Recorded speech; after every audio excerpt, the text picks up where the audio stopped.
Good morning. I'm Helene Weinstein, Chair of the New York Assembly's Ways and Means Committee and co-chair of today's hearing. Today we begin the third in a series of hearings conducted by the Joint Fiscal Committees of the Legislature regarding the Governor's proposed budget for fiscal year 2021-2022. Hearings are conducted pursuant to New York State Constitution and the legislative law.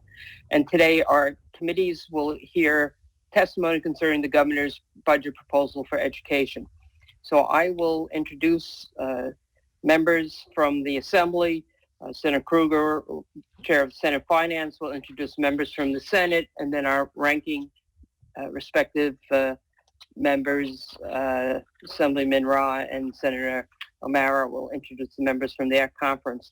And just before we get started, I just want to remind all witnesses testifying today to keep your statements within the allotted time. There's a clock on the screen, so everyone can be afforded an opportunity to speak.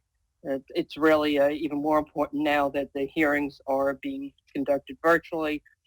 Just to go over the time limits again for governmental entities, witnesses, public authorities, we've got 10 minutes to make an oral presentation. We will be starting today with a presentation from the interim commissioner of New York State Education Department, Commissioner Rosa.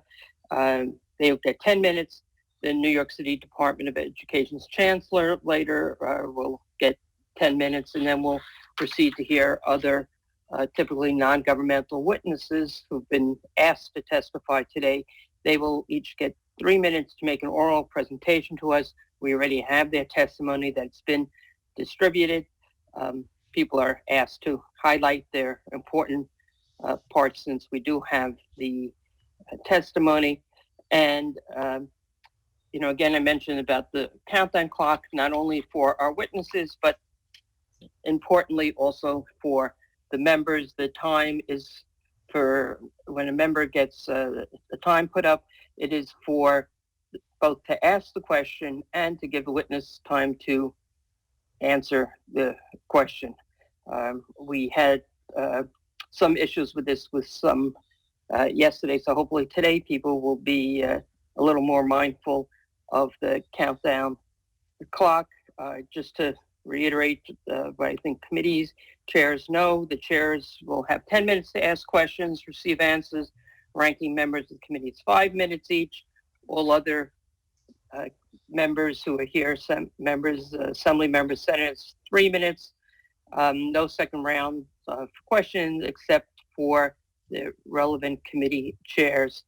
And if we adhere to these guidelines, we can have another productive hearing today. Last night, just shy of 12 hours ago, we ended our hearing of yesterday. So we're not looking, as Assemblyman Benedetto said, to set any records today.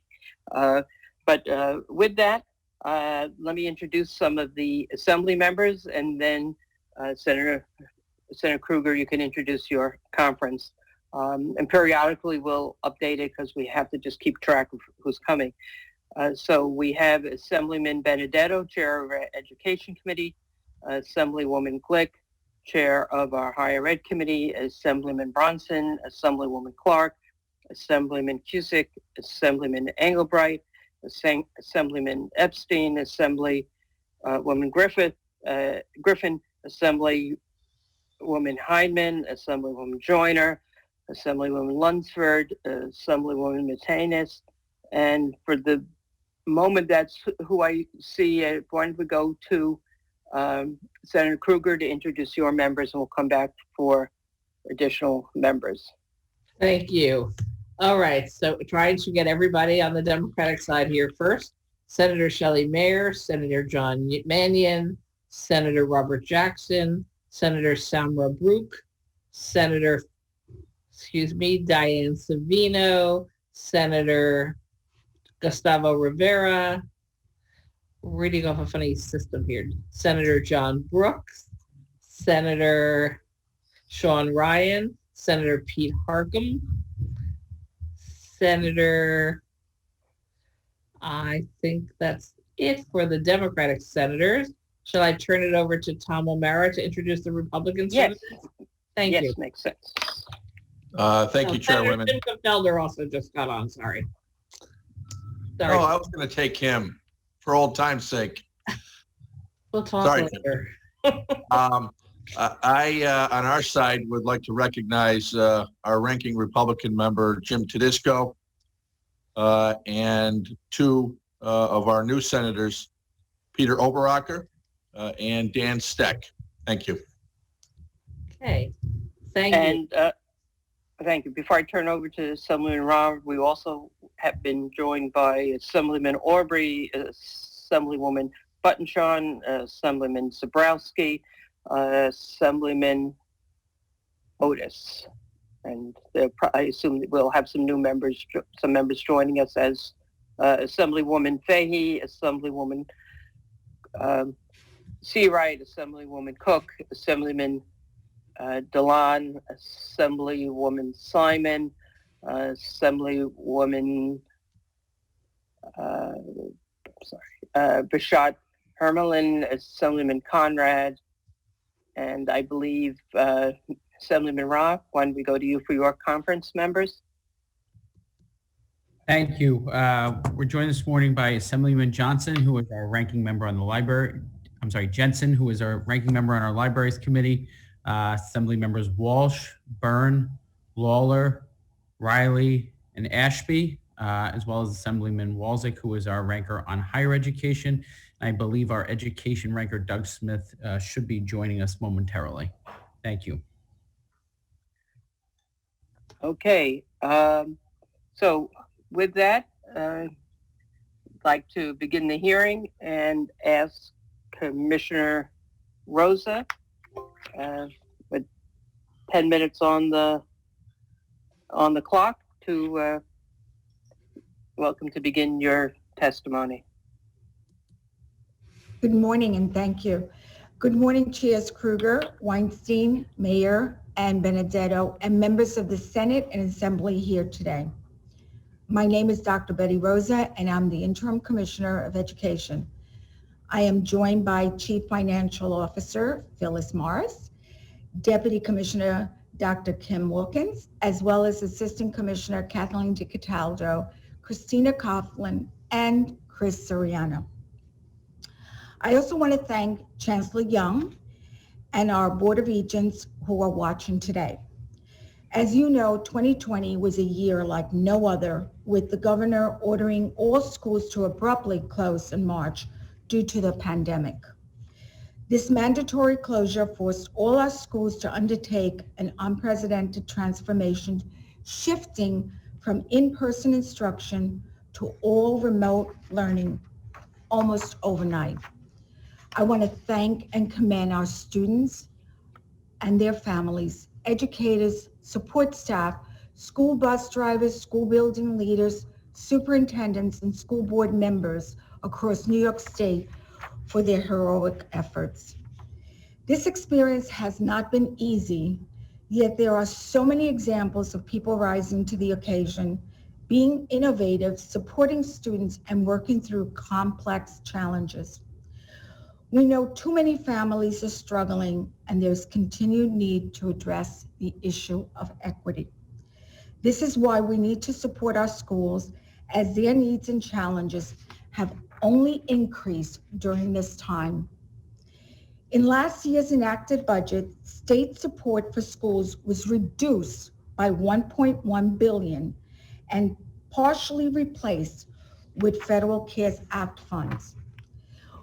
While we understand the current fiscal realities our state is facing, however, we cannot balance the state budget on the backs of our students by forcing school districts to use federal funding to fill the holes left in their budgets by a further decrease in state aid in this year's proposed budget.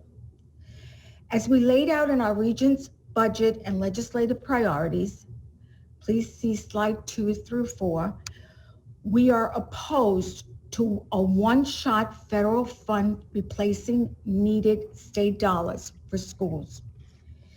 It is vital that the Biden administration and our congressional delegation provide much needed state and fiscal relief. However, this one-shot federal funding should be used to help school districts meet the enormous additional cost of the pandemic and to address learning loss and other adverse student impacts rather than for day-to-day expenses. Federal CARES Act 2 language directs that funding is supposed to go to districts to, for example, address learning loss among students, including low-income students, children with disabilities, English language learners, racial and ethnic students, students experiencing homelessness, and children and youth in foster care of the local educational agency. In addition, CARES Act 2 should be used to administer and use high-quality assessments that are diagnostic in nature, interim, formative, and curriculum-based to accurately assess students' academic progress and assist educators in meeting students' academic needs, including through differentiating instruction. Further, funds should help to implement evidence-based activities to meet comprehensive needs of students and provide information and assistance to parents and families on how they can effectively support students, including in a distance learning environment. Finally, districts should use this funding to track students' attendance and improve student engagement in distance education.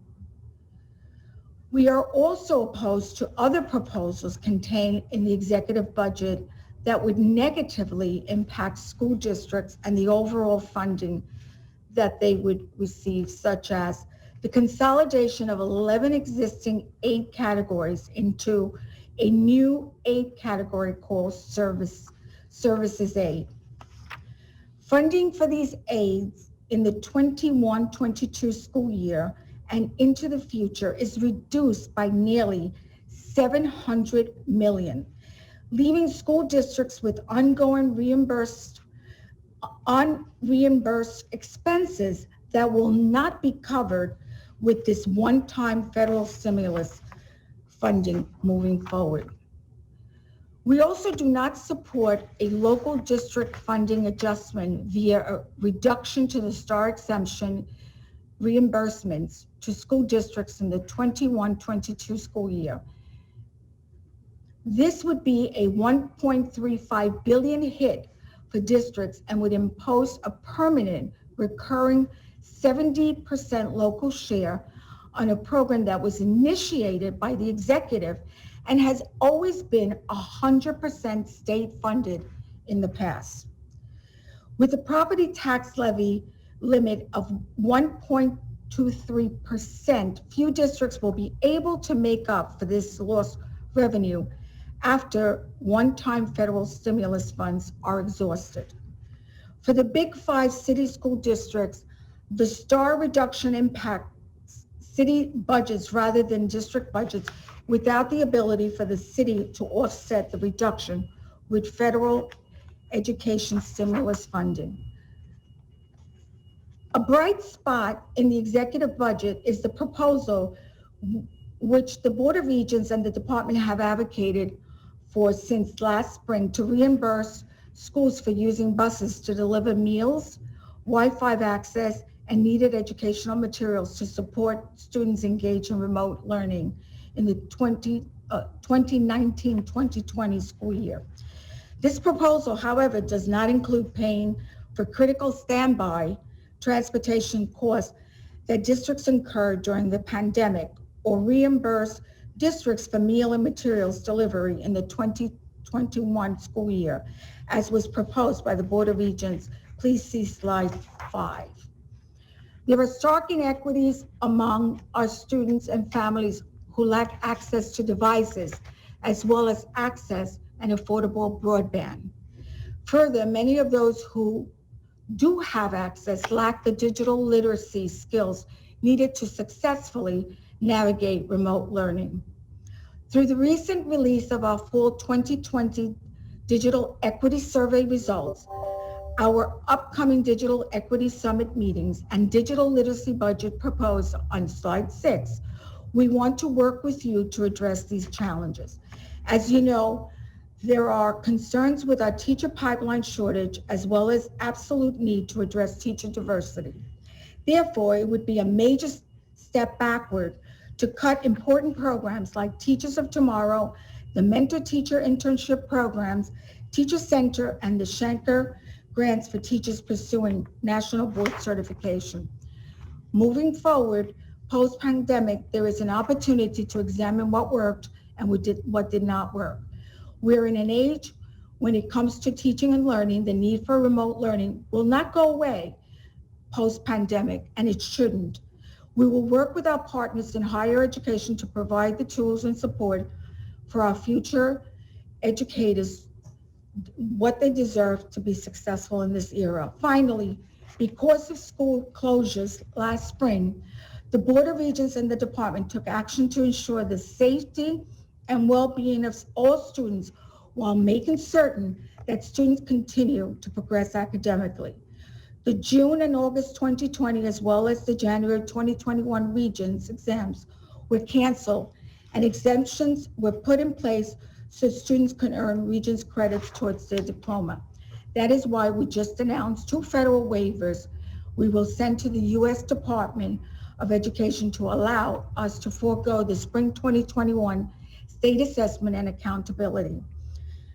Our first priority continues to be the physical and mental health, safety, and well-being of our children and adults in our schools. Before I end my testimony, I would be remiss not to thank our staff who have worked so hard on behalf of the students in the districts across New York. Thank you, and I look forward to your questions. Thank you, Commissioner. I'm not sure when we get through 20 members, you'll still be saying to look forward to it, but we will do that. I just want to acknowledge a few members who joined us, actually who we missed early on. Assemblyman Palmisano is here. Assemblywoman Kimberly Jean-Pierre, Chair of the Assembly Libraries Committee, and our new member who I missed, Chantel Jackson from the Bronx is also here. So we now will jump into questions, and we will ask the Chair of the Assembly Education Committee, Assemblyman Benedetto, to begin for 10 minutes. Thank you, Chairman Weinstein. And Commissioner, thanks so much for being here, and thank you for all you do during these difficult times. It's been a nice transition from you, from going to the Regents to where you are now, and we hope it continues for a long time. Listen, this has been a crazy year, and it's almost been a year. Some kids are going to school full-time, some kids are home remote. It's a mess. The kids have been impacted. There's no doubt about it. How do you measure? How do we look at and make a measurement of what we've lost this particular year? Sure. So first and foremost, I just want to start with the fact that obviously, and I'm going to contextualize it in this obviously landscape of the pandemic. And again, as I said in my opening remarks, communities, teachers, principals, superintendents, and all other individuals that impact the lives of children, including parents, have really made an incredible, challenging situation and made the kind of transition to support not only their children as parents, but school staff in terms of making sure that we were making adjustments to going from what I would call in-person to, in some cases, a hybrid combination, which many school districts immediately attempted, into the remote. Obviously, for those communities and school districts that were already comfortable with using the technology to enhance and to support student learning, that became an opportunity to continue that work. But we also had school districts that really struggle on many levels. We also had communities that really had the unevenness of not having the devices. We obviously in New York State, we don't have the kind of infrastructure, devices, broadband. I mean, I think the survey that we just recently did, by the way, which we had about 98, almost 99% of school-specific responses, really has helped us to not only take stock of, from the original survey, which only gave us about 50%, but helped us to take stock of what our schools look like, responded, both in terms of devices, but also in terms of responsiveness to the teaching and learning process. Because as you know, and I was blessed to visit some schools here in the Albany area, as well as other school districts, and to watch how school districts and schools responded to this issue by immediately transferring their teaching and learning and supporting students was remarkable. And so we ended up with seeing, in not all communities, in many communities, that people began to innovate and began to use ways of continuing and creating the continuity of supporting their students in the teaching and learning process, while keeping at the same time, as you know, this was not just about teaching and learning. We had to also respond to issues of health and safety. Schools had to immediately go into the issue of distancing, the issue of, using the mask, issues of creating the, in person when we had the classrooms, how to keep kids safe. And so the demand has been massive, but I do have to say that people have really used their resources and have used the opportunity to expand the learning process.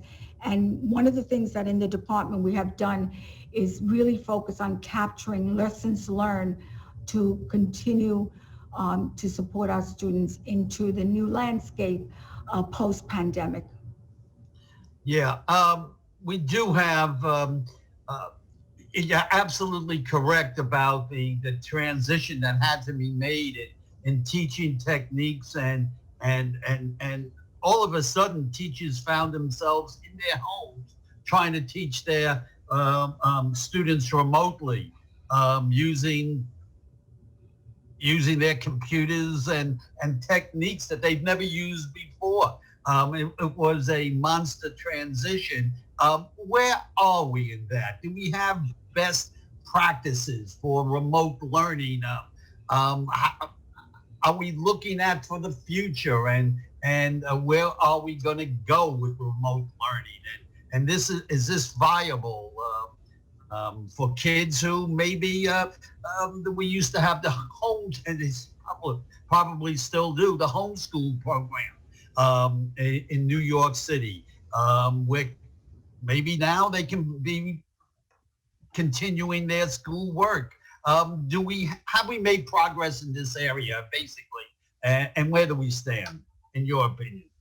Well, I think, so let me break this down into by starting out by saying, I think all of us collectively know that there's nothing like connecting, the human connection to our children in terms of in school.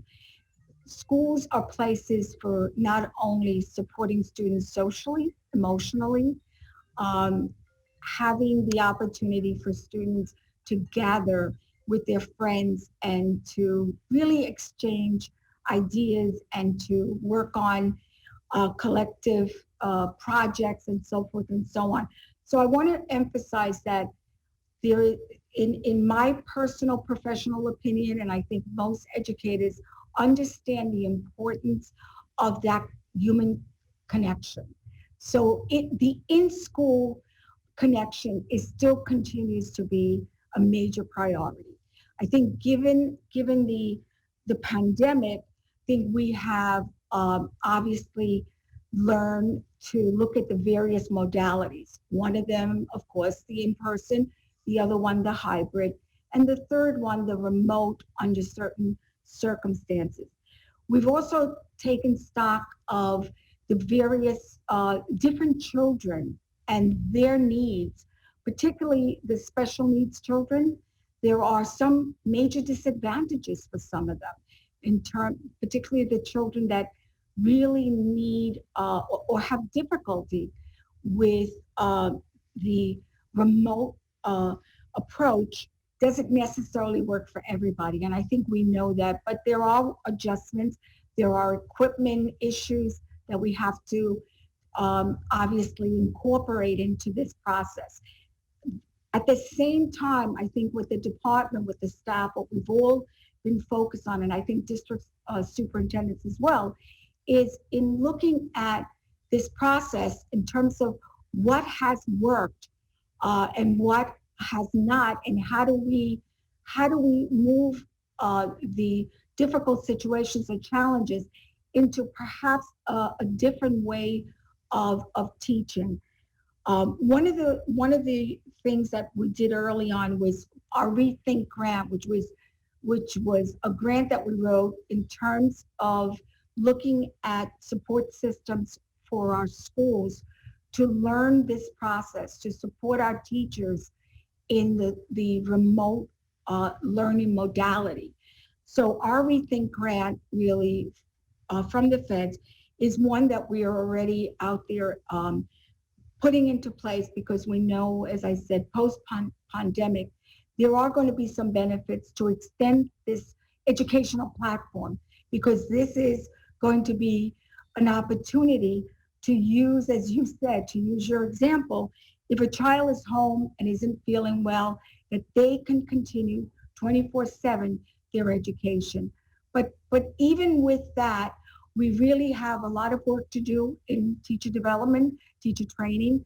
We have a lot of work to do in how do we take this modality and this tool of remote and really bring it to a level that supports all children. How do we use it for English language learners? How do we use it for ways of, again, supporting, understanding that we've had a lot of challenges. We have had schools that put in orders for devices in May and June, and opening bell in September, they still were waiting for these devices. So I think overall we've had many challenges, but putting what I would call the positive spin on this pandemic, what are the opportunities? What are the lessons learned? What are the things that we are going to take with us, as I said earlier, into the post-pandemic landscape? And the staff has been very judicious in looking at this and making sure that we have those conversations and that we continue to incorporate those into our next phased opportunities for teaching and learning. Thank you very much. We can go back to Assemblyman Benedetto for a second round. Just since before I call on the next member, on the Assembly side, we've been joined by Assemblyman Kim, Assemblywoman Simon, Assemblyman Galan, Assemblyman Sage, and Assemblywoman New. Now I would go for 5 minutes to the ranker of education, Assemblyman Smith. Wait, don't we go to the Senate first? Oh, no, this is the, oh, yes, why not? Sorry. Okay. I don't know. Shelley Mayer was here. I thought we should give her her hand as the chair of education. Call me crazy. Let's, I still think of her as an assembly member. She means that only with the highest respect, Shelley Mayer. But before you we got to start, know each other very long. I'm sorry, Liz. no No, I am not a morning person. Okay. Don't worry about it, To Hilly. the Senate. I also just want to announce that we have been joined by Senator Brad Hoylman and brand new senator, Alexis Week, W-E-I-K. I hope I said that correctly. And now the Chair of Education, Shelley Mayer, for 10 minutes. Thank you. Thank you, Chairwoman, both chairwomen, and thank you, Commissioner, and thank you for your strong comments that we can't balance the state budget on the backs of our children, particularly this year. I wanted to ask you if you could outline some of the things you referenced in generalities about the use of the federal Second CARES Act money, or SRSA. You mentioned three sort of categories. One, specific expenses districts incurred during the pandemic, either, actual expenses of PPE, closure, additional overtime. Secondly, you mentioned the cost of compensatory learning, which I would appreciate if you could outline so that we all understand the costs that will be associated for children who lost learning opportunities during this period. Thirdly, you referenced something that gets very little conversation, but the need to use some of these federal funds, which, as you point out, should supplement, not supplant, the state's commitment to public education in helping parents and families deal with distance learning. Can you the real costs that you think districts have incurred and families have incurred where we should use these federal funds instead of taking the place of the state's commitment, but to really recover from the impact of COVID on our kids and our schools? Sure. Thank you, Senator Mayer. First and foremost, let me answer the first part. So just to give you a concrete example, when the governor, as you know, in March 17th, 18th, pretty much closed the schools. And we closed the school buildings, but we didn't close the education. So I think it's so important to be clear, because I think sometimes that gets lost in the conversation. And so in closing the school buildings, we were in a wait and see situation. And so, and if most of us recall, it was on a kind of a 2-week basis. There was a period of time that it was kind of a stop and go situation. We didn't know if we would reopen. And so part of what happened was that during that period of time, as you well know, the governor did ask school districts to provide certain services, meals, particularly in the educational arena, for districts that were struggling with not having necessary access to broadband and devices, and those things were being planned. We were sort of building the plane while we were flying it. So there were certain expectations that I think the executive asked communities to fulfill, and many of those were through the use in terms of transportation, so that in the area of transportation, people who had busing contracts, and so they use their resources. District used their resources to comply, to support, to clearly respond, I would say, to a request. As a result of it, to just use that one concrete example, as a result of it, when we were asking, obviously we know that the issue of transportation is only, aidable if you transport children. So this was kind of a shift, and our assumption was that we're asking people to do something, we assume that they will be reimbursed. We really did hit a bit of a hiccup, right? A bit of a concern. And in asking as a department, there was a period of silence. We were not clear as to what would happen. As a result, as you notice in my statement, DOB did respond in terms of, I call it the good news, but it's an incomplete good news. And by that I mean, during that period of time, yes, people will get reimbursed, but that process is continuing. When people have to go from being in person, hybrid to remote, you just don't have a contract and ask, transportation workers to kind of go home and then come back 2 weeks later. So that there are real expenses that have been incurred. And as a result of it, even with the Wi-Fi, we had communities that didn't have it. So we were asking people to do, provide a service, provide a response, and yet at the same time, the districts were then put in a place that they were being asked to incur that. So that is one. The second issue to your response is really the issue of CARES Act 2, the federal funding, is a one-time, you've heard me in my testimony, it is a one-time initiative. You really, you have to use that. And we, in the department, we dissected what was the intent. You always have to look. We received the money. There was an intent behind the dollars. We need to use that for that purpose. And that some of that was for, understanding that we were going to have learning loss because of the closures. Understanding that, we needed to support families and communities. We needed to support our school system to really do a great deal of work in addition to the normal work to enhance, to expand the instructional day and what that would look like. So those dollars were dollars that were added on for a very specific purpose.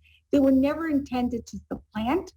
They were never intended to be used for anything other than adding on during this pandemic to ensure that the most impacted students, communities of color, English language learners, students with disabilities, poor communities, communities that we knew were going to be, they're normally impacted. Now this has exacerbated it, that those dollars would be used for that purpose and not to be used to supplant, because what ends up happening is if you take a one-shot deal and you reduce permanent dollars that, over a period of time, it's creating another problem on top of the problem that you're not using them for that purpose.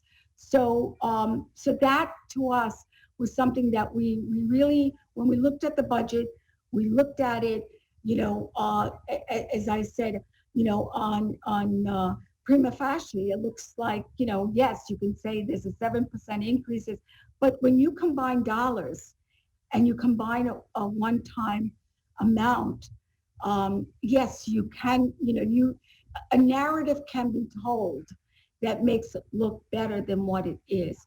And again, we oppose the idea of using these dollars for anything other than what the dollars were intended to provide for our schools, our communities, our parents.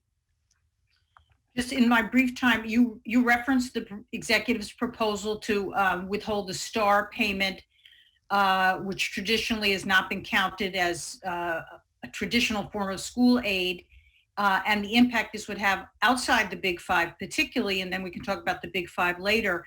But outside the Big Five, this permanent removal of STAR funding you referenced would have a serious impact on districts and was never anticipated. Can you just elaborate on that in the time we have left? Sure, very quickly. Again, our staff, we took a deep dive into looking at it. And by the way, we did do the Big Five. And I will highlight the fact that a place like, I think, Yonkers gets hit by 29 million. So Okay. it is, it's one of those situations that, this was an initiative right, to, for an exemption for, however, for people over 65. And, we know what the STAR, the intent of the STAR. But the state would reimburse, right, for the difference to the districts. So those dollars add up. And when districts do not receive that, so you have community people receiving a benefit, but at the same time, as I said, if you remove those on a permanent basis, those dollars clearly have a major impact on school districts. And as I said, it's not, we separated out, we looked at districts across the board, but we also looked at the big five. We took into account so that we would be able to share and have the knowledge of the individual, the big four, the big five, plus all the other districts. I can give you specifics if you need. Phyllis would be more than glad to Thank you. give you those as well. Thank you. Thank you so much. Thank you, Madam Chair. Now we go back to the assembly to our education ranker, Assemblyman Smith. Thank you so much, Madam Chair. I want to thank Commissioner Rosa for, first of all, for staying on to lead the department during this tumultuous time. I think all of us have such great confidence in you. Now, I've spoken with a number of my school districts down here on Long Island and school districts across the state, and you touched on this issue, the issue of digital equity. So now that we know that at least 5% of families across the state, and I'm sure it's actually higher, are at a serious technological disadvantage during this pandemic, how are we going to provide students with the technology that we know that they need? Now, my districts have been, and here on Long Island, thinking about this, and they're wondering if might something along a Title I formula be the most equitable way to get these much needed funds to the hands of the district. There used to be a hardware line in the budget, so perhaps what are your thoughts on a digital equity line? And the thought, and we've talked about this, doing, for example, like doing a second Smart Schools Bond Act. Our districts are very fearful that would just take so much time or anything along that nature where the voters would have to approve it. But with federal funds coming in, are there any thoughts on that? Sure.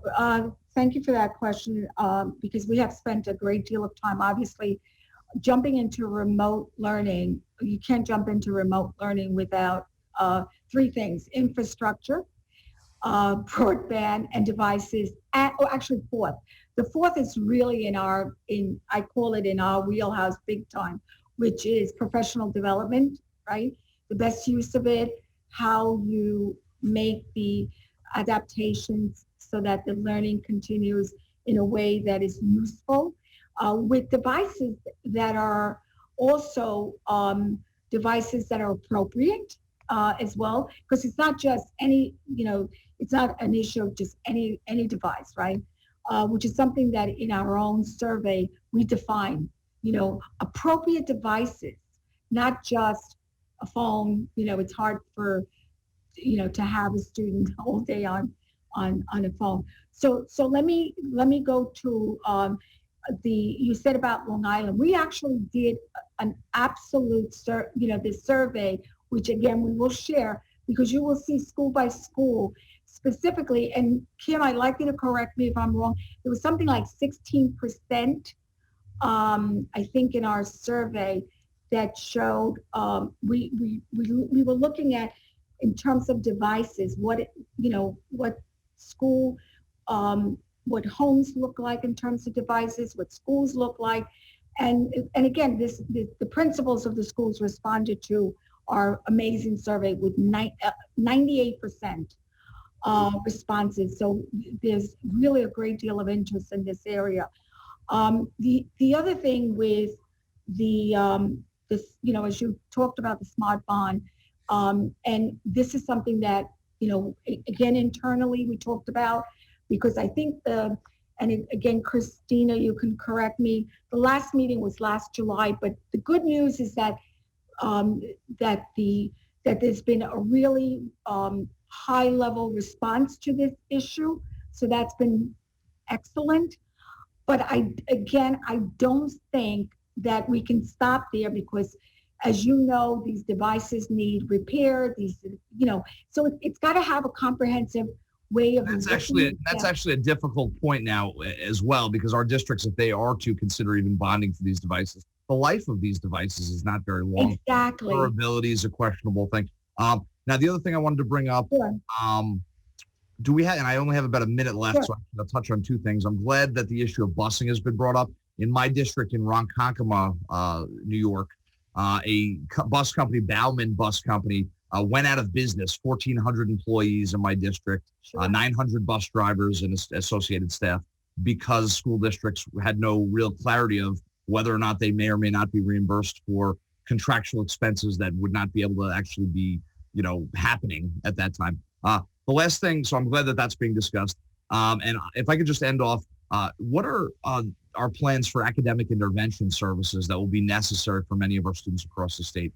They'll definitely need some funding on that. And Absolutely. And that hits the point of the CARES Act 2. That is exactly what the CARES Act 2, the intent of the CARES Act 2 is specifically for that learning loss, for expanding that learning, and for purposes of really zooming in and targeting our children that we know many of them were already struggling, right? And this has exacerbated that struggle. So it's really, to your point, using these funding for the intent of the funding is critical. And that's why our advocacy is so strong along those issues. Thank you so much, Commissioner. I really look forward to working with you during this tough time. Thank you. And thank you, Madam Chair. Thank you. Thank you. Back to the Senate now. Thank you. Since our last introductions, we have been joined by Senator Diane Savino. And I would also like to introduce, Senator Leroy Comrie, Senator Sean Ryan. I think that's it for new senators. But the next speaker is Senator Jim Tedesco, ranker, 5 minutes. Thank you so much. Thank you, Commissioner, for taking the time to be here today and taking on this challenging role. And thank you for the great work you've done as our Regents leader in your role as a Regent. And we appreciate your guidance today and very much answering some of our important questions from us and our constituents. I have a question as it relates to the formula for education and funding within that formula. First of all, we all know we want full foundation aid, at least many of us do, and that seems a long way away right now. But what we'd also like to see, many of us, because we have diverse districts, is maybe more parity in that formula for all school districts, not only high wealth, but low wealth, high need districts. And in that light, more autonomy for school boards, more autonomy for administrations. I'll give you an example of why I say that. Because of the diversity of the 49th senatorial district. In that district, I represent 5 counties: Schenectady, Saratoga, Hamilton, Fulton, and Herkimer, up into the Adirondacks. But it's urban, it's rural, it's suburban. Different environments taking place in those areas with limited funding, of which it seems we're going to have for a while now. And even if we had full funding, I think many of those groups, the school boards, the administrators, in conjunction with the educators there, really know their district best. And could there possibly be some consideration with the parity issue for more autonomy as it relates to those different individual districts with the financing and the money? In other words, a carve out. I know there are a tremendous number of niches. It's said that there's about 2 people who understand the school aid formula. I'm certainly not one. I know some of it, but very difficult, very complex. But I think if we provided more autonomy for individuals who know the best way to use portions of their money, and of course, there's a lot of talk about the mandates for schools, and that's a real concern for administrators and for school boards. But if there was a carve out for some funding within that formula based on the unique environments of different school districts, they could really use that in the best way possible with that limited amount of autonomy funding they had to probably create a better atmosphere in their schools. Now, I have, with some of my colleagues over there, a leg up in many instances on what takes place in schools because in tongue in cheek, I like to say I had a real job at one time. I was an educator, 10 years. I ran a resource room, special education. And I know the challenges and the successes that can take place in the school, especially the challenges and the frustration of students, of parents, of educators, and of administrators.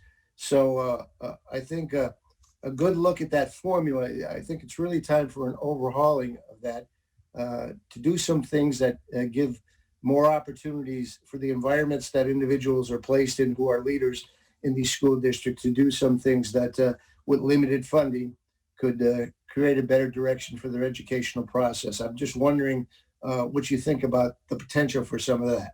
Well, first and foremost, let me just say, as a former superintendent, obviously, I believe to a great extent that the closer you get to the local decision-making and understanding the local context, the better the decisions are made. And yes, while I understand sometimes you have to look at, what I call the big picture in many of these issues, but we have many conversations with rural, small city school districts. I mean, our stakeholders really bring to the table many of the concerns that you just raised about the efficiencies and ways of looking at our budgets and ways of looking at decision-making that are much more efficient than we currently have. So I would stand with you in revisiting this issue because personally, I think that this notion of one size fits all, this notion that we should treat, obviously there are very specific issues that do impact poor communities that need, rural communities that need additional dollars, additional support. And we have to take those, weighted issues into account in our formulas.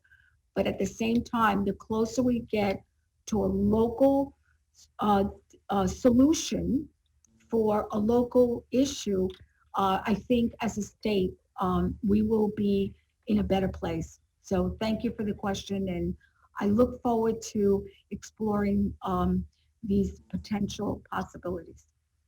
Thank you, Commissioner Rosa, and we're proud of you. We're thankful for your service, and we truly appreciate being able to work with you, both of our committees. And by the way, I want to thank Assemblyman Benedetta and Senator Meyer and all our committee people for the great work I think we're going to do under very difficult circumstances. So, and thank you once again.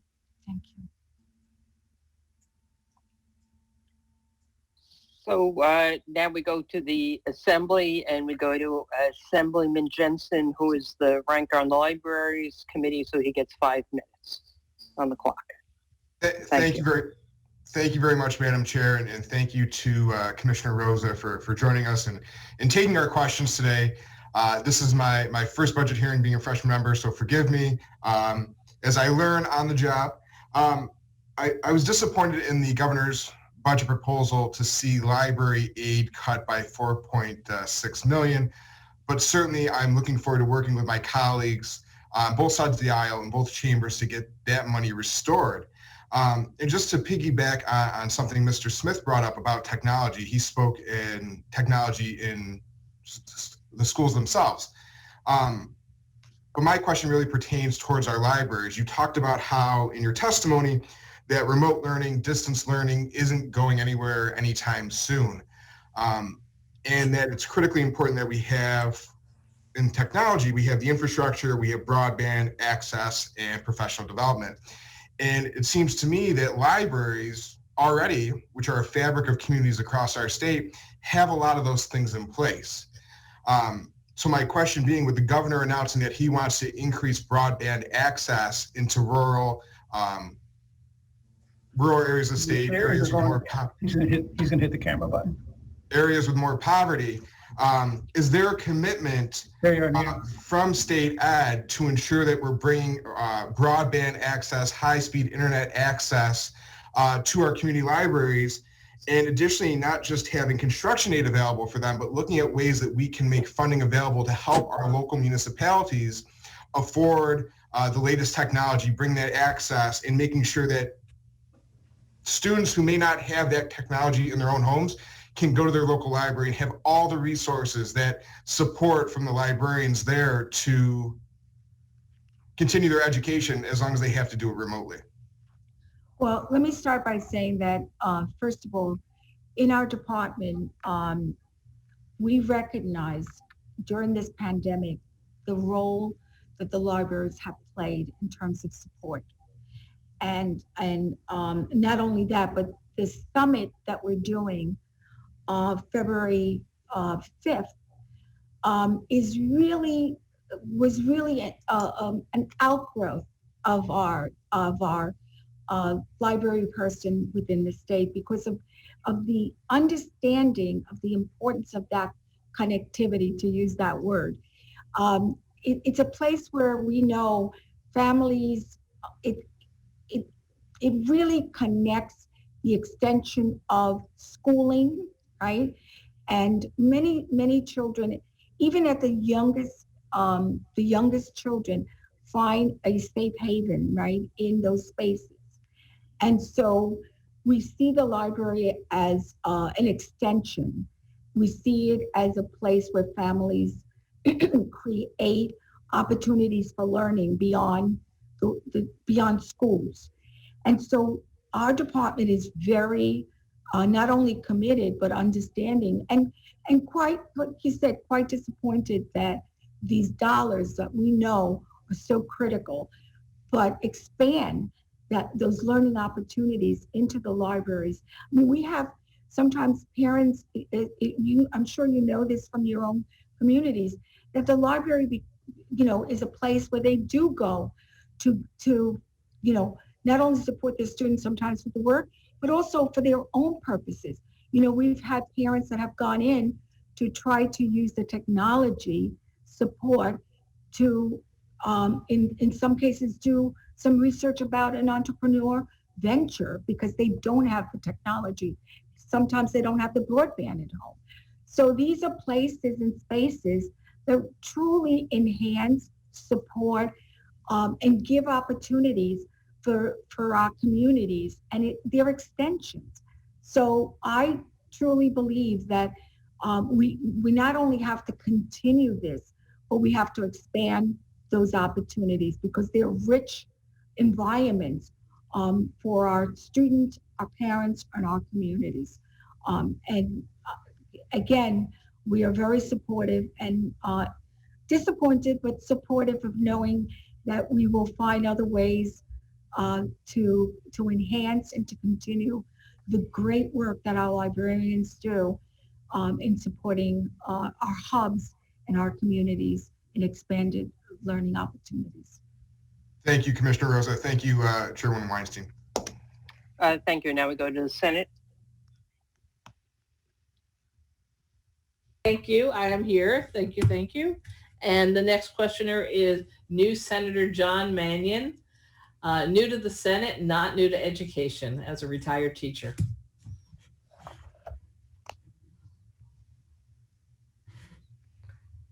Thank you, Commissioner Rosa. On behalf of a lot of people that I represented over a long period of time, my students, my children, my wife, who is an educator, I can't say enough how happy that I am and the people I mentioned are that you are in the position that you are, and also in your former role. We couldn't be happier. We understand that you get it, and I'm happy to serve with so many members that on the Education Committee in the Senate and also the Assembly that come from the world of public education and understand it. I know I'm going to eat up most of my time here with a compliment, but I will say I am wearing my colors of my school here, West Genesee, which I served for 25 years. But I am here, and it's great to hear all the great things that you have to say about the budget, that your concerns are our concerns. But I will flag one issue, which is that some of our school districts, and specifically one that I represent, which is Auburn, is at the wrong end of that funding formula. And even these federal stimulus dollars that are coming are disproportionately hurtful to that district as it compares to other neighboring districts where their cost per pupil is much higher and really for no good reason. So I'm wondering if there's any movement within the budget to flag some of these most impacted districts that again are being forgotten and are at the wrong end of this funding spectrum. Thank you again. Sure. So Phyllis would tell you one of the exercises we go through all the time is exactly this issue of looking at districts, and we know that, for example, we focus on the Big Five, we focus on rural, we focus on sometimes what you call those districts that may be small, but for various ways that the formula somehow, doesn't account for some of the needs, that they are in many ways highlighted in a negative kind of way. And so part of what we try to do, and I know that Phyllis and her team and others, because our team works not only in terms of looking at the funding, but looking at the impact that the funding has on instruction, looking at the impact that the funding has on communities, right? So that if in fact we have schools and school districts that for whatever the reason, they're not receiving these resources. And sometimes it is, it's the way the formula is set up. We tend to figure out what are the other ways that we can create an evenness, if you will. Just like, a lot of times we say, well, because, certain districts get 60 to 70% of their aid through state aid, right? If you create a situation that the state aid kind of gets cut or, whatever, you're going to have a major impact with those districts. But we can't just look at it through that lens alone. We have to, as a classroom teacher, and I can relate to this, you looked at all your students individually. You looked at their needs individually. They were, the differentiation of their needs, whether they were visual learners or their learning was one that was based on, the kid who needed to touch it, smell it, hear it, and put all of their comprehensive ways to respond to learning. We have to do the same thing for our districts. We cannot just create these formulas that are very generic and respond to one group and another group, and then everything in between becomes like, well, this is what it is. So I totally agree that as we look at our formula, we have to take into account differentiation. We have to take into account how the formula impacts, how our decision-making impacts our districts and creates the kind of, schisms sometimes that, end up hurting individual communities. So I do think that the formula cannot be a formula that is just taken across the board and that is it, but rather a formula that responds to the various communities and the various needs. And while I think it's very easy to have a generic model, a generic formula, to do it without really taking a deeper dive and keeping it, as my staff always laughs when I say snorkeling versus scuba diving, no. In this formula, we have to really go into a scuba diving approach and realize, and do the various models to find out why it's hurting that school that you were talking about and those communities. Because that pain is eventually, I always say we're in the business of making an investment in our future economic development. Well, the investment it comes through because the investment is our children. If we don't invest in our children, we are not investing in the future of our economic development. And that's something we have to understand. Thank you. Thank you, Commissioner. We're going to move on to our next questioner from the Assembly, the Ways and Means ranker, Assemblyman Rah. Thank you, Chair. Good morning, Commissioner. Good to see you. I know that one of the areas that you've been, very passionate about and have always worked on, both as Commissioner and previously as Chancellor and throughout your educational career, has been trying to provide, opportunities for all students. And I have some concerns about how the consolidation could impact BOCES that I want to get to in a moment if I have time. But with regard to 853 schools and how this pandemic may impact them and the rate setting going forward. I'm aware of kind of issues that may have happened with aid that they may have gotten that then won't be there, that could impact their rates going forward. And then also for 853s and 4410 preschool programs, reductions in enrollment because evaluations weren't going on during the height of this to refer the students there. So just wondering if you have any thoughts on how that can be handled going forward. Sure. Once again, another major discussion for us is, we have been, the Board of Regents, haven't been on that side. We've always talked about the need to invest to help us in terms of the department to revisit our rate setting process.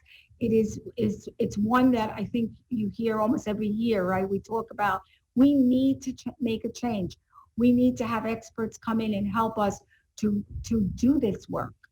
And obviously, without that, we keep going through having this issue of the rate setting being such a problem all the way around. So to be very specific, I'm going to turn to Phyllis and to talk about some of the things that not only we are proposing, which we did in our region's proposal, but some of the specifics of how we're looking to our rate setting. Phyllis? Thank you, Commissioner.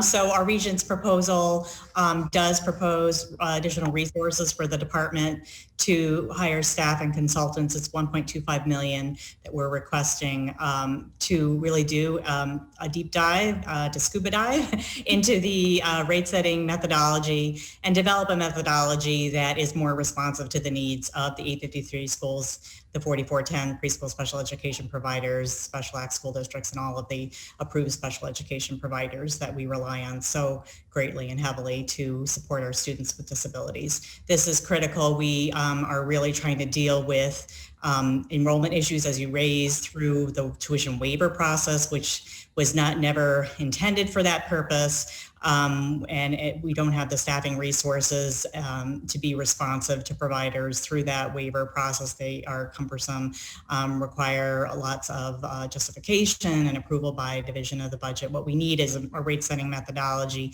that is responsive to the needs of providers and doesn't require a waiver to meet that need. And with regard to the enrollment issue that you raised, yes, we're especially for the preschool special education program with delays in early intervention evaluations that has impacted the enrollment, and we would definitely support changes to the methodology to be more responsive in that way.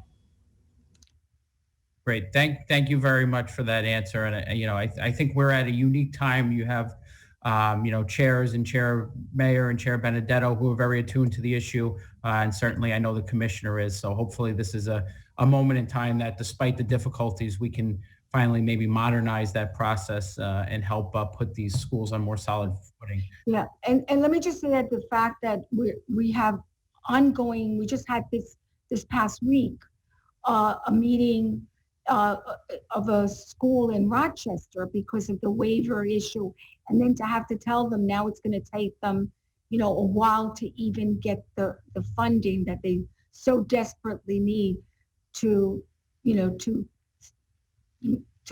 exist day to day, as they say.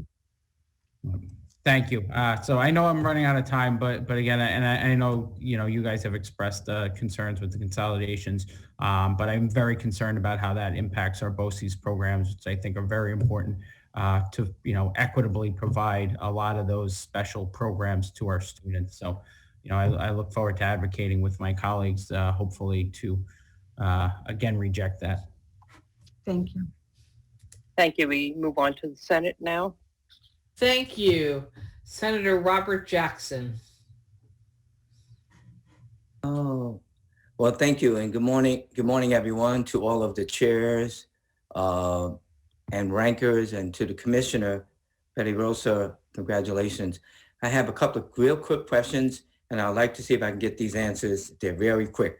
How much money is owed to New York State students under the Foundation Aid formula in order to make sure that our children receive the basic minimum education requirement guaranteed by the New York State Constitution? That's one question. And the second question is, how many students are engaged in remote learning in New York State? And how many of those students still don't have devices if your staff has that? And how many students still need access to high-speed internet at home? If you can just answer those two quickly, I only have 2.5 minutes, I'm sorry. Sure. So what we're going to do is give you the actual survey that really lays it all out for you. Devices, okay. Rather than, so I can save you your 2 minutes. Excellent. We're going to give you the complete, it's school by school, so you'll have the comprehensive response to that. So we'll get that to you. You'll see it. The other one we'll also get to you in terms of, but I'm going to let Phyllis just jump in for a second, in terms of you asked specifically what kind of money is owed. I mean, I'm sure Phyllis is going to give you a number. I probably would add to that number, but Phyllis? So what I would say is that the regions have long supported the full phase-in of the Foundation Aid formula.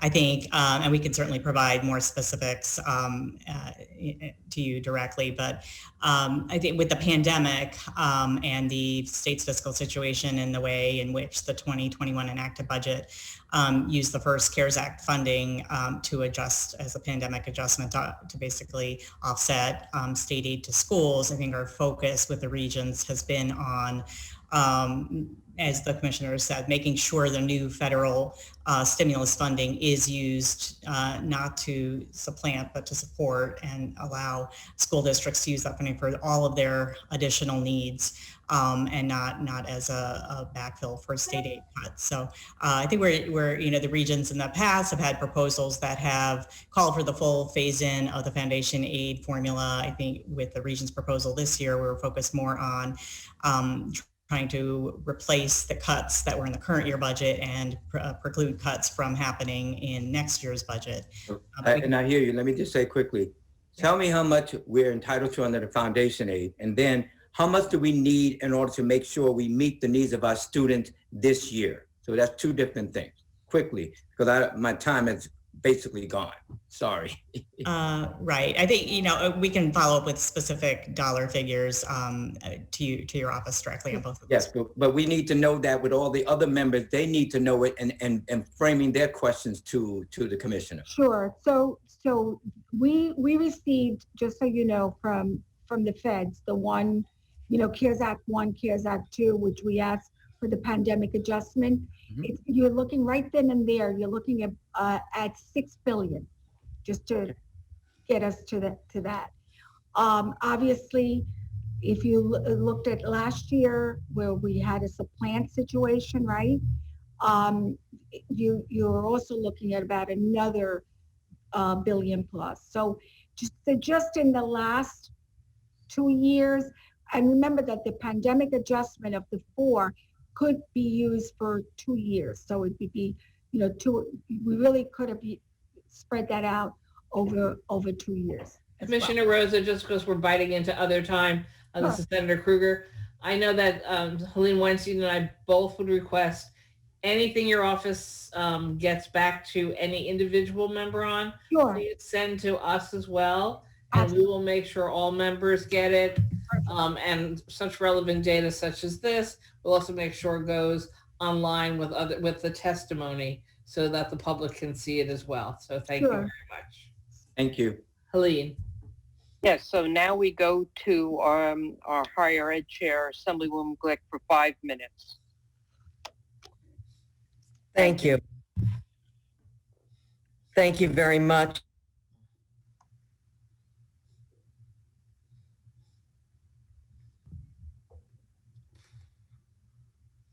The assembly member seems to be having a connectivity issue. She's frozen. We can give it a minute, maybe we can, if Deborah doesn't recover, she did say she had snow. If Deborah doesn't recover, let's go to Assemblyman, is she back in? Am I here? Yes, now you are. You froze for a sec. Yes, well, the bandwidth is low and my connection is unstable. I love those two signals. Okay, opportunity programs, they're at level funding. And hopefully, if we get federal dollars, we can add to those because those programs. You froze again, Deborah.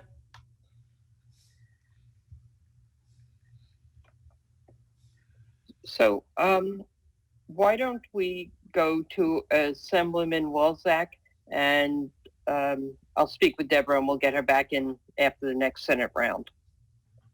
Oh. Assemblyman Walczak is a ranker on higher ed. If we can go to him for 5 minutes. And by SED of the. Okay, I'm turning off my video to hopefully support this a little better. I'll stand by, Madam Chair. Okay.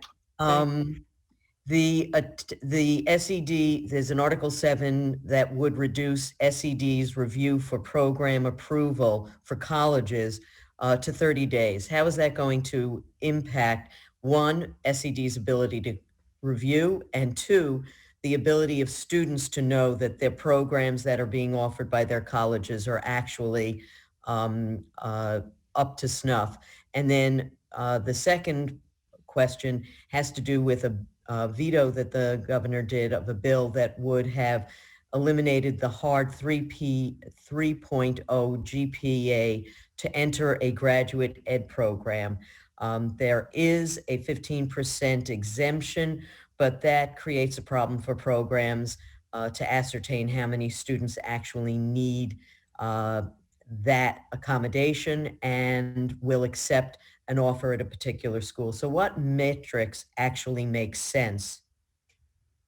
Well, so let me start with the metrics. Obviously, we know that to look at a student's record and their potential and clearly supporting them, we really should use a much more comprehensive composite than just the three. This is just, the way I feel.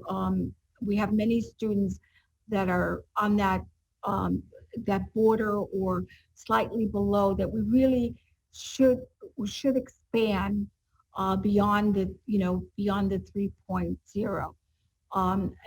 And we know that many students can be supported and will be successful.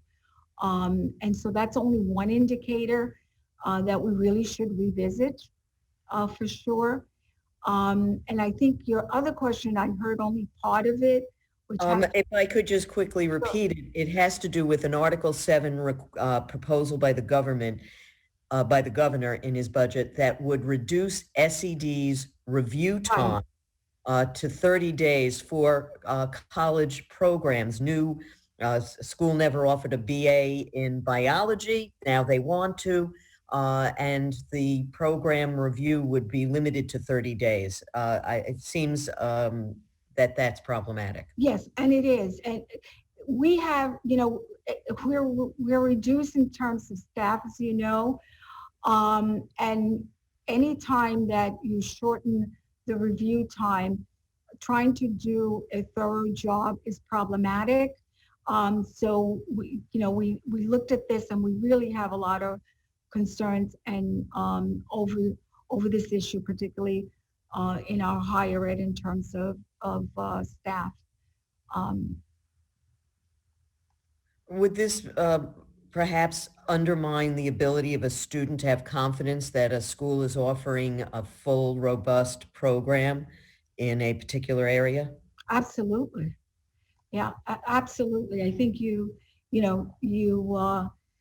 highlighted a key problem in that kind of a situation. Beyond the time of review, it's also, the impact that it's going to have on the student in terms of the program part of it. Thank you very much. Thank you for your support. Back to the Senate. Thank you. And our next questioner is new Senator Samara Brook from Rochester. Thank you, Chairwoman. Can everyone see me okay? I hope you can. Good morning, Commissioner. Thank you so much for taking the time with us today and for all of the information you've been sharing. I personally think this is one of the most important conversations we're going to have this year around how we are, as you said, investing in our future. And as one of the senators from Rochester, New York and the surrounding areas, and as a product of our schools here in the 55th District, for some time I've been very troubled about the amount of foundation aid owed to our schools already. And that is compounding my troubles, seeing that we are essentially supplanting this federal funding that's come into our schools. So in fact, we're not getting many gains. So my question to you is about the fact that so much of the state cuts are really just mirroring the federal gains that we will make for this year. And I'm wondering if you can speak on what you think the effect is going to be on schools like the city of Rochester, but a lot of the schools here in the 55th District who really right now have no certainty in terms of what even their future might look like, knowing that these are one-time federal funds, but these may be permanent state cuts. Can you speak on that, please? Sure, absolutely. I think you've summarized it well in the sense that any time that you rely on dollars that are one-time shot, at the same time that you're doing that, you're also cutting dollars that the reoccurring issue is going to happen. Then what you're creating is clearly a situation that is going to hurt many communities, and it's going to, the end result, as you said, we're in challenging times. We were in challenging times pre-pandemic. This has obviously created additional issues such as, and some of it is not just the academic part of it, some of it is the trauma, the isolation, the kinds of needs, social, emotional needs that our children are going through, our families are going through. So all of those issues have to be addressed through funding. We obviously are going to need additional resources to have everything from, social workers, psychologists, counseling, support systems for our schools, our children, our community to really come through this process in a way that really would allow students to even maintain and go back to what I would call the new reality. So anytime that you as you said, you take this investment and you use that investment, but at the same time as you're using that investment, you're making other kinds of decisions that hurt long-term. What you're in essence, doing is creating a plan, what I would call for long-term problems for our communities. So I keep emphasizing, yes, I am very grateful for the one-term infusion of dollars from the feds, but we have to think about what the implications are on the other side of the ledger in terms of the permanent cuts. That is going to hurt us beyond now and tomorrow. We really cannot have the kind of conversation that we think that these dollars, replacing these dollars, are going to advance the needs that our communities have. And the needs go beyond, in this pandemic, go beyond the academic needs. As I said, the social, emotional, the trauma, the needs for, we just saw our higher ed chair having difficulty with the unevenness of broadband. So can you imagine, how disruptive learning can be in a remote setting where that's happening? So I really think we have to really think about our long-term investments. And as I said earlier, and that's investing in our development, looking at our economic development, our children are our future, and we have to invest. And we can't just say that we're looking to invest. Well, on the other side, as an agency, we've taken a hit. And I am a voice, and I have to be a voice on behalf of our children and our communities. Thank you, Commissioner. We can move on to the Senate, from the Senate to the Assembly. Assemblyman Walczak, ranker in higher ed, for 5 minutes.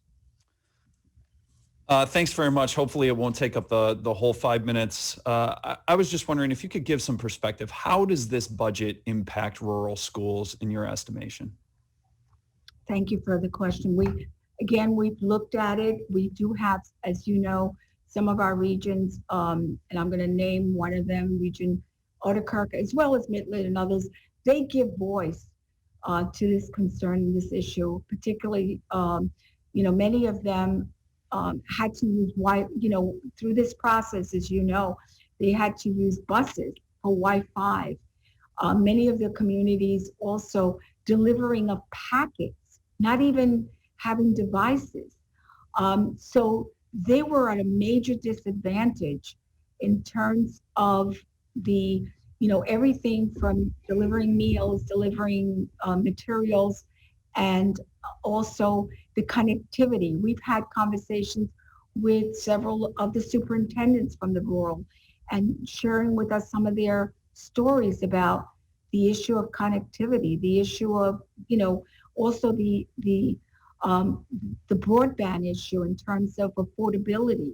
So yes, this has, a lot of times we talk about the urban centers, but the rurals have also experienced similar pains in terms of the communities, and we have really looked at those as well. Commissioner, I'm glad that you brought up rural broadband. That's one that is near and dear to my heart for sure, as we have a lot of areas in my district that still don't have access. So look forward to working with you on that issue. You also brought up busing, and this has come up with a number of my schools who stepped up to the plate in huge ways, providing critical meals to students who are in need throughout the pandemic, and resources to families. They stepped up in a way that, schools are the beating heart of many of our communities. They're telling me that they're not going to be reimbursed for some of those additional costs that they saw. Is there something in this budget that changes that language? Yes, in the budget you have, as I said earlier, the bright light of getting reimbursed for a portion of this, but it's an incomplete story because the standby issue, the cost currently, we really have to revisit that issue because that is not included. So the Board of Regents advanced the issue of trying to pay through this year, because we're still continuing to go through this. This was just not, to the end of last year, but through this year. So you are correct in hearing what you're hearing from your districts in terms of the incompleteness of the payments. Well, it's disappointing to see that. I know that school districts will have a budget that they have to put together, and they have a timeline, and they certainly need to know they're going to get reimbursed for this year before they move forward. So I just, and this is to you, but we're kind of past that proposal already, but also to our legislative leaders. I think it's something that we really should be focused on in our one house budgets, remedying and bringing back to the table to put some pressure on the governor. Moving on, long-term effects of eliminating BOCES aid. What do you anticipate that the long-term effects will be? Well, I think, as you know, our BOCES really support a great deal of the work, right, that gets done in terms of the communities and the superintendents. And so we are very concerned, beyond concerned, about this issue. And Phyllis, if you want to add the specifics to what the dollars look like. Sure. So this is actually a $693 million reduction, and it's in terms of the consolidation of the expense-based aids that include BOCES aid.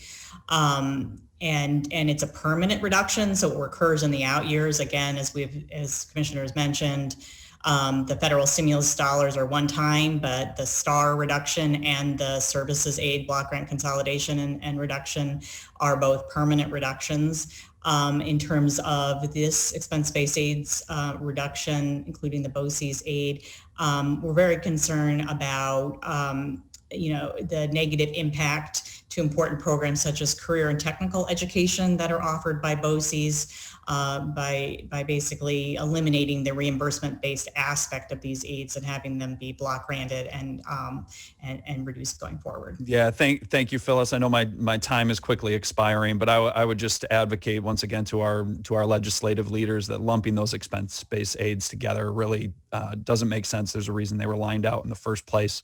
And continue to advocate for BOCES aid. So thanks very much for your time. And we agree with you. Thank you. We move on to the Senate. Thank you very much.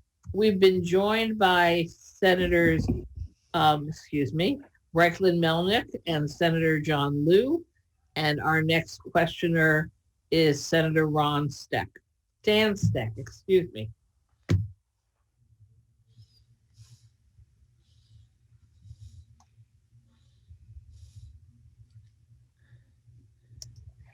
We are trying to get him to start his audio and video. Okay.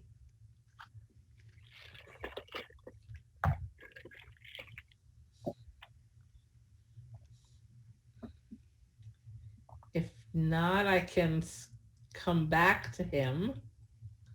He seems to have stepped away. Oh, okay. So we will return to him a little later, and we will shift instead to Senator Hoylman.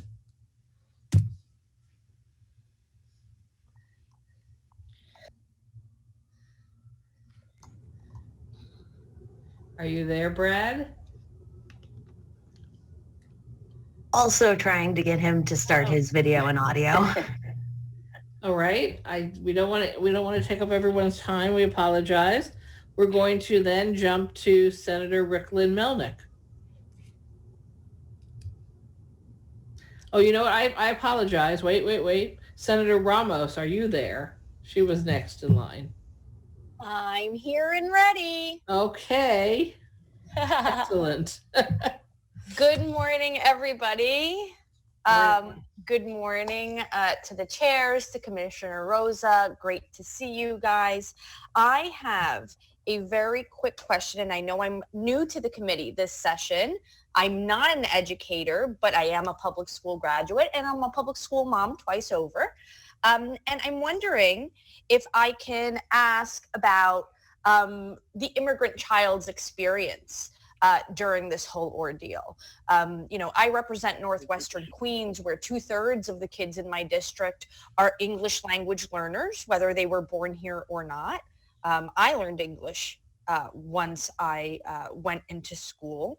And I want to talk about teacher development programs that are suggested to have reduced funding or a complete elimination even through the executive budget that would affect the quality of teachers in districts like mine. Among these programs, of course, is the Bilingual Teacher Institute and the Teacher Diversity Pipeline Pilot. which has a proposed decrease in funding of $385,000. So if we're reducing these programs, what's the department's plan to promote culturally competent and linguistically competent education for students in school districts with a highly diverse student body? What's the plan to ensure a quality education for the growing number of students that are learning English that is constitutionally guaranteed to them? Great. So let me start similar to you. I learned English as my second language at the age of 9.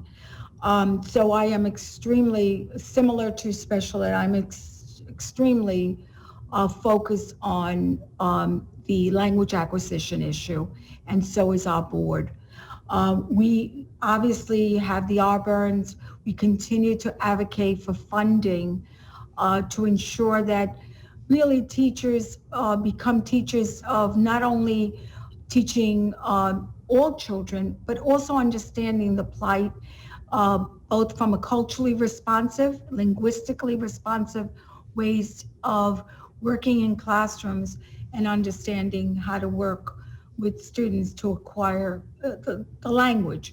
As you well know, having experienced your own learning process in terms of language acquisition, it takes 5 to 7 years and even longer for students to really become pretty comfortable with tackling content. Right, but I have 10 more seconds. So how do we justify this cut? You're telling me we cannot. So we are strongly advocating for the fact that we cannot justify that kind of a cut. So when we opposed, obviously during these conversations, we put our position in terms of things that we cannot support, that we don't support. These are, remember, keep in mind, this is the executive budget, and then we go in through a whole phase of from this point. So the department in no way or shape advocates any cuts that will impact on L students or students that fall into that context. So, and to your second question about teachers, we also do not support any funding that cuts teachers because of the issue of increasing diversity of our teachers, in also creating and extending the pipeline in terms of our teachers. So we are not supporting those cuts. All right, thank you. Assembly. Yes, we're going to move on to, I think we're finished with our chairs and rankers. We have quite a few members of the Assembly with questions. And I would just ask Commissioner Rosa, as we move along, just to be mindful of the clock, because we do have many members. And instead of ending tonight's hearing on Tu B'Shvat, I don't want to end on Tisha B'Av. Okay. So, and with that, a few of us got that. Assemblyman Byrne, for 3 minutes.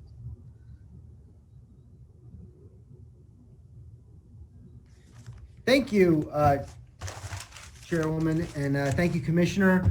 Had a couple questions. I'm sorry, just juggling a lot at the moment. Start with one question I had is there's some legislation that my colleagues and I have supported in the past. There's a statewide proposal and there are local school district proposals that grant forgiveness to various districts that have had ministerial errors. The governor has vetoed some of them in the past. I'm fortunate that while the governor vetoed a bill that helped the Mahopac Central School District a couple of years ago, Senator Harckham did help negotiate to get that into budget. So for my district, we benefited by that forgiveness. However, many other school districts across the state had not received such a benefit. And my understanding is your predecessor, I'm looking at an article in the Post Journal, the former State Education Commissioner Tahoe said at a hearing, and I hope this is correct, as part of our mandate relief bill, we actually proposed similar legislation for blanket forgiveness for late cost reports Doesn't make sense to pass bills one at a time for different districts. We believe that all districts should be treated equally and have the same blanket forgiveness on those late cost reports. And that's the end of that quote in that online article. My colleagues, I think, have similar situations. Clymer School District, Mr. Goodell, Fulton City School District. Would you support a legislative effort for statewide forgiveness legislation for those districts as well?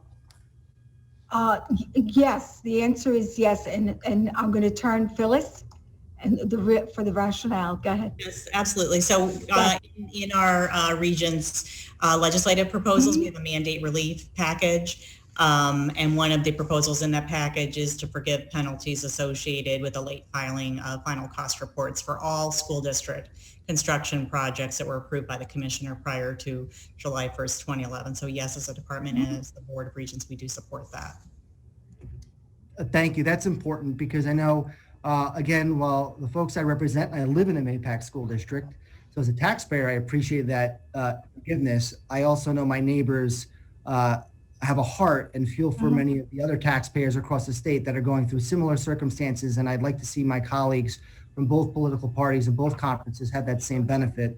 It doesn't make sense to be selective about that type of forgiveness. There's another proposal that I'm going to be introducing. It's been effective in some other states, Ohio, Texas, Virginia. It's called a Purple Star Schools program. I'm not sure if you're familiar with it. It's not a mandate on school districts, but would help recognize various school districts that work to partner with active duty military families, specifically by designating school staff as a point of contact for military students, their families, require professional development for staff assigned as a point of contact for the military, designate a page on their website featuring various resources and other supplemental activities. Again, it's not a mandate, but it's a way to recognize various school districts that take that extra step to help our military families. Is that something you think your department would be supportive of? I mean, I'd like to see this happen through legislation by myself or a colleague, but it probably could also happen through regulation within the department. Well, first and foremost, I'd like to have an offline conversation just to really, rather than just give you an answer, to really have a deeper conversation and understanding. Because a lot of times, just so you know, we tend to support a lot of the bills, but there are times when we don't have the staffing and dyslexia, creates all kinds of added issues. So I definitely would love to have the conversation and move forward on it. Certainly, Commissioner, I appreciate that. And I know we've introduced it. Haven't gotten a bill number yet, but I can. Time has expired. And I'm running out of time, but thank you. Thank you. If you're throwing it back to the Senate, Helene, we've been joined by the chair of our New York City Education Committee. So I'd like him to be slid in now for 5 minutes. Thank you, Senator John Liu. Thank you, Madam Chair. I apologize for my delay in getting to this meeting. I have class myself on Thursday mornings from 9 to 11. But nonetheless, I'm very happy to see, as always, all of our chairs, and especially the inimitable Betty Rosa and her team. Commissioner, nice to see you as always. I have a quick question about the federal waiver that's being applied for right now. You're seeking comment. I think most people understand the need for dispensing with certain exams, especially when it's just been impossible or at least very difficult for many families and students to be able to learn remotely and to be able to do reasonably well in these measurements. The bigger question is what is the state education department thinking in terms of exams in general? Because before this COVID crisis hit, the regents were already having town halls across the state on the issue of exams. Sure. And a related question is, are exams necessary, or can we actually get rid of all of them? Okay, So you're right that we had started our grad measures and we were going around the state to gather information. By the way, we will resume those our hope is to resume those during the summer into next fall, because that is a bigger issue that we want to get to in terms of exams. And to your question, what exams are necessary, what's the purpose, and how do they fall into a composite of demonstrating what students know, particularly in some cases where we look at project-based learning as well. So that's one issue. But to your other issue is that even this morning, you know that we did send out, and we'll share it, once again, we'll share with everybody. We sent a text to the Republicans. I'm sorry? We'll. No, we got. Helene's not muted. Oh, okay. So we have been, we've put out a survey a couple of days ago to really get to the heart of asking parents, educators, advocate groups. As of this morning, we had information on over 10,000 individuals that responded to our survey that's in public space, and we will share that with you. We will end the survey next week.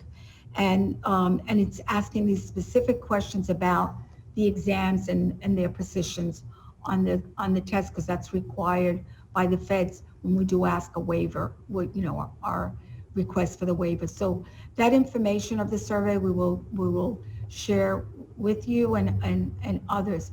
But we're very interested in trying to respond to the needs of our students during this crisis.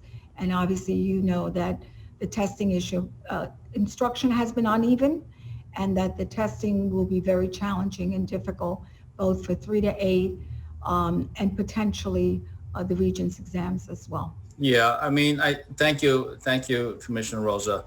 By the way, I like the term Chancellor Rosa a lot also, but I'm very happy to see our new Chancellor, Chancellor Young, in place now. The question of testing, what does it really mean? And the question of grades themselves has been a big dilemma for many people involved in education for a while now. COVID has just kind of like laid bare a lot of issues. But once we get beyond COVID, and I do believe we at some point will get beyond this, we need to have some real heart-to-heart talks, these town halls about what grades mean. Do grades even matter? Does there necessarily need to be a trade-off between equity and excellence? I don't profess to know the answers to those questions myself, but I honestly, every day I'm thinking about those questions. There's also a big concern about how students catch up. Because learning definitely has not been what it normally would be this past year, and probably for at least another half year, if not another full academic year. The question is, and this comes from a lot of parents, how do their kids catch up?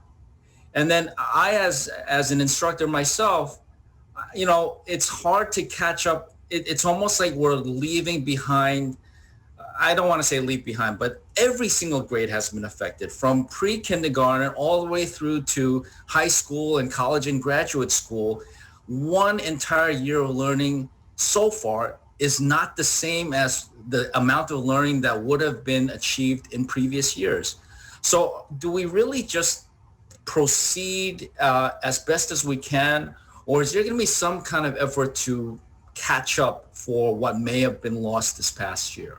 Right. So previously, I talked about that the federal new funding CARES 2 is for learning loss and how to execute that.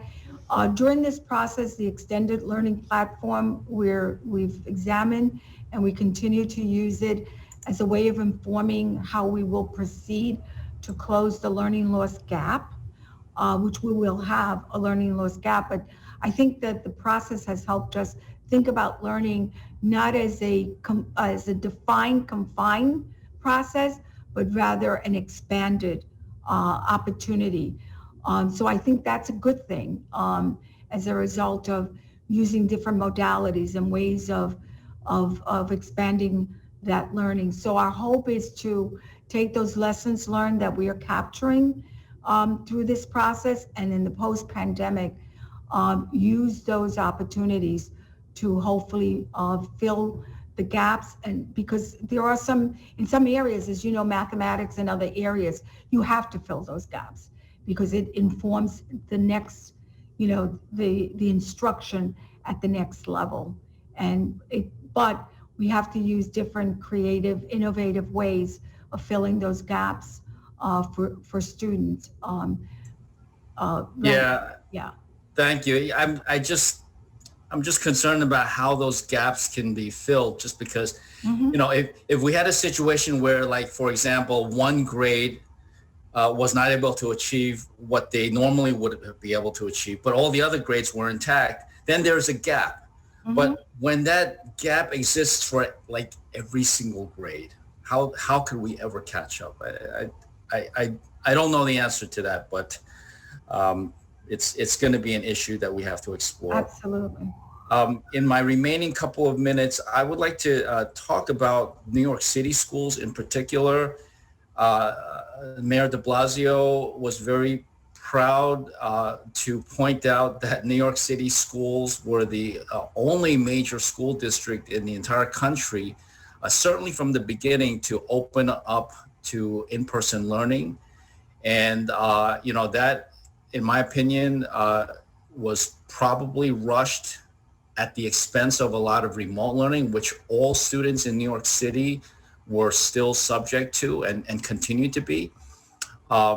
And rather than focusing efforts on remote learning, getting it all right, there was just a real rush to be the first to open for in-person learning. So my question, Chancellor Rosa, if you care to comment on this, is do you have some kind of opinion, or maybe not your personal opinion, but state education department as a whole, with their evaluation of New York City's rollout of the return to in-person learning? Was that the optimal solution, or did that come at the expense of things that should have been prioritized at a higher level? Right. So just so you know, and I think you do, we worked with the reopening plans with all the districts, and we obviously provided our guidance to help districts plan. We did have a conversation with New York City when they had the original date that they selected for reopening.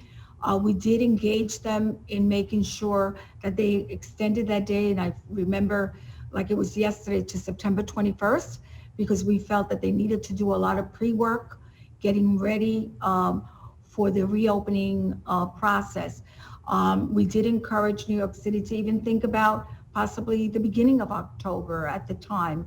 So we continue to engage with New York City as our largest LEA, and we continue, as well as with others, to really have these discussions in terms of reopening, continuing, and also learning from those that did, what were the benefits of those that did, that had to close right away, what were the impacts. So we continue to work with New York City as well as other school districts to really find out.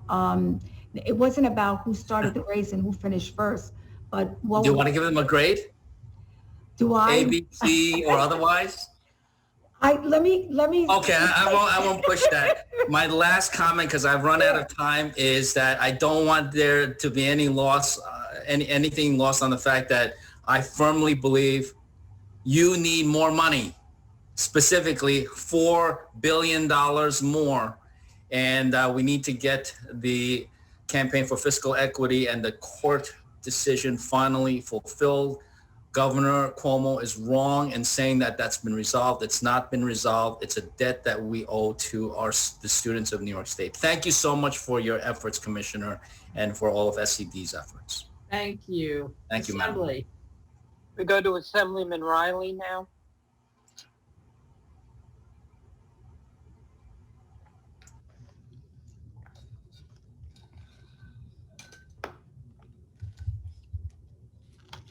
Thank you, Madam Chair. Commissioner, thank you so much for your testimony. I'm actually, one of the questions I have is looking over the special education waiver part of the executive budget. It says here that the executive budget proposes to establish a waiver process to allow school districts, approved private schools, and BOCES programs to file an application with the State Education Department to provide flexibility from special education requirements. Would you be able to go into a little detail about what that constitutes and how that may impact individual students in the classroom? Sure. I'm going to call on Chris Soriano, who's with us, to summarize the specifics on the waiver issue. Chris? Good morning. Still good morning. Good morning, everybody. Thank you, Commissioner. Yeah, to summarize, as you kind of summarized, as in prior years, the executive budget would authorize school districts, approved private schools, and BOCES to apply to the commissioners for waivers from certain special ed requirements under 4402 and 4403 of the education law, really to implement an innovative special education program.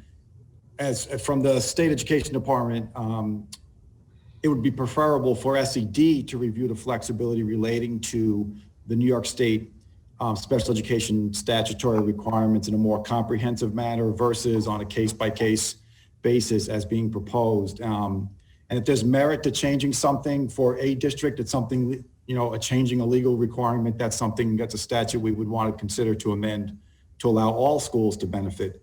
In the 2021 school year, NYSED will be engaging stakeholders in discussions regarding the recommendations for overall mandate relief and releasing a survey really to obtain broader stakeholder input on what would be, from the field's perspective, mandate relief that would be useful and beneficial to schools. And so everyone understands there currently is in regulation existing regulatory waivers that will continue to be available, and that mechanism is to offer schools flexibility already with respect to the special education service delivery models, and current regulations also allow the State Education Department to issue waivers of certain special education requirements that are not mandated by federal and state law. So we have existing waivers in regulation.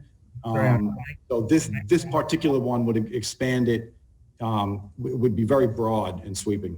Would you be able to give an example on a student-facing example real quick in my last 10 seconds that it may impact? Well, right now we have the waivers that would allow student programs. You could waive the number of students, for example, in a special class. So you could increase the number. So like a 12 to 1-to-1 or something like that? Right, like a 12 to 1-to-1. You could exceed the number of students in 12. We already have that availability on a case-by-case basis for districts to apply for that now. So this will impact IEPs.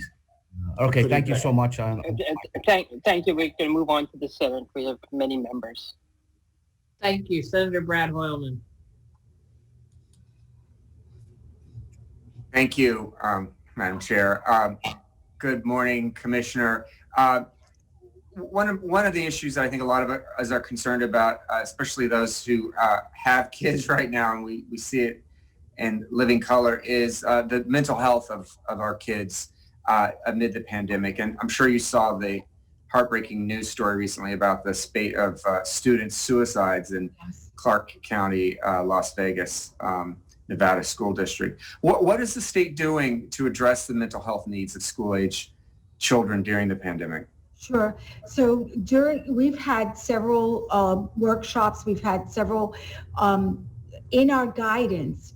A major portion of our guidance had to do with mental health, social, emotional.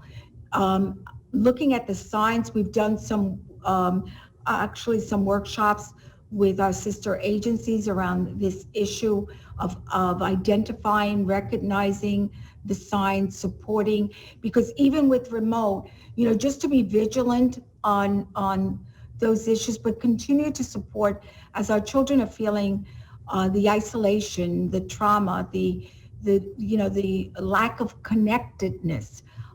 So we are very much, and also signs, you talked about suicide. recognizing, and Kathleen DiCataldo is on, and she's been working closely, very closely on. If I could ask you, if I could ask, do you have a sense of how many school districts in New York have formal suicide prevention or intervention policies? Is there a number?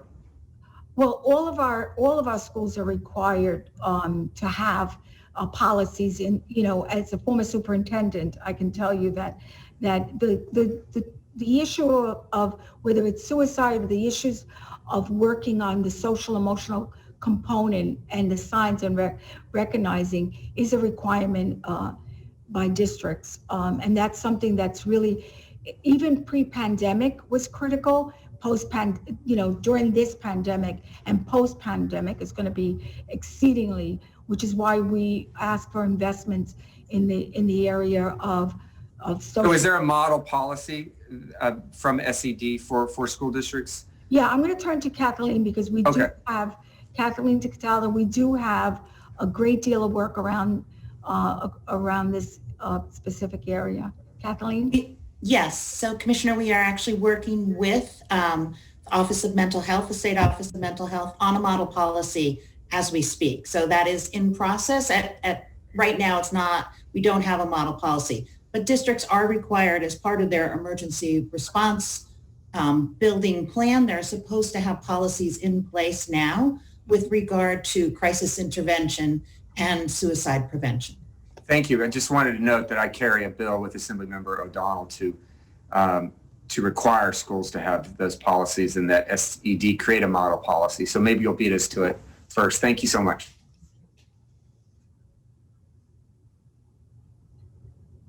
So we move on to the Assembly. The next questioner is Assemblywoman Lunsford. Thank you. I wanted to address students with disabilities and those with IEPs. When we went remote last year, many students with IEPs were just not being served.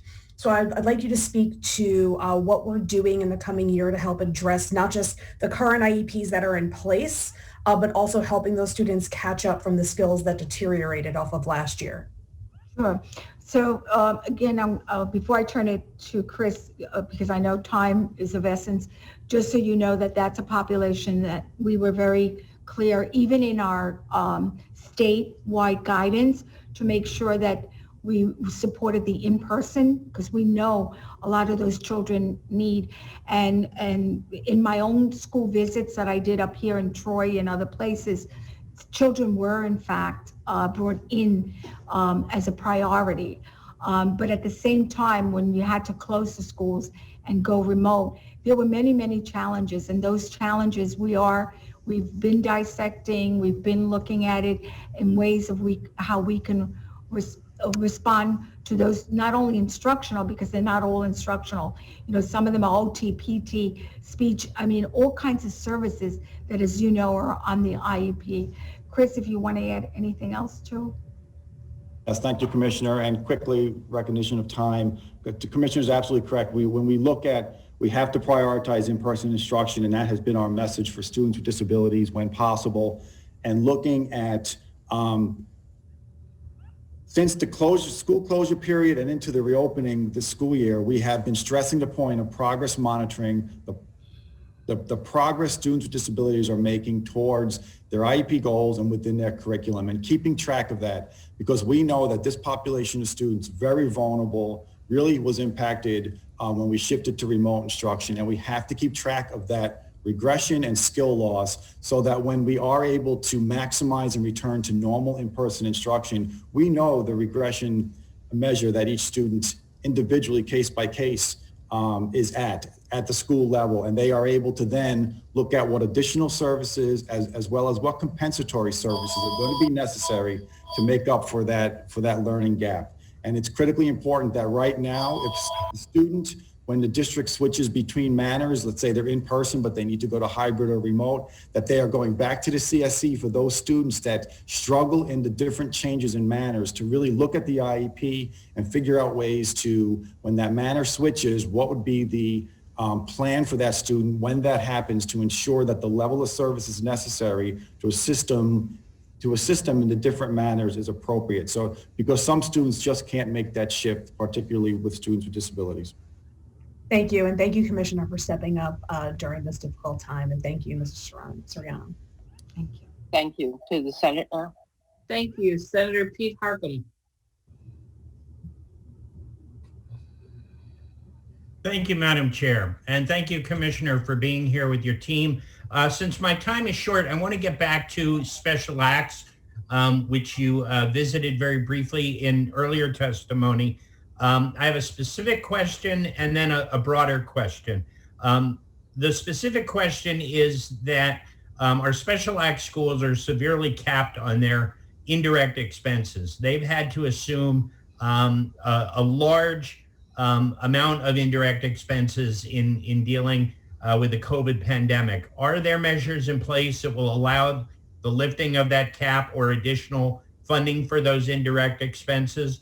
And then the larger question is, when are we as a state going to reform really how we treat our special act schools? I think we all agree that these are our most vulnerable students, and yet we have such handcuffs on the people who try to do this special work. You know, we touched on the rate setting before based on old enrollment numbers. We don't allow them to have appropriate reserves.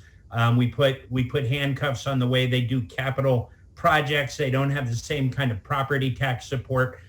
So what is your vision long-term for how we reform, how we fund and operate our special act schools? Thanks so much. Thank you. So I'm going to start by saying that you're absolutely right. That these are some of our most vulnerable students in settings that need so much support, and yet we continue, you know, not just with the rate setting, as you said, we continue to really, you know, do a disservice in many situations in terms of providing for them. Phyllis, I'm going to turn it to some of the specifics of what some of the things that we're thinking and some of the concerns that we have that we, like you said, that we really have to take action on, and action as of yesterday. Phyllis? So thank you. Yes, just back to what we said previously about our Regents' proposal to reform the tuition rate methodology. That's especially critical for the special acts that had the unique situation that you referenced. You know, they are public school districts and are subjected to the public school district requirements in terms of collective bargaining and whatnot, but they aren't allowed to retain reserves like other public school districts. So it's almost like they get the worst of both worlds. So that would be part of our tuition methodology review that we've requested funding for.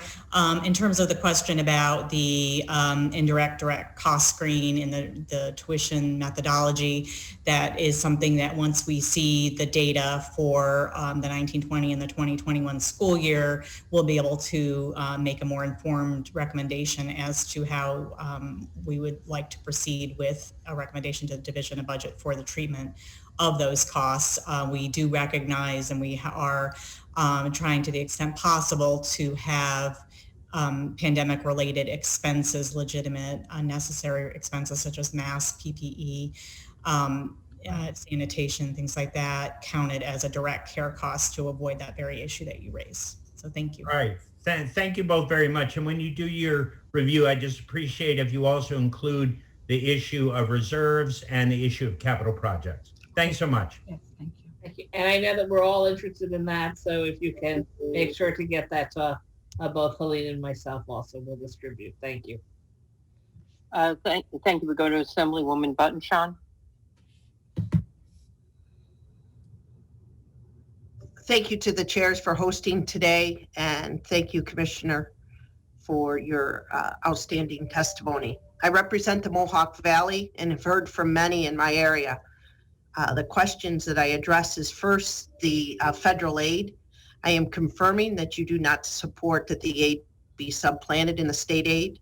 Currently, all the school districts that I represent have major decreases in state aid for this year. And as you know, they're facing increased cost with PPE, testing, technology, et cetera. Second, the compensatory services that were not provided through the pandemic. Has SED provided guidance on how these services are to be made up? And if so, will there be state funding provided? Third, I appreciate the proposal regarding full funding of expense aid and BOCES aid as requested, that all these lines are maintained. And finally, you stated that you have learned from the pandemic and would like to accumulate those best practices, as so many of us have looked at this. Do you have a plan on how to include all stakeholders in the best practices so as we move forward? As I have heard from many, that the new mandates that had to be placed during the pandemic get somewhat confusing to those parents, teachers, administrators. And is there any thoughts of a possible chart or rubric that is dated to provide those changes and when they expire, et cetera? Thank you again, and I will wait for your responses. Okay, so in terms of, let me just go to the lessons learned and work backwards in terms of your questions.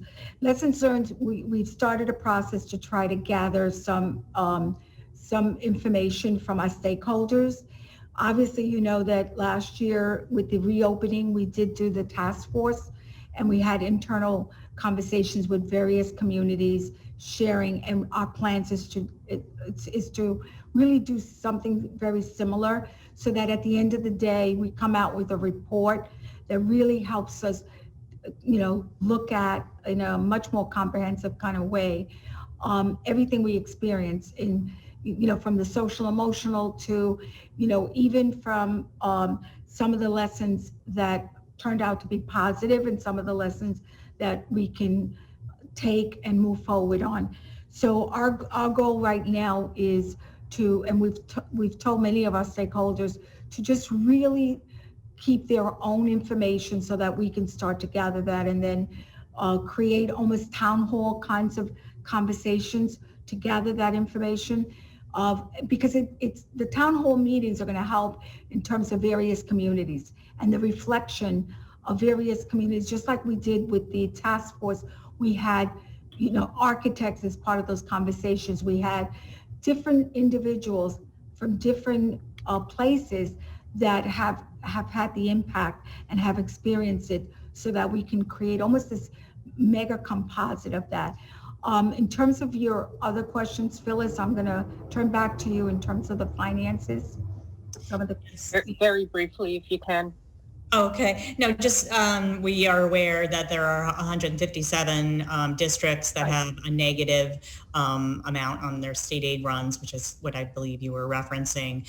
And we are supportive of, as Commissioner said, fully enabling the school districts to use their federal stimulus funds for their intended purpose and not as a reduction. The one thing I would just point out in terms of the STAR cut, it does 85% of that amount negatively impacts high and average needs districts. So thank you.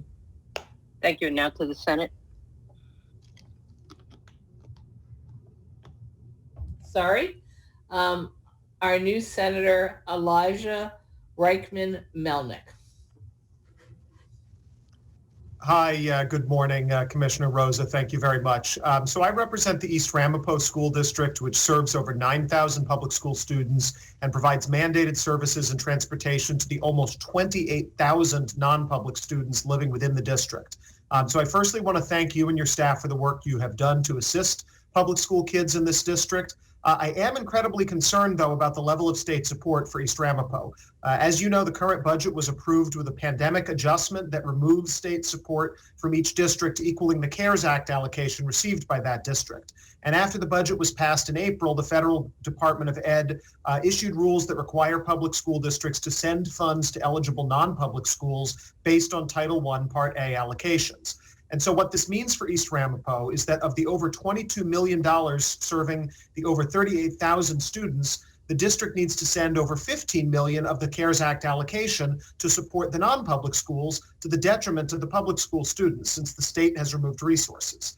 I wanted to ask, are you aware of this situation, and what will the Education Department do to ensure that state formulas adequately account for the unique nature of the East Ramapo School District? Right. Not only were we aware, but I'm I know that you know we have we have two monitors in place. One of them does the finances, and we have our ongoing weekly meetings with the monitors as well as the superintendents. And so, yes, it is something that not only we're aware of, and obviously because of the structure, the way the CARES Act 1 was set up, we realized the imperfection, as we would call it. We're also aware of the implication of in this current budget of some of the dollars that have been also removed and impacted. So yes, and I think this is a great conversation. As a new person, we are more than glad to meet with you to clearly share with you many of our activities and concerns, and continue to work with you and as well as other legislators that are very committed to East Ramapo. Commissioner, thank you. I have one other question about another district I represent, which is the Ossining School District. And it's one of these harmed suburban districts where the foundation aid formula is really not working well for them. The enrollment has been increasing for over a decade. The community's wealth has been decreasing, and they're getting less than half of the foundation aid that they are entitled to. They were entitled to almost $30 million and received just 14.3 as of November 2020. So I just want to, obviously we're not going to be able to fully fund foundation aid at the moment with the budget.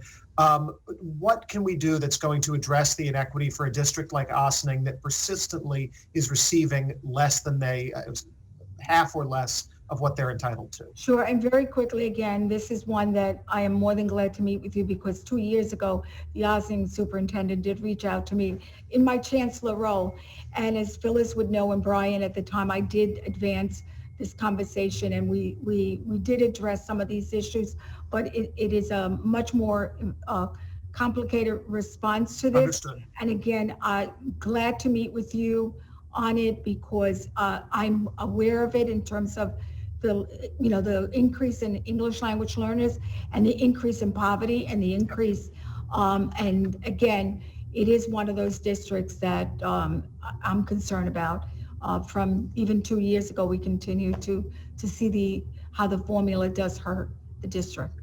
Commissioner, thank you very much. Mm-hmm. We go to Assemblyman Lawler, I'm sorry. That's okay. Thank you, Chairwoman, and thank you, Commissioner. Appreciate your time. I want to echo Senator Reichlin-Melnick's comments about the East Ramapo School District, and certainly would very much look forward to sitting down with you and your team to discuss the funding levels for that district.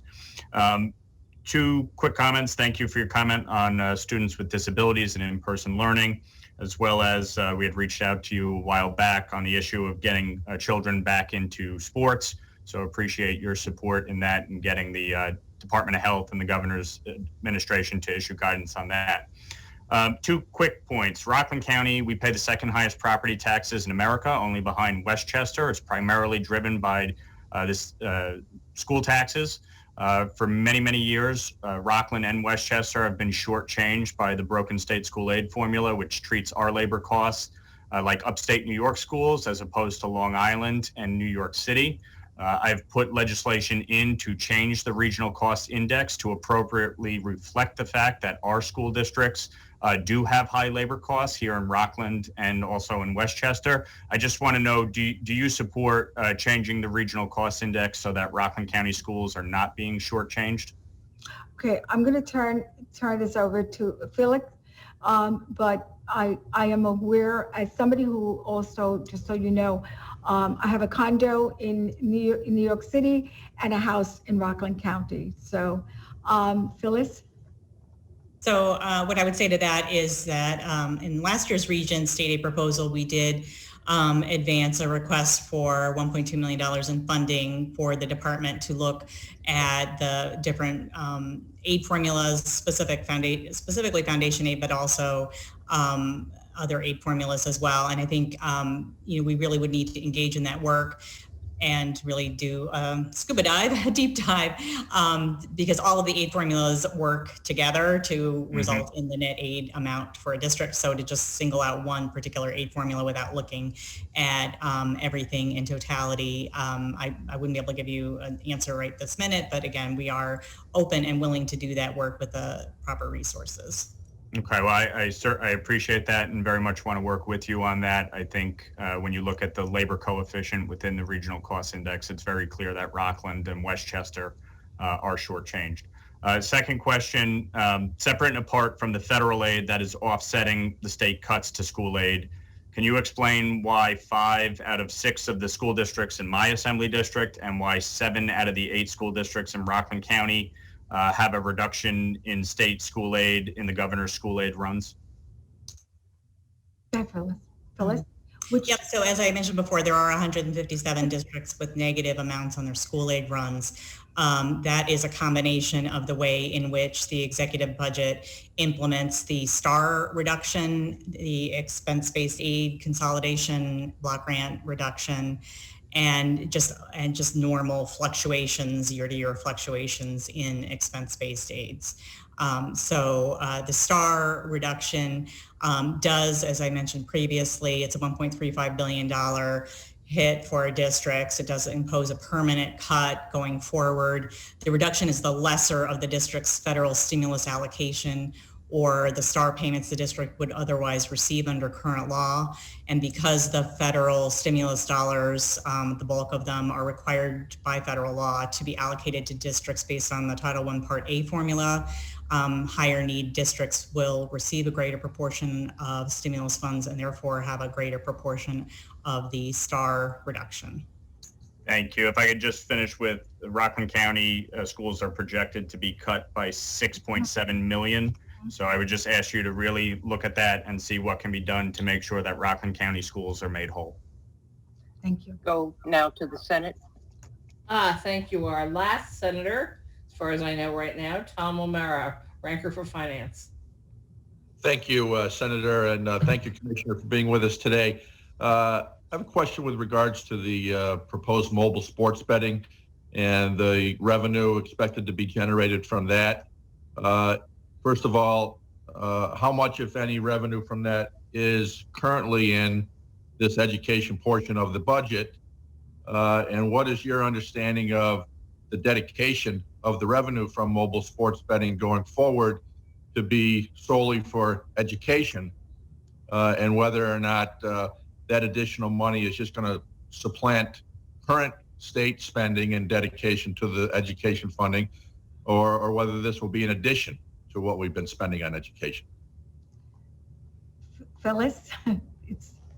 So I think we're probably going to need to get back to you with more details in this, but my understanding is that BLT, if that's what you're referring to, is included, as a revenue stream for education. And I'm not aware of any changes in the executive budget that would change that. The changes in the executive budget, which are complicated, and it could be that I've overlooked something because we've had a lot of time and there's a lot of complicated proposals, but my understanding is the executive budget doesn't make a change to those revenue streams. The changes on the STAR payment side and the expense-based aid reduction side. So I'm not aware of any changes on that. But just to be clear, does the budget include anticipated revenues from the mobile sports betting?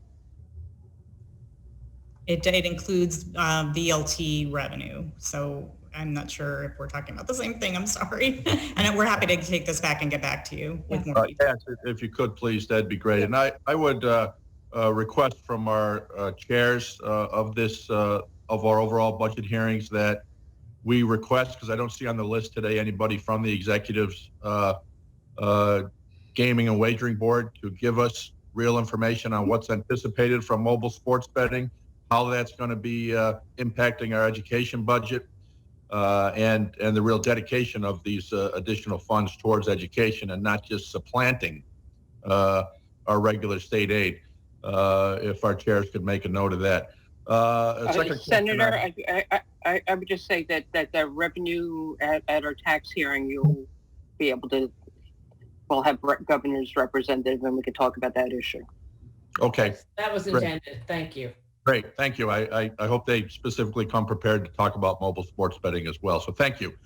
And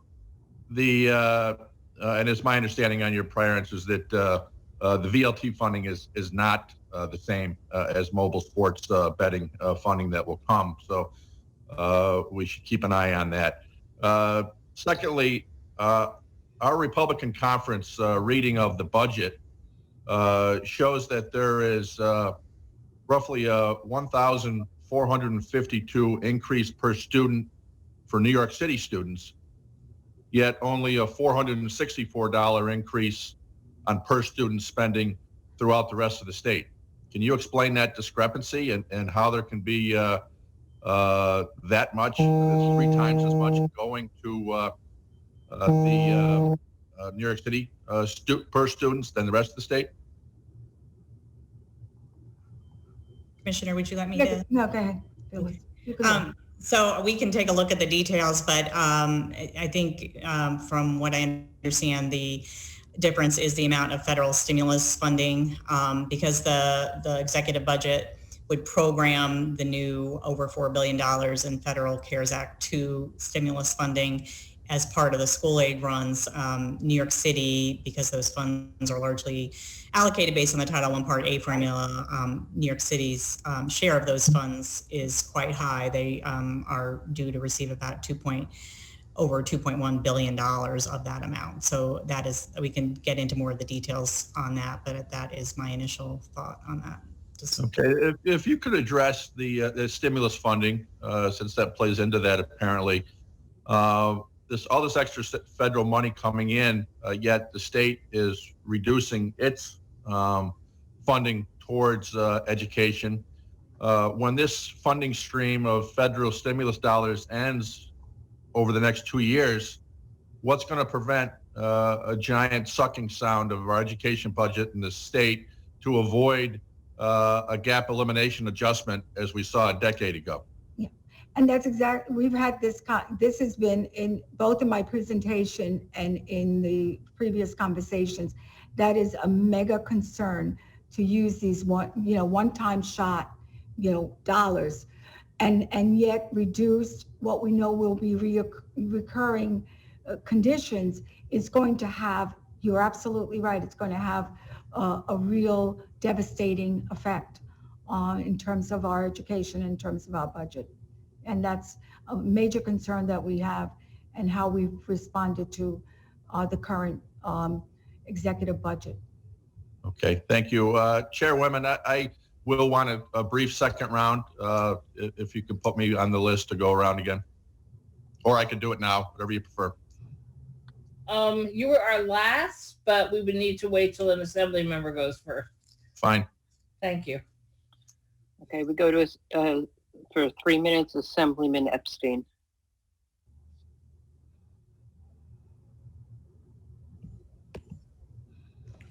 Thank you, Madam Chair, and good morning, Commissioner. How are you doing today?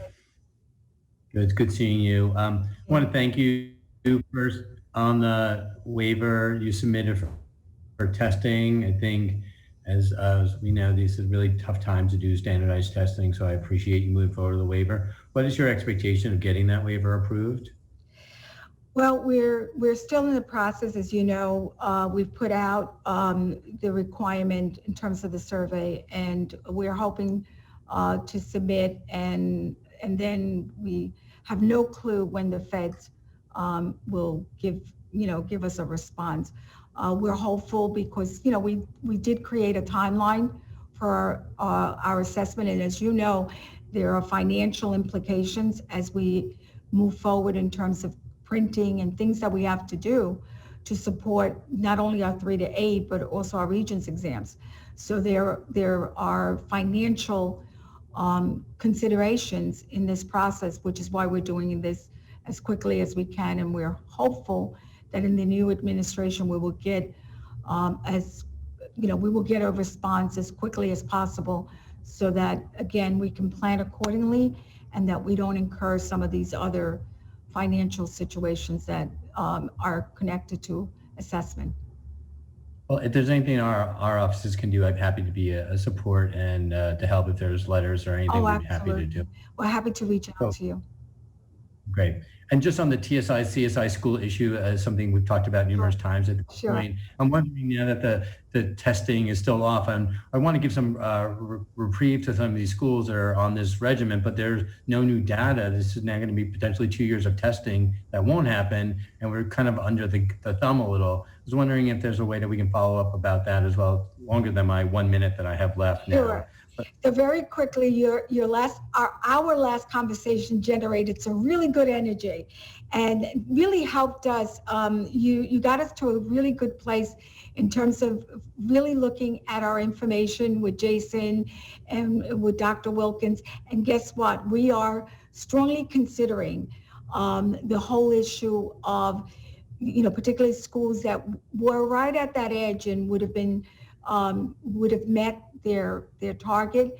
We are strongly considering some action, which we will share with you and others in terms of making decisions, despite the fact that, the tests have impacted on those decisions. So we're hoping to have some really good information for you sooner than later. Great. And I have 10 seconds. So I'll put on your radar for special ed waivers. I won't have time to raise that, but also the tutoring needs for students with special needs. I think, that we're going to have to manage that. I'd love to follow up with you about that. And finally, we need more money. We need more money. As much more money as we can get. These kids are going to struggle. Thank you. Thank you for all your support. Thank you. Thank you. Thank you, Madam Chair.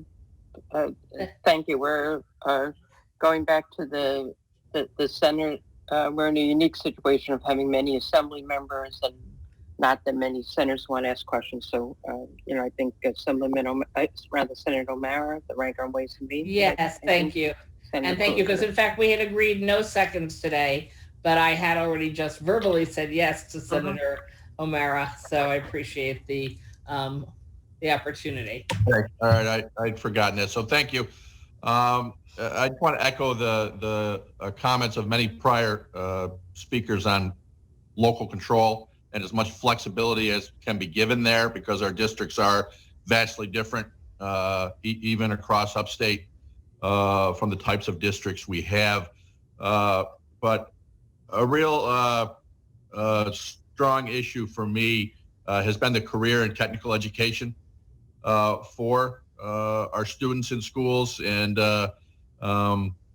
getting away from really the priority of college for everybody. And I'm concerned with this transferring of or the renaming of funds here from BOCES aid into a services aid, how that is going to impact dollars for CTE, and what is your and the department's overall priorities as it comes to career and technical education? Well, let me start by saying, yes, $696 million, by creating that bundle, obviously, long-term is devastating, to say the least. As far as CTE, our position has always been college and career.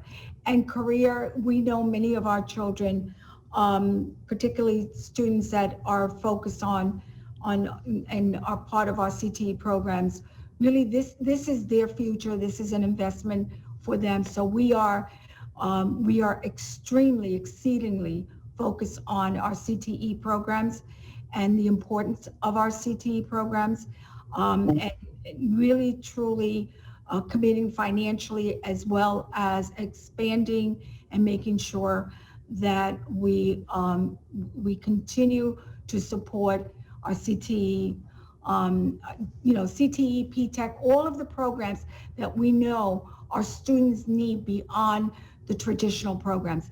They are exceedingly important, and we are in the department, we're very much committed, and it is very painful to see the issue with the CTE. Truly agree with you. I thank you for your comments on that. I agree wholeheartedly with you, and I'm glad you share those concerns, because I really think we need to make sure that we have a very well-rounded and diverse student body coming out of high school, both those going to college as well as those going into career and technical fields. So thank you for your commitment towards that. I look forward to working with you to advance those goals. Thank you. Thank you. And we have been joined by Senator Gallivan, but I am told he has no questions. And so now the Senate is moving over to the Assembly, Madam Chair. Okay. We actually were also joined by Assemblywoman Dickens, Assemblyman McDonough, Assemblywoman Melissa Miller, perhaps a few others I may have missed. We'll get back to that. Let's just go to Assemblywoman Clark for 3 minutes. Hello, thank you, Commissioner, for being here. Good morning. I first want, or good afternoon, I guess I should say at this point. I first want to thank you for your support in having the federal dollars coming in this time around augment school aid, not fund it. I do think it needs to go to the extra COVID-related costs and not be something we depend on as traditional school aid.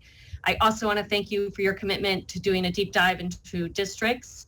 The 4 I represent in my assembly district all do have unique challenges, 3 of which have pretty low reimbursements in the foundation aid, Brighton around 50%, and my 2 in Irondequoit around 60%. So I really look forward to working to getting to 100% fully funded foundation aid, if not at least a floor to help really uplift some of the money that they desperately need. But then I also have the city school district in my region. I'm a proud graduate of the Rochester City School schools, and I really care about what is happening there, particularly as we're dealing with COVID and poverty and some other unique challenges. I'd love to hear your thoughts on the aid, or the formula for the foundation aid, what you think about updating it, particularly around census data, which would be easy and I think would make a big difference, but also capturing extreme poverty over general poverty, which the city has a lot of, including things like homelessness, the trauma of extreme poverty, and social and emotional needs of kids who experience that. So I don't know if there's ever been conversations around the foundation aid formula, how we can capture some of those unique things that happen in some of our big 5 school districts where there's a lot of urban poverty. So I'd just love to hear your thoughts, and I look forward to working with you as we update that formula and other things like special service aids and other needed. Sure. I think we've had some of those conversations already, and we are more than glad to continue those conversations with you personally, especially since Rochester has some other financial situations, as well as we've put a monitor in that really zooms in on a weekly basis. We have these conversations around the fiscal conditions of the district. So we're more than glad to engage with you, to share with you not only those specific conversations, but also to share some of the concerns we have about the students who are in those challenging conditions, and also to talk to you about the formula itself as well. Wonderful. Thank you so much. All right. Thank you. Next, we have our chair of our Libraries Committee, Assemblywoman Kimberly Jean-Pierre. Or 10, yes. Hello, and is it morning still? No, it's afternoon now. Afternoon.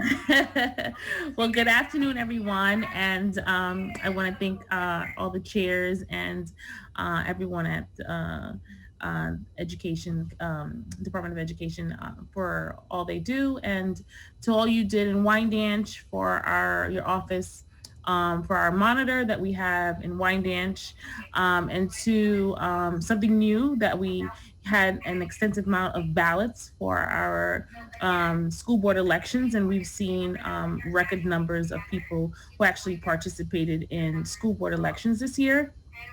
So I want to thank you for working with schools to ensure that they're getting the training and everything. But I have a few questions, and one of the questions would be diversity, and how, what efforts are we or is your department looking to do to diversify the workforce to reflect the children, the population? As we see in my district, we see a growing number of Hispanics, and what are we reflecting the workforce? And I have my 5-year-old who's actually right next to me doing remote learning. And often what I hear is, can you turn on your camera, and getting students engaged, and, what some of the things that you can advise the state to do to reflect some of these gaps that we're going to see coming forth? Sure.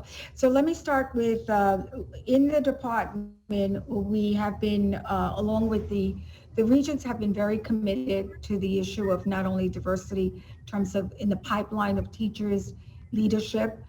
We've been working, as a matter of fact, we recently had a meeting with some of your legislators, on Long Island to discuss this very issue of making sure that we increase the diversity, because many of our children, their response is that they really need to see staff that looks like them, right? So part of the commitment is working with various groups in the teacher pipeline and the leadership pipeline. The second part of it is also working on the curriculum so that the single story shifts and it becomes a more inclusive curriculum. And the third part of it is that the department currently, under the new leadership of Chancellor Young and others, is continuing the work with us to look at this entire situation from, supporting the local school districts, because that's where the curriculum decisions are made, with staffing, with curriculum, with various different ways of raising the expectation and knowledge that a diverse school district reflecting the community is important. So we clearly are extremely focused on that work, both at the Regents level and at the department. And these are ongoing conversations, just about, if not every day, every week, around this issue.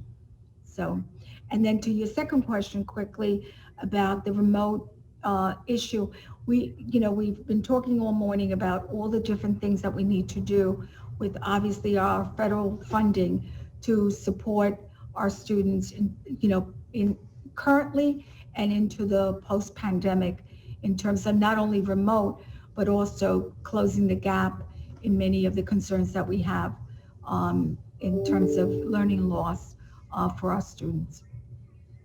And just to close with that, I would like to extend, as chair of libraries, and here to say bye, as chair of libraries, that and if we can not only utilize, we can utilize the resources of the libraries and education to provide parents with some support and just resources that we can extend to the communities, particularly low-income communities, parents who don't have the option to sit next to their child while doing remote learning, and to hereby, because that's going to interrupt their day-to-day job. So just as a resource, I hope that ARM can be extended to provide those tools to parents. Right. Yeah, internally we have been, I think earlier, we've been working with our focus on the extension and the importance of libraries as in this partnership process. And just so you know, I know we had a recent conversation with your superintendent and the monitor, and there is not only in your community, but in other communities, the library as a focal point to support the communities and the parents, and the richness of using the libraries to support as a platform to support education. So thank you for raising that. Thank you. Thank you. Thank you. We go to Assemblyman Zabrowski for 3 minutes.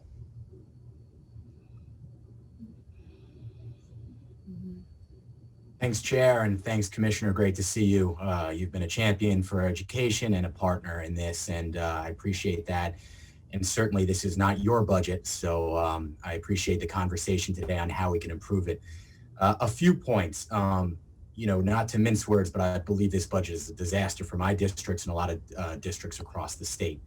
A couple things, we talk a lot about expense-based aids, but to break it down, we consolidate 11 programs that provide dollar-to-dollar reimbursements to our district and put it into a block grant, which will essentially mean that in the future, it will be severed, in my mind, from what they are doing, putting programs like BOCES at risk. No longer will school districts be able to count on the money they spent for important services being reimbursed.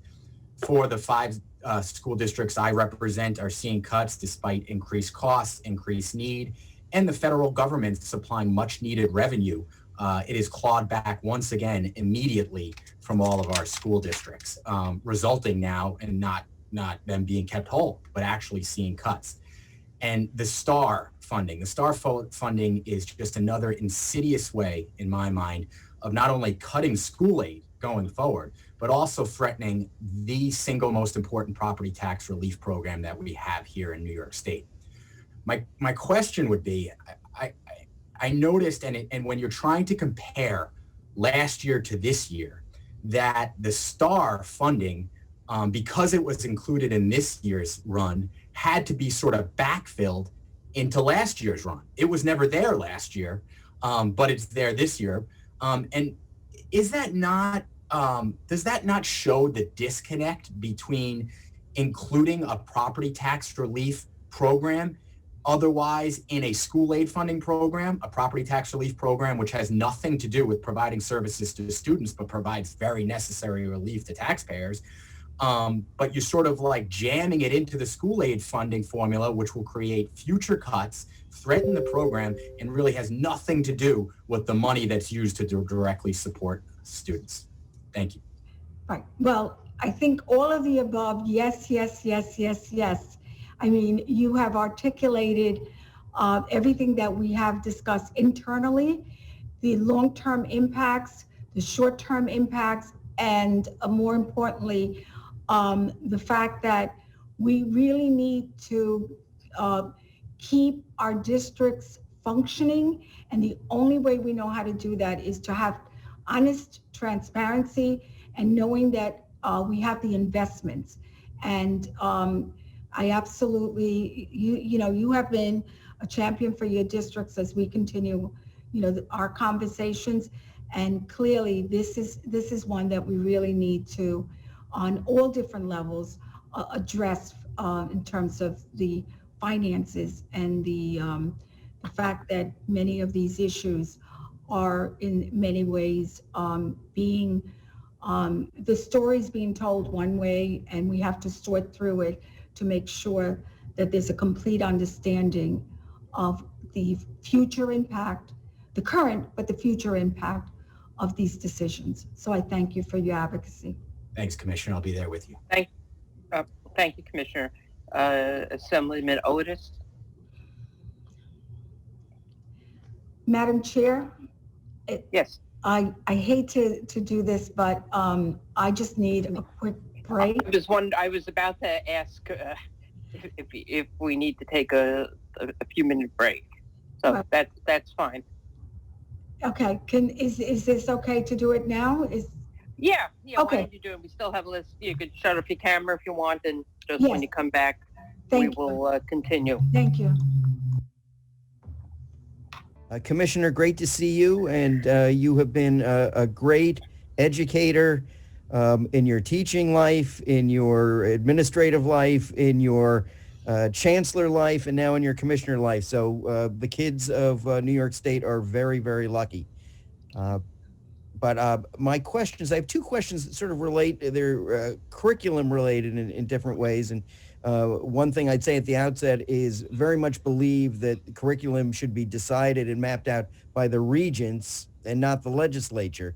That being said, very interested in technology, engineering, science curriculum the technology and technological educators and engineering educators association had put out a proposal about upgrading our curriculum for science and technology, which is so important. I deal with a lot of the STEM folks in my district, and really a desire to get some of that going in earlier grades. So that's one question. I'm going to ask my second question, and you can try and fit both in. The other curriculum issue is the need to get into our curriculum, and hearing this from all over the state, some of the history, some of the issues related to economic and racial justice in this country, and feeling that a lot of the history of our country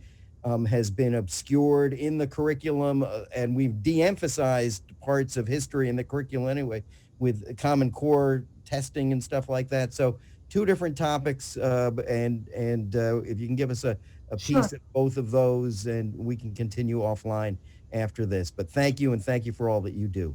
Sure, and thank you for raising so I'm going to start with, because we've been spending a great deal of work around this whole issue of the original inclusive curriculum that was way back, and somehow it never got off the ground under Sobel.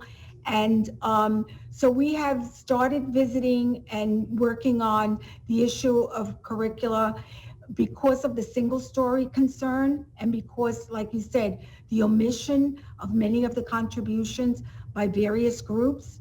And so we are, the Regents has been really focused on the fact that we have to move past that single story, that we have to look at civic, we have to look at contributions, we have to look at curriculum that's culturally responsive for our children. So I couldn't agree with you more, and I am delighted to share with you and the chairs and others some of the work that we're currently involved in that arena, because that is absolutely going to get us to a better place when we can look at the inclusiveness and the importance of celebrating the contributions of various groups. In terms of the science, I couldn't agree with you more. There is a need, both from the Regents' perspective, as well as looking at the local level, in infusing science, the technology, the literacy issues at a very young age. As someone who had worked closely with the Algebra Project way back, introducing it in kindergarten, first grade, looking at the science and natural curiosity of children in the area of science, experiments, all of those things are so critical to what I call critical thinking and development of innovation for our children. So we're very excited about this. These two areas that you're bringing up are two areas that are paramount and important to engagement, because these are two areas where children and young, as I call them, young adults really truly have a future in terms of their investment. So thank you, and thank you again for what you've done on the Regents and now as Commissioner. Thank you. Thank you.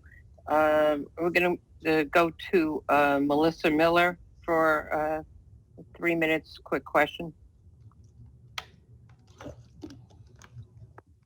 Yes, hi, thank you so much. Thank you, Commissioner. I just have a question. It's been touched on a little bit in the past here, but for those students with IEPs, there are many across the state that are struggling to fulfill those requirements. I can tell you personally, my own son has been on reduced therapies since March with no end in sight. There are many that are still on a hybrid or virtual basis, or even those in full person now are struggling to do the makeups that have, resulted.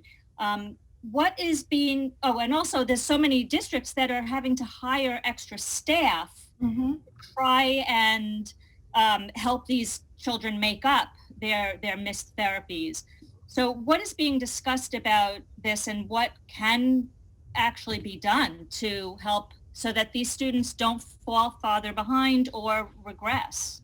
Right. Well, as you heard us say earlier, this is one of, early on when we knew we were going into the modalities, realizing, my background as a principal of special ed District 75 in New York City, and also a residential program in St. Agatha's, my background in special ed, we had conversations around not only just the IEP in terms of identifying the placement and the needs and the services that our children need, but also given our current modalities, the fact that we realized that we were going to have some challenges because of the services that are provided in, when we have in-person instruction, even for our most severe students, the constant repetition, the handover, the issues that we know that our students need in terms of the stability, the continuity, all of those things that are so critical for the learning process for our special needs students are their feeling of being in a safe environment, but also in a known, type of situation. But we clearly are constantly in our P12 and in our higher ed, the special needs population is one of the populations that we discuss all the time, we struggle with, because these conditions are so challenging for them, not in terms of just the related services part of it, but also overall instruction and their support of the social emotional, as well as the cognitive. I'd like to, Chris, if you have anything else that you want to add to it.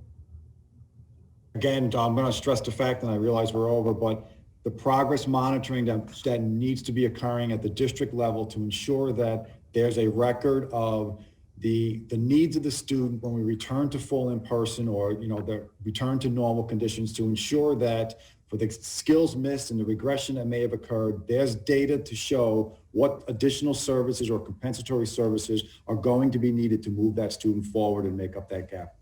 So it's a moving forward plan, nothing that, okay, I get it. Thank you. Thank you. Thank you. We go to Assemblyman Conrad. Thank you. Just unmuting here. Thank you, chairs. Thank you, Commissioner. First of all, I just want to say that I share my budgetary concerns with the rest of my colleagues here on the Assembly and Senate. I don't want the digital divide to become a diploma divide like many of my colleagues. I just have a couple of quick questions. Number one, I hope in our mental health assessment that addiction to nicotine, particularly vaping, is considered in that proposal. My also question is about, because we are seeking the waiver from the federal government on testing, is there any discussion on changing APPR for this year? And lastly, I have taken part in take a look at training programs in the past. I see teacher recruitment as a fundamental problem for our long-term sustainability of education, especially in diversity. Have we taken a look at future teacher education clubs at the high school level as something to consider? Thank you. Sure.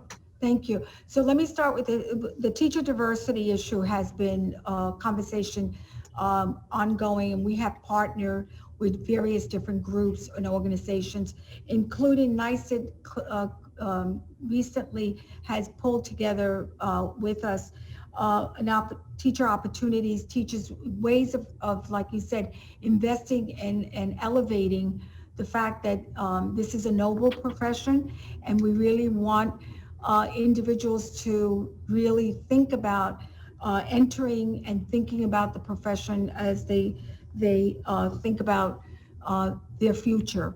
So your point about starting it younger, we absolutely encourage that, because I do think that's planting those seeds for the garden to grow is critical as soon as possible. Your other question, and thank you for the financial support in terms of that. Your question about the diversity that's just as important in this conversation. So as we're growing this, we're also looking, as I said earlier, issues of culturally responsive, issues of looking at the curricula and the curriculum to make sure that there's a reflection, that there's inclusiveness to support the kinds of engagement so that all students really get to understand the contributions that, you know, have been made over a period of time, and not isolating, not creating a curricula that really in many ways has a particular bent and excludes some of the amazing contributions that various individuals have made to strengthen this country. I agree, and I think we've made some tremendous strides in social studies to address, especially if you look at the Stanford Education Project and New Visions. As a 21-year-old social study or 21-year vet social studies teacher, the recent work has been amazing, and especially getting into the real art of history. So thank you for that work. Thank you. We now move to Assemblywoman Seawright.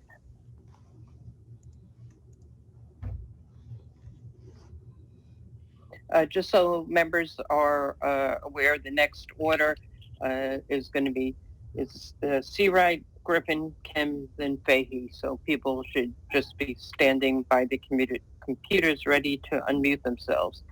Is Rebecca here? She does not appear to be at her computer.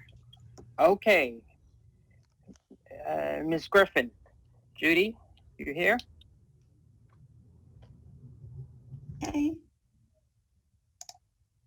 Okay, great. Thank you.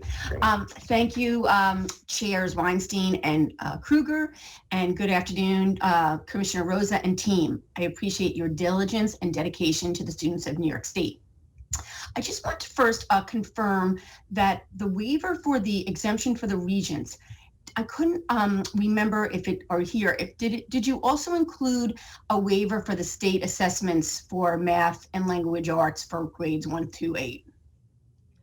I'm sorry, math? Yeah, math and language arts. Is that also included in that waiver? Yeah, I'm going to turn to Kim because, you know, we just wrote and we will share it with you. There seems to be some confusion around the waiver itself. So Kim, let's walk through it because this was an issue that did come up with even one of our newspapers. Kim? Thank you, Commissioner, and thank you, Assemblywoman. We're seeking a waiver from 3 through 8 for assessment accountability first. In the 3 through 8 accountability with ESSA, that does include 4 and 8 science, as well as the NISA SLAT, as well as the 3 Regents requirements for high school. So that is the waiver that we're seeking for right now. Anything regarding graduation will be the next step, and that goes to our Commissioner, our Chancellor, and the Board of Regents. So I hope that clears that up. Okay, that does. And then a follow-up to that is when it's important that that schools find out sooner than later, because there's so much prep time, whether it's the Regents or when it's the state assessments, there's an awful lot of prep time, and the kids have lost so much that a lot of people in my district, you know, parents are, you know, really have an issue with. When do you expect that we will know? How soon will it be? Well, first of all, and we did talk about this, and we'll share the information with you. We've put out a survey, as you know, yes, as parents, and and we just, as of this morning, we had over 10,000 responses from parents, and that's only a couple of days. So we will share the final results with everybody. We set up a timeline early on, just because we know exactly what you said. People need to know. So we set up a timeline in terms of really, this is the day. We just recently did this. We had to order paper. It was going to cost us $500,000 just to order that paper. We had to have storage, and we took care of that. So we're going through a timeline that we have shared with the regions, and a timeline that really gets us to that edge before we have to obviously make what we call those final decisions. So we're more than glad to share those timelines. At the same time, we will tell you that what's also going to be problematic for the 3 to 8, obviously, you know, in terms of the test and the accountability, will be the issue with the feds. Right, in the meantime, with the others, obviously, our regions are also going to be involved in the Regent's decision as well. Okay, well, thank you very much. And yes, thank- if you could share any of that information with me going forward, that would be helpful. Thank you. Thank you. So the next few members are on the Assembly side are Kim, Fahey, Bronson, and just to let people know, members, I'm announcing the names because if you are not available when we call upon you, the way the system works, we're going to probably end up kicking you to the bottom of the list. So if we could, Assemblyman Kim, as I said, then Fahey, Bronson, Simon, Mateus. Ron, you're on.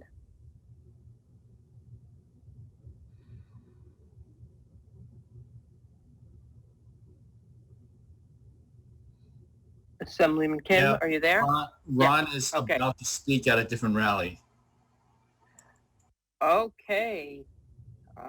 We You may not maybe put get in back. two more speakers down the list.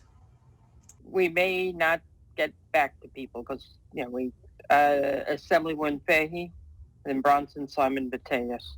Assemblywoman Fahey, are you here?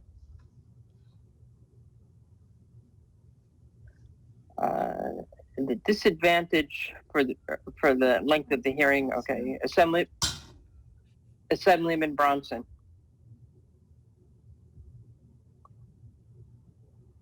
Harry, there's Harry. Thank you. Here I am. It took me a while to open the screen. But thank you, Madam Chair, and thank you, Commissioner, for being here. And it's good to see you, even though it's virtual right now. And I also want to thank you. You alluded to it earlier in your testimony, but your work and Phyllis and all in your team and your efforts with Mary Cariola School, a special needs school in my district, to help them with rebasing and making sure they're getting the reimbursement they need so they can serve some of our most vulnerable. And I also want to add to the chorus of voices that we have a lot of work to do on this budget to remove the smoke and mirrors of the executive's budget. So all of our schools are appropriately funded in an equitable way. And I look forward to your deep dive so that we can really make this a good budget for our children. And then another point, the mental and behavioral health services desperately needed before COVID and even more so now. And in order to meet that need, we need to make sure that we have reimbursements for additional providers in the mental and behavioral health, including the practitioners. So, and then lastly, I'm next. Lastly, I want to thank you for your willingness to really fight for all of our children, no matter the zip code that they live in. And in that regard, the Rochester City School District, as you know, we put a monitor in place. I fought hard for that, had your help in that. And the monitor is there to provide oversight and guidance and assist the superintendent and the school board. I meet them on a regular basis. And, I've been impressed with the work that they've been doing, but I'm interested in hearing your thoughts about how this monitoring approach is working. Is there other things that we need to do? But, we've got to get this right for our students. So I'm curious on your thoughts about that. Sure. So very quickly, I'm a big supporter. I was not a supporter of takeover. I think you know that. I'm a big supporter of monitors as a way of making sure that as a state we can continue the support. I do have to say that it is an enormous amount of time that both Kim Wilkins and her team and others, this is every single day, every single week. I meet with the teams at least once a week, just to really go through and we document all the issues that the monitor, you happen to have an outstanding monitor in Rochester who's very committed to the work. And the concept is something that we are obviously looking to use as a model in some of these conditions with our districts. and we're learning from how to fine tune it. Unfortunately, the state has no funding to do this work. This work is being done beyond our staff's regular work because we did not. Thank you, Commissioner. Thank you, Commissioner. We're going to move on to Assemblywoman Seawright had a technical issue before. Sure. Thank you, Rebecca, Chairwoman. Yeah. And thank you, Commissioner. I have an LGBT curriculum bill. New Jersey passed this same legislation 2 years ago. And Senator Wellman has it in it. Would just like to know the commitment of the state to this legislation. I know that curriculum is done at the local level, but would like to see some kind of commitment at the state level. Right, you're absolutely correct. It's at the local level, but it is a commitment that we have to the curriculum. So we will continue to work with you and through our legislative, Jen Throwbridge and others to support your good work. So you definitely have our commitment. Thank you. Thank you. Thank you. We go to Assembly. The next Assembly members are Simon, Matenas, New, and Sage. And just, if members, I'm giving you the fair warning, you end up at the bottom and we may not have time to get to you if you're not available. Joanne. Thank you. Thank you very much to the chairs and to Chancellor, Commissioner, and your staff, because I know you've been here a long time, and we very much appreciate your being here and your forthrightness and your dedication. I want to just say that I agree with so many of my colleagues on the shortcomings of this budget. I'm particularly concerned about the proposal to waive certain special education requirements. Mandate relief in one name or another comes up year after year after year after year, and I think it's a very slippery slope. So I'm very concerned about that this year as well as going forward, any efforts about that.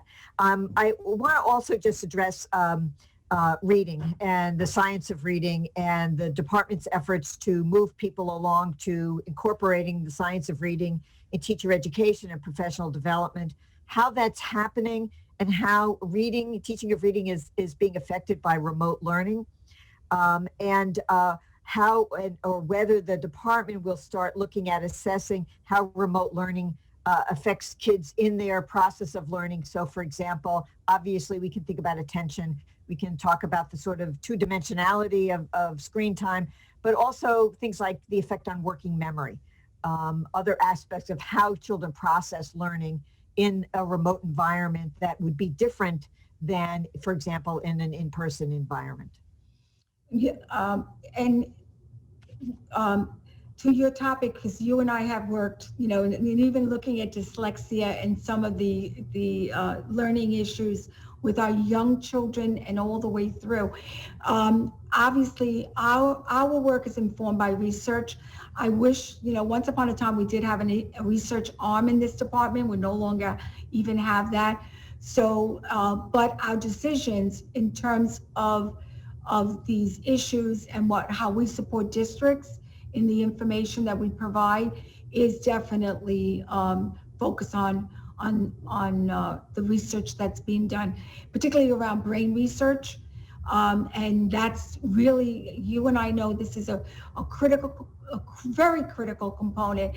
And the effects, one of the things that we're absolutely looking at, the effects of the remote and how it's impacting on, in terms of brain research and the remote. So we plan to take stock, not only in terms of in our P12 special ed component, but to answer you, and again, to engage in further conversations on this.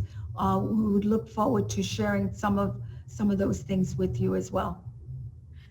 Thank you. And if we're making pitches about curriculum bills, I have one on gun violence prevention that I would love to see instituted and applied. Obviously there are local issues But, you know, gun violence is not something anybody wants, and we need to address that issue, I think, in a statewide basis. And it's really become quite problematic in a number of areas. Thank you. Thank you. Assemblywoman Matenis, then New Sayers, and then Heidman. Assemblywoman Matenis, are you here? She does not appear to be at her computer. Oh, wait, there she is. Okay, good. Hello? Hi, Marcella, you're on. All right, thank you. I wanted to ask, thank you everyone for having me. I wanted to ask a specific question around charter schools. The executive also proposed to allow the reissuance of charters where charter schools have closed, like the zombie charters, allowing new charter schools to open in their place. Please explain how many new charter schools are expected to open under this provision and the total number of funding expected to be allocated to these schools. Thank you. Sure. The number is 20. And I would get back to you on the specific, what the actual cost.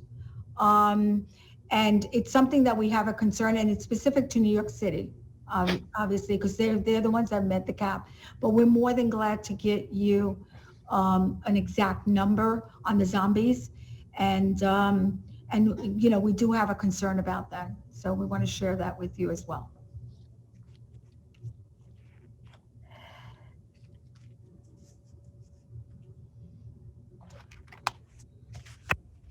So I think we go on to Assemblywoman New.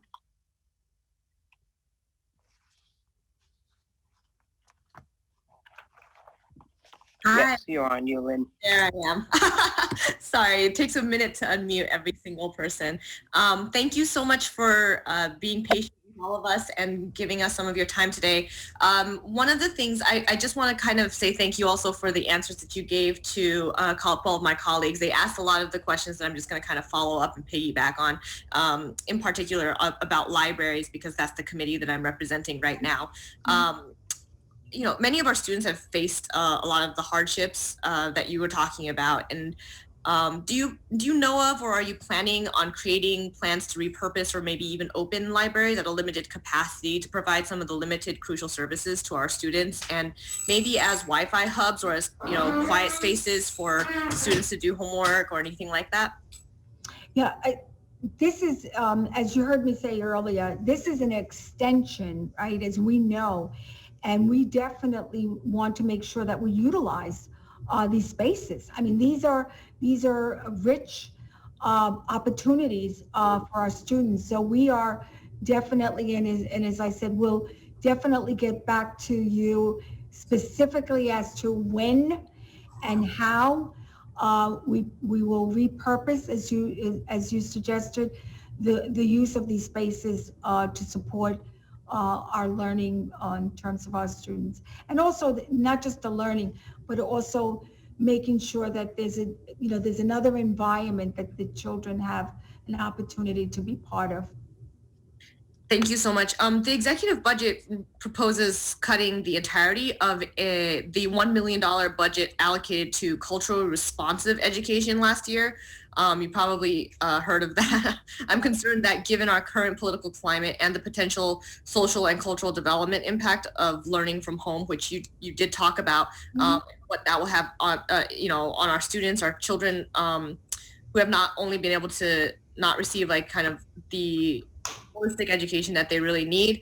What are your thoughts on the impact that these cuts might actually have? Because I believe that a couple of different advocacy groups have suggested 50 million for truly responsive programming, and I firmly probably think that that's true. I would just like to know your opinion on that.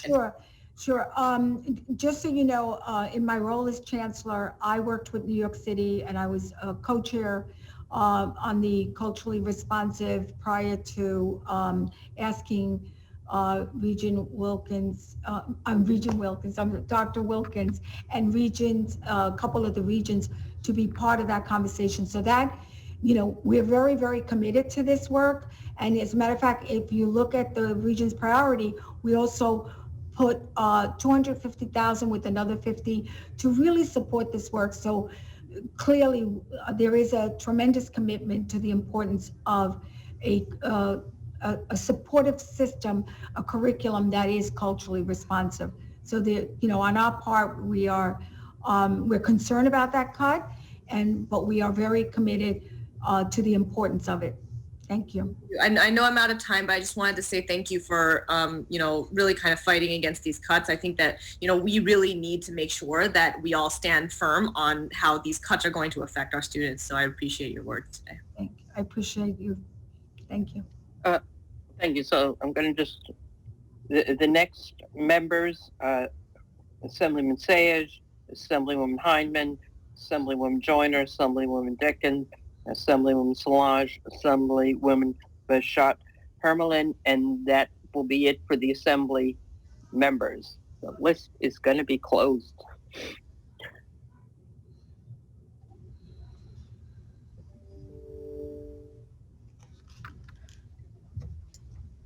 Assemblyman Sayegh, you can begin.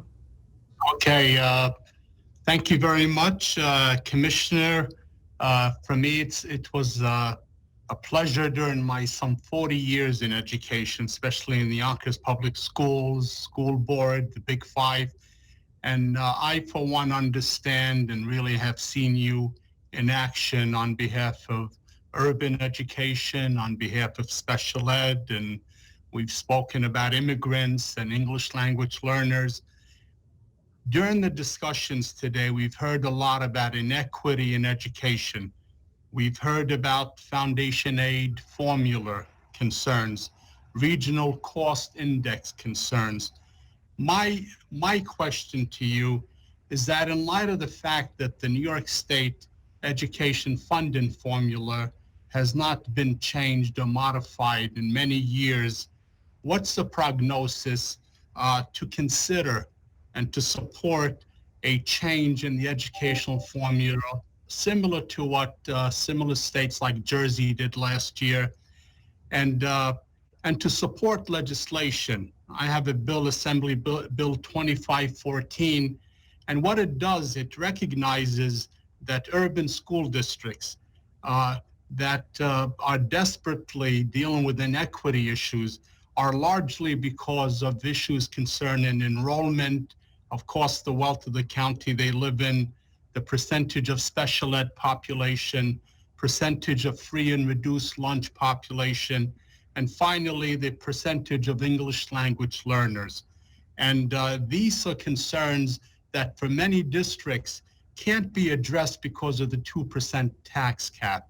So what's the likelihood of truly looking to resolve funding issues and inequity issues across the state with a funding change in the formula?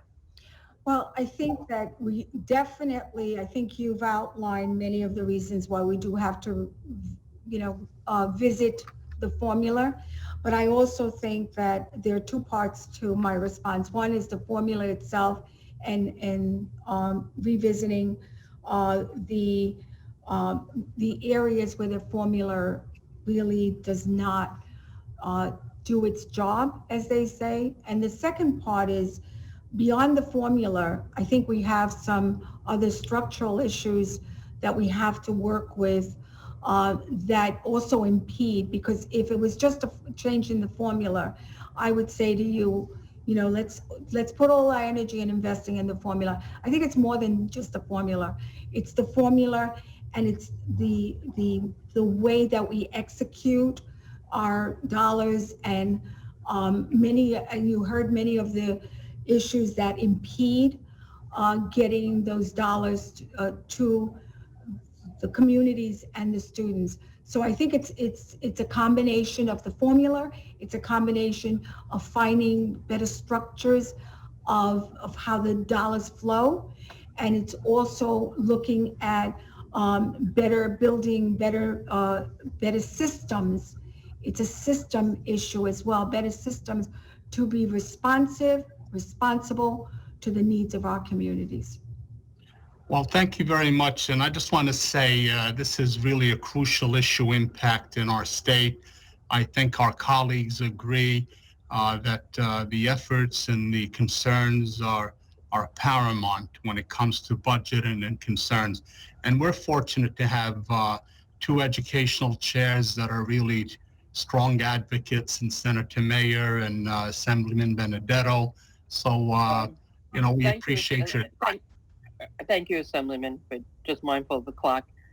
Assemblywoman Hindman.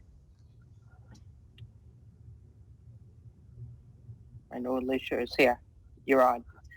I'm here.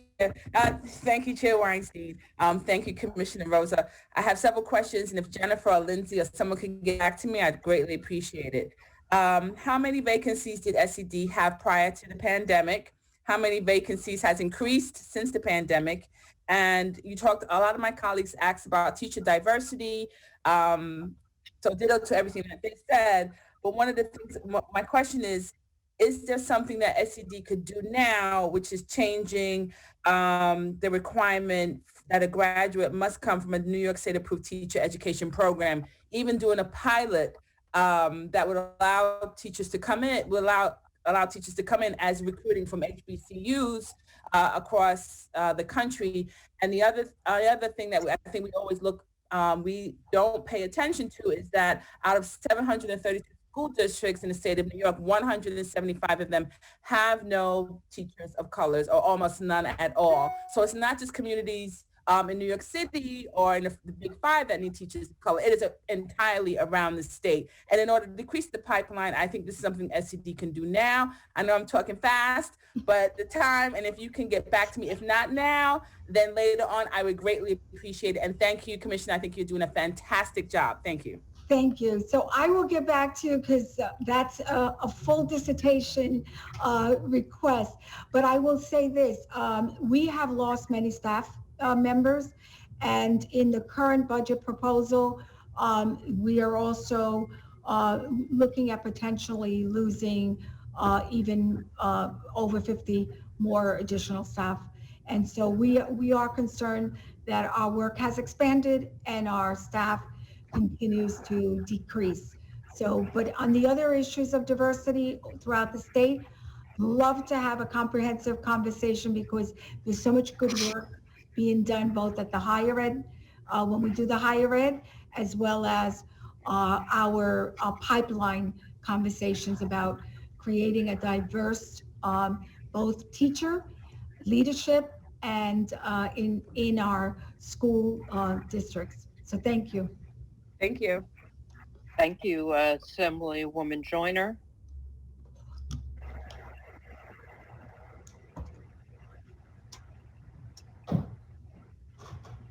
There you go. Oh, yes, great. Okay, good afternoon.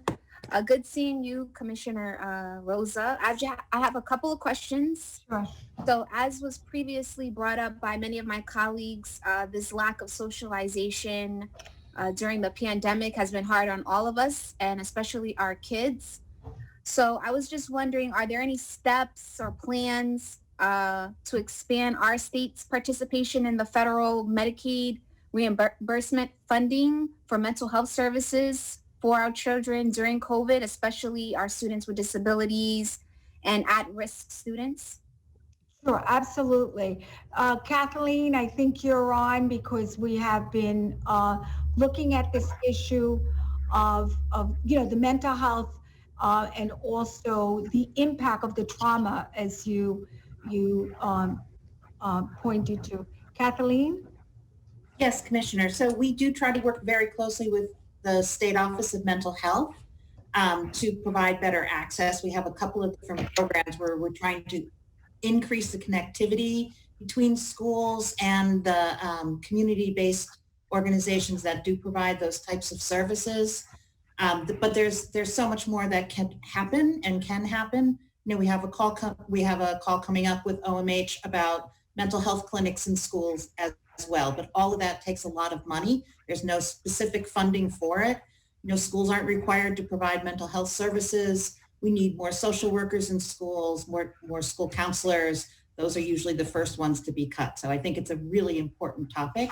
but it's something that needs to be addressed. Right. And community schools, as you well know, because you're familiar with them, community schools are wonderful places because they do provide support systems for mental health services as part of the community school methodology. Okay, and I would definitely, as you know, and I'm sure many of the schools are aware of, like, group therapy will probably be very helpful for our students during this time. So, absolutely.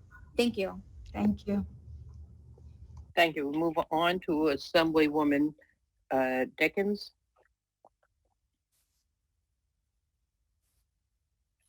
Can you hear me? Yes, Inez, you're on. All right. Good afternoon, and thank you to the chairs and my colleagues and to the staff and to you, Commissioner Rosa. Two quick questions. I understand the need for the waiver for the regents, but I am concerned about whether our children will be capable of holding down quality jobs as they move forward. Remote learning was difficult not only for them, but for the educators as well. And so with all the cuts that's going on, I have heard no one really address the need, and my daughter is a teacher, the need for the teachers to be educated in how to conduct remote learning. This pandemic may be over quickly, but there may be something else coming down the pike, and we need to be prepared and not be unprepared as we were this time. That's one. And the second thing is on the fields, the sports fields that are in the schools. Many of our youth, particularly Black and brown youth, that's how they get to college. College is paid for. And with the sports fields being closed down, but everything else opening up, what can you do about that? Thank you. Sure. So first,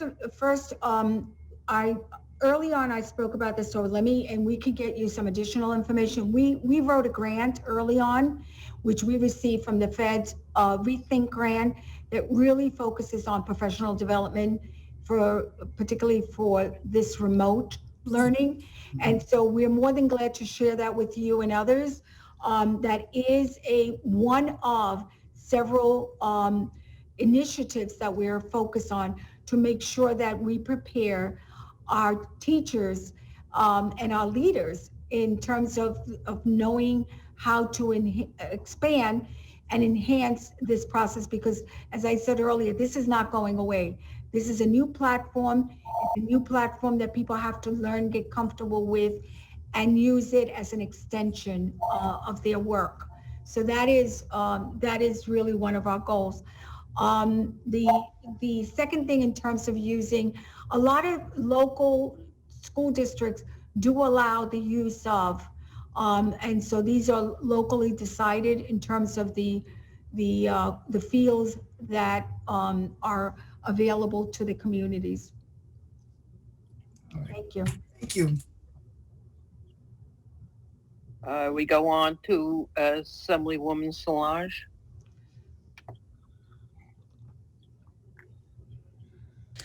Thank you. Thank you, Commissioner, and to the whole team for this interesting dialogue.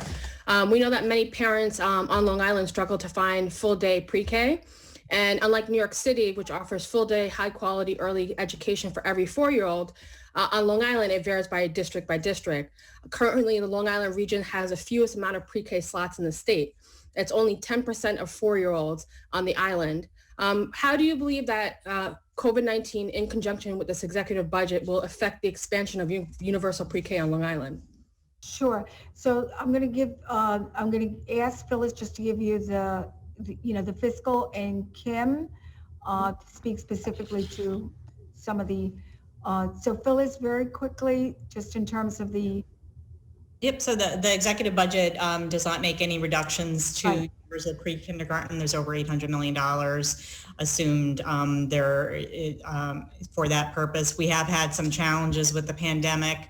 We did have 23 districts that opted not to provide UPK programs during the 2020-21 school year because of the late approval in Division of Budget in terms of our being able to move forward with grant awards for that program. But I don't know if Kim has anything else she'd like to add. And what happened with the monies from that? So the school districts were not able to fulfill that. So where's those monies? So those monies right now are currently not programmed for any purpose. So we have advocated to have those monies go back into the program. I haven't received an answer on whether or not we're going to be allowed to do that. Thank you. And going back to Emily Solange, you said about the importance of pre-K in Long Island, the importance of pre-K across the state. We're heavily advocating for our districts to really set up the pre-K programs. So again, I would love to have more information from you. So I would love to touch base with you afterwards. I'm very concerned about your statement because pre-K is so dear and near to our hearts at this point, and getting our babies in school at the 3 and 4 year olds. So. And then also in addition, you talked about language access, and we know that parent engagement is vitally important. It shows success and it shows a closing the achievement gap. What can we do to support ELLs and close that language gap? What is the Department of Education doing? Well, we continuously work with, in terms of, we have our dedicated staff that works with various groups, whether it's NYSABE or various different groups to support parent and parent access. And the fact that materials are not only distributed in various languages, but also— Are all your documents translated in the top 5-6 languages, including Haitian Creole? I wouldn't say all documents are translated, but I will tell you, we usually, and you could see in the budget, we ask for funding for translation, and that's the specific reason we do. But many, our key documents are, and they're in our website. And also, we do work with our Auburns and different groups to make sure that those documents are translated so that parents have access to them in our top languages. Yes. Thank you. Thank you. And she's up and ready. Now our final Assembly member, we saved one of our best for last, Assemblywoman Rodney's Bichette Hermelin. Thank you so much, Chair Weinstein. Thank you, Commissioner Rosa. Thank you for being here and your whole team to address our questions and concerns on the education budget. As you know, I am a product of the New York City public school system. So, with my own experiences, both showed me the shortcomings of our system and also taught me that quality education is one of the best investments that we can make in the future of our community. So with that said, I have a few questions and just concerns. So you can answer the questions and then you can address the concerns if we have time. I do want to say that in Brooklyn, the 11226 zip code was the hardest hit in terms of COVID related issues. People getting affected, people are dying. We are very concerned with, obviously, with all these cuts.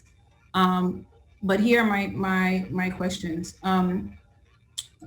First, I noticed that the expense-based aid consolidation, which is everything came together as a block grant, and there was a $683 million cut. Wanted to know what categories were being affected the most in the cuts.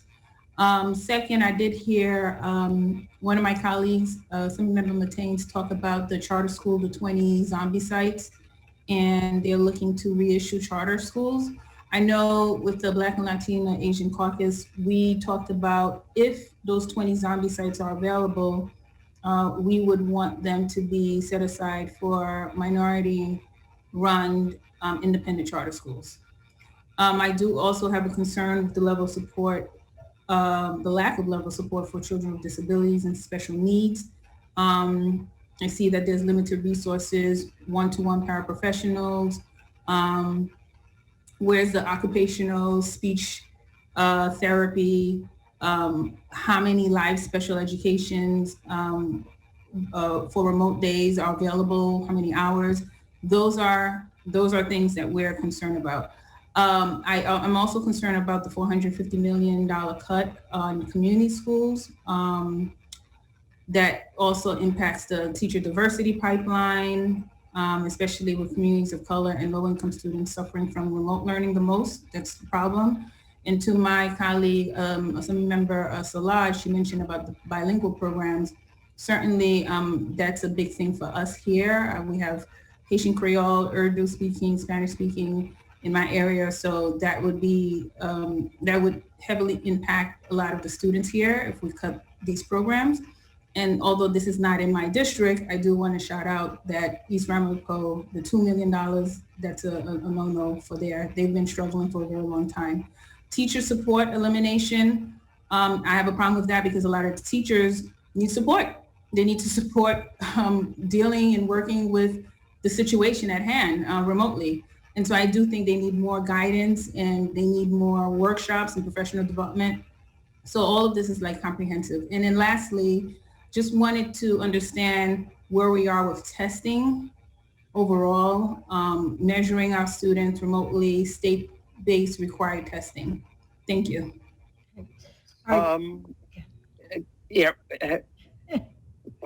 Commissioner Sullivan, so we've run over the time. I think that there are many issues raised. Perhaps, do you think you can respond offline to Assemblywoman Bashad?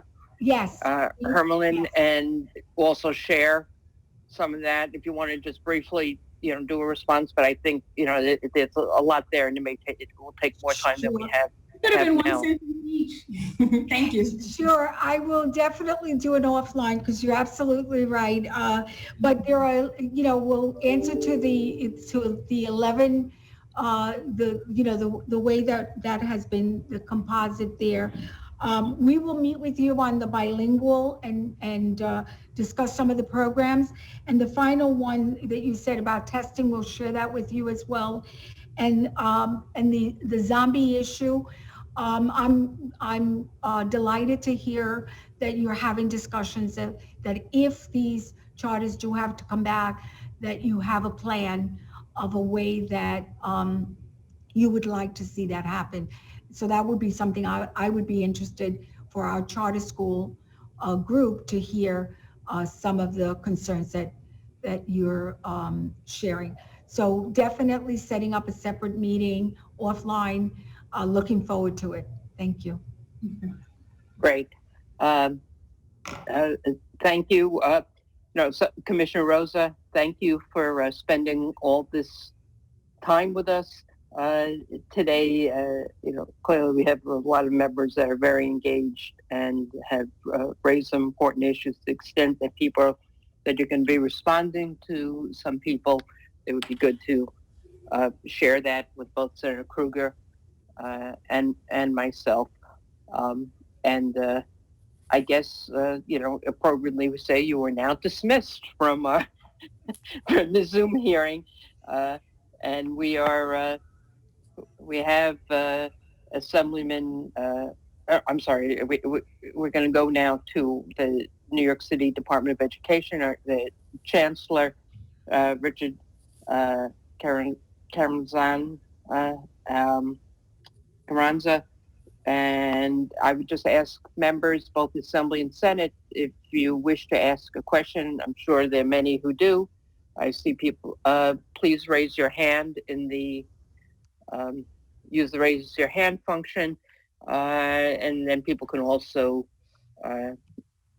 chat. We will, after the Chancellor, go to the chairs, the respective chairs of our committees. So, Chancellor, you are on. Hopefully you've had some time to rest up. Well, thank you so much, Madam Chair, and I'd like to say good afternoon to all of the Senate and Assembly committee members and chairs. Thank you for the opportunity to testify before you today in my capacity as Chancellor of the New York City's Department of Education. Joining me today is my colleague, our Chief Financial Officer, Lindsay Oates, and she will be doing part of the presentation as well and answering some of your questions as well. It truly is my honor and distinct pleasure to come before you today to advocate for New York City's public schools and our students and their families. But before I begin, I must thank all of our school staff and our support staff, as well as our parents who have partnered with us to take on a larger role as co-educators throughout this time. This has been a challenging and truly painful time, and we are devastated by the lives lost throughout this crisis. If I may take a point of personal privilege, I will share with you that I personally have lost 9 relatives and close friends to this virus. So I know all too well firsthand the incredible impact that this is having in our communities.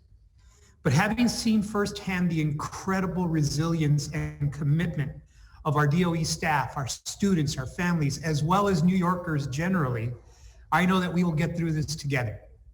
Prior to this pandemic, we had achieved a significant amount, including pre-K for all, 3K for all, record high graduation rates experienced by our school district of 78.8%, a deeper commitment to supporting the whole child through expanded access to social-emotional learning and mental health supports. Before, during, and even after this pandemic, equity and excellence for all has and will continue to be our focus. We have and will continue to use the same lens throughout this crisis and beyond. And you have a commitment from me that supporting our students will always come first. And we have stretched every dollar we have to provide for our students, not only academically, but taking into account the trauma that they've experienced. You can't truly have blooms until you've taken care of Maslow. So within a matter of days after the crisis began, we oversaw the complete transformation of our educational system.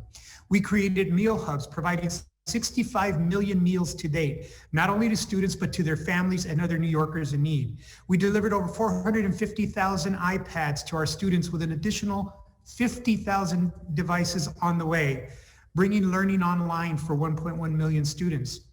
We established regional education centers, rec centers, serving almost 14,000 students when school buildings were closed last spring and summer, and their parents or guardians were first responders or frontline workers.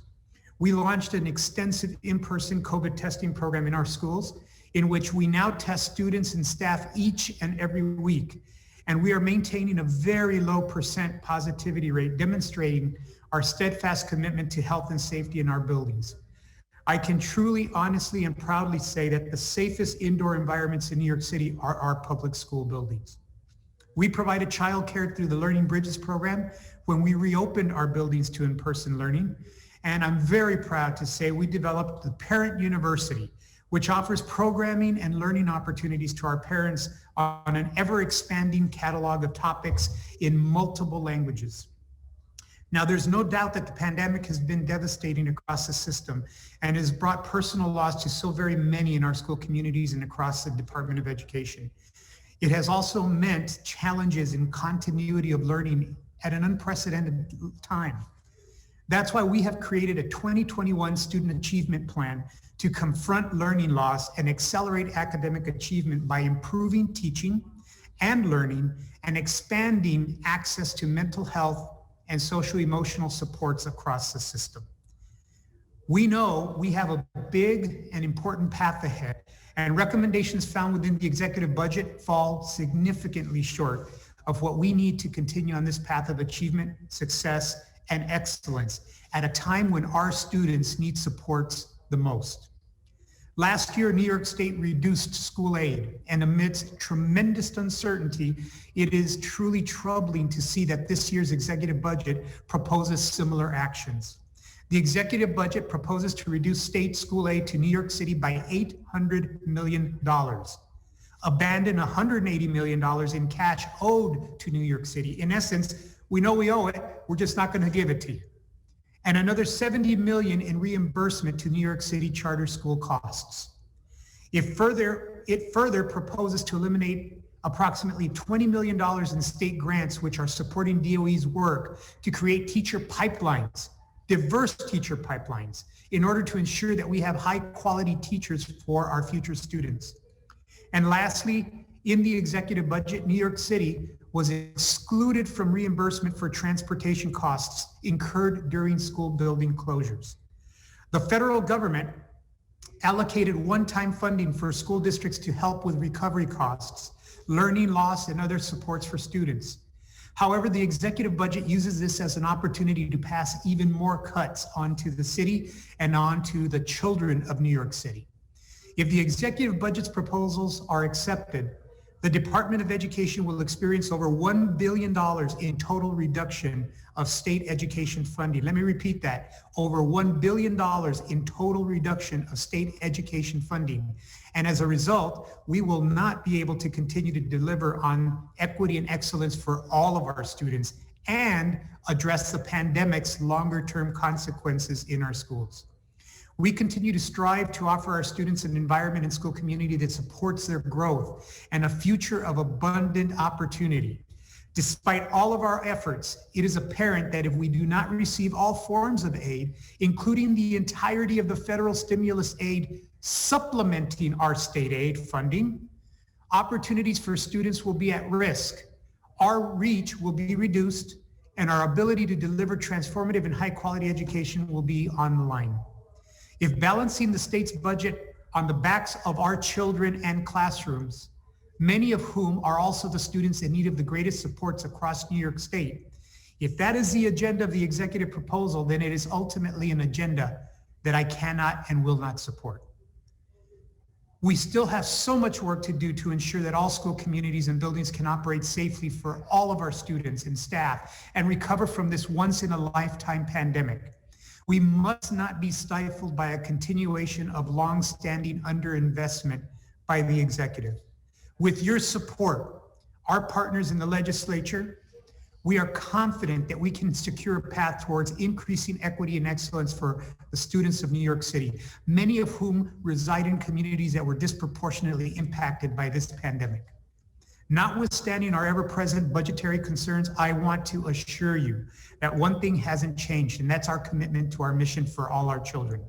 We remain committed to delivering equity and excellence for all of our students and their families, and to providing all of our school communities who have been through so much with the resources and tools that they need to support their children's education. Again, I want to thank you for your time and consideration, and I look forward to your questions. Thank you, Chancellor. We do appreciate all of the efforts of you and your staff, and really as a daughter of a teacher, all of the efforts of the teachers during this very difficult time. We're going to go to Assemblyman Benedetto, chair of our Education Committee first. Mr. Chancellor, thank you for being with us this afternoon. Times are hard, we all know it. I'm very concerned about it, so many things in this particular time. But listen, New York City has always been a home to immigrants. Okay, we are the melting pot, and certainly they are there today, and often they are the ones who are struggling the most underneath these times. What have you done in New York City to deal with the immigrant population and teaching of those kids? So we also are very concerned about our most vulnerable populations, of which our immigrant population, our students with disabilities, our multilingual learners, elsewhere known as English language learners, and all of our students in temporary housing.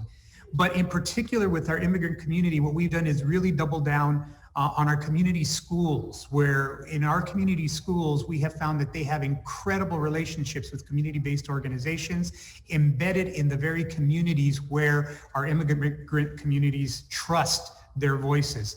We've also worked very hard to expand our language offerings so that we translate and make available in 10 languages, major languages, all of our documents, all of our guidance, all of the information that we provide. I spoke in my opening remarks about our parent university, which is in multiple languages, which is a real catalog of accessible information. And with the delivery now of LTE-enabled devices, over 450,000 of them, we have many more of our communities that have internet connectivity or a way to connect to the internet than ever before. And we're trying to really capitalize on that to get more information into the hands of our immigrant community and all of our communities so that parents can advocate for their children. In addition to that, we also know that food insecurity was extremely prevalent in New York City, especially in historically underserved communities and neighborhoods, which is why we're so proud of the effort. So proud of our effort to feed our communities. And we still continue to provide that to, hi, we can hear you. So all of that, so I don't want to take all the time, but we've kept a very strong focus on our immigrant community and our most vulnerable communities as well. You mentioned the top 10 languages and translation and devices to help them. In New York City, God forbid, we have so many different languages. What about the kids who are not in that top 10? And I don't know, offhand what you got, but how did you reach out to them? So again, we have over 168 languages that are spoken in by students in our community. So what we do is I think one of the I would say strong lessons of this pandemic is just how important our community-based organizations, our immigrant coalition is in terms of communicating with all of our communities. So we've leaned in heavily with our partners in the community. In addition, we have stood up a 311 where a family can call and ask for language support. In addition, because we've provided much more connectivity to all of our community, they can also access our website where there is in multiple languages information and buttons to get information in multiple languages as well. This, I would say, is one of those evergreen issues where as much as you do, you can never do enough. And this will continue to be one of the real priority areas as we go forward. Mr. Chancellor, I'm just worried. No matter what you say, let's get real. These kids have lost so much education. You do remote education, you do blended education, but really, these kids have got to have missed out on so much. How do you measure that? How do you measure a kid who might be a senior in high school and he's going to he's supposedly graduate this year, but really, is he ready to graduate? How do we measure what he lost? Can we measure what he lost? Yeah, so spoken like a true educator, Mr. Chair, that is truly what keeps us all up at night, is how do you measure the backslide with students? And then how do you ensure that they're actually prepared to go out and be successful with it, whatever the next step is? We are very fortunate that our schools all do have ways of measuring academic, I would say, progress of their students. So schools are doing that. They are assessing where are the students, where have there been some slips, where has there been some backslide. We've called it the COVID opportunity gap. And then what do we do to address that particular gap? One of the things that you will resonate with you as an educator is that we've often talked about mastering content area, yet we've overlaid onto mastery of content a superficial structure that says, but you have to do it within a certain time. Well, COVID-19 has forced us now to say, what's important? You do it within a certain time, or you actually demonstrate that you've mastered the content. So we've adjusted to be able to take into account that not everyone had devices right up front, that not everyone was in trauma right up front, that people were losing jobs and apartments. And so to take that into account, but also provide the opportunity for students to demonstrate proficiency and mastery.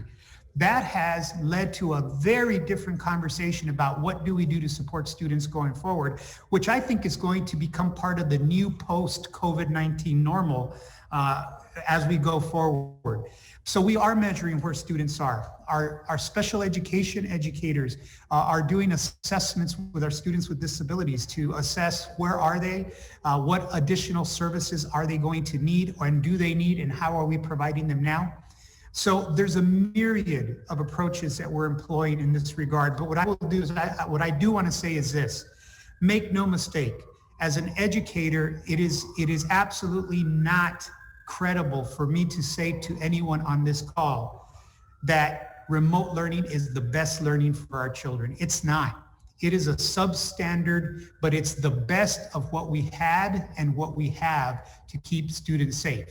But even in the midst of that, we are the only one of the 10 largest school systems in America to have opened our doors safely in September for in-person learning. And I know because I speak to my colleagues of the 72 largest school systems every week. We have a call. And there are many that still can't open in person, yet we've been able to do that in New York City safely because we know how important it is to have students have that in-person experience with a well-trained, caring teacher.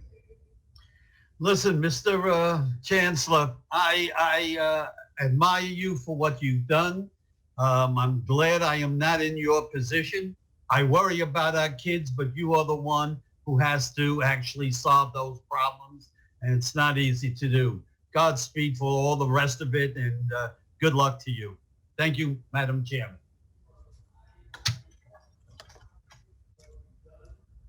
I think we're going to then go to Senator John Liu, the chair of our New York City Education Committee. Thank you, Madam Chair. Thank you. And it's good to see you, Chancellor.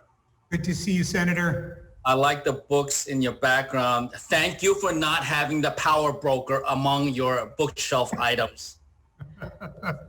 And I appreciate over this past year the hours that you have spent with people in the community, parents included, while you were sitting in your living room. I wish you had a vihuela behind you right now, like you usually do.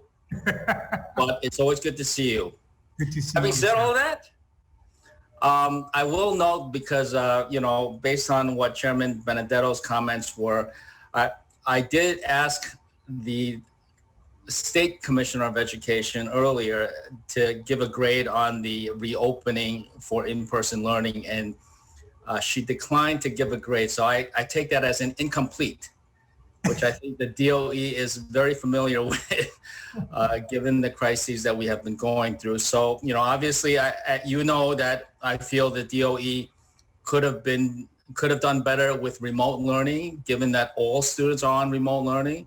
If they had focused efforts on it at the beginning, as opposed to trying to be the first to open for in-person learning. I know that your efforts to improve remote learning, especially for our students with disabilities, have been concerted. So please keep on that front. I'd like to ask you about the, I'm totally in line with you about how the state should not be cutting funds for education overall, and should certainly not be sticking it to New York City schools in particular. You probably know that Lindsay already had me and other senators. She's already given us the talking points. We must make sure federal funds supplement, not supplant state funding. Right, Lindsay? I told you I would get you on. I told you I would have you back on that, and we certainly will. But there still remains the question of how New York City allocates its, nearly $30 billion of overall education funding. For example, and I know this has fallen a little bit by the wayside, but the Fair Student Funding Formula that was supposed to be revamped, that was supposed to better prioritize the needs of all New York City school kids. Is that totally on the back burner? Is any forward movement going on in that front? Yes, so Senator, thank you. And I appreciate your pressing views, because you understand the challenges better than many in terms of educating children in an urban environment like New York City. What I will say is the Fair Student Funding Formula is not on the back burner. We've just had a very big road bump called COVID-19. And in the middle of that COVID road bump, we've had one stimulus package in which 100% of that federal stimulus in the CARES Act was supplanted by the executive in the first stimulus, and where we have the majority of it is going to be supplanted this stimulus package, which has made it such that we have literally been robbing Peter to pay Paul to not only buy 450,000 iPads and to stand up additional electronic curriculum and to hire additional teachers and to buy the PPE and the disinfect, the list goes on and on. That had to come from somewhere. So we've literally been robbing Peter to pay Paul to make sure that we had those essential elements in place for a safe and secure opening for our schools.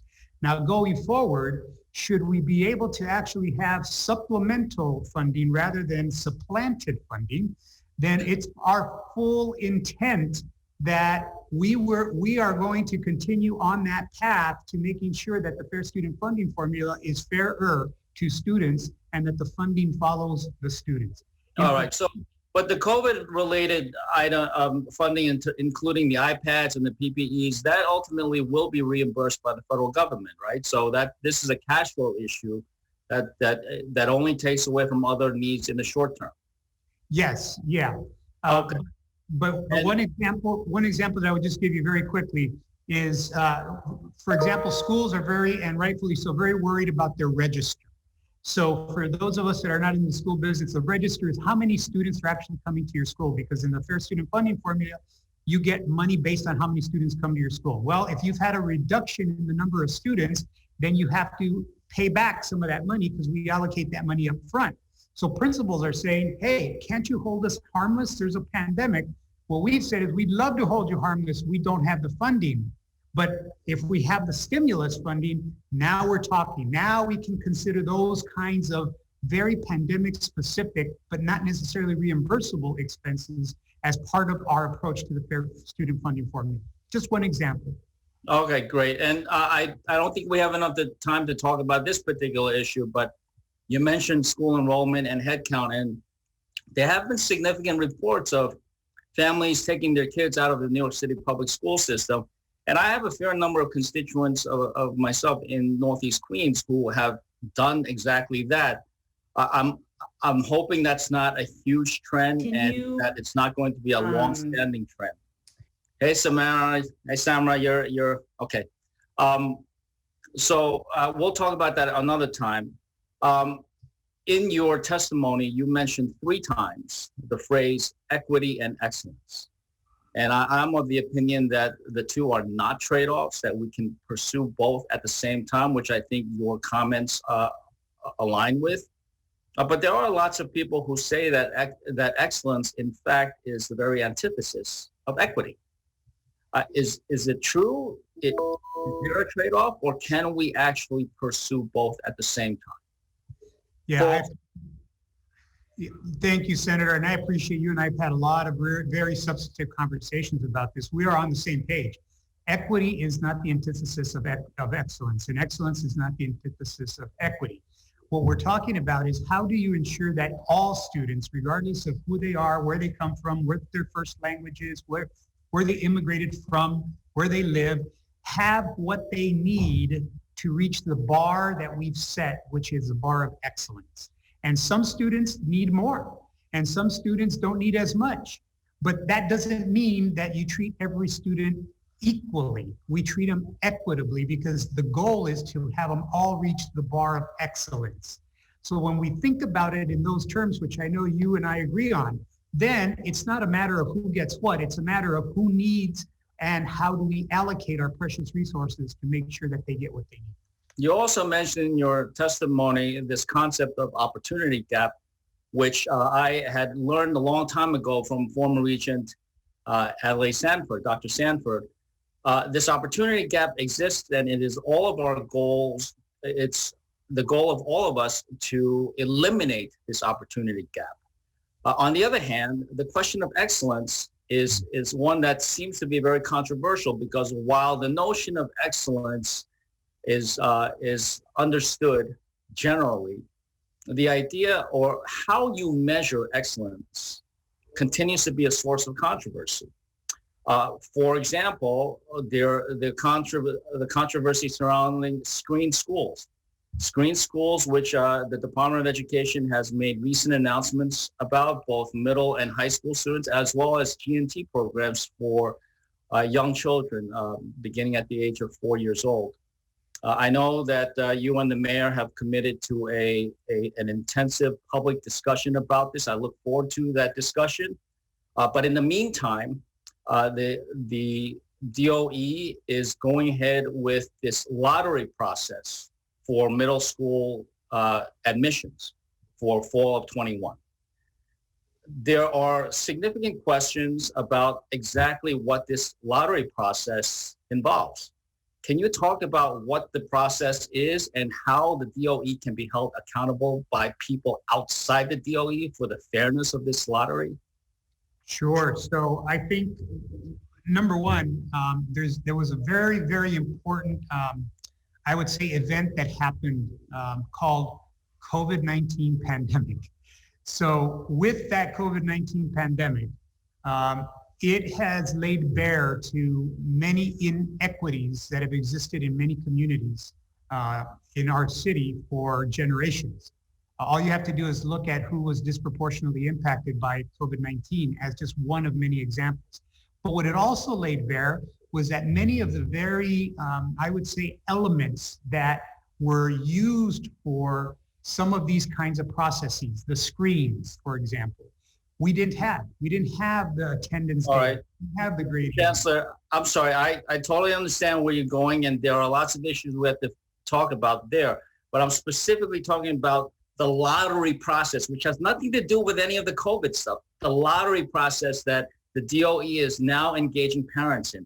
Parents are going to get a random number, and that's going to determine which schools their middle school kids will be able to go to.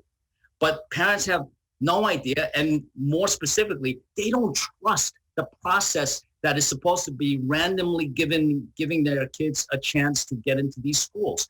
So why can't the DOE give the parents their lottery number so they at least understand how likely or how unlikely their kid would have a chance of getting into the school that they want? So there is a computer-generated algorithm that runs that lottery process. It's not somebody standing at a ball and pulling out a number. So it's a mathematical algorithm that selects based on student interest. If they select and rank whatever number of schools they want, there's an algorithm that goes through where it is truly a lottery system. So while it sounds like it's very simple to just give you the number, it's actually a mathematical formula that allows us to generate those selections without bias and without. Who's going to check those numbers? Yeah, so we can with any lottery system, there's always an independent monitor. Sure, we'll get you more information, so it's very specific, especially about that, and we'll make sure that we're communicating all those specifics to the community as well in multiple languages. Thank you for your efforts, Mr. Chancellor. Thank you, Madam Chair. Thank you. We'll go now to the Assembly Ranker on Education, Assemblyman Smith. Thank you so much, Chairwoman. And thank you, Chancellor, for joining us today to talk about a number of these issues. Two things I want to point out. First, I want to say that a number of my constituents do work in New York City public schools. I'm out on Long Island at the Ronkonkoma station. That's in the heart of my district. And I just want to applaud the hard work of these teachers, and also I want to applaud the support staff. I think we have fantastic custodian engineers. I know a lot of the members of Local 891 for the operating engineers, and I think they do a fantastic job in our schools. I want to make sure that that their interests are taken into account when you're talking about sanitizing the buildings, and because they are really where the rubber meets the road in keeping our students and faculty safe. Now, what I want to talk about budgetarily, budget-wise, the fact is the rest of the state, and like I said, I'm on Long Island, we have a dedicated property tax that funds education, that funds Long Island schools, upstate New York schools. Do you think that as we're talking about new sources of funding, that it should be important to talk about a dedicated property tax stream from New York City property owners to exclusively fund New York City education? Now, again, I'm on Long Island. I happen to also be a Republican, but I think we make a significant local investment in our schools in many places around the state.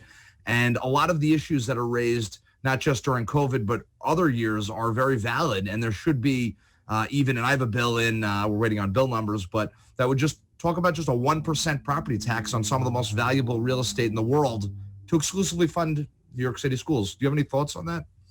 Yeah, so I would really want, the devil's always in the details with those kinds of discussions, but I think anything that would benefit a stronger city and a stronger school system and a stronger outcome for our students is worth talking about. So I know that we would be very willing to engage in the conversation about just what that would look like.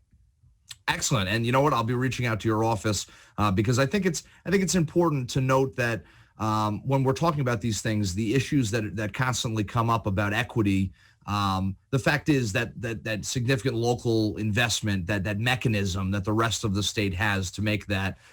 And I think there's a real loss there when years ago, we're talking about children learning in portable classrooms, maybe not having the most up-to-date technology. And then we have the most valuable real estate in the world in Manhattan and different parts of the boroughs that should be a conversation. Again, that's my 2 cents on that point. And I hope it's something that while we're talking about, people contributing, their fair share or paying what they can, I really hope that now is the time to talk about new sources of funding.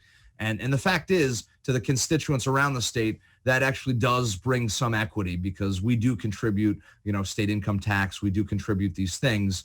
And oftentimes there's always a discussion on Long Island and throughout the state that a lot of these resources are, being added into other areas of the state, for example, New York City.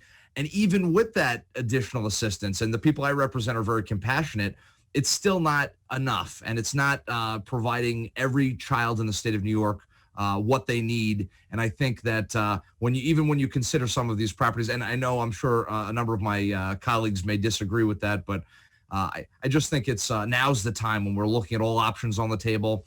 I think now's the time to look at something like that. So thank you, Chancellor, and thank you for joining us. Thank you. And I want to thank you for recognizing all the support staff and all of those folks that work behind the scenes. We can't do what we do without them, and we make sure to recognize them as well. So thank you for doing that so publicly. Thank you, Chancellor. Have a great day. Sure. Back to the Senate. Thank you.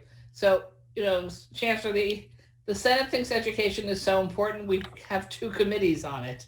The New York City Education Committee, John Liu, and Shelley Mayer, the chair of the overall Education Committee for the state. And next is Shelley Mayer.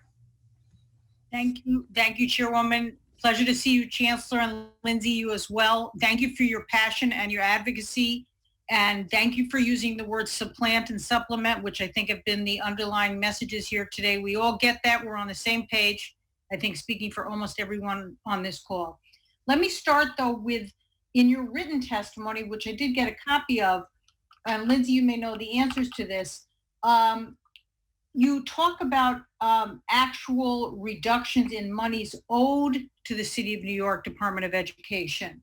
And I wondered if you could just identify the nature of it, like 180 million in cash owed to New York City and 70 million in reimbursement for charter school. Could you just identify these owed funds which the governor proposed to eliminate in this year's executive budget? Sure. Thank you, Senator Mayer.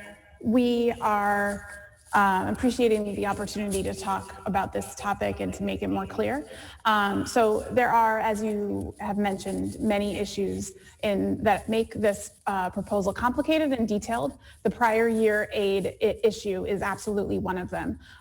These are claims that we made to the state of New York over the last 10 years, frankly, and the state is walking away from the promise to fund those claims.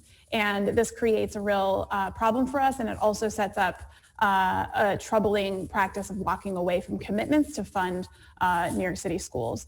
In addition to that, as you mentioned, there is an issue with charter lease aid and many other details that we can talk through if you'd like.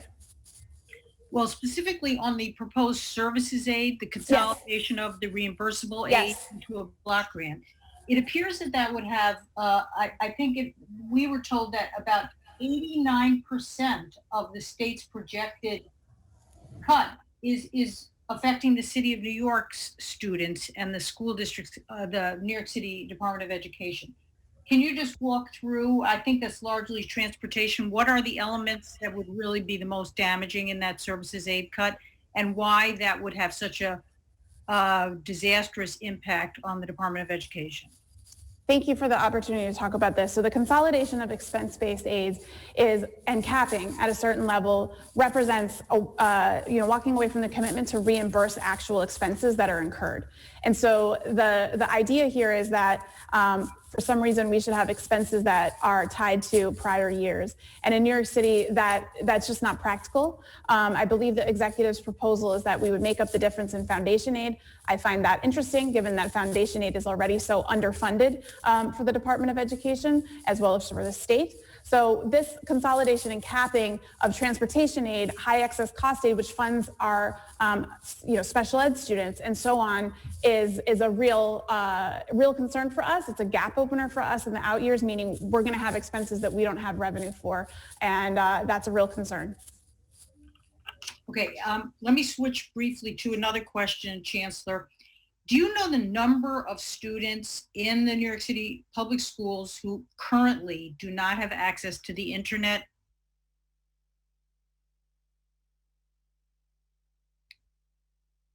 You're muted, I believe. Sorry. So that is actually a fluid number, because what ends up happening is, let me give you an example why I say it's a fluid number. Every student and family that has told us we need a device has received a device. But we are now in the process where devices break. We've had situations, for example, in some of our homeless shelters where the LTE cards that are installed are T-Mobile, but in that particular geographic area, Verizon has a better signal. So when we learn of that, we go in and actually manually switch out those cards to get better signals. So it's a fluctuating number. I can say with certainty that of the 1 million students in New York City, that number is under 5,000. Where either we're switching out, we're delivering for devices that are broken, etc.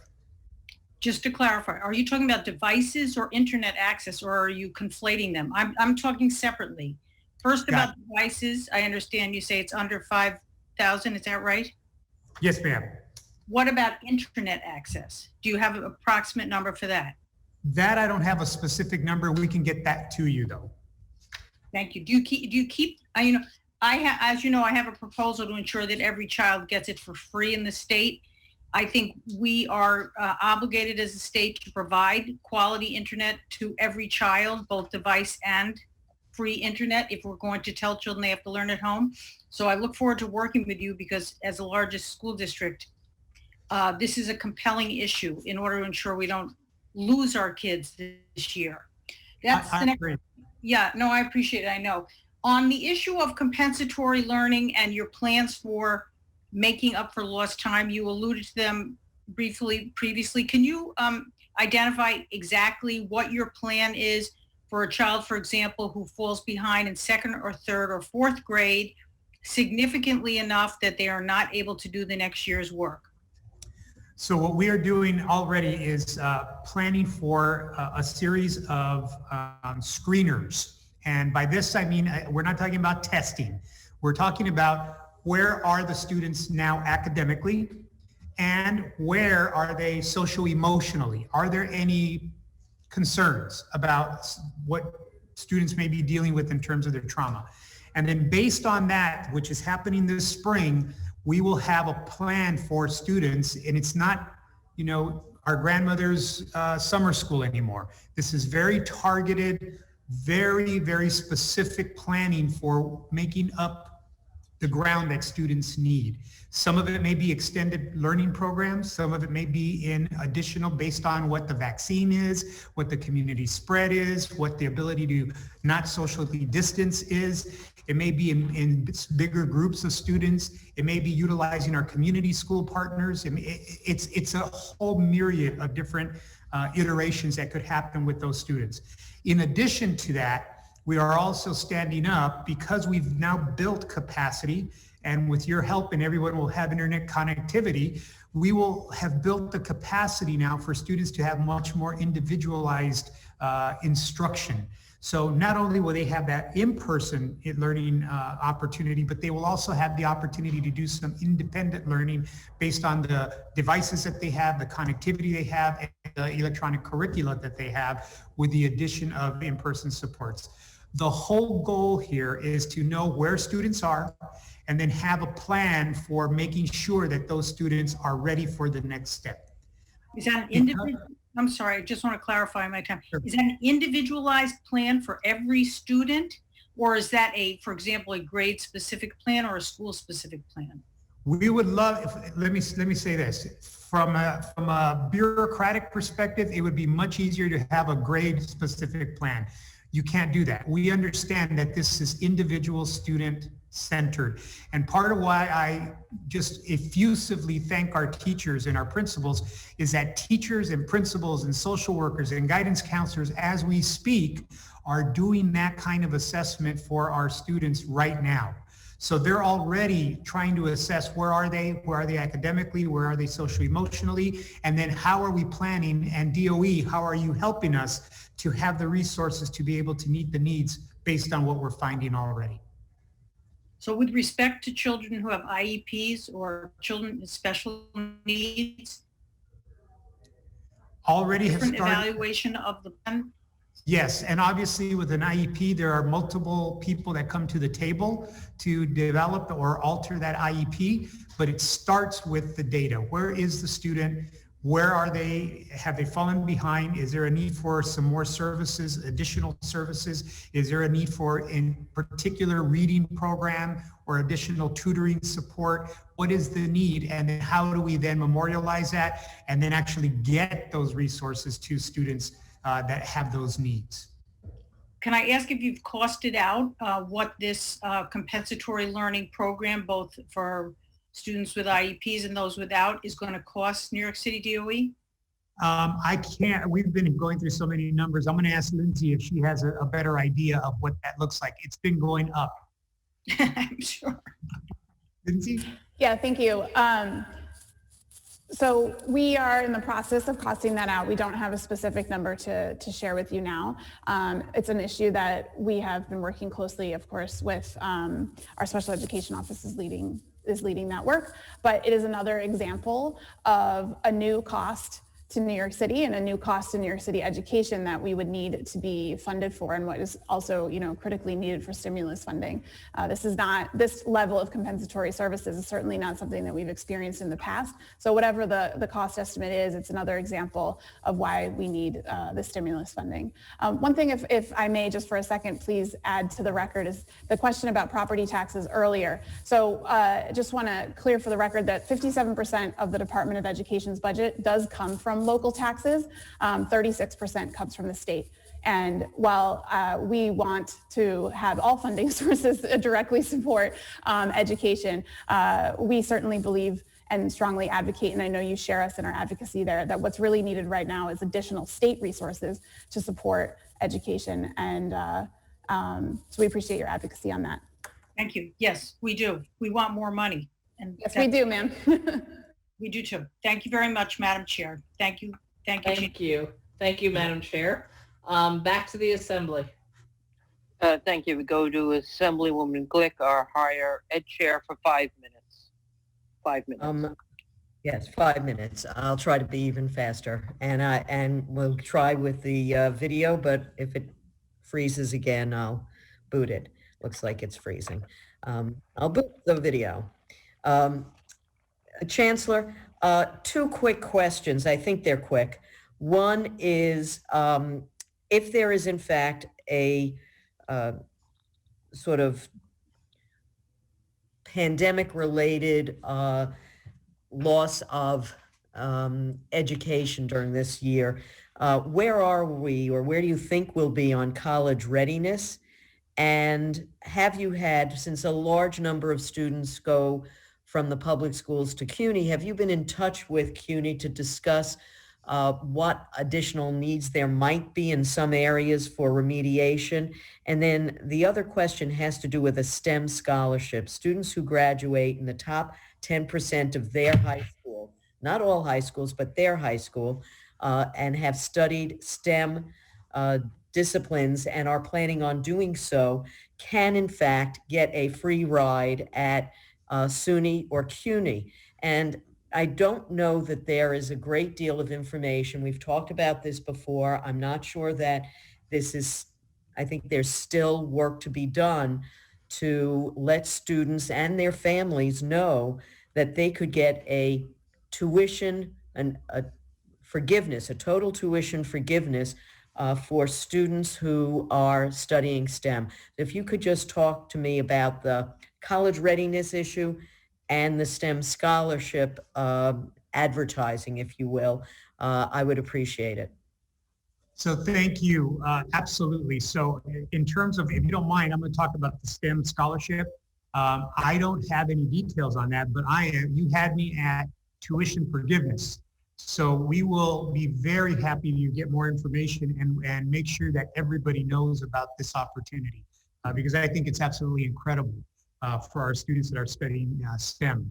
Now, in terms of college readiness, our most recent college readiness results show that we've, even in the pandemic, have continued to improve our college readiness metrics. That being said, Chancellor Felix Matos Rodriguez and I have been having regular conversations on a myriad of issues, COVID and non-COVID related. COVID related, just to give you a flavor, when we decided that yes, we were going to come back into in-person learning in September, there were a number of our buildings where we needed more space. CUNY was not in person, so we ended up being able to use some of their spaces. But then non-COVID, understanding that we weren't going to have state test scores, we weren't going to have the Regents exams, that the attendance processes were different, that the grading processes were different, then how are we going to measure college readiness and ensure that when students matriculate to that first year of college, that they're actually ready to be successful? So because of that, we've had a number of working groups where we've worked. And in fact, some of the policies that we put forward and the guidance that we put forward around guidance and around grading have been informed by the conversations that we've had with our CUNY partners specifically. So we feel really good about that partnership, and we'll continue to be very actively involved with this issue of college readiness, because we don't want students to matriculate and not be ready and have a frustrating experience. If you would just let us know which staffer we should be talking to regarding the STEM scholarships. They've been out there for a number of years. They're underutilized, and it's a full tuition remission. So students need to know about it. Their families need to know about it. Yes, ma'am. I'll just tell you verbally, but we'll also send that to you in writing. Roberto Perez is our contact person, but we'll make sure you get his contact information. Thank you. Thank you. Senate, did you have another senator? I believe we do, but I'm still looking for him, so please go on with the next assembly member and I will find our senator. Thank you. Okay. Missing senator. We will go to Assemblywoman Bashat Hermelin. Rodney's. I'm here. Turn on your screen. Yep, turn on your screen. Okay. I have no control over that. Can you hear me? Okay, there you go. Yes. Okay, great. Hello, Chancellor. Thank you for being here. Thank you for all the great work that you've been doing in New York City. I've been heavily involved with your office and team when it relates to making sure that we deliver iPads to our students, as well as the food insecurity program, the food security program that was laid out throughout the whole New York City. So thank you for that. And I want to thank you for advocating for that $4 billion that federal relief that's earmarked to school districts across the state. We'll be here fighting with you to make sure that we get every single dollar. I saw the article at Chalkbeat, and you're right. We need those dedicated dollars to be dedicated to education. Yes. We don't want to supplement, as Senator Liu would say. We want to supplement. We don't want to supplant. So, I have two simple questions. One is the specialized high school test. I know last year it was in person. This year, what plans do you have? Will it still be in person? And also, how is the diversity program working remotely? That's one. Two, my next question is actually on procurement with the Department of Education. I know procurement was significantly cut because of the pandemic. I just wanted to get a sense, and you may not have the answer now, wanted to get a sense of how have that impacted minority women business-owned vendors, and have we successfully rolled out the 500,000 threshold in discretionary fund that we passed, I think, 2 years ago in the state. And I say this is because a lot of the students who are suffering are students of color, are low-income students, students with special need, and these procurement opportunities for especially people who lost their jobs and so forth, who can help with teacher aid, with parent engagement, with college access, all of that, I think would be very beneficial to our students, to our families, but also to the economy. Mm-hmm. Thank you. Thank you, Assembly Member. And out of full disclosure, that's my Assembly Member. I'm her constituent. So it's good to see you. So first on Shazat, actually day before yesterday, we administered the first administration of Shazat. That was in person. So students did have to sign up. Obviously, we were controlling for social distancing and limiting the numbers of students in person. It was done in person.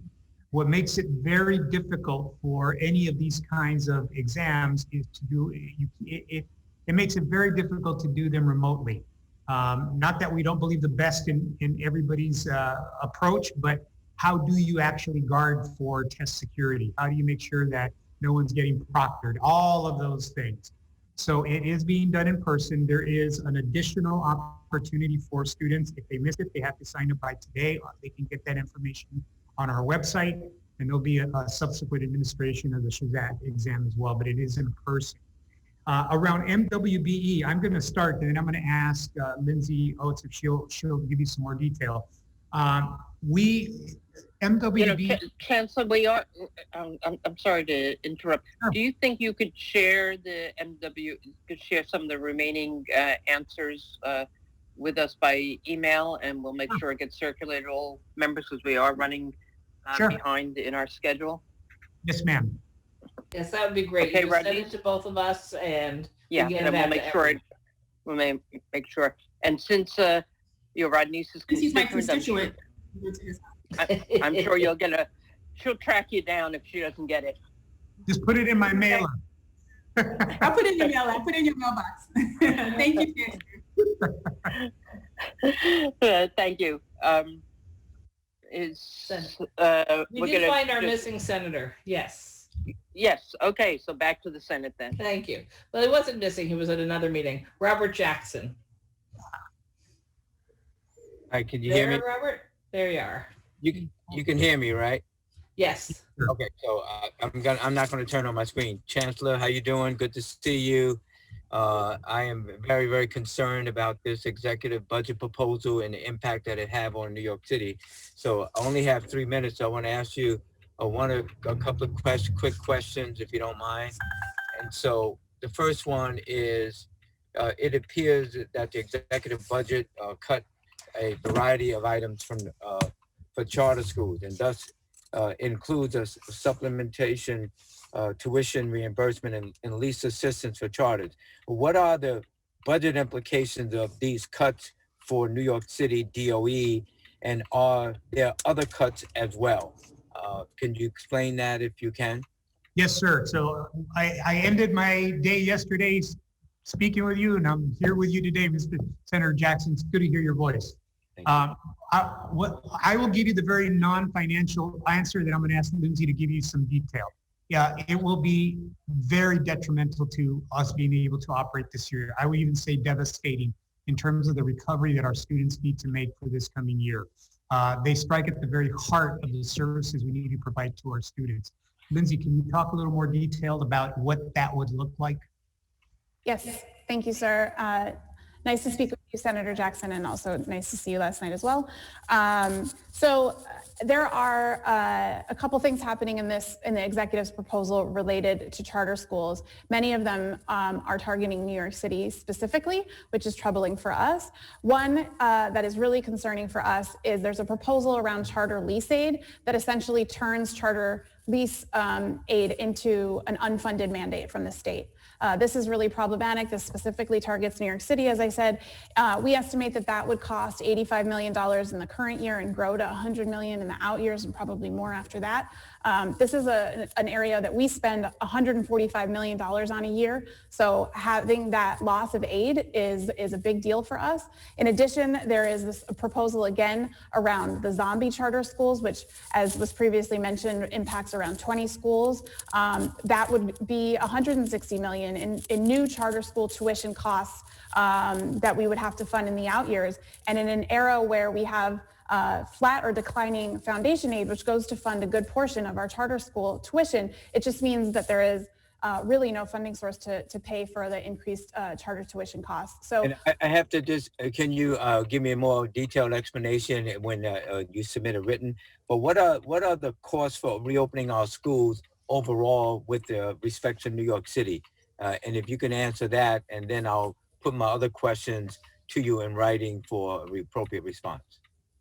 So far, thank you so much for the opportunity to talk about this, and happy to talk offline in more detail at any point in time with you or your staff, of course. But reopening costs have been significant for the Department of Education. We've spent more than $500 million so far investing in the devices that we've handed out to students, to PPE, to additional staffing directly to school budgets to support hybrid learning. And these are costs that we've incurred to date. This number is going to grow throughout this year. One thing that I think is really important to mention, and Senator Lieu sort of touched on this earlier, is the governor's proposal right now has the stimulus funding going to fiscal year 22, so going to next school year essentially, which means we wouldn't benefit from that funding in this current year where we are spending significant amounts of money on reopening our schools. And that's a real problem for us. We want to be able to spend that money this year to support our schools and not have to wait until next year. And obviously, as we look ahead, there will be continued costs for all sorts of things. And happy to talk in further detail at any point in time. Thank you. Thank you. Thank you, Madam Chairs. Thank you. Back to the Assembly. Now to Assemblyman Riley. 3 minutes.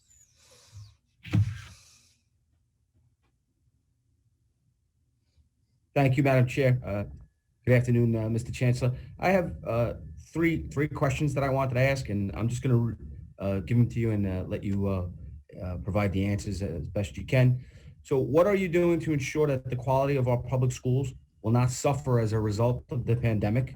Number two, do you believe that our public schools have enough funding and staffing to fully reopen for in-person learning this year, or will there be any obstacles?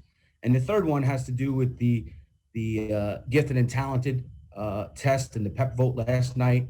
It kind of illustrates a lack of transparency, I think, to the community of the rollout of the future plans for how gifted and talented and other enrichment programs will roll out. What are the next steps that you have after last night's vote, and will there be any contingency plans? Great. Good to see you, Mr. Assembly Member. So quality. Everyone in public education has had to choose from a portfolio of really bad choices during this pandemic. And during all of this, these last 10 months, what we've been really struggling and really working hard to do is to make the best experience for our children that we can, while understanding that we can't just shove a non-pandemic approach into a pandemic reality.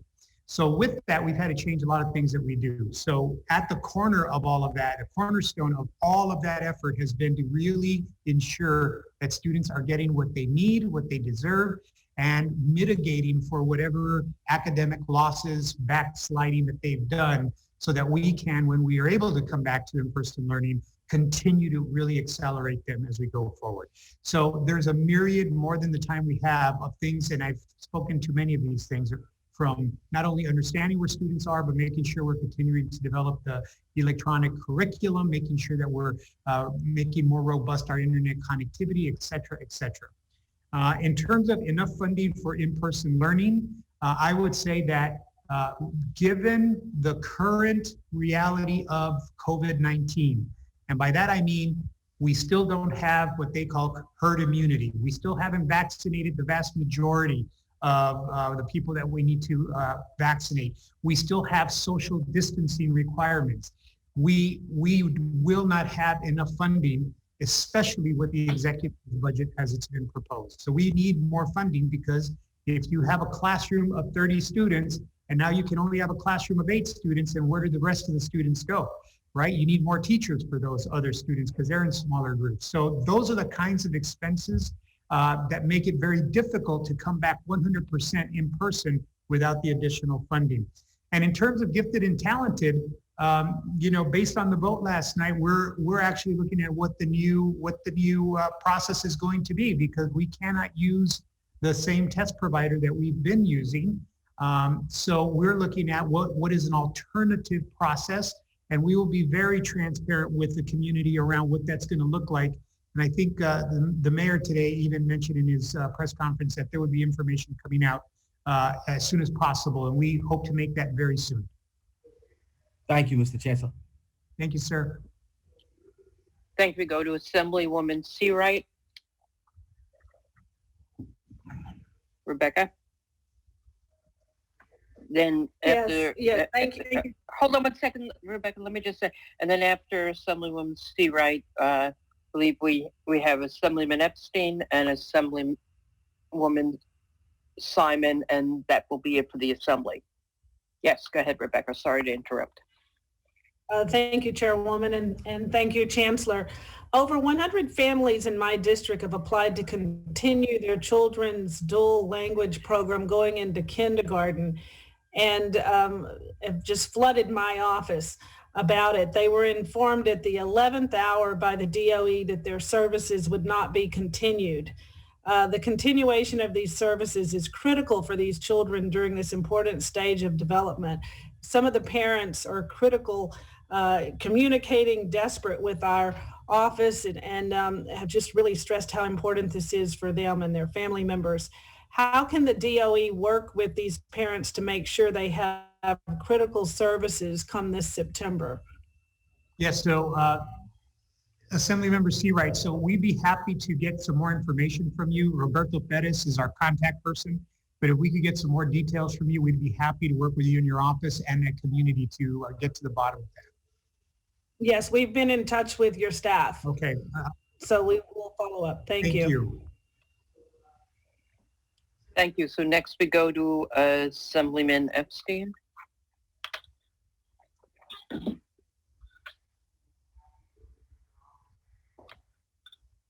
Harvey, you're on. Hi, Chancellor. How are you doing today? Hi, Assemblymember Epstein. Good to see you. You too, and thank you for all you do for the children of New York. A couple of things. One, the cuts of $1 billion, and you mentioned earlier if they go forward, what's the long-term impact? You said it was disastrous. What does that actually mean? I want to ask you also kind of where things are with the G&T. I hear the PEP board is meeting later today to talk about contracts with G&T. I want to kind of get a sense of where you are around that issue. And then I want to talk about issues of students with disabilities, because I'm hearing a lot of concerns, kids with disabilities, kids with IEPs, falling further and further behind and needing a lot more support. And I know we only have 3 minutes, but we need to hear now in the budget conversation what we need to be doing for our students around the students with disabilities who need different additional needs, especially during this pandemic. Sure. Thank you, Assembly Member. So I'll start with G&T first. So a timing issue, the PEP meeting was actually held last night, and PEP voted down the contract for Pearson. So we don't have the test.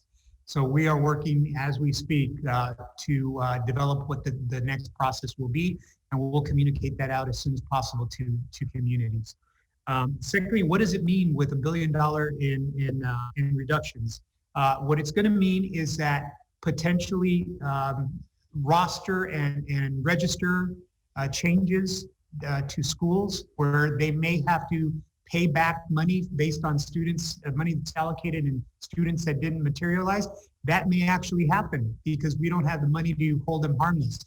It's going to mean that additional devices that students are going to continue to need, we won't have the resources to continue to provide those devices. It's going to mean that the additional capacity that we're building with our educators to use technology and individualize the instruction, we're not going to be able to do it to the greatest extent that we'd like to do. It's going to mean that we're not going to be able to continue recruiting new teachers. It's going to be, it's going to impact the very operational capacity of our school system. And it will also mean, specifically to students with disabilities, as we are understanding what is it that students with disabilities need, where have they fallen behind, where do they need additional services without the ability to be able to add additional robust services like counseling, like targeted instruction in reading, like targeted therapeutic help or occupational help, without targeted tutoring and being able to pay for that. Those students, we're going to have a much more difficult time in trying to meet the needs of those students who are some of our most fragile. Hey, I really appreciate it. I know my time is up, but I also, when we get a chance, I still want to talk to you about the student Metro cards and expanding those hours for so many young people who need those late night and evening hours, and we aren't getting that done, unfortunately. Forward to it. Thank you. Thank you, Chair.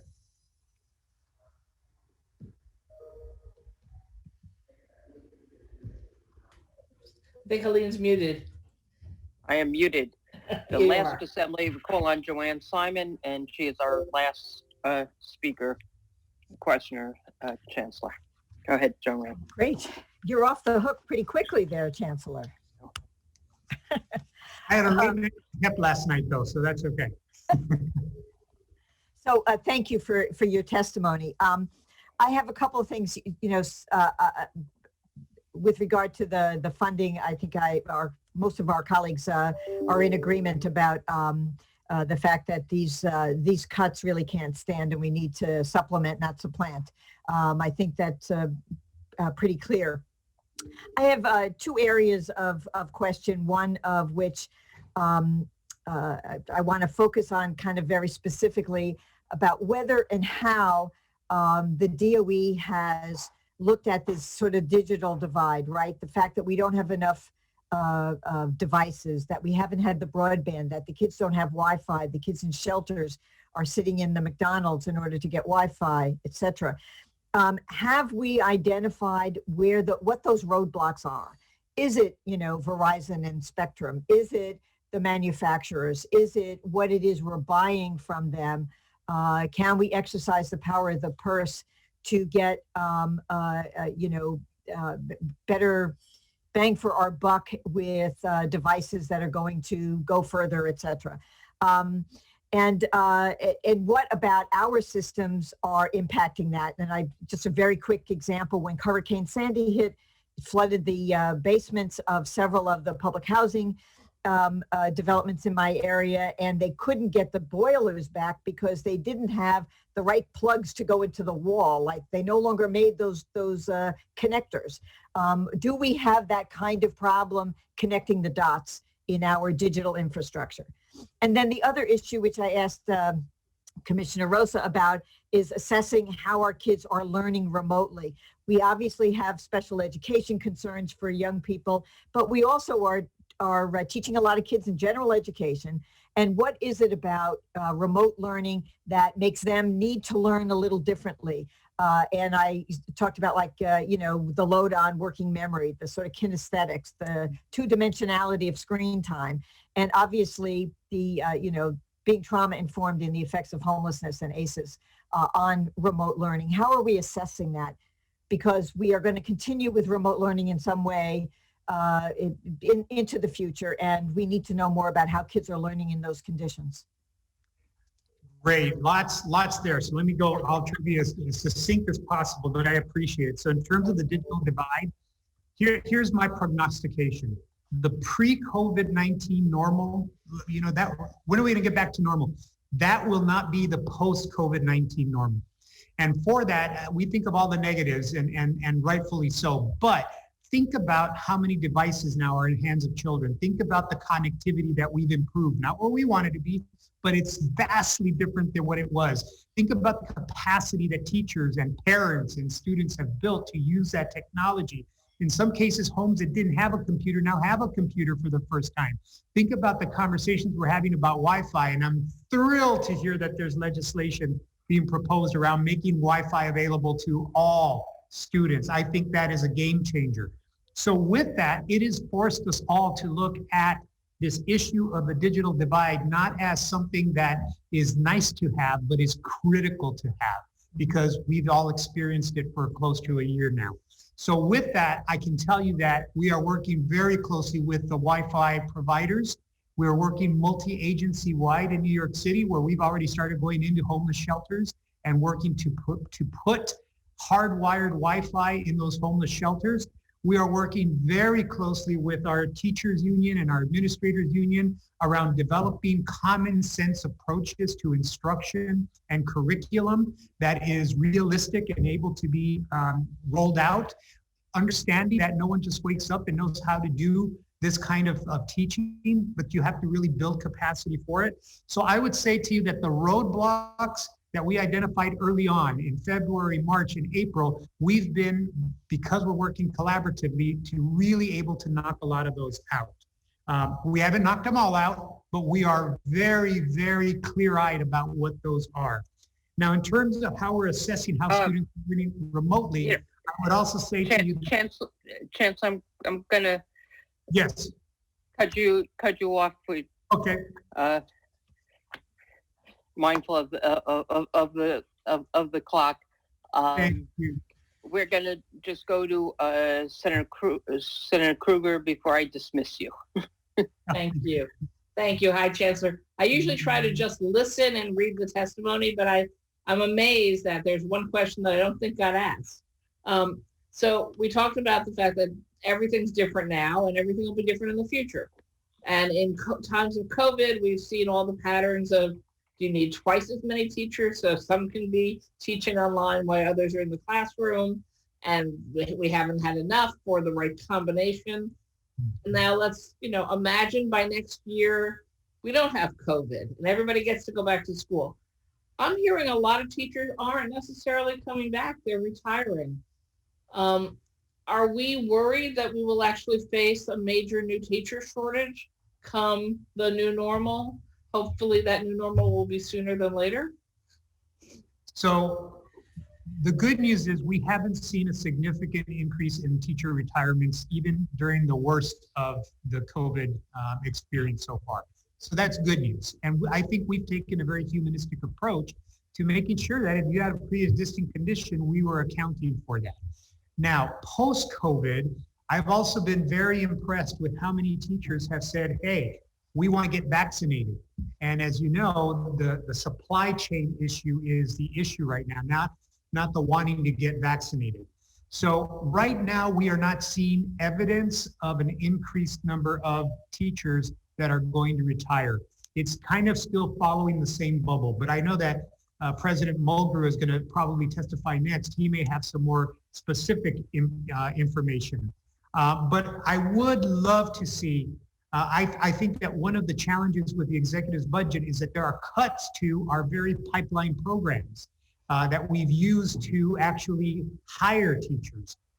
So I don't think we should be cutting pipeline programs. I think if anything, we should be adding to the pipeline, because I do think that people are exhausted, and folks that can retire, we may in fact see an increased number of folks that are going to say, I've done my service, I'm tired, I'm going to retire. That is my fear also. Because I am certainly hearing that in my own community, that people who have been phenomenal teachers for many, many years are saying, you know, this year sort of took it out of me, and this is probably the end for me. And if we don't get another generation of great teachers back into our schools, no matter what we all are trying to do, and all the goals you have will have come to nothing. So thank you very much, and thank you for your testimony before us today. Thank you all.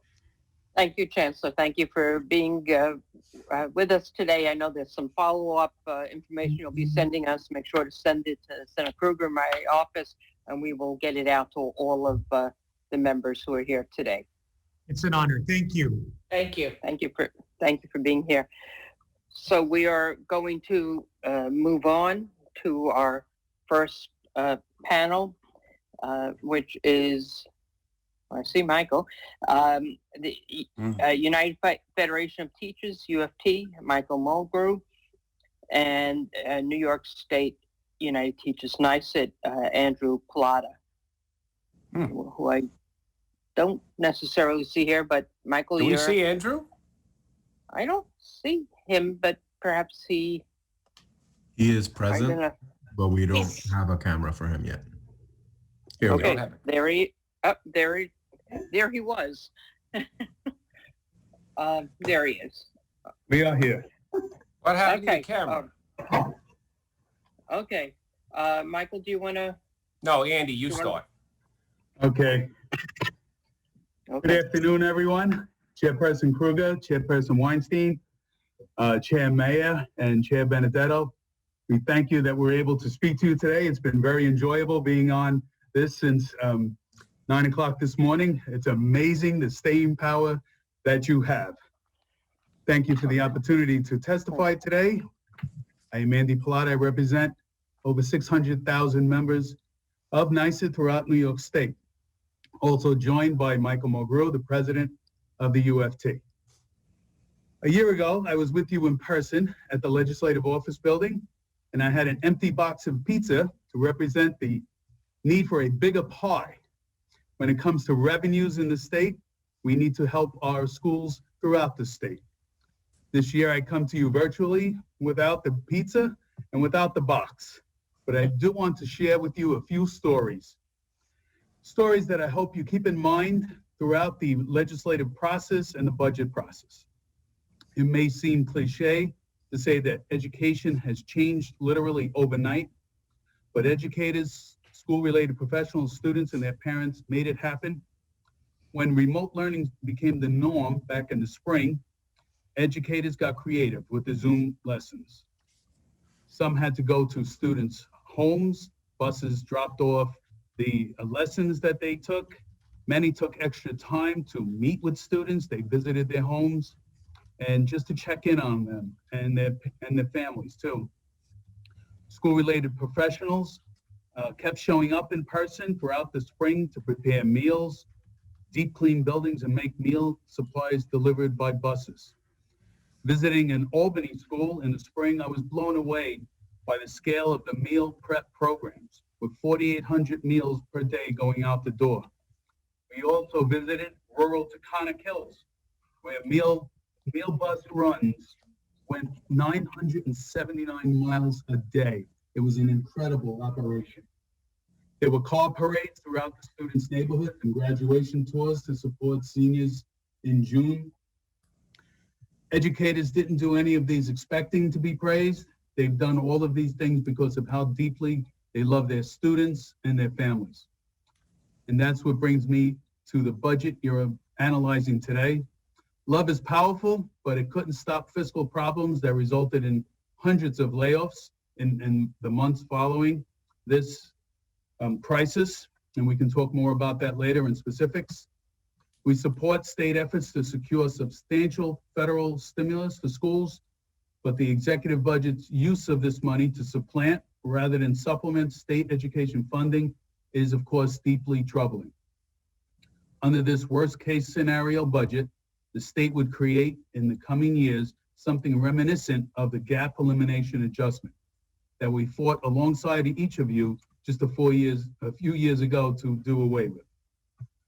And the same way, collapsing 11 expense-based aids into a single block grant and then both cutting and underfunding that grant to the tune of $700 million is also detrimental. And I would be remiss if I didn't mention that a fiscal crisis still doesn't change the fact that more than $4 billion in foundation aid is owed to schools statewide. Underfunding that has left us with a backlog of mental health, college and career prep, and ELL support needs. I also am pleased to announce that next month, NYSET will be releasing our Advancing Racial Justice and Education agenda. This will include a request for funding for initiatives that will help to diversify the teacher workforce. We support grow your own type programs that have been shown to be successful. We also support positive learning collaborative programs that have been shown to reduce school suspensions and improve school climate. And lastly, NYSET has started rolling out a training to our membership and school communities on implicit bias. This union-led professional development has been successful so far, and we'd like to offer it statewide. And we'll also be asking for funding for this. I took the training myself, and it was great. As I said last year, we're going to need a bigger pie to address these funding issues. We again support new taxes on the ultra-wealthy, which I've detailed in my submitted testimony. Funding our future is not a question of resources, it's a question of will. And I want to leave you today with some of the words from an Albany sixth grader, June Canton, that I hope will inspire you to turn that will into a historic action by April 1st. He spoke at a rally that we had at the Capitol after cuts were done in Schenectady and Albany. A basketball and cello player, chorus singer, spelling bee champ, and science fair participant, an all-around impressive young man. Jude joined us outside the Capitol in September as cuts were being considered in Albany and elsewhere. He told us he was angry that budget cuts would eliminate extracurricular activities. He said, quote, "These programs were an important part of what I liked about school.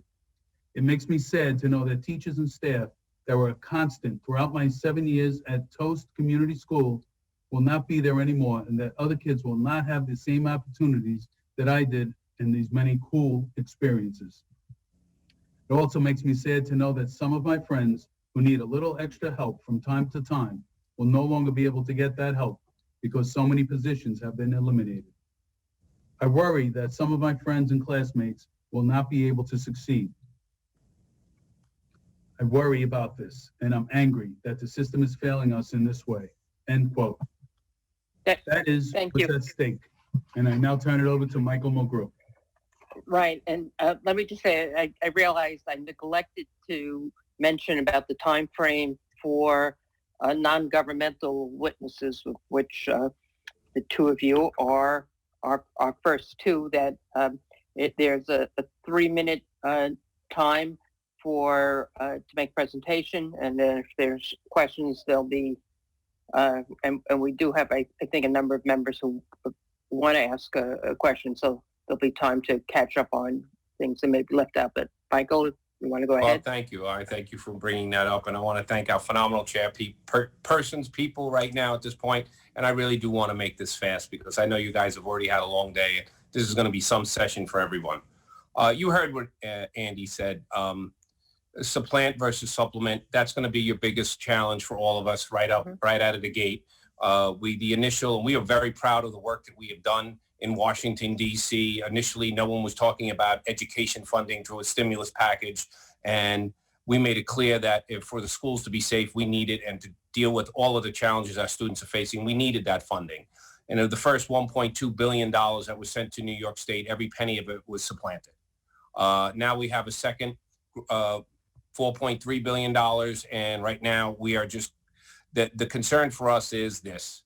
There is an amazing amount of damage that has been done both academically, psychologically, and emotionally to our students.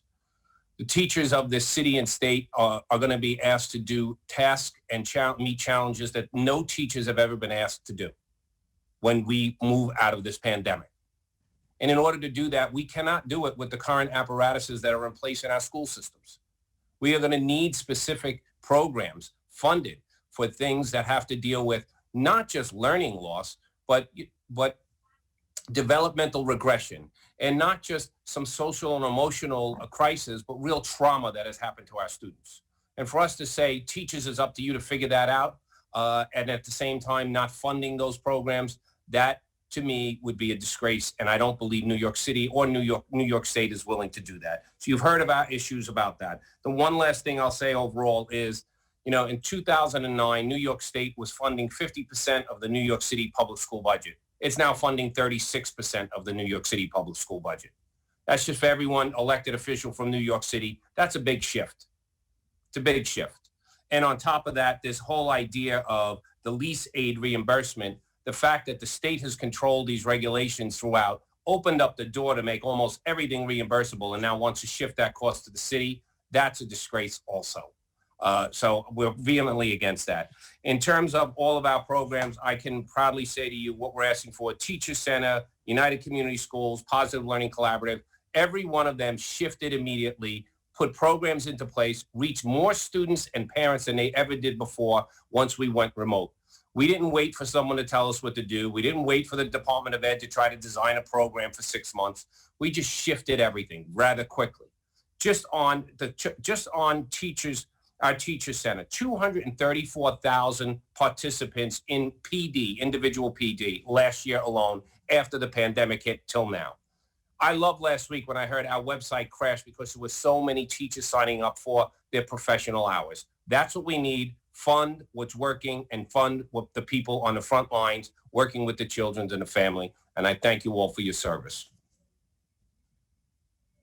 Thank you. I think we have a question from our Ways and Means ranker, Assemblyman Ra.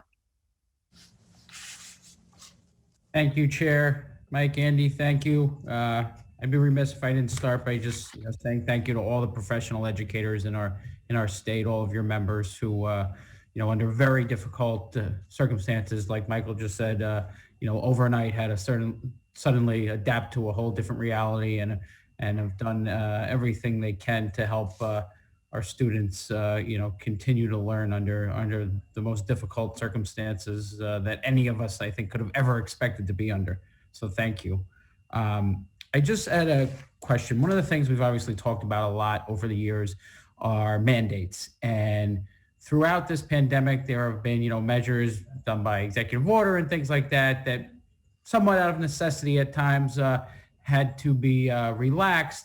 I'm wondering if there's anything that's happened kind of as a short-term measure due to the pandemic that maybe is something that has to be looked at as something in the long term that could, reduce some of the mandates that the districts are under. Assemblyman, right now I can't think offhand of any mandate that would go away, but I'll tell you one wish I had during this entire process was that there would have been a mandate for mask policies throughout the state. That would have been a really good thing to have in this state, because what we ended up having was 500 districts that had a mask mandate and 200 that didn't. So that was no way to go, and it's still a hodgepodge.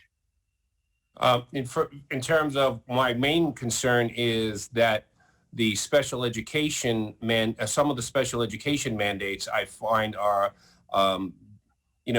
we understand the need for giving flexibility because now a lot of the children are being instructed remotely, but I am very concerned that school districts will try to say, well, maybe we can save money that way. That's why it's important that the overall funding package really comes through correctly, because it's always the school district going up against the services of the children, which are absolutely going to be necessary right now, especially since our children with IEPs really have had academically and developmentally have been greatly affected by this, by the pandemic. Okay. Thank you, guys. I have limited time, so I will move on. Thanks. Thank you. Thank you. To this Senate, I know there. Yeah, we have about 4 senators asking now. So our first is our Education Chair, Shelley Mayer.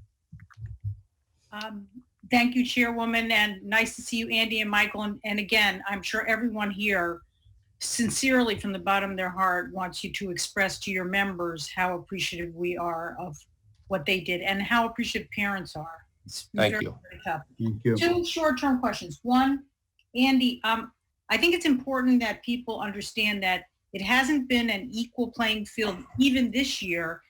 The withholding in certain categories, although not particularly in foundation aid, have resulted in layoffs. I know in Yonkers and in other communities where we have full day pre-K, and the withholding led to layoff as slots were reduced.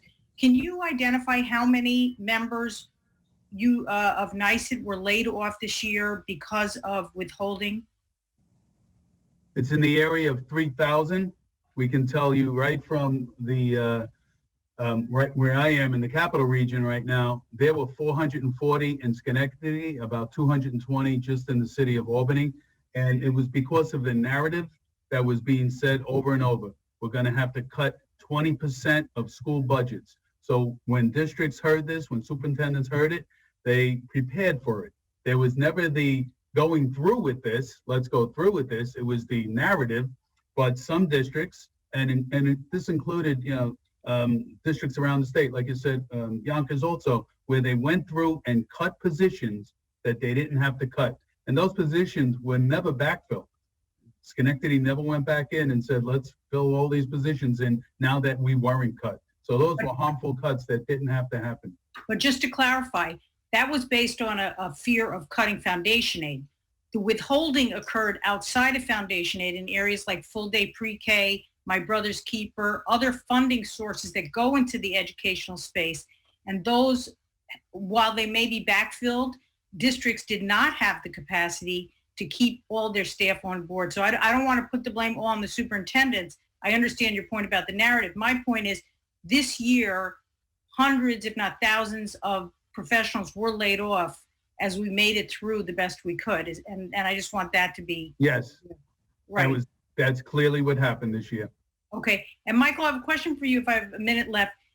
In the lobbying for the federal money, which I know we did too, as a Senate majority, and I'm sure all of our colleagues did, to get education money, what was your understanding of the intention of that additional significant amount of money for education in New York State in the second stimulus bill?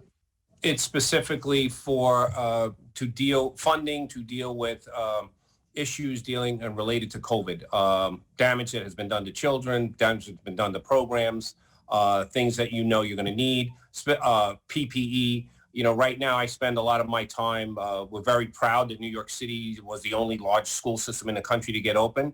And right now we spend a lot of our time with other school districts trying to show them how to get it done properly. But now we know for a fact now that they have the funding.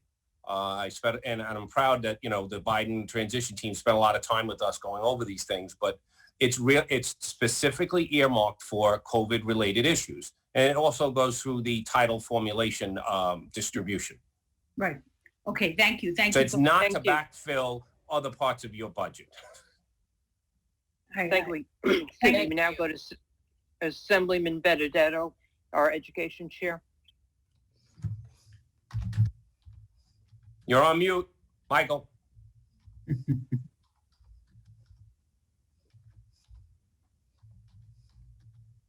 You took your hand off. You stayed on mute. Yeah. Okay. Sorry.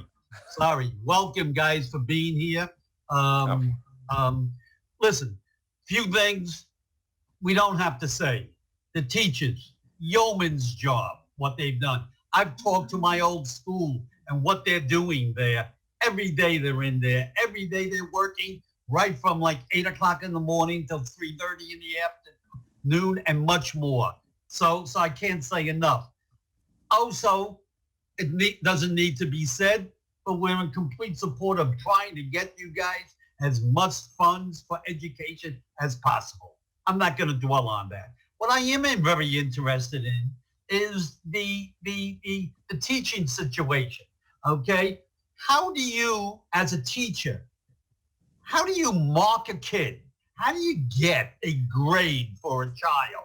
And they're looking for grades. And how do you justify that? Some kids are learning remotely. Some kids are in class. And conversely, how do you rank and judge the teacher?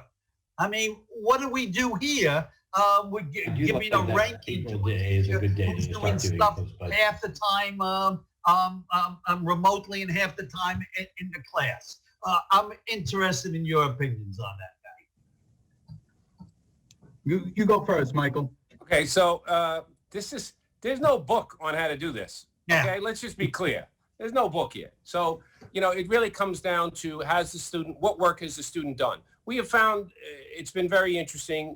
Students who, some students, not a lot, do a lot more work. The teachers are giving a lot more work remotely. Let's just put it out there because they want to make sure that the student is doing as much as possible, covering every piece of the curriculum. So it really comes down to the teacher's judgment at that point to make sure that how much work has the student actually done. I know sometimes I have to deal with some administrators who are just like, well, if the student was on the Zoom, then they should pass. Well, like, no, what if everyone on the Zoom didn't do any of the work? And what happens if we have someone who only showed up once a week but handed in all of their work? Yep. So everybody's always looking for the simple answer. So at this point in time, what we want to do is make sure that we're giving the teachers some sort of autonomy to say, all right, this is really what it has to do, and it has to be based off of the work that has been delivered. In terms of the teacher evaluation, and this is something we're all in the middle of right now. There hasn't been an administrator in the entire state of New York who's been trained on how to observe a teacher remotely. So this is going to be a fiasco. I know in some of our discussions right now, they literally want to rate the teacher off of how many students went on the Zoom. I'm like, what are you, nuts? First of all, if the parent wasn't there and didn't put the child on the Zoom, I get a bad rating? So this is where we're going to have to figure these things out. What I do believe is that students, we have to take into effect what they've gone through. I don't think a student should be harmed, but I don't think a student should be given credit for work they didn't do. Do I believe they should have a failing grade? Probably not, but they shouldn't be given the credit. So, work through that type of system. In terms of the teacher, the first thing I've asked, and I've not received an answer from the Department of Education, is what training did you give the teachers of New York City on how to instruct and run a class remotely? And the answer was 0. So this is tough stuff that we're working through right now. Prepping the lessons, putting materials up, that type of stuff we'll look at. But on the observation, I don't have that answer yet. I have ideas, but I don't want to say too much because I am in the middle of trying to negotiate that. Right, and when you take a look at the entire state, and we talk about where teachers had to drive to the school to get a Wi-Fi connection, and we support your bill, Senator Mayer. We are looking at a really very dysfunctional system of how we can have internet access across the state. Many school districts opted for the school bus bringing the manila envelopes to drop off the work for students and then circling back and picking up the work rather than having the online services that other districts could have. So testing in this kind of environment is very difficult. And it's not all about the state mandated tests. Testing is going on. Teachers are still giving tests and students are still learning. Continue the fight. Good luck. Thank you. Thank we go to the Senate. I believe you still have some senators. Yes, we do have several senators. Wait, so we did Shelley Mayer? No, not yet. Yes. Thank you. So we are doing John Liu. Madam Chair, thank you for doing me. Okay, pardon me. Excuse me, we will now hear questions. Thank you. Senator John Liu. I'm happy to follow our wonderful education chair, Shelley Mayer. Oh, boy. Yeah, some really pointed questions. And Assembly Chair Benedetto, I actually want to first thank, as all of our colleagues have, the work that you and your colleagues have done, you and your members have done. It really is amazing work that the teachers do for our kids remotely and in person wherever possible. That cannot be said. There cannot be enough said about that kind of work. Thank you. Now, continuing on what Chair Benedetto's questions were about grades, about exams. Yeah, that's been a brewing issue for some time now. And in this COVID pandemic, it's been even more of an issue. And my, seemingly simple question, and I realize there's no clear-cut answer, is how much can grades be relied upon?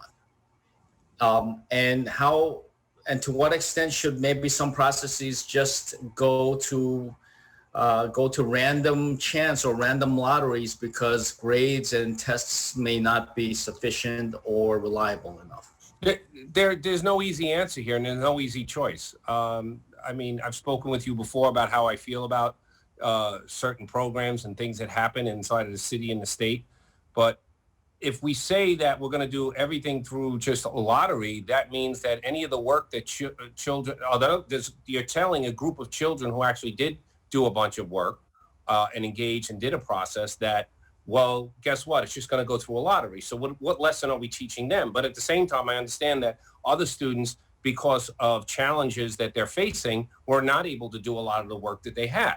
So there is no easy way to make this choice.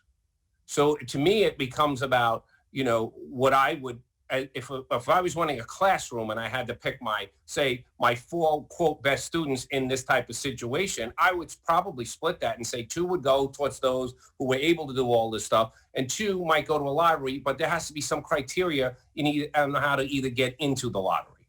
But it's very complicated, and it's rife with all, and it becomes politicized, which is what drives me nuts. You may recall that I still teach one class to myself, and definitely see if students know they're just going to be on a pass-fail basis, you're going to get a different response than if they're going to get graded on the full spectrum. Oh, you certainly will. Beyond this COVID crisis, the question still remains, how much should grades count? There are some people who say not only exam scores, but grades themselves perpetuate racial inequity. Is there an answer to that? Yeah, what happened in New York City in terms of the test itself, the contract being voted down last night. Look, we've been very out front. We don't believe kindergarten children should be subject to a standardized test as a criteria. I mean, it's just, there's a thing called research, and it says don't do it. But at the same time, for people then to try to politicize that issue and try to say that there should be no sort of gifted and talented programs in the city of New York, I would fight with anyone. Because we do have it. Maybe it should have been, children who learn at an accelerated rate. And we have those children in every single school in New York City. And to me, and that you will see in some of their grades. And that's why that's important. Because if you're saying the grade doesn't count, then you forget about me as a teacher. You're putting me in a classroom management position. It's going to make it much more difficult. Let's just do nuts and bolts. But the other side of that argument, the other piece of that argument then becomes, then why would you try to, accelerate your work because of your own, there's a lot of children who just learn at an accelerated rate and they love to continue to just move as fast as they possibly can. So there's room for this in the school system, but it just becomes, I try to say, look, there's politics, there's social issues and everything. I know they have to be dealt with, and that has to be part of the classroom, but you can't hamstring me as an educator when I'm trying to do the best for every child to reach their full potential. And that's why I get afraid when these policies. It was not fair of me to ask you this question in a 3-minute time frame. We're going to have plenty of discussions this summer, coming spring and summer. Thank you. Oh, I get a lot of opinions thrown at me about this. Thank you. Thank you. We go now to Assemblymember Smith. Thank you, Chairwoman, and thank you, Andy and Mike, for being here. I think right now some of the hardest working people in the state are our teachers. I'm happy to have been a teacher in the past, but can we take a moment, and I know your opening comments were kind of reduced, but to talk about, I have some concerns about language in the budget dealing with charter schools. Would you mind, putting some thoughts out there? Because, I think it's still something that hasn't been addressed, the fact that, the thought that charter schools are public schools, they certainly take public funds, but with respect to oversight and educating every student, I think we're still lacking in that department. So if you could share some thoughts on that. Well, look, we've been asking for years for some basics. some players in the charter industry will use all of their lobbying power and their millions of dollars from their hedge fund friends to make sure it never happens. Such things as called, transparency, accountability in terms of students that you're serving, accountability in terms of your and transparency on your disciplinary practices. We have a law that says if there's a shared building in New York City, the children should be receiving the same services under the same environment. It's a joke. It's not happening. And now, and for the executive to put in his budget that he wants to shift the cost of a program that he created after he changed the regulations that made almost everything reimbursable. I think they're reimbursing their driving to school at this point under their lease expenses. He made, and then say, oh, now it's New York City, you have to pick that up, and other municipalities that have to pick that up. I think it's a disgrace. We've been asking for the same thing for years. Before we go any further, hold the industry accountable with transparency. The new president of the United States has that in his very basic educational platform when it comes to charters. They have to serve all students, and we need to see transparency. If not, they shouldn't be getting any tax dollars. I don't see what the big deal here is, but it's a really big deal because there's a lot of people, and it's a small number of players in the charter industry with big, very rich friends, and we all know what's really going on here. Can I be any more transparent? I appreciate your candor. Andy, I don't know if you want to add. I don't think there's much to add on top of that, but it's all about accountability when we're talking about the funding in this state and how the money does go to the charter schools. And when we talk about the layoffs that happened, they weren't talking about charter schools. I don't remember hearing anything about charter schools having layoffs, but yet we saw thousands of layoffs in the public school system in the state. Well, again, I just want to thank you and your members for everything you're doing. So thank you, Chairwoman. Thank you. Thank you. Thank you. Move to the Senate. Thank you. Yes. So there's a senator named Robert Jackson, and apparently he has some interest in education as well. The two S words are his favorite words. Bob Jackson, are you there? We are trying to get him to start his video and audio. Okay. What are the two S words? Supplant, supplement. Oh. And if we can't get him right now, we can jump to Senator Brad Hoylman and come back to him afterwards. Because I don't want to mess up our schedule, which is already hours beyond. Okay. Hi. Okay. Hi. Good to see you. Hi, Senator. Michael, good to see you, Andy. Thank you again. As a parent, your teachers, they were basically like Martin Scorsese's trying to manage these Zooms and set up learning for our children, and it's really, really greatly appreciated.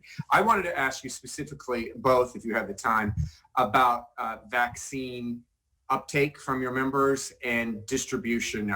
We all know that your team is on the front line and have had a great deal of exposure.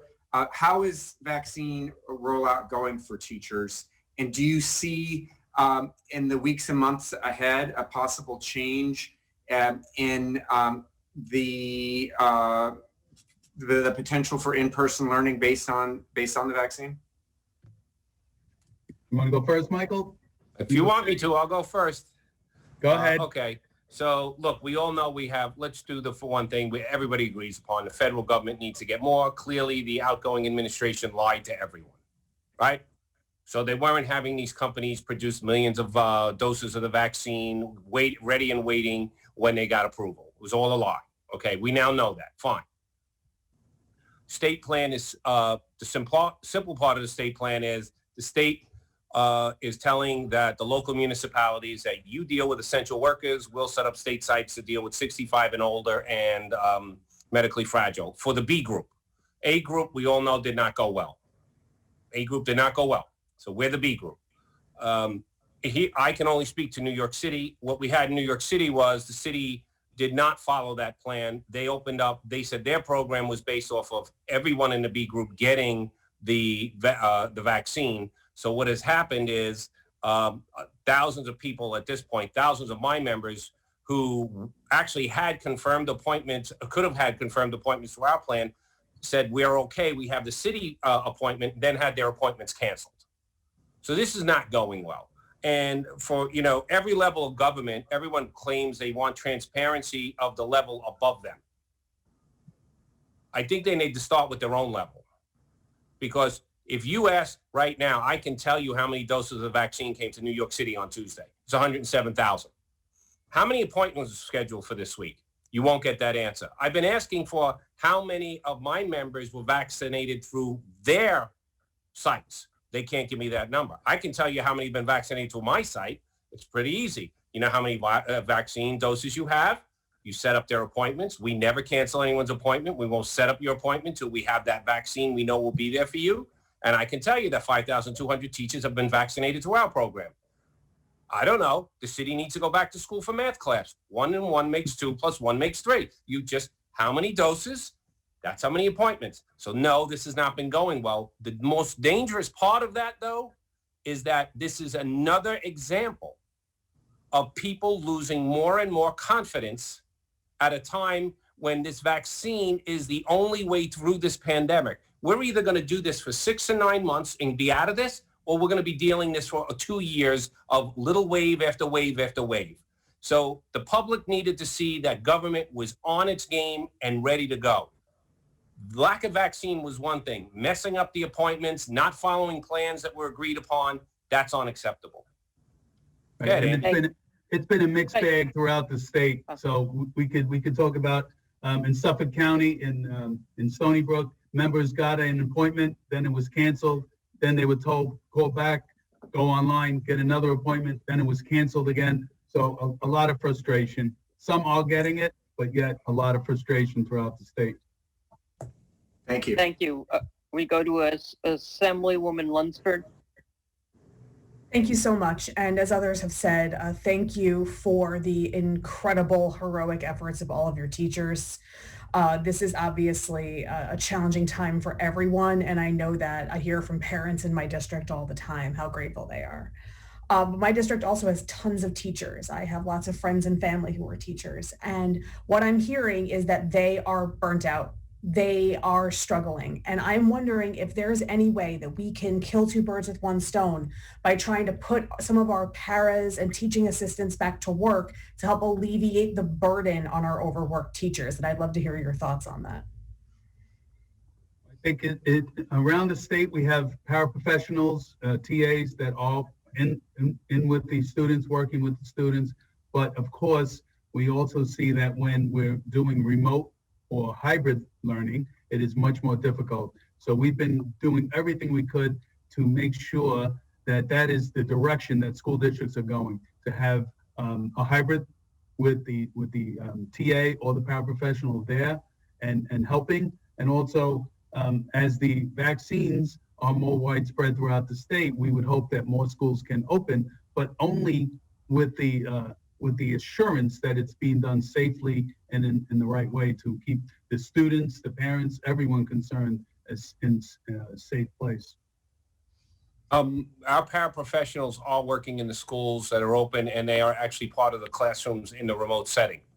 So I'm not, in terms of us, and actually they're doing a lot more than like everybody else, they're doing much more. They're actually constantly finding students who are not engaged in their situation. So the paraprofessionals at this point, we can't utilize them because they're already being utilized each and every day. All right, I'm glad to hear that. I've been hearing some No, thank you. for my district, but thank you so much. Thank you. Senate, have we located Mr. Jackson? Let's see if he comes online. Robert Jackson, are you there? I am here. Very good. So first, chairs, let me thank you for holding these hearings, and it's good to see both our local union leader, Mike Mulgrew, and Andrew Pilata statewide.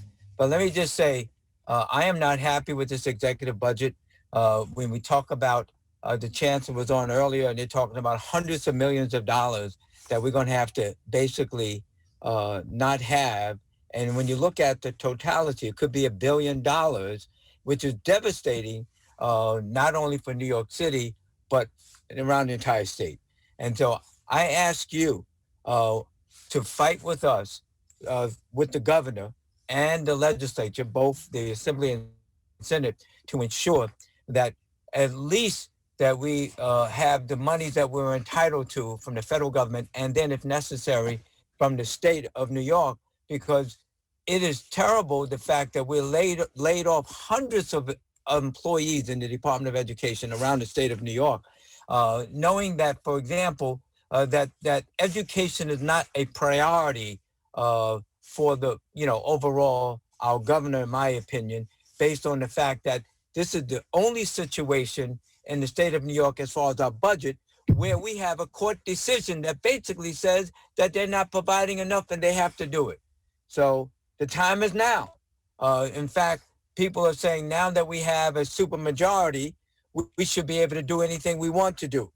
So we're going to focus, and I'm going to be laser focused on making sure that education is very, very critical this year as far as the budget is concerned. And obviously, people ask me, what are your priorities? And I say quickly, the most important thing is that people are not evicted from their apartments and their homes, number one. Number two, there's enough food for everyone to eat.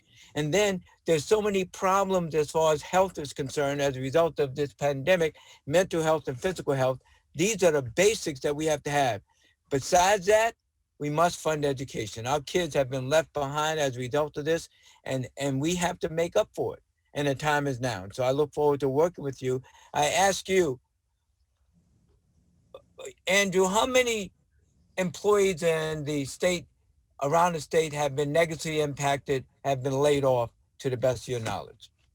The number we're working with is about 3,000.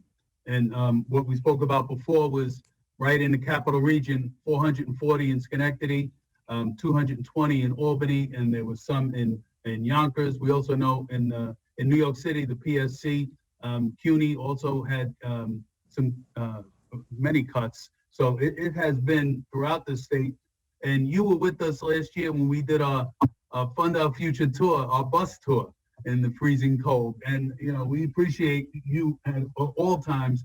And we're not just worried about this year's budget. We're looking for next year's budget too, because what about that federal money? Are we going to have that federal money next year the way we have it this year? And will we be raising the revenue for next year and going on into the future? Governor talks about some big dollar deficits going forward. We want to make sure that we have the revenue to pay for the schools going into the future in the years to come. Well, we've asked, I'm sorry, I know it's time and I got to go, just 35 seconds. We're asking the wealthiest New Yorkers to help all New Yorkers survive this pandemic.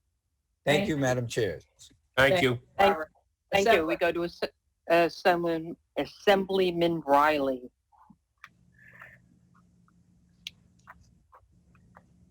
Thank you again, Madam Chair. Appreciate it.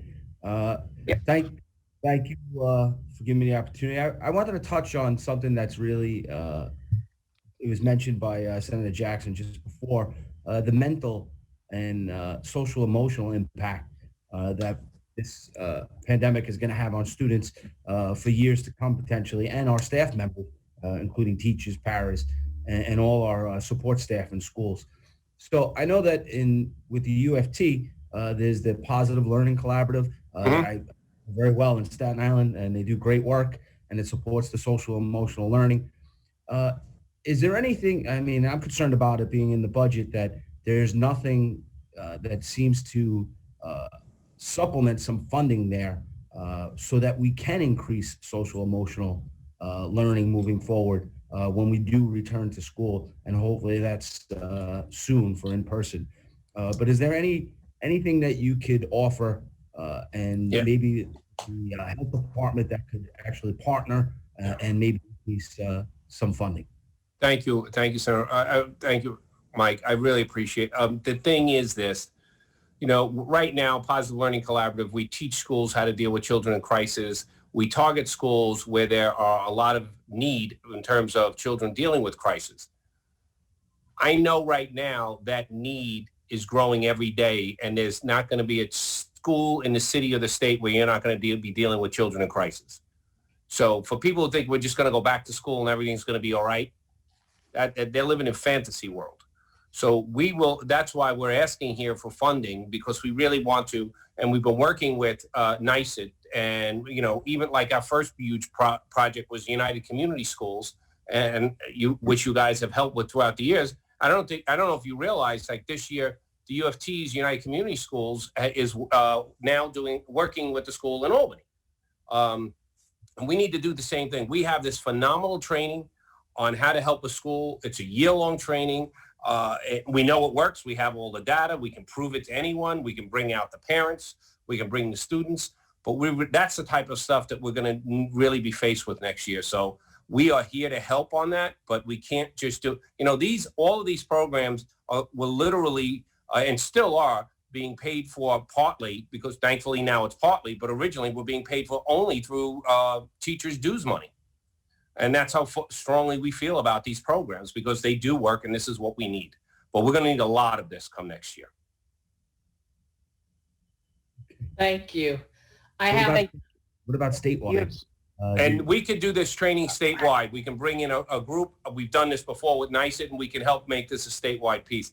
I hate to do this, but we're really running late, and we're in Zoom world. Right, and so are we. So let's go to Senator Krueger.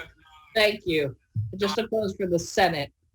So I asked the Chancellor of New York City this, and I want to ask both of you gentlemen this. I keep hearing that some of our best teachers who have been working, killing themselves during this pandemic, literally, to try to keep education going, are saying, this is it for me, I'm not going to come back. How worried am I supposed to be that we're going to find ourselves with the teacher shortage, this, as both of you described, all the new demands that our teachers are going to have on them? We're going to land up with a teacher shortage if I have to keep figuring out a way to fund $400 to $500 million a year out of my members' pockets to stop layoffs. You're just going to have people start leaving. So you got a bigger problem there. That's your bigger problem. You're going to lose young teachers, and you're going to have people just get disgusted. Like, as I'm doing all of this, the union has to figure out ways to stop layoffs by figuring out ways to get money back to the city.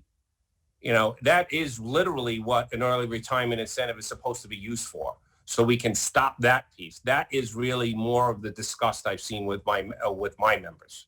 They basically are like, let me get this right. We just figured out a way to save the city, get the city close to $4.5 million, $450 million, excuse me. So we don't get laid off in the middle of a pandemic when we're working ridiculous hours doing things that were not in our job description. That's the bigger concern, is for me. Right, the members, you see statewide. The members have stepped up around the state to fill the void, to make sure that they're going above and beyond on a daily basis. Is there exhaustion? Of course there's exhaustion, right? Zoom learning and teaching is very hard. Doing this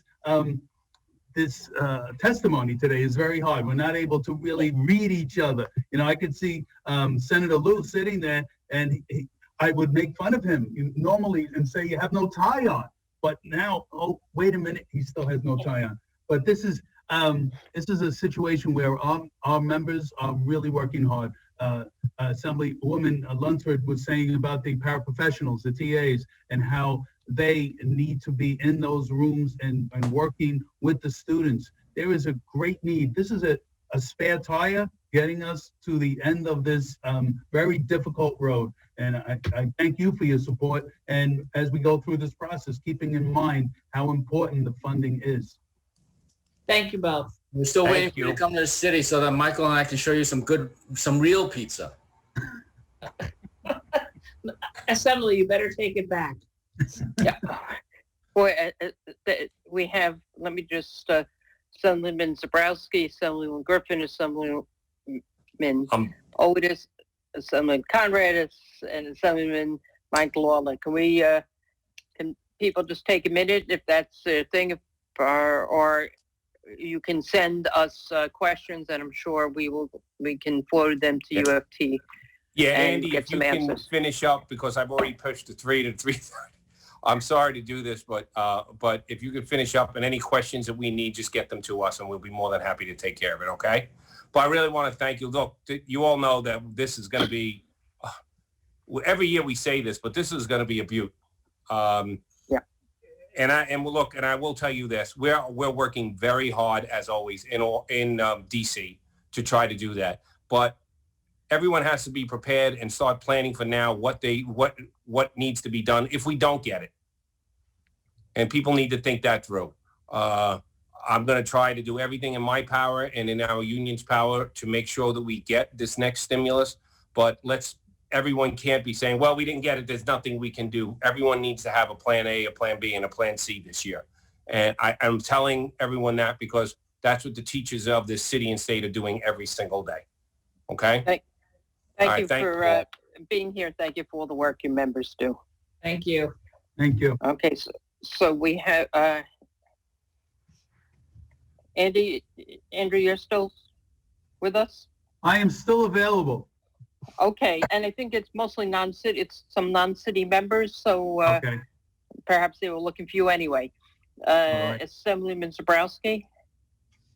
Thanks, Madam Chair, and hi, Andy, and Hi. happy to talk to you. And I know Mike had to go. I certainly have many residents that teach in New York City as well, even though my schools are mainly NYSIT.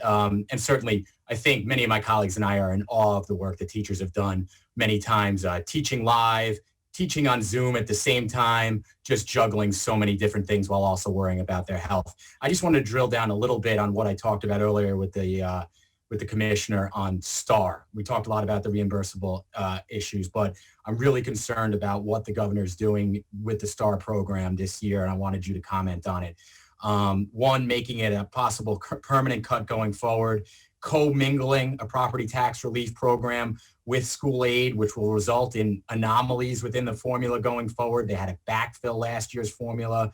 It erroneously bumps up the perceived funding to schools, even though these are two different programs. And then specifically what I want you to comment on is I'm worried it sort of opens up this program to negotiations in the future to this property tax relief program, which was separate, and sort of programmatic funding for schools. And I'm particularly concerned that instead of helping schools and property taxpayers like it did before together, it may pit taxpayers and schools and teachers against each other with as cuts come down and future things come down in the future. And I was wondering if you could sort of comment on your thoughts on that.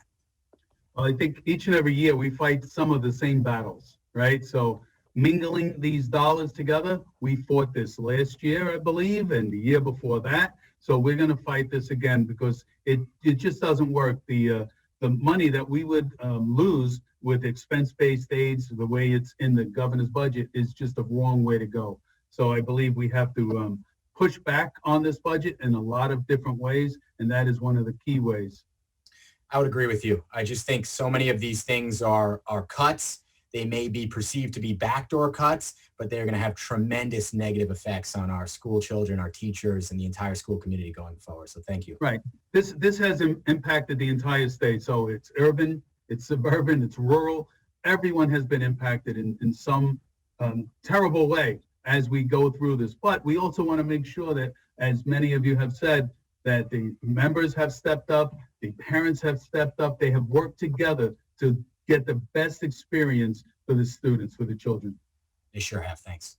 Thank you. Next, we have Assemblywoman Griffin.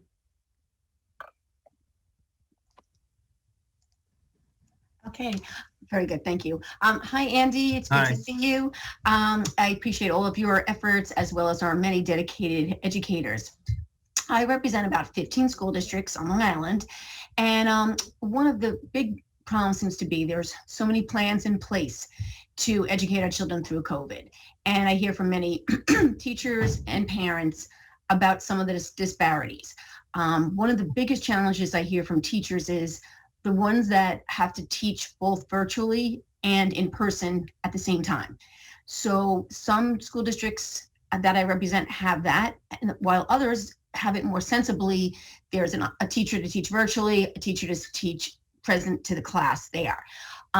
Then there are differences in how each school treats the quarantines, like having between staff and teachers. So that's a big problem, you know, with teachers leaving, students leaving, not being able to come back for a certain amount of time. Then there's many parents of special ed students who feel their children are really falling behind because they're not able to go every day to school. Some schools have that, some schools don't.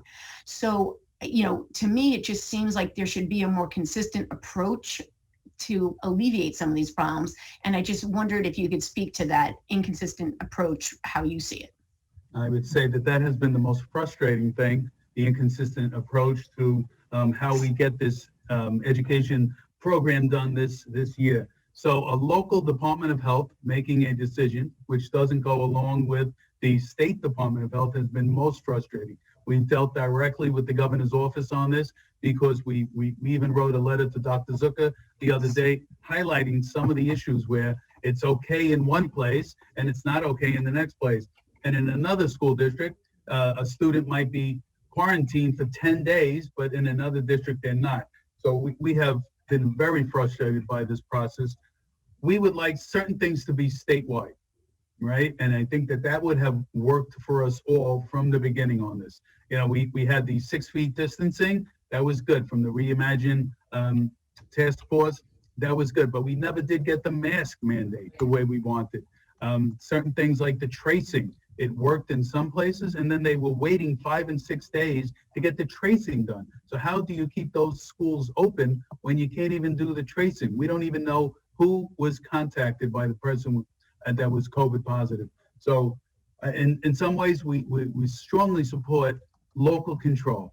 But on these kinds of things, we would have loved to have a more structured Department of Health policy for the whole state. Yeah, I agree. And that makes perfect sense. Thank you very much. Thank you. Thank you. Assemblyman Otis.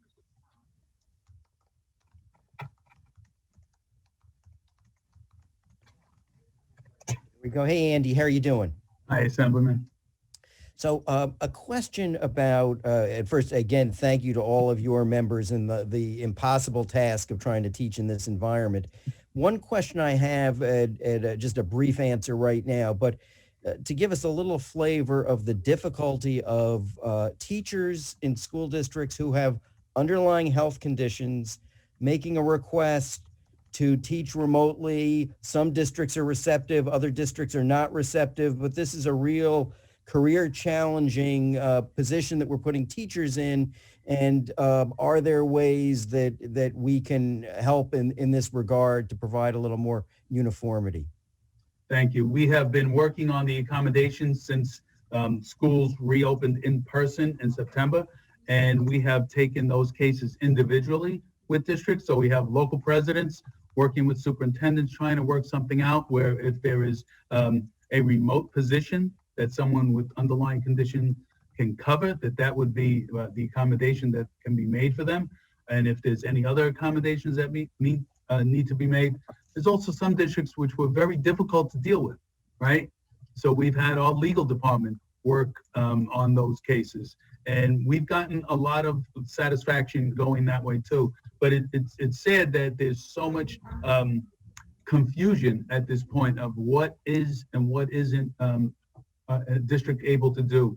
We've been able to do that in so many places, but yet we just find that our legal department is continuing to file for accommodations for members that have had underlying conditions.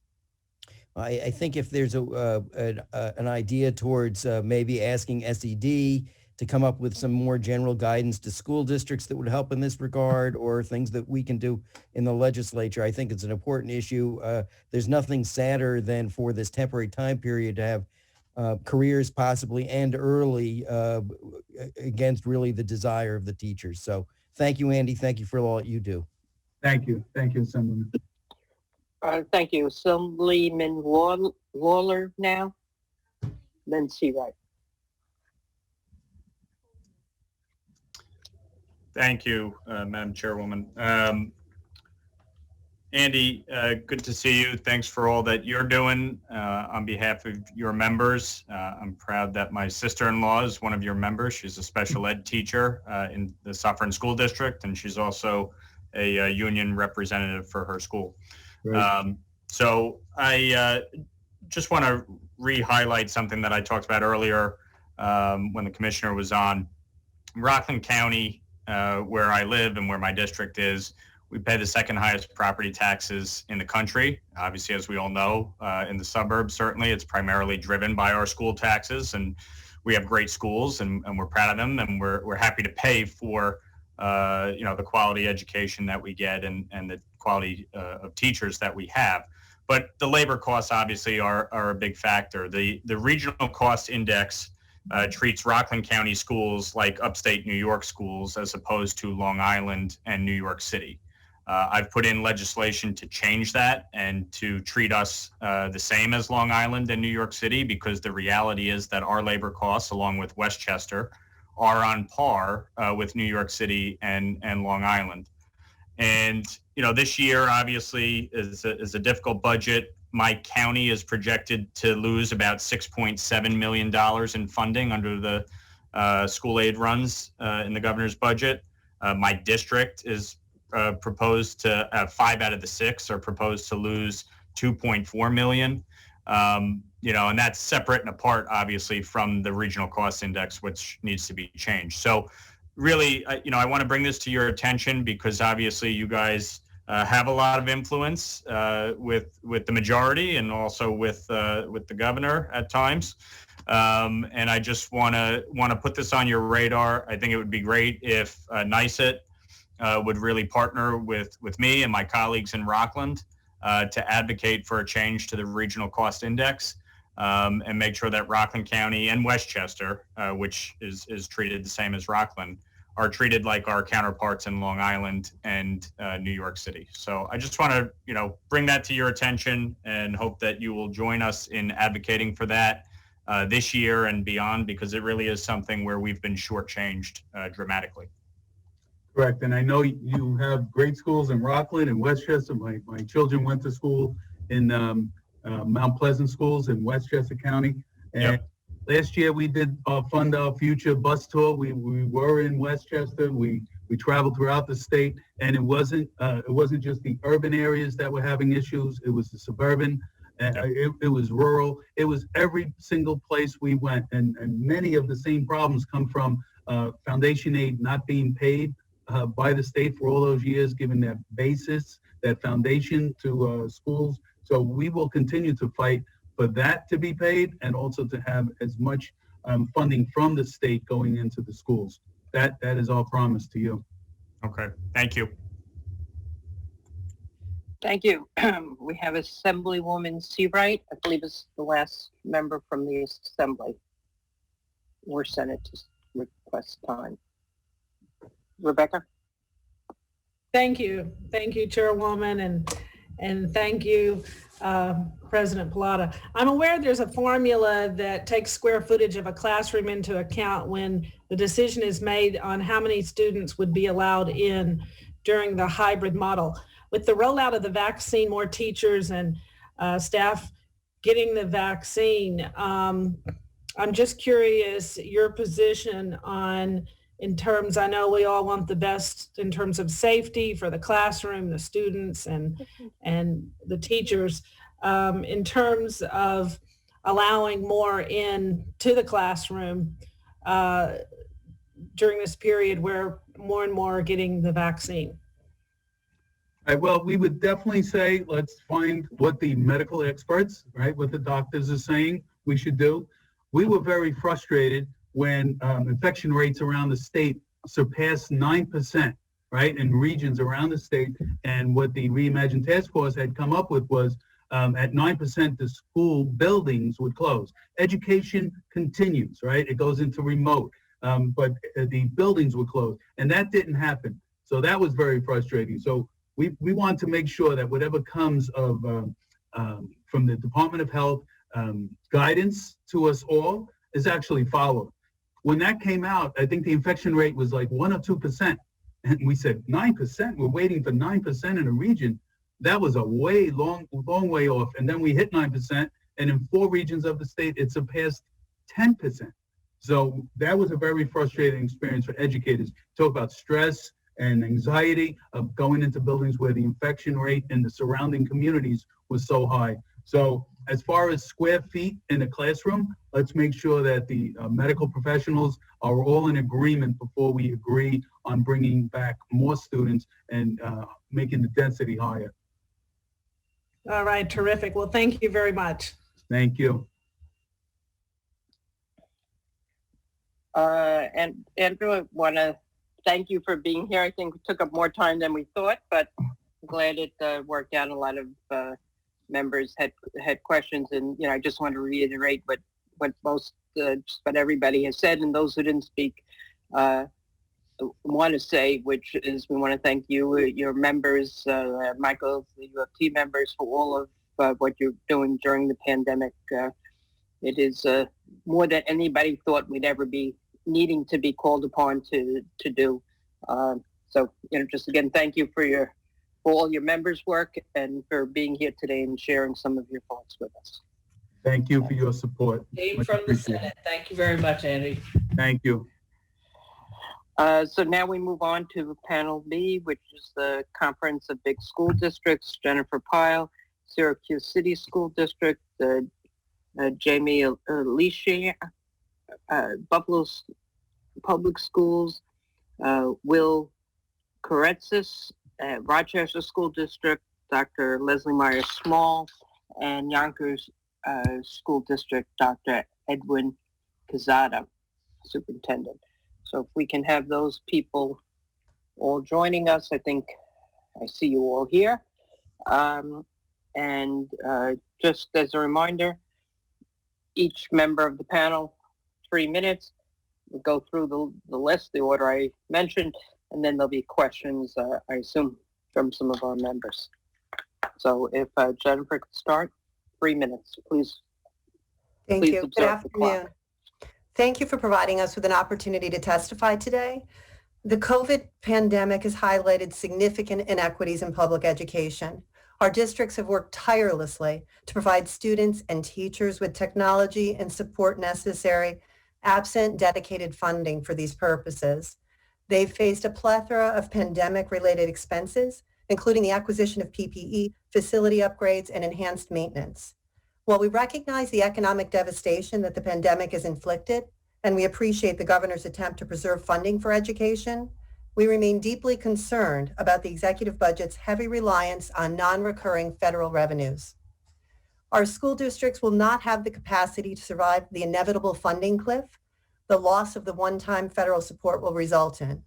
We urge you to increase state support for education, to target the federal dollars for the purposes for which they were intended, and to initiate a multi-year plan to phase in full funding of foundation aid in a manner that's transparent, predictable, and captures unique student needs.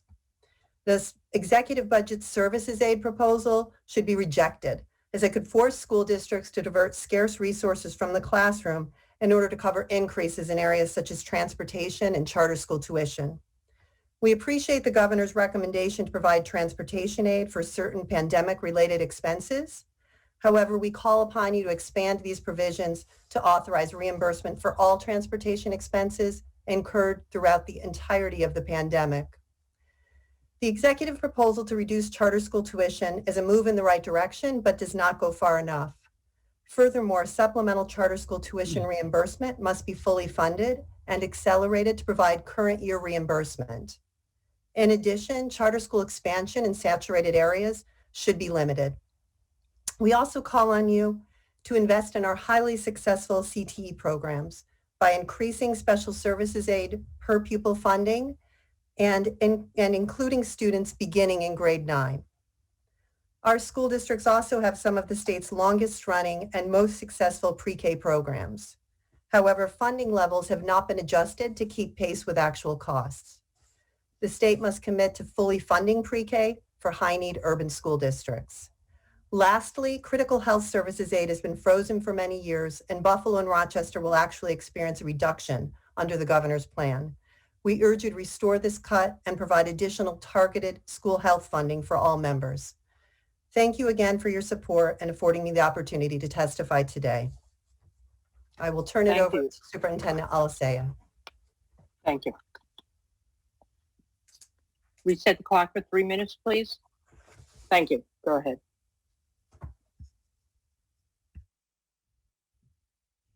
Thank you, Jennifer, and thank you for the opportunity to speak to you this afternoon on behalf of the 20,000 kids that I have in the Syracuse City School District, the 14,000 families, and the more than 4,000 employees that we have in the Syracuse City School District providing services to our kids. The end of the 1920 school year and this school year has been different for all of us in the state of New York and all over the country.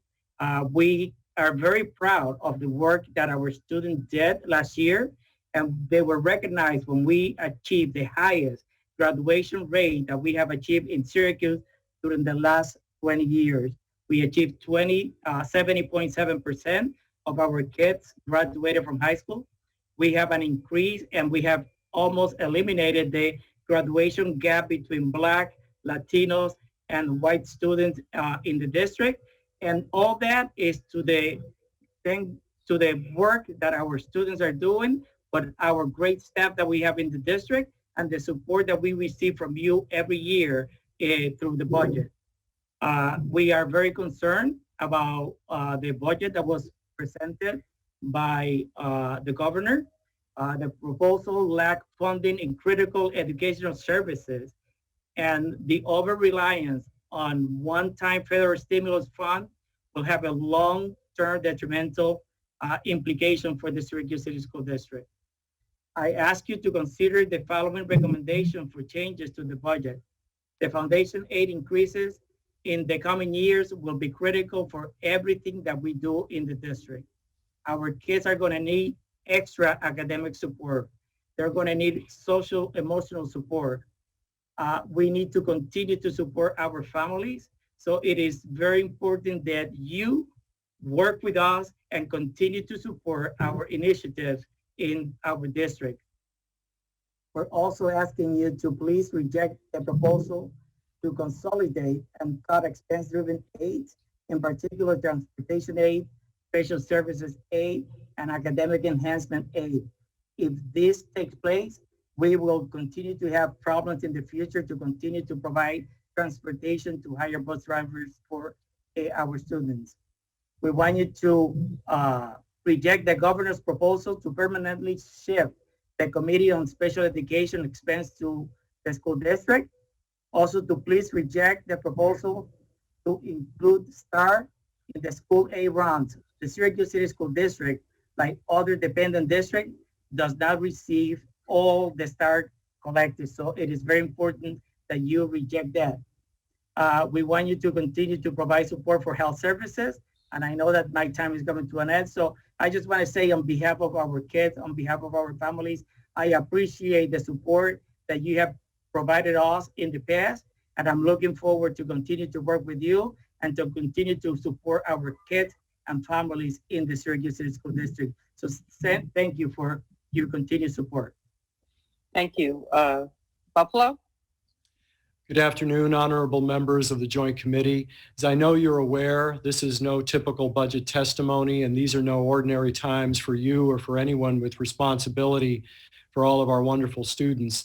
Let me first thank all of you for your dedication and public service throughout this devastating pandemic. We really do appreciate everything that you do for us.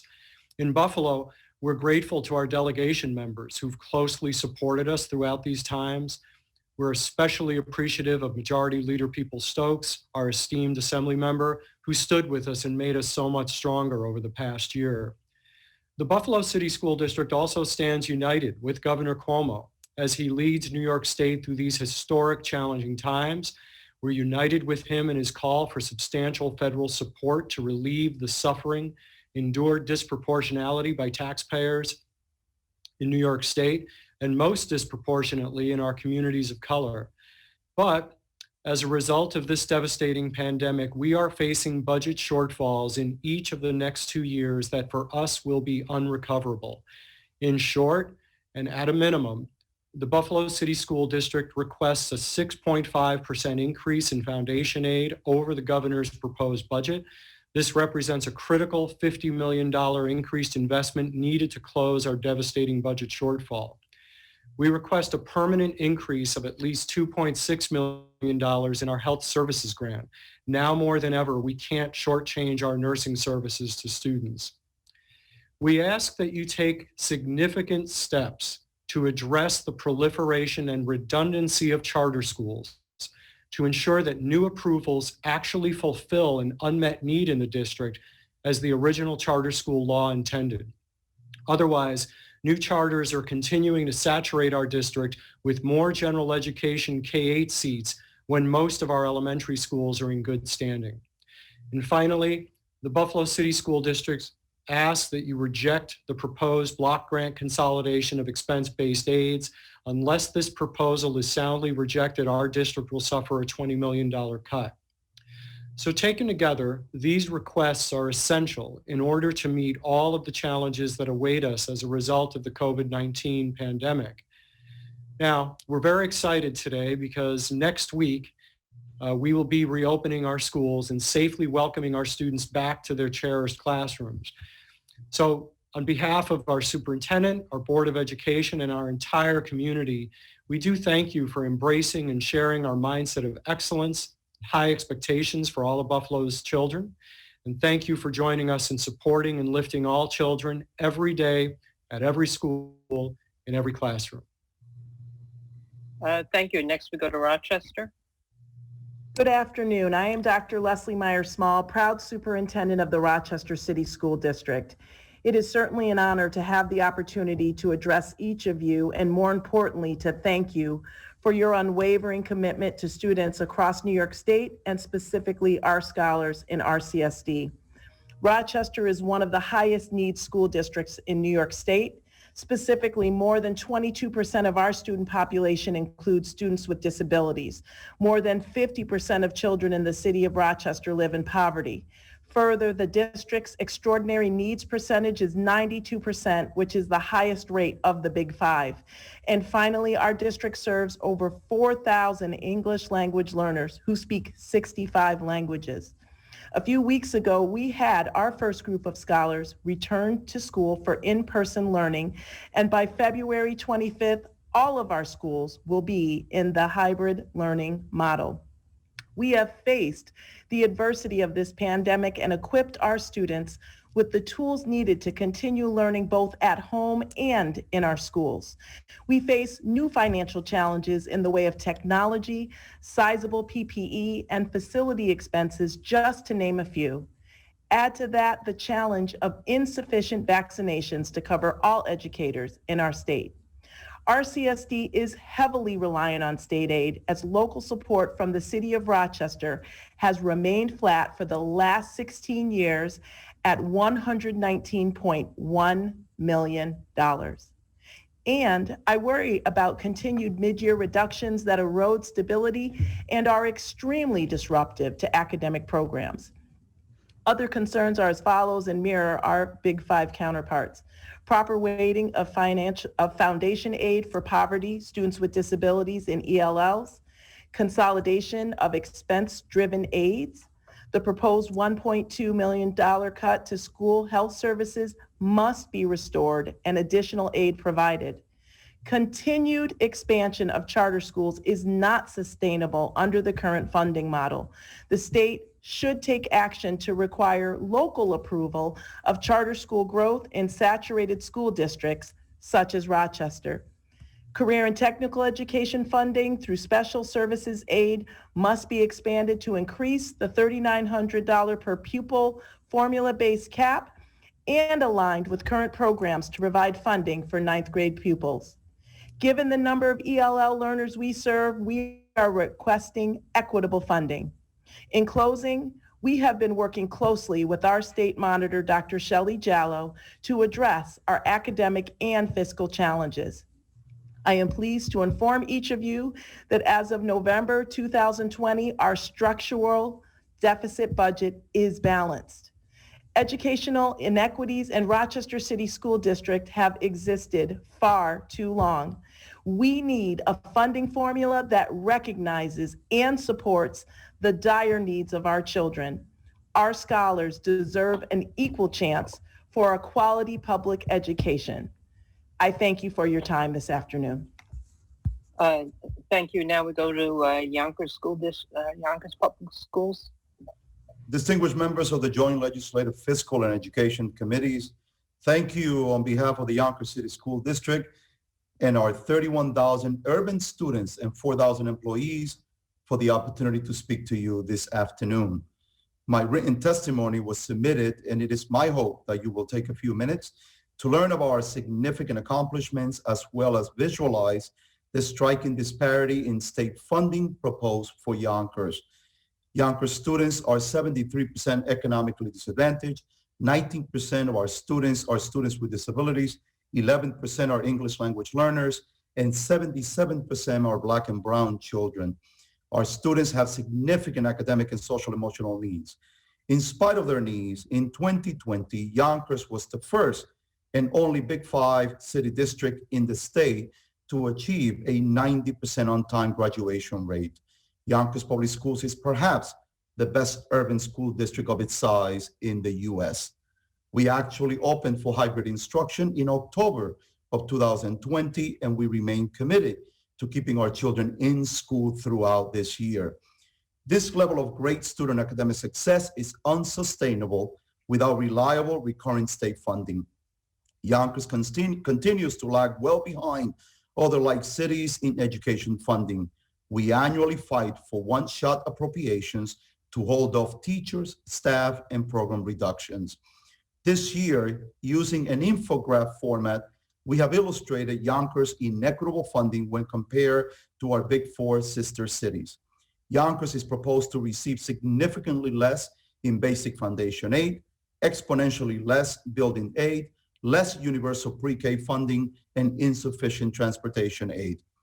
More striking is the unfair, inequitable funding impact on Yonkers by the local district funding adjustment reduction of $29 million referenced in the state runs as a STAR payment, and the COVID-19 stimulus of $31 million, netting Yonkers a meager $2 million, while my sister cities will receive a net between $41 million and $83 million, which I recognize they deserve and need. Certainly, $2 million is not what Yonkers needs and deserves. The numbers are very clear in the most current state run. They reveal that Yonkers' treatment is not only inequitable, but detrimental, painful, and a direct attack on the Black and Brown children we serve.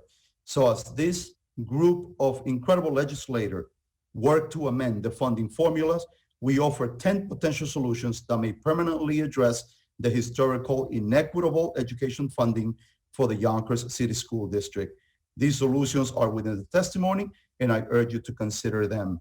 We are in a fight for public education, and I invite you to be part of this fight so that we can continue to serve our incredible children. Thank you.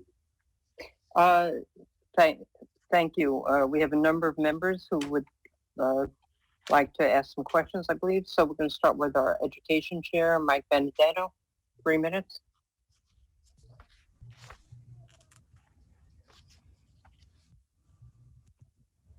Thank you, superintendents, for being here.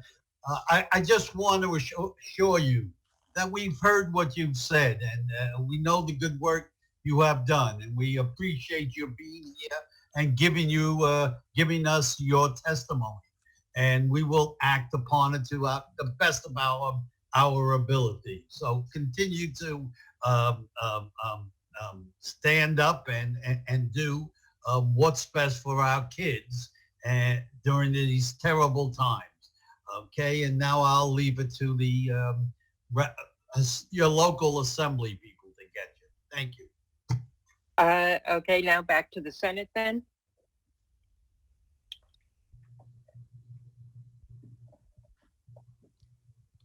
Liz, you're still muted, I think. Did we want to introduce your education chair, Shelley Mayer? Did you have? I was saying such nice things about her, but not on mic. Thank you. Thank you. Woman who never stops fighting for public education, our education chair, Shelley Mayer. Thank you very much, Madam Chair. I think it would be helpful if maybe, Jennifer, you could walk through the how the STAR adjustment affects the Big Four, because it is different than the other districts, many of which, we look forward to hearing from, and all of whom are adversely affected by this really complete change in the way schools are funded. But it is different for the Big Four, and the 29 million for my district and Dr. Quesada is absolutely, deadly, frankly. But can you walk through how it works and the money that goes to the city as opposed to the district? Certainly. Yeah, frankly, it's perplexing to say the least, because in the Big Four, none of that revenue, the STAR revenue, has to be passed on to the district. So frankly, it's a local decision. While there are maintenance of effort requirements for the cities that relate to the amount that they need to pass on, it has nothing to do with where that money comes from. So the governor's proposal would indeed cut the STAR payment that is going to the municipality and then backfill it, but it would be on the school district side with the federal revenues. We have no idea how that would work. We have serious concerns about the implications for the maintenance of effort requirements for the Big Four as it relates to the city contribution.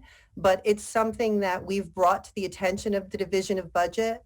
And frankly, I don't think it was considered when the proposal was constructed, because it's just not a workable model for the Big Four. As you noted, it just, you can't cut the municipal side, then give the money to the district. And then it's not a wash. It doesn't work. And I will tell you that in each of our districts, the STAR rate is treated quite differently. Some districts the cities pass a portion of it on, and others, they pass none of it. So it's really a local decision. So it doesn't make a lot of sense to us, to be quite frank. Okay, and the next question is, I raised this earlier with the president of NYSET, but I know it's an issue for us in Yonkers. The 20% withholding, other than foundation aid, which a modest amount was withheld, but thereafter other things were withheld, including full day pre-K outside the city of New York, which is a priority for our conference and I'm sure for others. Dr. Quesada, can you explain the impact of that 20% withhold on full day pre-K, how many slots we had to reduce, and what the impact was for our families, who were, many of whom were low-wage workers who were essential workers and had to go to work and lost the ability to have their kids in full day pre-K. And now apparently the money, some portion of the money is going to be repaid, but in the meanwhile, I believe we lost slots and we lost teachers. Thank you, my dear Senator, and thank you for all the work that you do on behalf not only of Yonkers, but education as a whole in New York State. We appreciate your advocacy. Certainly 20% for all of us has a significant impact on the work that we have to do for our children. To be told that what 20% was going to be withheld, once the budget was balanced, was certainly devastated, because it resulted in us having to close position. Not only did it occur in universal pre-K, but it also happened in extended learning time, where we had to close position. The funding has subsequently been given back to us. So now we are in the middle of restoring some of those positions because we need our staff back in our buildings. However, for many of our families in universal pre-K, a small group of them were unable to find a seat in their school of their choice. Certainly, we have made the space for all of them by now, because we want to make sure that our students are in school and that they are registered. But this concept of withholding funding after we have an approved balanced budget doesn't work for any of us in the Big Five, or perhaps any district. So thank you for that question, and I hope that this 20% does not become a reality for anything, any of the funding sources that we receive in our districts. Thank you, and I know I went over my time, so I go back to you. Thank you. Assemblywoman Clark.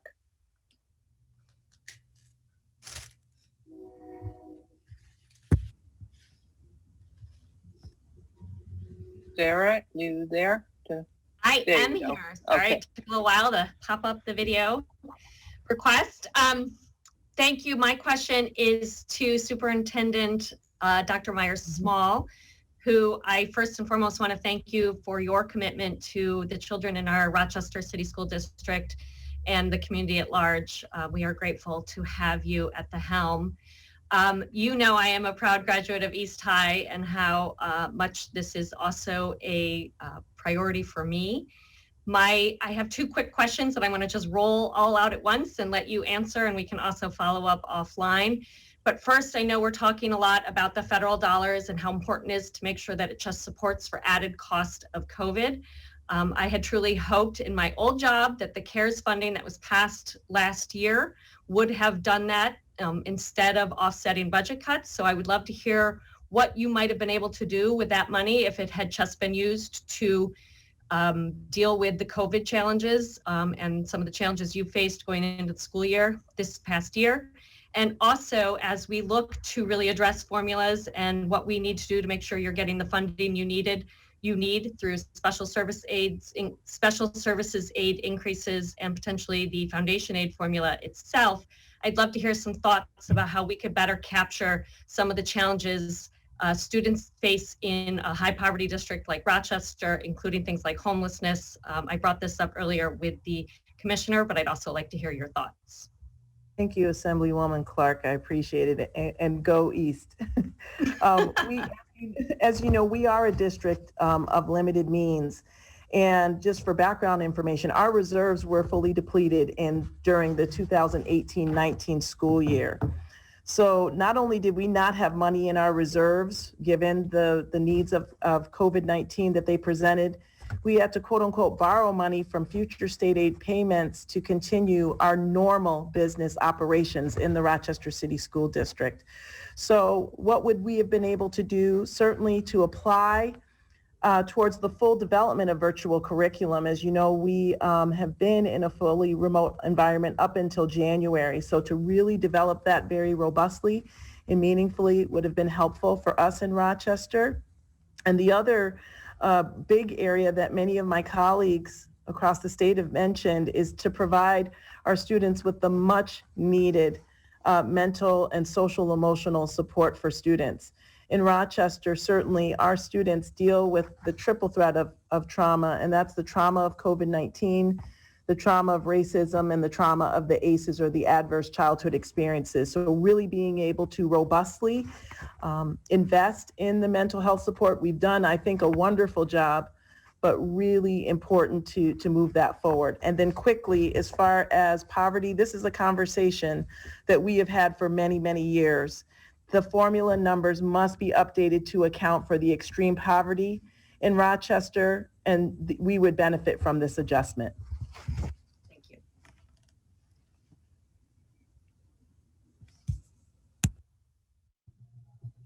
Thank you. Go back to the Senate. I believe you still have. Yes. Thank you very much. We're joined by Senator Samra Brooke. Hi, everyone. Good afternoon, Dr. Myers-Small. I would have a quick question for you. And first, I want to say thank you for all your leadership here in Rochester. You took over in a very difficult time. We're grateful for your leadership. And as I've mentioned before, my own personal history with RCSD, we are all rooting for this district and doing everything we can in the Senate and Assembly. You touched on, as a chair of mental health, I did want to talk about what the $1.2 million cut in the health services, what the effect of that might be for you. And so I want to give a chance that maybe you can elaborate. I know you touched on the social emotional supports that you were hoping you'd be able to give your students. Can you touch more on that in general, and then also the added need you've seen because of the pandemic? Absolutely. I have to put this quick plug in. Assemblyman Brooke and I graduated from the same high school, different decades, but we're both Vikings. But as far as the 1.2 million, certainly we've had to really reimagine how nursing services are applied, and just think about being in the midst of a pandemic. And so while we're meeting the mandate, really, we would really like to make that even more robust. But as you also just going into a little more depth with social emotional needs, our students are really struggling. And so just being able to more specifically tailor and differentiate our interventions with students, we are very fortunate in Rochester to have significant partnerships throughout our community that help us do that. But I would love to see that be expanded, and making sure that each one of our schools have the necessary resources to move forward. Things that I think make Rochester very unique, Assemblyman Brooke, is the fact of the protesting that frankly has happened. Many of our students saw individuals pass by their homes. So again, they've been at home since March 13th because of the quick shift to remote learning, and then again dealing with the adverse childhood experiences. And then just what further complicates that is just seeing the injustices that were unfolding in our community. And in some instances, that was right front facing for them. And so we were very deliberate as we shifted into the start of the school year, because the protesting really came to a very high situation in Rochester, to make sure that we fortified specific interventions to help our scholars deal with some of the feelings, because some of our students just weren't emotionally or developmentally ready to deal with some of those issues. So we were very deliberate in developing our schedule for each of our scholars to have 15 to 20 minutes each day, Monday, Tuesday, Thursday, Friday, to start with the social emotional check-in. So that's something, while I'm certainly responsible for teaching and learning, the social emotional needs, if they are not met, it makes it very difficult for teaching and learning to occur. Thank you. Thank you. And also from Rochester, we have Assemblyman Harry Bronson.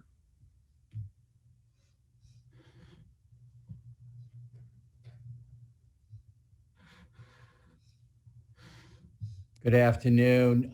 You're getting a taste of the wonderful Rochester delegation we now have, and I'm so thankful for my colleagues. And my questions are going to go to Dr. Leslie Myers-Small. Doctor, these are trying times in COVID, and that has only increased the difficulties we've seen in the Rochester City School District over a number of years. And you pointed out some of those difficulties related to poverty, the lack of funding, the lack of increasing local funding aid, staying at $119.1 million since the inception of that requirement, not going up, not one dime. And that means that the school district is more reliant on state funds. And this budget that the executive has proposed is really going to hurt us in the Rochester City School District. So I'm going to have two questions. The first one is, what do you see the impact on ELL learners and special needs learners, where we have a budget that, we must insist that it's going to supplant the federal aid will supplant our state funding instead of, or supplemented instead of supplanted. And so that's one piece of it, and consolidating reimbursable aid, and then, having cuts in that area. So a little bit about the impact of that approach. And then the second thing is, as the senator just mentioned, you took over a school district that was in trouble, and we put in a monitoring system that I fought very hard to get instituted. And I want to recognize that I meet with you and with Dr. Jallo, the monitor, on a regular basis. But I'd also like you to comment, how do you think that's going? And is there anything you think we should do in addition to the steps we put in already? Absolutely. Thank you, Assemblyman Bronson, and we appreciate you here in Rochester. So the impact to your first question, as far as the impact on ELL students and students with disabilities, as I shared, 4,000 of our students are ELs, and a little over 6,000 are students with disabilities. So certainly we will be able to meet the mandates, but really making sure that the additional supports that our students need and deserve just can't be met. And so our team, both the MLL team, as well as the Office of Special Education, have worked to be very creative and to put those supports in place. But as we just see the increased needs, the increased supports that they need, it will make it very difficult for us to be able to do so. As far as the state monitor, we thank you for advocating on behalf of that. And Dr. Shelley Jallo is our state monitor. She started just a few weeks after I did. We have a very collaborative partnership, and I think it is a model that really is working very well for us in Rochester. We meet regularly. She is a regular part of our cabinet meetings. She interacts, participates in all of our Board of Education meetings, including executive session. And she really helps to really push the needle to make sure that we are fulfilling the things that are outlined and articulated in both our academic and our fiscal plans. You know, my hope is that we certainly will fulfill all of the expectations, and we regularly have to update the New York State Education Department about our progress. But I really am very supportive of the model. I have an additional, basically a phone a friend and someone who has expertise in transformational work, especially in districts that are not as successful academically as we could or should be. And she really has been a significant support relative to helping maneuver through very difficult fiscal matters. And as I shared in my written and verbal testimony, the fact that we were able to have a structurally balanced budget by November is significant in Rochester, and we don't count that lightly. But we do thank you for your support. And for those elected officials, we meet every 2 weeks with Assemblyman Bronson, and we regularly update him so he is in the loop with our day-to-day matters in Rochester. And we are very grateful that he takes time out of his schedule to regularly and actively participate with us as far as our progress. Thank you. Thank you. We'll go back to the Senate. Do we have any additional senators? If Robert Jackson is around, we do, but I don't know whether he is now available. Robert? I think he had to leave. So we'll go to Assemblywoman Hindman had a question, I believe. Alicia?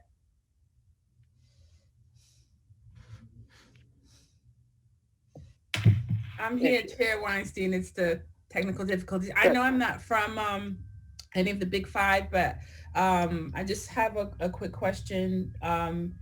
Congratulations, Dr. Leslie Myers-Small. I've taken on Rochester School District at this time. Just quickly, two of you mentioned about not having additional charter schools in your districts because, can you just elaborate a little in the time that we have left? Thank you. This is Will Carestas from Buffalo. Yeah, and I think for us, we've been very clear in Buffalo. It's not an ideological position for our district. We were actually the first large district in New York State to convert a public school into a charter school, and we were also the first to sponsor a charter school. Really, we've come to a point in time where there's simply not enough financial resources to do both.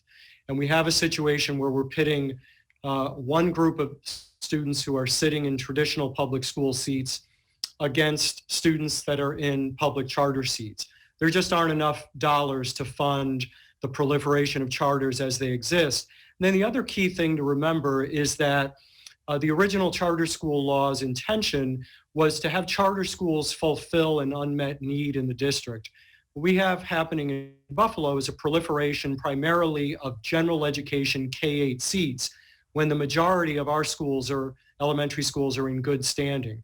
So there's no evidence that new charter approvals are meeting any type of unmet need in the district. And combined with the fact that there just aren't enough resources for all of these aspirations for charter schools to go forward, again, certain students are getting hurt. My last example would be each year, our foundation aid increase literally goes in one door and out the other to support the charter school tuition increases. Thank you. I would add to that just as a reminder as well, that the tuition rate has been reduced and the amount that we get has been reduced. So right now in Rochester, we have over 6,500 students who are participating in charter school education. And as we move forward to February, where we have our legislative priorities, that is one that the Board of Education and our administrative team have come to agreement on, that we need to really reduce or at least stop having additional charter schools move forward. It is, it's a very high number of students who are involved in Rochester. Thank you. Thank you for your time. Thank you, Madam Chair. Thank you. Thank you for the panel. I believe there are no more questions now. So we're going to bring in the next panel, panel C, and that is 4201 Schools Association, Dr. Bernadette Kaplan, co-chair, New York Association on Independent Living, Lindsay Miller, executive director, Advocates for Children of New York, Randy Levine, policy director, and Special Support Services, Amber Decker, New York City public school parent. And just a reminder, so that it is 3 minutes for each member of the panel. If you can go in that order, and there may be members' questions, and just urge you to we already have all of your written remarks that were emailed in, so if you could just highlight the important parts of your testimony. And then to start with Dr. Bernadette Kaplan. Thanks so much. On behalf of the 4201 Schools Association, I'd like to thank the legislature for always supporting us and the opportunity to testify today. The executive budget proposes level funding for our schools, and we're so appreciative of this. We urge you to approve this proposal in the executive budget. The pandemic has been difficult for all schools, students, staff, and families. The schools in the 4201 Schools Association all prepared to offer the best possible educational programs to the students. Students with sensory impairments, blindness, deafness, need close contact for communication and learning. It's a challenge to teach a first grader Braille from 6 feet or even harder remotely. Think about young students who are deaf, learning to use American Sign Language, or a deafblind student who needs tactile signing, or students with physical disabilities who need close contact for their personal needs or adjusting their medical equipment. The staff at all the schools in the association put aside fear and jumped into their work to make sure the students received what they needed. Students who are at home received materials through the mail, and in some cases, staff brought the materials to their homes. Families joined the staff. Staff focused on the social emotional needs of the children. The schools serve a diverse population of students, as you know, and so it's been a challenge for us in those areas. But our goal is always focusing on excellence and giving every student opportunity to be successful, to fulfill their dreams.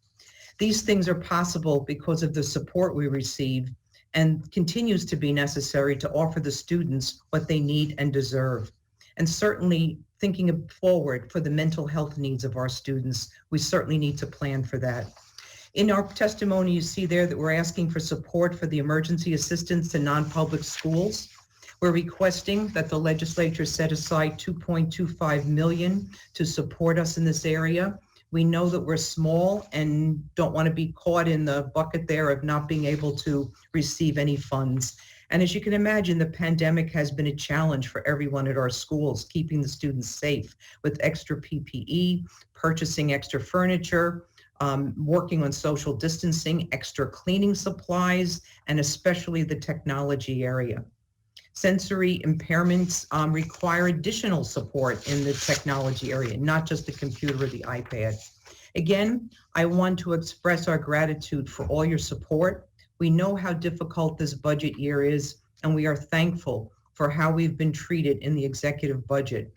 And for the association, I just leave you with this quote today from Helen Keller. Optimism is the faith that leads to achievement.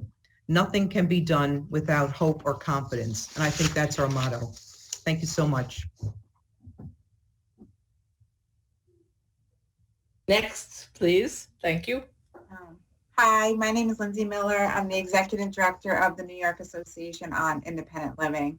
We are the membership association for independent living centers, known as ILCs, across New York State.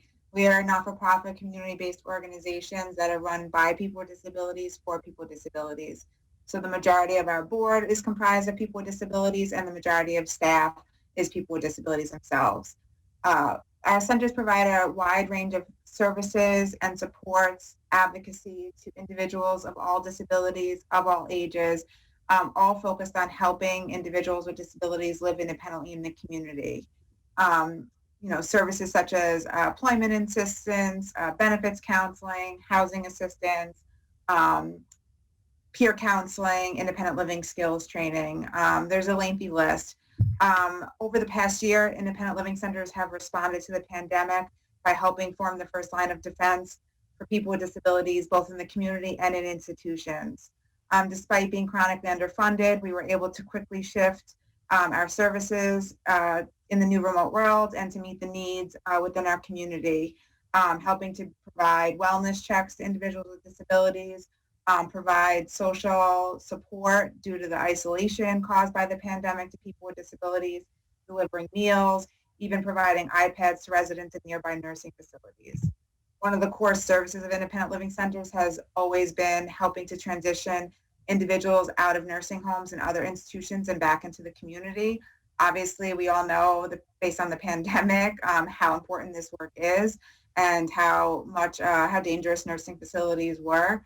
I'm proud to say that we were able to maintain our service and transition an equal amount of people out of nursing homes this year as we have done in prior years. The centers, we've been seeking legislative and executive support for an increase to the independent living center line to $18 million. This has received support from the State Education Department and Board of Regents in prior years. It's been over 2 decades of underfunding for the centers, and they've been struggling to keep up and to maintain the level of service that's needed in their communities. Thanks to the strong support from you all, particularly Senator Mayer, Assemblyman Benedetto, the legislature did provide a $500,000 increase in the budget the last 2 years. Unfortunately, once again, the executive has not included that in his budget this year, so now their centers are facing a cut. The $500,000 spread among 41 centers is really only a $12,000 increase, so it's not significant, but it's huge to the centers. It's the difference between staff hours, paying health insurance premiums for centers. So we're really hoping to avoid that cut and see an increase, where possible moving forward. So thank you all. Thank you. Advocates for Children. Thank you for the opportunity to speak with you. My name is Randy Levine, and I'm the Policy Director at Advocates for Children of New York. Every year, we help thousands of families navigate New York's education system, focusing on students who face barriers to academic success. When we testified about the need for more resources in our schools 1 year ago, we could never have imagined the unprecedented learning loss and trauma that was about to unfold. Over the past year, the students we serve have faced immense barriers to learning, and for so many students, including many students with disabilities, English language learners, and students who are homeless, remote learning has been disastrous. The state should do everything possible to fully reopen schools as soon as possible while keeping school communities safe, and the state must also ensure school districts have the resources needed to launch comprehensive COVID-19 educational recovery efforts to get students back on track. Therefore, it is critical for school districts to receive the full amount of COVID-19 federal relief aid allocated for schools by Congress. We are deeply concerned that the executive budget proposes to reduce the state's investment in schools, forcing school districts to use part of their one-time federal COVID-19 relief aid to plug the gap instead of using it for COVID-19 educational recovery. The state must prioritize maintaining and increasing its investment in schools and ensure that each school district can use its full COVID-19 funding for its intended purposes. Second, we ask you to reject the proposed consolidation, capping, and reduction of funding for 11 expense-based aids. Beyond the steep cut to school districts like New York City, we worry that the proposed structural change does not adequately account for the various factors that could change a district's expenses, such as a growing number of students who are homeless who have the legal right to school transportation. Third, we urge you to reject the executive budget proposal to allow school districts to seek waivers from special education protections. Especially at a time when students with disabilities have missed out on services, we need the state to stand firm on rights for students with disabilities, not enact legislation that would take these rights away. We're pleased that the legislature has rejected this proposal for at least the past 7 years and ask you to reject it once again. Fourth, preschool special education, 4410. 1 year ago, hundreds of students were already sitting at home, not because of the pandemic, but because the state did not have enough seats in legally mandated preschool special education classes. As a result, young children with disabilities missed a critical opportunity to get the intervention they needed. New York City alone projected a shortage of more than 1,000 seats last spring, and now programs are struggling with the added expenses of COVID-19 and in some cases a temporary drop in enrollment due to the pandemic. We're asking the legislature to increase the state reimbursement rate for preschool special education classes to stop programs from closing and to include in the budget the Board of Regents' recommendation to create a statutory index to provide annual funding increases to preschool special education programs on par with the growth in general support for public schools. Our written testimony has additional recommendations, including opposing the proposal to eliminate state reimbursement to New York City for the cost of charter school rental assistance. And while we focus this testimony on some of those significant threats proposed by the budget, we must note the importance of having the legislature work to increase investments in our schools to address the pre-existing inequities. Thanks for the opportunity to testify. Thank you. Thank you. So we go now to, we have two questioners, Assemblyman Ra. Thank you, Chair. Just quickly, not really. I'm sorry. Don't we have another witness here, Amber Decker? Yes, we do. I'm sorry. Yes, getting ahead of myself. Yes, I'm sorry. I missed the line. Amber Decker. Hi. Parent. Yes. Thank you for the chance to testify with you here today. My name is Amber Decker. I'm a parent of a disabled high schooler with an IEP in South Brooklyn. I'm also a family and peer advocate at Special Support Services, which is a parent-led advocacy consulting group. So New York City has over 200,000 students with individualized education plans. And needless to say, we've had to modify how we advocate and work with families of students with disabilities here in New York City during the pandemic. So in October of 2020, my organization surveyed 1,100 New York City parents and guardians of children with IEPs. And our survey results showed that there were numerous ways that IEP and special education services were not being provided. So for example, our survey revealed that there were remote class sizes of 45 to 60, sometimes even 80 students, many with disabilities and many children receiving less than an hour of live instruction per day. Services like speech or physical therapy were scheduled during a student's live special education instruction on remote days. ICT services or integrated co-teaching teams with just one teacher instead of two. It's required to have a special ed teacher and a general ed teacher in the same class. And also students with dedicated one-to-one paraprofessionals had their pairs removed or had their pairs performing other school-related in-person activities on remote days instead of supporting the students that were at home. So students like my son can regress very quickly and lose not only academic skills, but also social, physical, and independent living skills. And unlike other students, disabled students may never catch up on what is learned alongside non-disabled peers and what's lost during this remote learning time. So over half of New York City's disabled students are taught alongside non-disabled students, and their failure to make progress is going to impact and have consequences in the classroom and in the school community.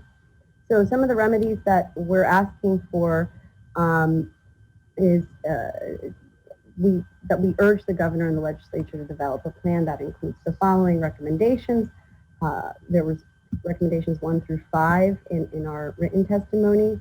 The first one is to prioritize students in self-contained programs, 12 to 1-to-1, 8 to 1-to-1, and for in-person 5-day instruction as soon as able to do so and as soon as it's safe, to fully staff ICT classrooms appropriately, and prioritize hiring special education teachers to fill a lot of staffing gaps. to improve remote education and distance learning by offering our children more small group instruction and individualized instruction, more live instruction, to stop the practice of using children's paraprofessionals for other school duties, and provide mandatory training to paras on how to support students remotely. Families need efficient ways to access missed services and instruction, so this can include offering vouchers and skills remediation, which should be built into future years. Lastly, none of this can be achieved without robust education funding, and when it comes to allocating federal COVID relief dollars, we ask to receive every dollar promised to New York City public schools. What's more is we urge you to reject any budget proposals that offer waivers from laws, rules, and regulations and the New York State Constitution that protect disabled students like my son. Thank you. Assemblywoman. Okay, thank you. Now we go to Assemblyman Ra. Thank you. Thank you all for being here. Just wanted to say thank you to Dr. Kaplan for advocacy. I saw some of the videos that they've been putting up of the students on the website. They're great. Just a question. So on the non-public federal fund and that $2.5 million ask, if you can just expound on that in terms of costs that the 4201 schools have sustained as a result of, COVID relating expenses, and, whether that amount is as a result of kind of surveying the costs or where that figure comes from. Because I think it's definitely important that we have some funding set aside there. Thanks, Assemblyman Ra. Yes, we did a survey of the schools to see how much was spent in the areas of personnel, cleaning supplies, for social distancing, technology, and we estimated around $2 million at that point of the 10 schools that are in the association. So we know that there are 11 4201 schools. So we were counting that number for the 11 of us and then some ongoing increases that we would have. And we could see that there was dramatic increases for us in the area of the technology in particular. Some schools had to hire additional nurses to be able to meet the needs, or other personnel. Definitely the furniture was a big issue, and the PPE. I mean, I think you can imagine for some of the children that are physically disabled that you need to really be close to them, or for some of our children, if you're working with them in the classroom, you really can't be 6 feet. So we have to have adequate PPE, and we all did strive to stay open and be able to maintain the children, because we know that they need to be here for the social reasons. So we did survey the schools to come up with that number. Okay, thank you very much. Thank you. Senator Shelley Mayer. Oh, sorry. No, yes, I was going to just turn it over to the Senate. Yes. No problem. Senator, I'm shorthanding us. Shelley Mayer, please. Oh, so thank you all for coming. I really do appreciate it. 2 quick questions. One for Randy Levine. How many children do Advocates for Children of New York sort of see or help during a normal year, and how did it compare with a COVID year, so to speak? Every year we help several thousand individual families navigate New York school system. When schools first shut down in March, we did see a drop. I think families were so overwhelmed with everything happening at that time. The numbers have picked up since then. And so we've been helping hundreds and hundreds of families with so many concerns around remote learning and how to help their children not fall behind during this time. Right. And Dr. Kaplan, great to see you. Thank you for your fantastic advocacy. And I'm glad to say that you like something in the budget. That's a nice change from our testimony today. But I did have a question with respect to your students. What percentage of them, or maybe all of them, currently have both devices that are appropriate for their challenges that they face, and also broadband? Is it everyone has both those things? Some percentage do and some don't. Can you just give us a little more on that? As far as the, the students at the Institute, they all have, they were all given iPads and other devices. I would say at least 95% of the families have some access to broadband. We do have a few families that struggle with that. I would say a huge issue is the number of people in the household using that the stability of the broadband is not good. And that's really a huge challenge for many of our students. And as I mentioned before, we have many children in the 4201 schools that are coming from low-income families, and they just can't afford to do any better. So I think the proposal for the broadband is really important for all of our students as well. Okay, and last for Amber, in the issues you raised with respect to your son and other students who are in a similar position, I'm assuming as an advocate, you raised them with the City Department of Education. Were you able to resolve some of them, but not all of them? Or how would you describe your efforts to resolve these issues on behalf of your son? And well, sorry, I think a little feedback. I would have to say that the issues that are impacting my son and our family personally are happening as of today. I just heard every 1 out of 5 high school students is currently, I don't want to say failing, but not learning the way that they need to be. So this is something I've raised with my son's school many times. And as an advocate, it's something that I continue to raise, which is part of the reason why I'm here today doing this. And I have to say that, our organization did release a very detailed way that parents can communicate about what's happening at home for those students who are on distance learning plans and who can't be in school. High school students there's no in-person learning opportunities right now for any middle school or high school students, I believe. And so that's, where we're at. It's an ongoing battle. But at this point, we would like to hear more about the summer plan. We'd like to hear more about some plan for students with disabilities who are clearly not making progress. And I can follow up personally with the details if you'd like. Thank you. I appreciate that. Thank you. Thank you. Thank you. And lastly, we have Assemblyman Benedetto, our education chair. Mike, you're on. Yeah, I got it. Thanks a lot. Lastly, yeah. Listen, ladies, number one, thank you for testifying today. Much appreciated. Amber, I don't know if you know it or not. I am meeting with your organization along with DOT. We were supposed to meet on Monday. That meeting was canceled. I know another one's coming up shortly to talk about your grievances and how we can resolve them, okay? And I guess I've met with everybody here at one time or another.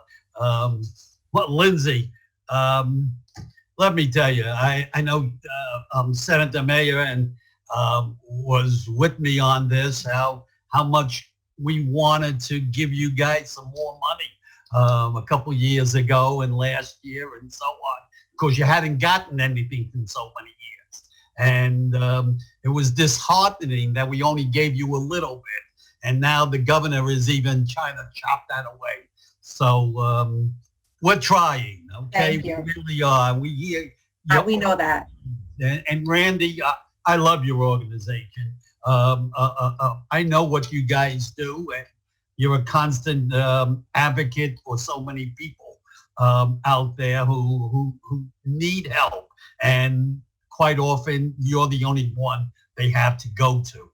And so we're cognizant of that and want to help. And I've got one of the 402s in my district, so I want to help you, Bernadette, and help all the schools. Listen, you have given good testimony.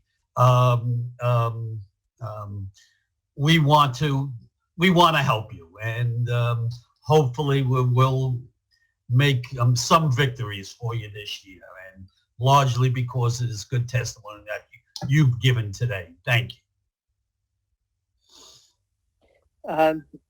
Thank you. I believe that is it. Thank you. Thank you. I want to reiterate, thank you for your testimony here today and the work you do in our communities. Thank you. Thank you all. Thank you. Call panel D, which now has just 2 members. The Alliance for Quality Education, Jasmine Gripper, Executive Director, and New York State Community Schools Network, Ali Liddy, Network Lead. And I believe they are here. Okay. So Jasmine, if you want to start off. Thank you. Good afternoon. I'm Jasmine Gripper, the Executive Director of the Alliance for Quality Education. AQE works with Black, Latinx, and low-income parents across New York State, specifically in Buffalo, Rochester, the Capital District, Central New York, Hudson Valley, New York City, and Long Island. I want to give a special thanks to Senate Education Committee Shelley Mayer, who recently had meetings with our parent leaders from across the state to hear their concerns directly. Thank you, Senator Mayer. There's been a lot of discussion and questions today about the foundation aid formula and potentially how to fix it. The best way to improve the outcome to districts is to fully fund the current foundation aid formula. 14 years after the foundation aid was implemented, school districts are still shortchanged by $4 billion, with the vast majority of that funding owed to districts educating Black, brown, and low-income students. It's time to stop dragging your feet on foundation aid and fully fund it now. The Invest in Our New York Act outlines 6 bills that could potentially raise $50 billion in new revenue for New York State. Instead of balancing the budget on the backs of students, we need to ask New York's wealthy and ultra-rich to pay a little bit more so that we can invest in equity. We need the state to maintain its full commitment to our in-state aid to schools. Federal dollars that are coming are based on Title I, meaning that the reason New York State is getting $4 billion is because of poor children in New York State. And shouldn't every one of those dollars go to those children? There are school districts in New York State like Schenectady that are not offering in-person learning right now, not because of health and safety reasons, but because they cannot afford to reopen. They do not have the financial capacity to do so. Our children are paying the price because districts have received no additional funding since this pandemic has started. The Education Department has said that about half of the students in New York don't have access to a device at home. We need a robust plan from New York State to get a functional device to every student and free high-speed internet to every household. Our democracy is based on free public education, so students shouldn't have to pay to access their classrooms by buying a device or paying for Wi-Fi. I recently spoke to a single parent with a son in 3rd grade, and even though her son has an IEP, he's still not receiving occupational therapy. He's not receiving speech therapy. And he was recently diagnosed with an autoimmune disease that the doctor says is being caused by stress. So now he has daily visits to his doctor's office to figure out the best form of treatment. His mom works, advocates for her son, helps him with his homework, takes him to the doctor every day, and now also makes time for herself to exercise because she was recently diagnosed with high blood pressure. Unfortunately, this story is not unique. This is what thousands of New York parents are experiencing on a daily basis. So it's an insult to our parents when we hear Governor Cuomo whine about his fears of millionaires leaving New York, and legislators express their worry over the shrinking middle class, all while everyone ignores the poor and working poor are suffocating. It is your responsibility to pass a budget that is not only balanced, but a budget that is just. It is time to protect our students and their families and not the billionaires and the ultra-rich. Thank you.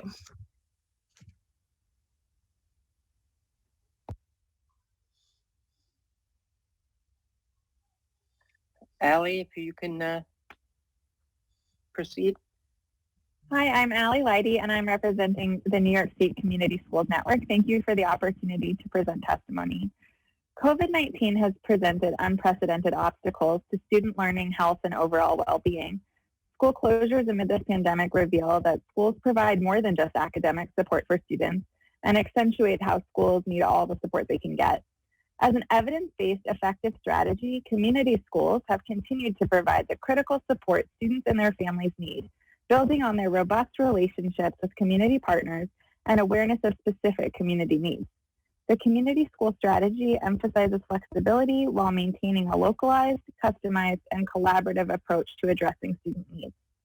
Broad implementation of this hyperlocal integrated approach will help mitigate the challenges caused by COVID-19 and also address the disproportionate harm the pandemic has brought to communities of color and low-income communities. Of their work this year, one community school told us, we were able to get our staff to support our partnering school to distribute tablets and workbooks for all of the students. In the first 2 weeks, the staff supported families to ensure they had Wi-Fi by calling the providers and getting equipment installed at the students' homes. Then we did wellness calls, virtual support groups, parent engagement, student individual calls, and referrals for mental health services. We have provided students and their families with food pantry and cash assistance through a private donation. We have also provided immigration services to our non-documented students. In order to support schools in effectively utilizing the community school strategy, the state funds 3 regional technical assistance centers, or TACs. During the pandemic, the TACs have shifted their work, including hosting multiple webinars for the field focused on pandemic needs, such as engaging students remotely, sustaining work during school closures, equitable family engagement, achieving race equity in your school district, multi-tiered systems of supports, effective strategies for diminishing social isolation, and more. But this strategy is needed now more than ever before, and they need support to be able to work with more schools and districts. Therefore, we're asking the state to increase the $1.2 million investment in the tax by $650,000 for a total appropriation of $1.8 million annually through 2023. We're also asking for maintenance of the $250 million in existing community schools set-aside funding and an expansion of funding over the next 5 years by planning for an additional $100 million in a new community schools categorical aid. We also support critical funding for the programs and services that community schools effectively leverage and coordinate, including after-school, summer, and expanded learning programs, pre-K, school-based health centers, and mental health as outlined in our written testimony. I'd like to leave you with one last quote from a rural school district. We've worked with Head Start, Advantage After School, 21st Century Community Learning Centers, satellite mental health clinics, prevention providers, everyone really. We needed everyone. This was big. This is big. It takes us all. Thank you. Thank you. We have Assemblyman Benedetto for a question or statement. Ladies, I just want to say that I thank you for your testimony and more importantly for your advocacy. I know, Jasmine, you've been doing this for years and you've been steadfast in it. And unfortunately, I apologize to you personally. I was supposed to meet with your group about a month ago, but I don't even remember what happened. But we look forward to talking to them again. And we look forward to forwarding so many of your concerns. Ladies, continue to fight the good fight out there. Thank you. And we have Senator Shelley Mayer as well. So I have 2 questions, one for each. First place, Jasmine, thank you for your, as Mr. Benedetto said, your tremendous advocacy and your geographic reach of making sure that we understand that these problems are not unique to downstate and they in fact are statewide problems. We're very mindful of it. I appreciate your focus rather than on the governor's proposal on sort of what we should do to fix it. And I think you've very effectively pushed this issue of making sure we add resources. We do not rely on federal money to basically do what the state is obliged to do. So I just want to say I appreciate that conversation. I know we will all be engaged in a conversation about adding money so that we have enough money to pay for not only what is owed under Foundation Aid, but what our kids need. So thank you for that. I didn't mean to make a speech, but I just want you to know that that's something that hasn't come up today, and yet that is clearly part of the conversation. Allie, I have a question for you on which I raised the other day. The funds that first place, post-COVID, given compensatory learning and other things, I think there's a sense that we're going to need more of the the early school, the after school, the weekend school.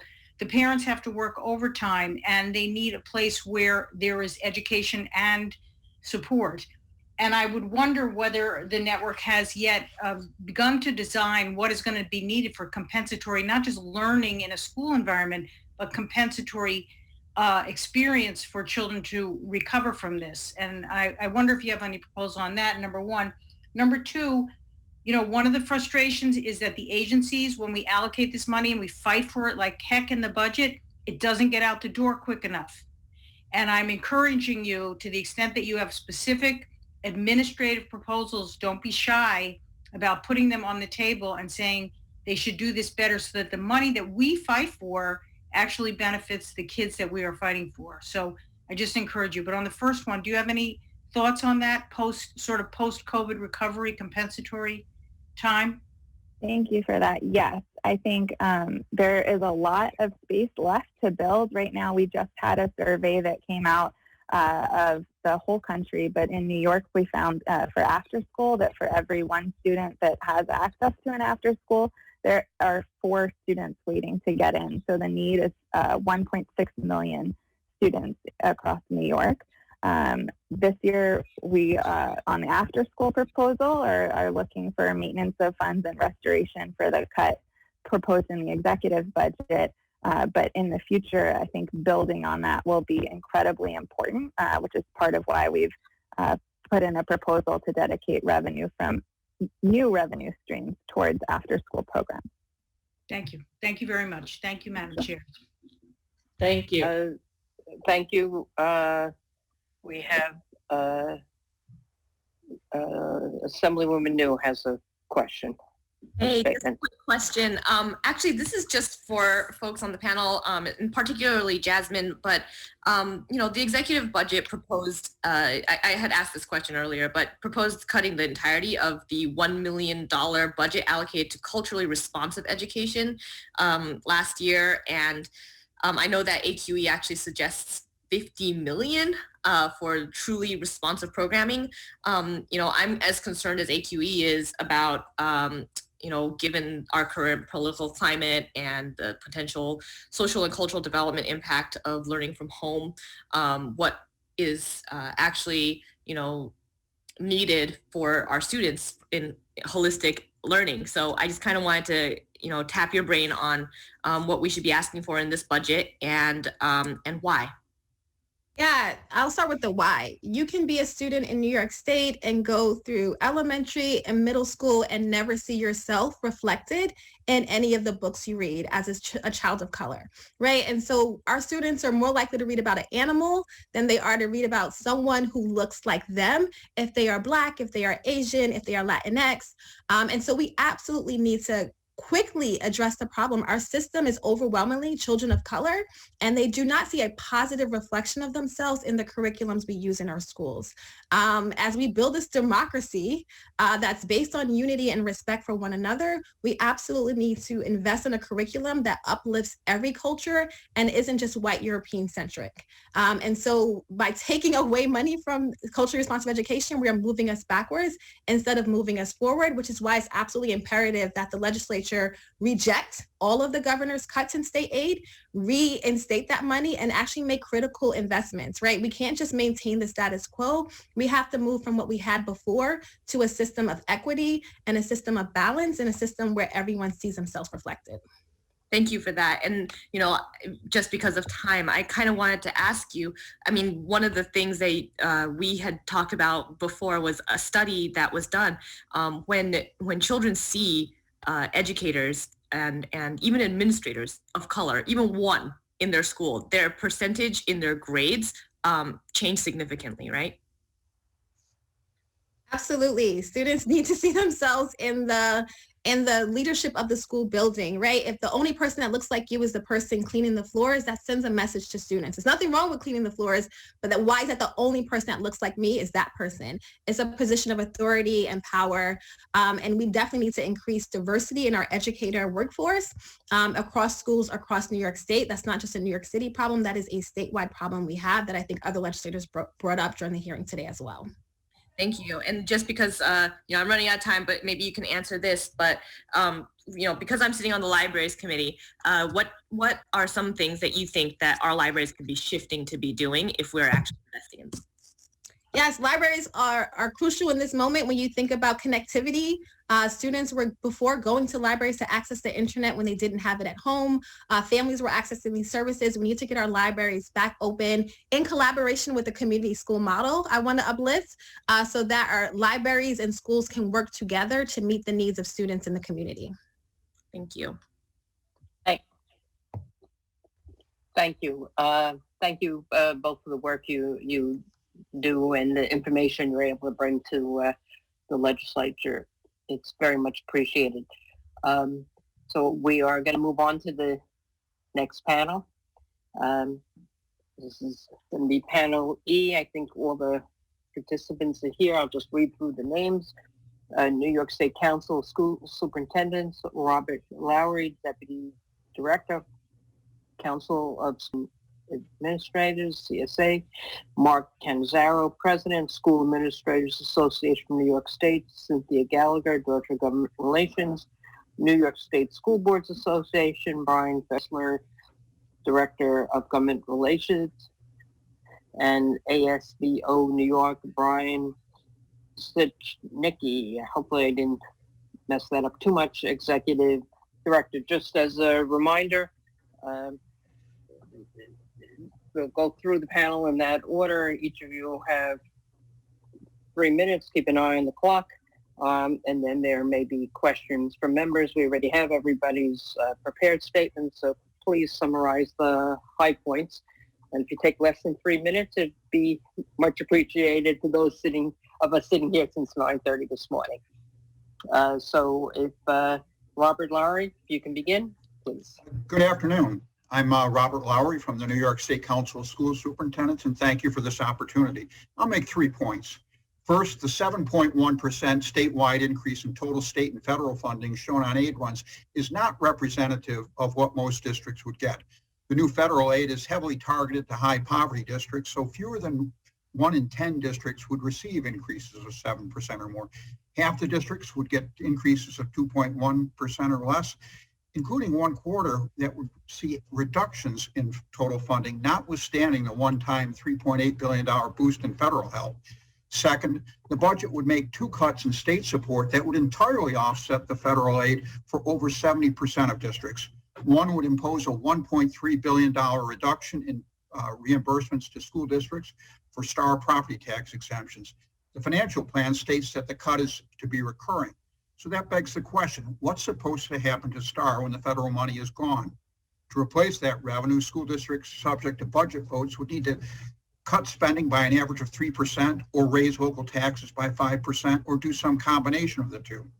The other cut is part of a proposal to consolidate 11 aid categories into services aid and cut the total by almost $700 million from what districts would receive under existing formulas. This raised a few alarms. The cuts would be generally regressive, taking more per pupil from higher need districts. New York City alone would lose close to $620 million. Also, the proposal would obliterate one remaining strand of predictability in school revenues. Districts can't predict from one year to the next what will happen with foundation aid, and the tax cap has made forecasting property tax revenues more difficult.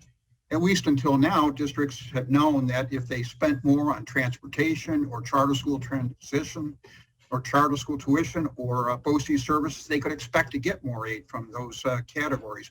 That wouldn't be the case anymore. You've heard from a few witnesses about problems with reimbursement for special transportation aid expenses this past year. We expect to support the region's proposal on that, but I'll add that that fact tends to create exaggerated increases in services aid because some districts have depressed estimates of transportation aid for the current year. For my last point, I'll close by saying that while the pandemic is unprecedented, we've been through tough times before. And one of the lessons is that the hardest choices come when the federal aid is gone. And this budget proposes to use the entire $3.8 billion in the coming year. We did a survey in 2011, 3 years after the onset of the Great Recession.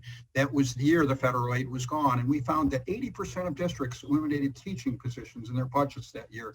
That was on top of 66% who did so the year before and 44% who did so in the first year after the Great Recession. So we'll support efforts to raise additional state revenue, including taxes paid by the wealthiest New Yorkers, and we'll continue to join in efforts to get more federal fiscal relief for state governments. Thank you for your time and for all your past support.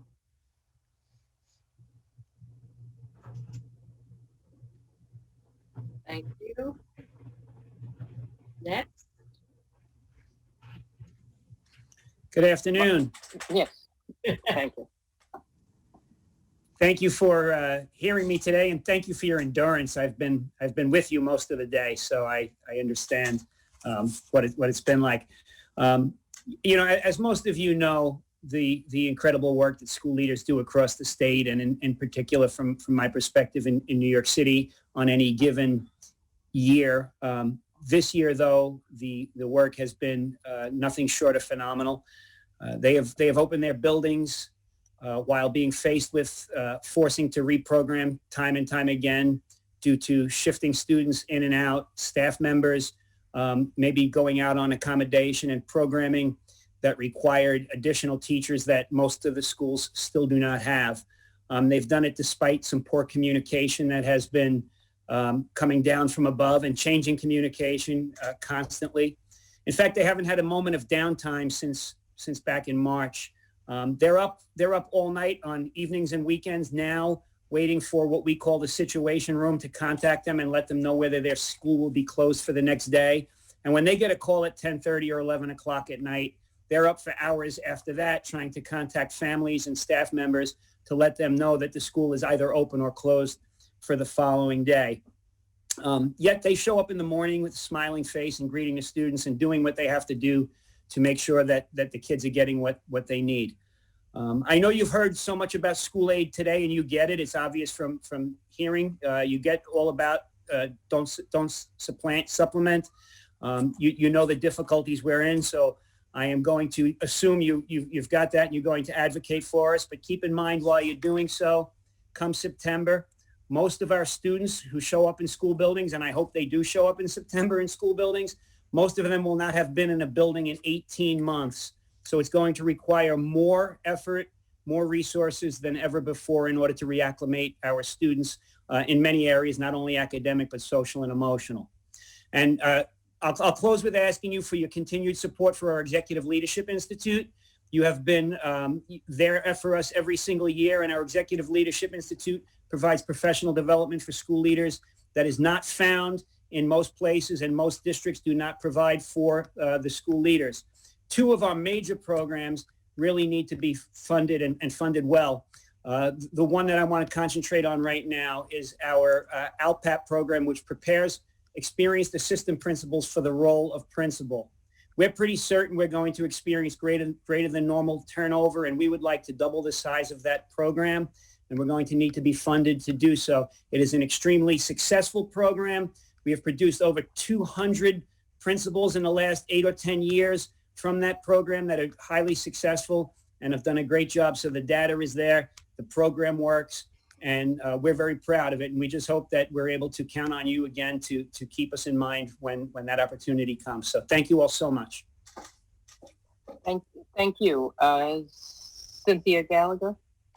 Yes, good afternoon, and it is so nice to see all of you.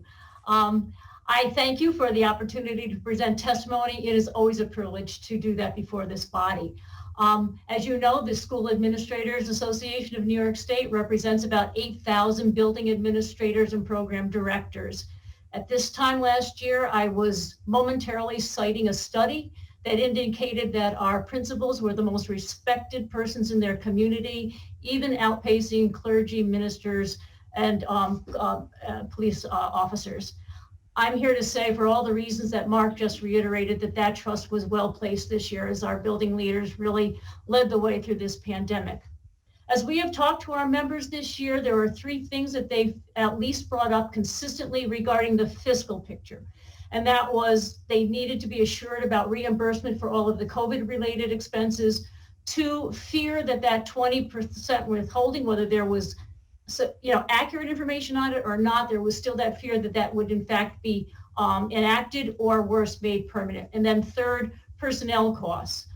We haven't heard too much about that today, but the personnel costs in terms of substitutes and personnel in business offices, but more importantly, the amount of training and turnkey training that was needed this year. Every time new protocols came out, every time that new guidance from health departments came out, every time a new software program was introduced or a new platform or whatever it was, that was at the impetus of our building administrators doing that. I raise that now because in the past, thank you, you supported us through $475 of $1,000 of professional development, and that was eliminated from the budget this year. Longer look, this year has shown us that the pandemic has shone a bright light on many of our systems that have not served us well. None more so perhaps than the financing of education. And as I was putting this testimony together, I was reminded that this really was a discussion about the state's fiscal funding of education, not an understanding of how fiscal dollars were going to help us stop that or stopgap what we needed. So I think the bright light, the spotlight, the extraordinary light is put on our finance now, and it shows us the same programs that Bob addressed. We have a foundation formula that is in name only. We reduce that, we play with the components, and then we siphon off money through another set-aside community school districts, and then we collapse aids. And then further this year, we put in year-to-year losses and decreases for a relief program that will only last a year. Interestingly enough, we backloaded those federal relief numbers, federal relief funding into the 21-22 school year. Other states have used that over multiple years and have used it strictly for COVID. So I thank you for your support in all of the previous budgets, and we continue to express our deep desire to work with you in any way that we can. Thank you. Thank you. Brian Fessler, please. Hi, good afternoon, everyone. Thank you for the opportunity and for your collective support of our public schools and public education. I think given the circumstances, NYSBA is pretty relieved that statewide we see a net $2 billion funding increase rather than the $5 billion state aid cut as we are facing the real prospect of only weeks ago. However, when we look into those numbers, as you've heard plenty of times today, we see that more than 600 districts would receive less than the 7% statewide increase on average, and more than 150 districts would see a net decline in funding. Now, those numbers are true even after factoring in the allocation of the entire $4 billion in stimulus funding. And with that, while we understand the current state budget challenge and strongly support a new stimulus package with funding for both the state and school districts, NYSBA does have serious concerns about the executive's over-reliance on federal funding to fill the state deficit through backfilling the new $1.35 billion cut to school aid, and the decision to fold STAR property taxpayer funding into those school aid figures. Now, at best, I think the stimulus funding for education, we know was intended to help school districts meet the extraordinary costs of the pandemic, not to balance the state budget. And at worst, the one-time application of the entirety of the nearly $4 billion creates really catastrophic challenges in 22, 23, and beyond, with a nearly $2 billion hole in state aid alone. NYSBA is strongly opposed to the consolidation and elimination of expense-based aids into this new services aid block grant. This proposal reduces school aid in the coming year alone by nearly $700 million and would freeze those funding levels indefinitely. The proposal would eliminate one of the few areas of predictability that school districts have when it comes to state aid, and it would also put the basic viability of BOCES as educational institutions at risk. While funding will always be critical, NYSBA, I think it's fair to say, is disappointed by the lack of proposals related to budget flexibility and relief from cost drivers. Given the volatility of state and federal funding right now, we think it's important to at least temporarily allow an increase to districts' fund balance limits to both protect districts and taxpayers from what would be massive funding cliffs in or after 21-22. And we strongly encourage at least temporary adjustments to the property tax cap, which will limit school districts to the lowest tax cap level in half a decade. Lastly, we strongly oppose the elimination of the more than $300 million in approved school aid through the cancellation of the prior year AIDS claims list. And while we appreciate the executive's affirmation that school district transportation expenses related to delivery of student meals and instruction materials should be aided, the proposal leaves millions of dollars in standby costs from 1920 unaided, and the proposal should also cover the entirety of the pandemic, including costs incurred during the current school year. Thank you. Thank you. And lastly, ASBO New York. Thank you. Good afternoon. My name is Brian Cheknicki, and I'm the Executive Director of ASBO New York, the Association of School Business Officials. You have written a testimony, and I'd like to highlight a few items. ASBO New York represents the people who work in business offices in 92% of school districts and BOCES across New York. School business officials, as the chief financial officer of their district or BOCES, are responsible for the fiscal management of their institutions. As the financial experts in the school districts, who experienced the gap elimination adjustment of the 2010s and know a fiscal cliff when we see one, we are greatly concerned about what this budget proposal sets up for the future. Between 2009 and 2011, the state cut aid to schools and backfilled those cuts with federal ERA funding. When those federal dollars expired, districts faced a $2.5 billion reduction in state aid that took 5 years to fully restore. This year's proposal is a ghost of the past that school districts are all too familiar with, as they are still dealing with the programmatic fallout from those cuts. While it is unquestionably good news that the federal government has provided $3.8 billion for New York schools on top of the $1.1 billion from the CARES Act funds, the governor's own financial plan still leaves a major funding gap. In just 12 months, the projected growth in school aid over a 4-year period has been cut by $10 billion, or $13.6 billion when you count payments to school districts for reimbursing the STAR program. That leaves an $8.7 billion fiscal cliff that school districts will be pushed over after this year, resulting in dramatic cuts to educational programs. That is a GEA 2.0. Unlike the original GEA, school districts face this new crisis having incurred expenses from operating under a pandemic for the past year. Compounding this reality is the Governor's Services Aid proposal, which would block grant, cut, and forever freeze important reimbursements like BOCES and transportation aids.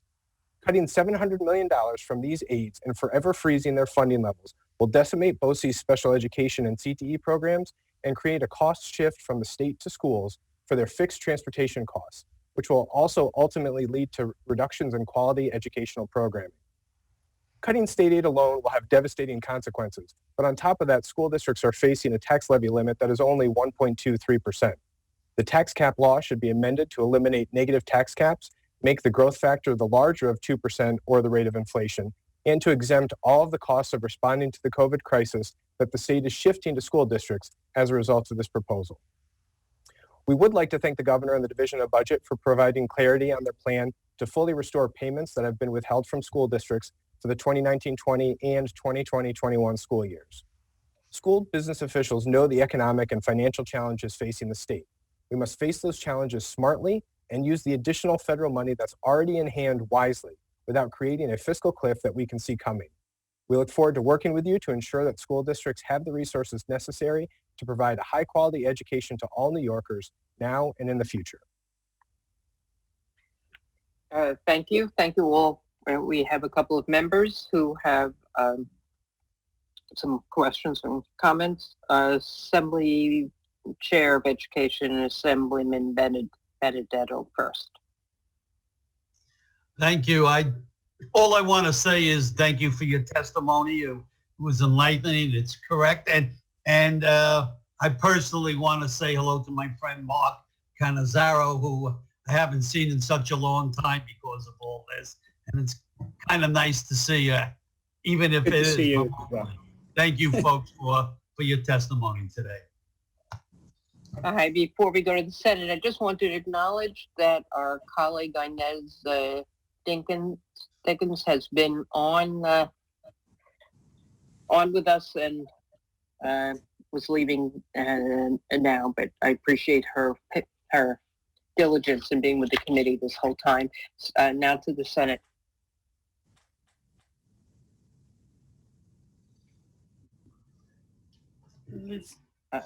I'm sorry. Senator Shelley Mayer.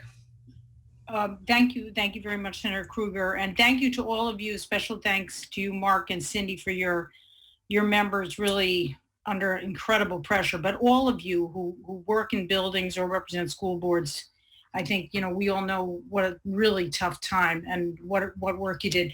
2 questions. Brian, do you have the list of the actual costs that districts incurred in meeting the COVID challenges this year? Is there some itemized list that you could share with those of us on this call at some point?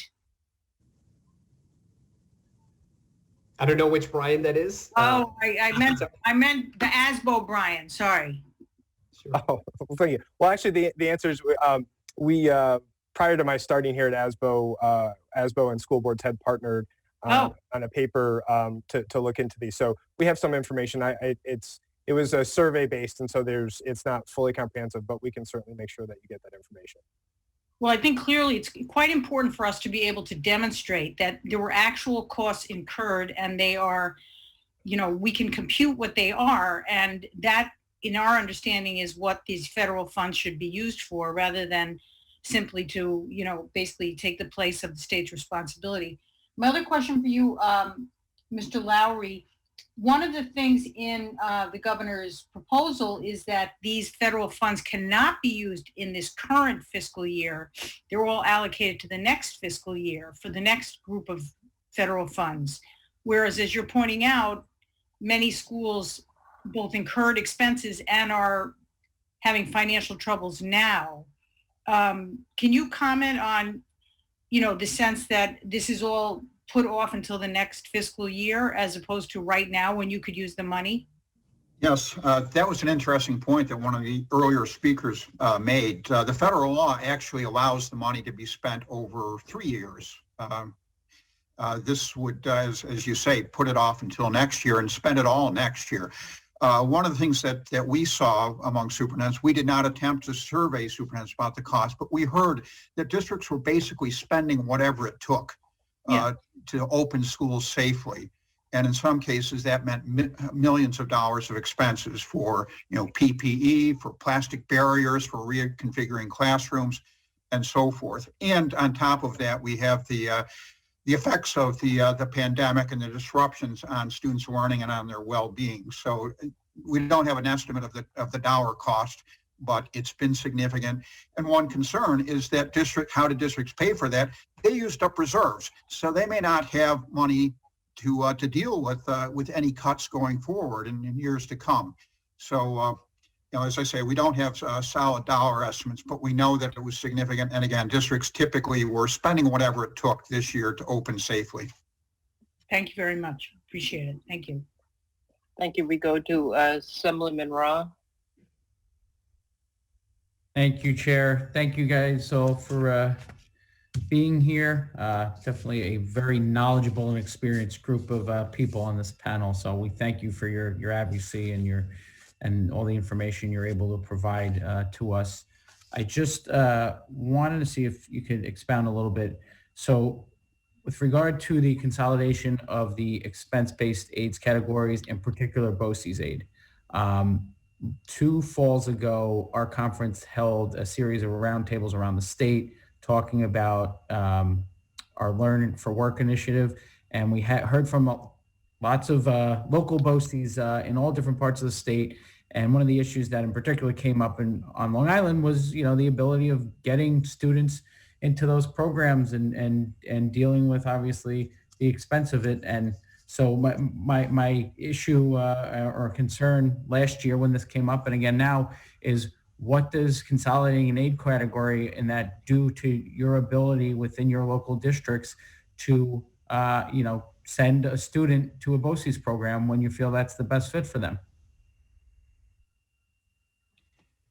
Well, I'll start. One thing about the proposal, first of all, yes, it would make it unpredictable going forward. Right now you spend money on BOCES services, you can anticipate being reimbursed for that. This would freeze BOCES aid in effect and reduce the total, and we wouldn't know from one year to the next whether that funding would go up or down or how much. Another issue is that this year BOCES aid may be depressed for many districts because, for example, districts didn't do summer school. Many districts rely on BOCES to provide summer school. We're especially concerned about the effect of the proposal on BOCES.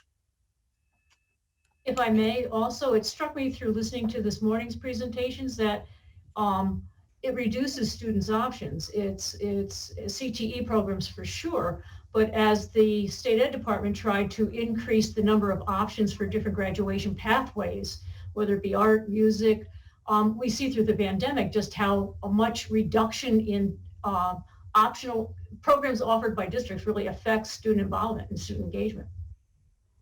And I think that the challenges are there on the district side between potential, comparative cost increases and potential loss of academic opportunities for students. But then on the provider side, as a BOCES, not only are they offering a number of kind of traditional and emerging educational opportunities for students, but we've also seen as school districts kind of are pushed and move towards consolidation of services and finding efficiencies.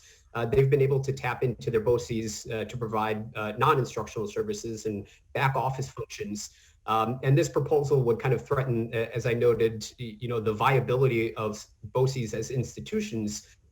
So you would have the potential, whether short-term or long-term, to eliminate some of those efficiencies and challenges which would then have, kind of a secondary potential cost increase for school districts statewide.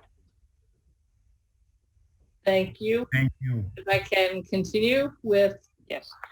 Oh, thank you. Our Chair of Education, Sean. Hi. Thank you very much. The Chair of Libraries, you mean? Oh, I'm so sorry. I am tired. I apologize, everyone. I thought you didn't tell Shelley yet, but. We had a busy day here. Yeah, you've been go back. So brand new senator from Buffalo, also known well to the Assembly, the new Libraries Chair. Yeah, thank you. So everyone, it's been a crazy year. Everyone's been pitching in, doing fantastic work, and I know all your organizations have been great resources to districts as they were muscling through this. And I know you provided guidance to districts about the districts who chose to reopen before Christmas in an area like Buffalo, where we were in an orange zone then, and there was a lot of mandated testing. So I have a question on the same length as Shelley's about, is there possible reimbursement anywhere for the districts who did reopen and did all that testing while they were in the orange zones?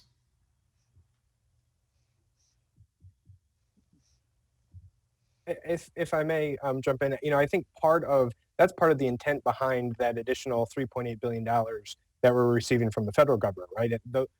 The intended expenses for those funds are really a lot of those same reopening costs. And so I think the challenge here for districts is if we're to use those to, I know we've heard this a lot today, but if we're to use those to supplant state funding, then you're right, those monies are not available for those expenses. And so it's important to make sure that federal money we're receiving is supplemental so that those costs can be covered, and traditional state resources are providing sort of the ongoing operational costs. And I'd say that, there's no explicit funding to reimburse districts for those costs. There's partial funding for the special transportation costs that districts incurred last spring in delivering meals, instructional materials, creating mobile hotspots. Those aren't aidable under regular transportation aid. But with the federal money, as we've said, almost half of it would be offset by reductions in state funding, and for 70% of the districts, it would be fully offset by the reductions in state funding. So I would also encourage districts that you dealt with that who did things like incur all these testing that other districts didn't, that need to keep these expense. And then on a more of an esoteric matter, I keep getting people reaching out to me about diversion of state sales tax from schools to distressed provider assistance account for hospitals. Did anyone hear about anything like that?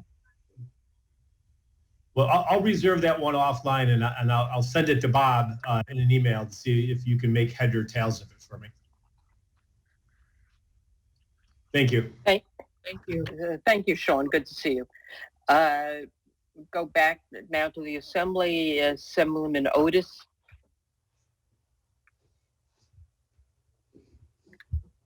Hi there, everybody. Thank you.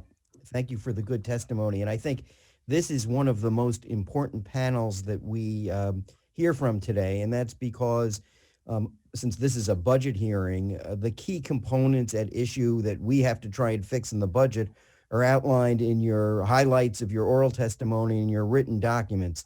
And I think that what's vitally important, in addition to what you've shared today, is to your regional associations, and we meet with the people here in Westchester and the Hudson Valley, but for your member organizations, your school districts, and your superintendents and your business officers, that they more than ever communicate to their legislators around the state how these different changes that are proposed in the budget affect their districts, because we have some of the things that are proposed this year, or we've seen before, consolidation of aides, which is problematic at all times, and all these other things really are especially dire this year. So that's my request, and I think you're probably already doing it, but to make this more granular on a school district level helps all of the members of the legislature make the case for their districts. Thank you. Senate, do you have any I believe we additional have members? definitely Senator John Liu, and I see a hand from Senator Robert Jackson, so maybe we'll have him also. Senator John. Okay, because we have no other Assembly members, so Okay. go forward. Thank you, Madam Chair. And in fact, many of my questions have already been answered. I just want to say a shout out, a thank you to our school administrators, and in particular to the members of CSA who are well represented by Mark Cannizzaro here. You know, I interact with all of my local principals, and these are people who are caught between a rock and a hard place like you could never wish on anybody, between these mandates, many of them ridiculous or at least, you know, seemingly irrational, coming from the Department of Education, and then parents who are screaming parents who are irate and justifiably so. And the principals are just caught in between. So Mark, thank you to you and your members, and thanks to the other administrators on this panel for the work that you do. Thank you, Senator. Thank you. And now Senator Robert Jackson, if you're there. See, sometimes he is and sometimes he isn't. Oh, here he is. Here he is. You know, like everything else all day, you have to juggle, you know? Trust me, I do know that. Well, first, committee members, let me apologize. I was in another meeting, but when I came in, I heard a couple of you. I just want to say that the struggle continues every single day with respects to dealing with this budget situation. And obviously, it's an executive budget proposal, but I was listening to the chancellor and listening to other people speak. In New York City, with some of the impact it's going to have, it's going to be like $1 billion. And so I turned to Mark as the president of the Council of Supervisors and Administrators that basically is New York City. Mark, I ask you, and I wanted to ask this of some other panels, are you in favor of the legislative body raising revenue from the wealthiest New Yorkers in order so that we can carry out the programs that we need to carry out in respects to having every child given the opportunity to get a sound basic education? That's number one. And also to make sure that we as a state, that we survive this pandemic together. And it's going to take revenues from the federal government, but also from us. So, and I meant to ask that for everyone from an organizational point of view, even though you are representatives by the Director of Government Affairs, so forth and so on, I asked you to go back to your boards or to your leadership and ask them, are you willing to do that? And if the answer is yes, then communicate that in writing to the governor and to the legislative leaders. If the answer is no, you're not, then answer my question, how are we going to survive this pandemic if we don't have the revenues that we need? So I throw that out there, Mark, for you.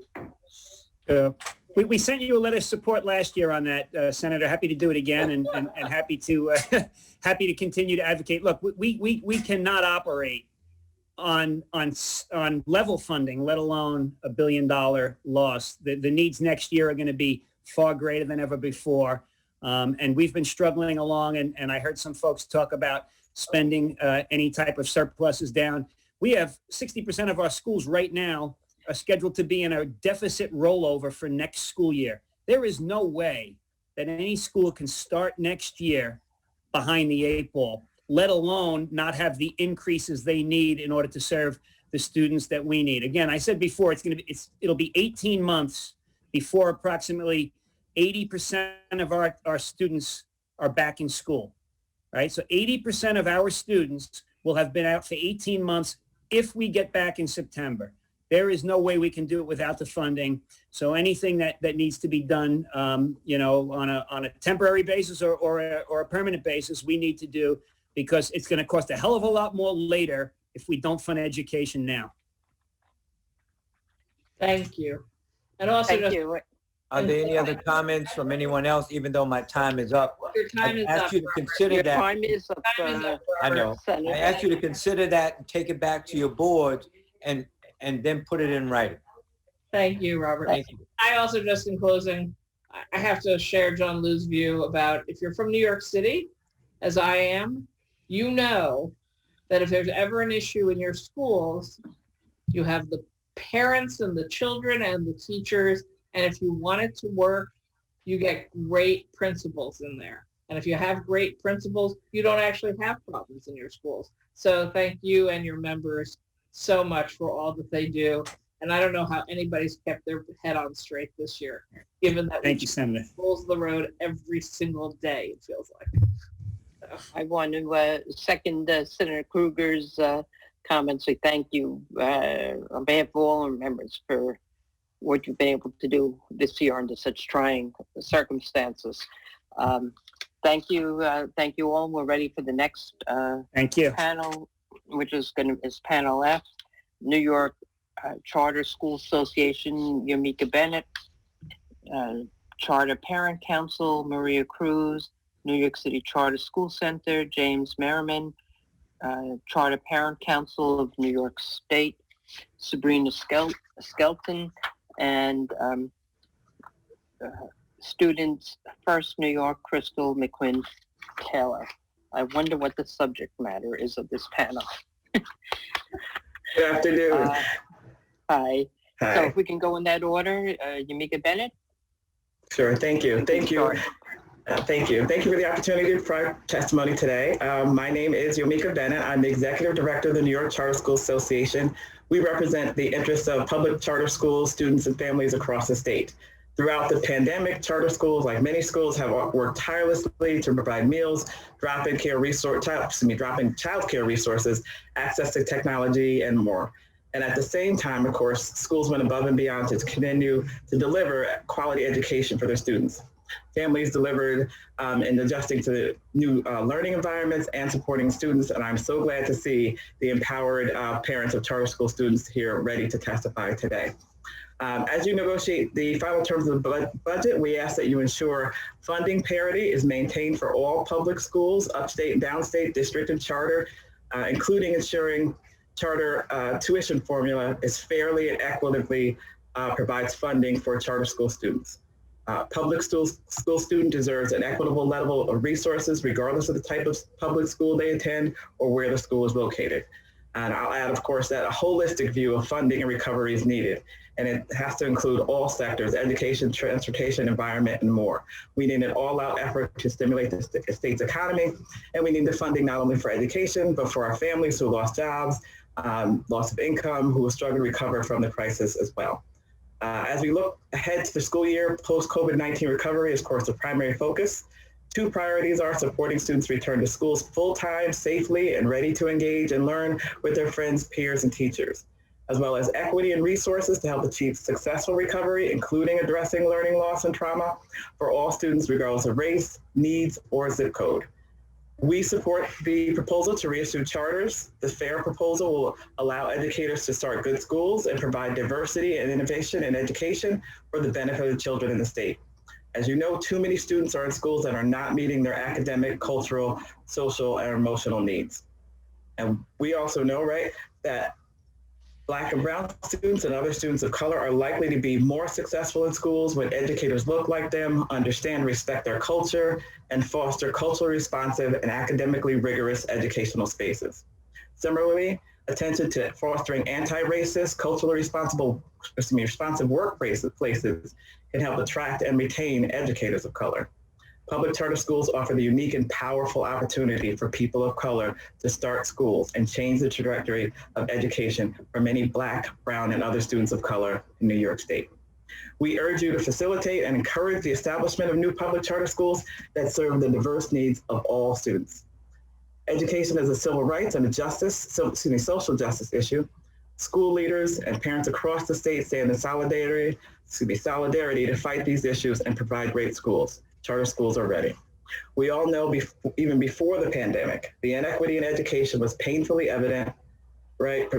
Particularly for and is experienced by Black and brown students, English language learners, and students with special needs. The pandemic and the focus on the social justice issues we've seen during this crisis have only brought those inequities into full relief.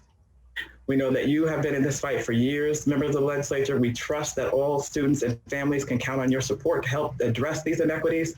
And we look forward to working with you and other education stakeholders and partners for fair funding for education and for educational equity.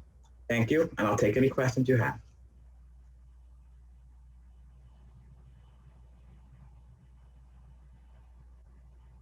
Do we have more panelists? I'm You're sorry, on. I was muted. Yep, I'm unmuted. Maria Cruz, please.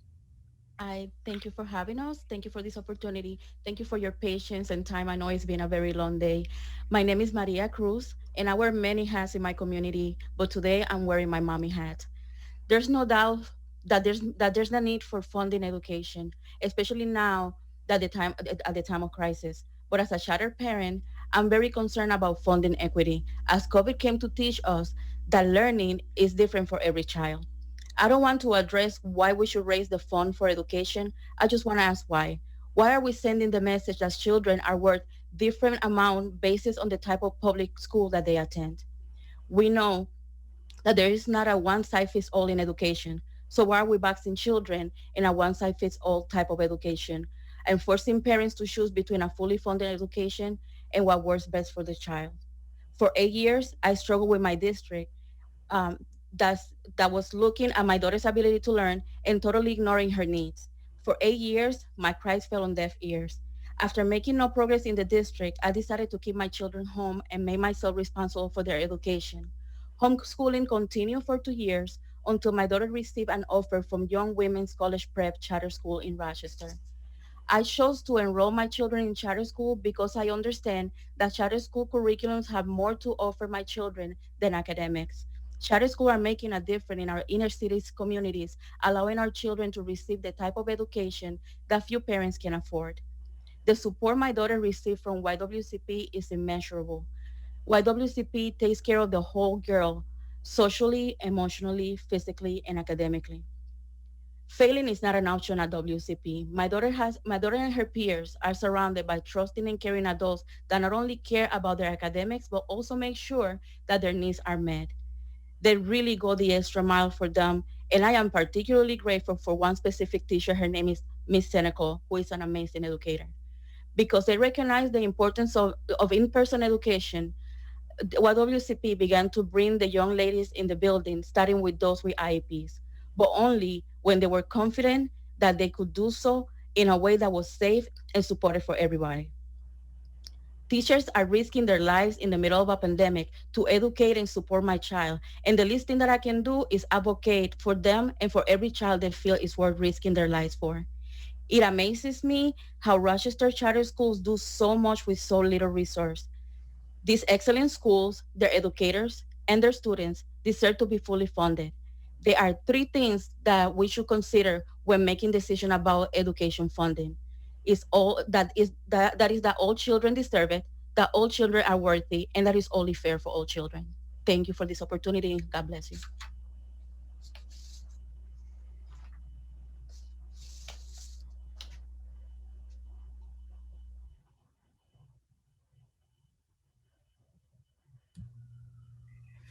Panels have 3 minutes each. I wasn't sure if I mentioned it, but you did fine, Maria.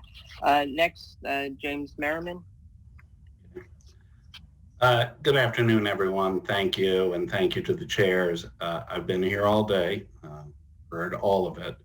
I want to thank you in particular for allowing the charter parents to speak. And in light of that, you know what our position is on the budget from my written testimony. I'm happy to take questions about it, but I will cede my time to the good of all. And just say one thing, which is throughout I've heard over and over from folks, the electeds who understand what people in schools have gone through over this last year. And I want to tell you, when you guys give such praise to the educators, to the staff members who set up, cafeterias and food, to the principals whose job is an impossible one, my being able to take back to them your praise for their work will mean an enormous amount to them. So with that, I'll conclude my testimony. Happy to take questions. Thank you. Thank you. We'll move on to Sabrina Skelton. Hi, my name is Sabrina Skelton, and I thank you for allowing me to testify this evening. As a parent of 2 New York City public charter school students, as well as a parent of a child of a district school in the Soundview section of the Bronx, it hurts to know that I have to choose 2 different experiences for my children based on my needs. All 3 of my children live in the same household and go to an elementary school in the same district. Yet one child is allotted more money for the educational experience than the others. As a DOE graduate of the same district my children attend, still not much has changed, and I'm here to advocate for the equity of funding for all, no matter what school I choose to place them in. 2 of my children attend Success Academy Bronx 4, an elementary school that serves grades K through 4, which in these unprecedented times, I was at ease to know that my charter choice didn't think twice about being the first to close their schools as an immediate response to keeping our kids and community safe. The transition from in-person to remote learning has continued to be a well-executed decision that has kept my family and I with the peace of mind. While I know that my remote transition experience has been much more positive than that of many other public school families, unfortunately, many families living in the Bronx and across the city may have not had the same experience. Never have the inequalities and inequities of our education system been laid so bare. I'm incredibly hopeful that we can work together to meet the needs of our city students.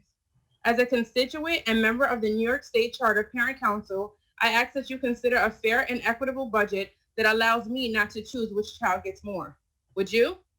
On behalf of all New York City public school parents, whether they are charter parents or district parents, I urge the committee to protect the education and the state budget and to ensure that all of our children are valued equally.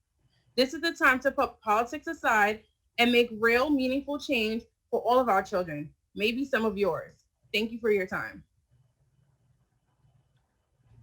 Thank you. And lastly, we have Crystal McQueen Taylor. Good evening. Thank you so much for the opportunity to present my testimony, particularly at this late hour of the evening. I've also been with you here all day, so I really appreciate your endurance in giving us the opportunity to speak. My name is Crystal McQueen Taylor. I am the Chief Advocacy Officer of Students First New York. I am also a proud parent of a public charter school student. And I've navigated through various schools for him in the past couple of years as we've embarked in his education career. When New York gets a cold, communities like mine, Bedford-Stuyvesant in Brooklyn, communities like the one that I taught in South Bronx at PS 75, catches the flu. In the past several months, we've seen the widening gap in what happens when a pandemic or another crisis hits. There's been food insecurity, housing insecurity. There's lack of access to healthcare. Now we're having lack of access to vaccines for our essential workers and for our senior citizens. And on top of that, we need to make sure that the students and the families and the communities that public schools, including public charter schools, are serving, do not have to bear the burden of an additional crisis. We're on the precipice of an educational crisis. There are students who should have learned how to read this year in kindergarten and will not, because they haven't been able to be in schools with their teachers learning side by side. There are high school students who have left the system that schools cannot account for, and we do not know if they are going to come back. And this is why I've heard so many people this evening talk about the amazing work of teachers and school leaders. And I want to reiterate that public charter school staff and students have done Herculean tasks. They've moved mountains to make sure that schools can serve the needs of our most vulnerable children. And so what I am here to ask you for is that you take the children that the schools serve, including public charter schools, and keep them in the heart of the decision around the budget that you will negotiate this session. We know that there will be hard decisions to make, but the children who have the most to lose should not have to shoulder the burden of those hard decisions. Thank you so much for the time. Thank you. We have Assemblywoman Hindman with a question. I have a couple of senators after you. Okay, I think Alicia is our only Assembly member. Go ahead, Alicia. I'm still here. Thank you very much, Chair Weinstein. Yomika, it's always great to see you, and I'm going to try and direct all my questions so we can get answers. To the panelist, Sabrina, how soon after when the schools closed did your children have devices? They had devices, I believe, by late April, early May. And these are all three of your children, even the one that's in the. No. So my third. Once they go to Success, I'm asking. Oh, the Success children had theirs by late April, early May. By late, okay. And even though the children received less money, they were able to get the device. I mean, per the money per student, I'm saying, they still had devices. Was it tablets or was it laptops? It were tablets. It was tablets. Okay, thank you. To Ms. Cruz, one of the things that the Rochester superintendent said that they would like, if at all possible, not to see any more charter schools in the Rochester School District. How do you feel about that? I work, like I said, I wear many hats, and in my professional life, I serve a lot of families in the district. As a mom, I truly believe and I truly support charter schools, not just for what charter schools are doing in the community, but for what it does for the child itself. So charter schools tend to attend the child the way that they learn. It teaches the way that they learn. It teaches, it takes care of every single aspect and every single need the child has. So not giving the opportunity to other children to benefit from being educated, from having this type of education, I don't think is right. But I understand about the budget and all the challenges that we have right now when it comes to budget and the crisis and everything. But it would be a shame not to give other children in the community this opportunity that my children have to be served as a whole person, not bits and pieces. Children don't learn the same way. So having a cookie cutter kind of education, I don't think it's a choice for our children. Thank you. And my last question is to James. The executive proposes to eliminate all state reimbursement for New York City for charter school rental assistance. What have you heard, if any, pushback that, I mean, I'm sure the chancellor spoke about it today. I missed it, but what are you hearing? say without other words. Yeah, I mean, I've heard a lot of pushback, and this is a bit of a perennial battle after all. And I think in context, part of a larger battle between the state and the city over reimbursements for various things, not just, this is not the only thing that ever comes up. It may be the one in education, but sprinkled throughout the budget, I'm sure people are aware, the finance chairs are aware of other things that come up. So I think it's part of a larger context of the budget. It was something that was proposed back in 2018 for the 1920 state budget, a little bit different. It had a cap of 10 million.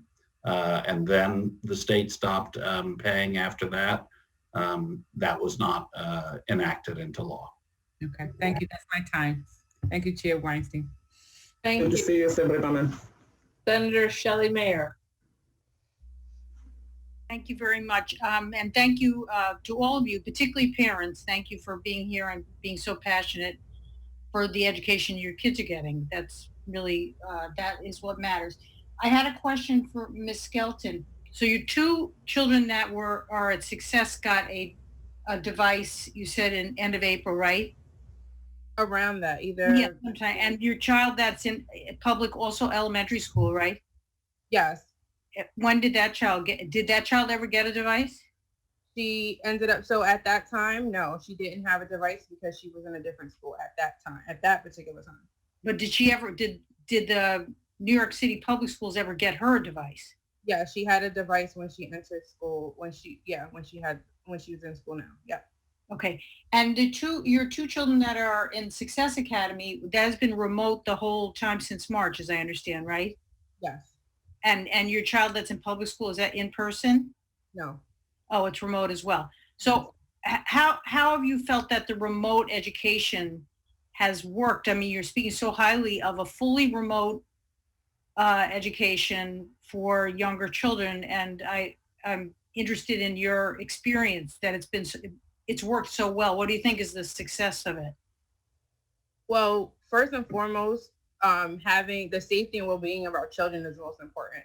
And Right. so for me, and the fact that Success Academy was the first to initiate that response was a telltale sign for me that they considered our children first. With that said, I believe that the remote is not ideal for anyone. Of course, we want our children to have the experiences that we've all had. And so for me, it's more about safety.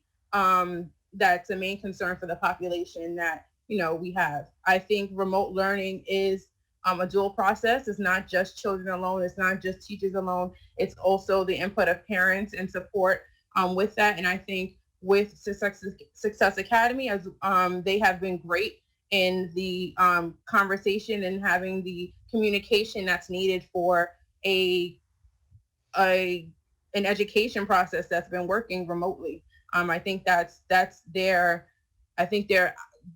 standard for me. I think that's really what puts the standard out there, is that the communication and that their input with parent and support with their parents really allow for this to be what it is, and remote learning to be a great experience as we have it right now.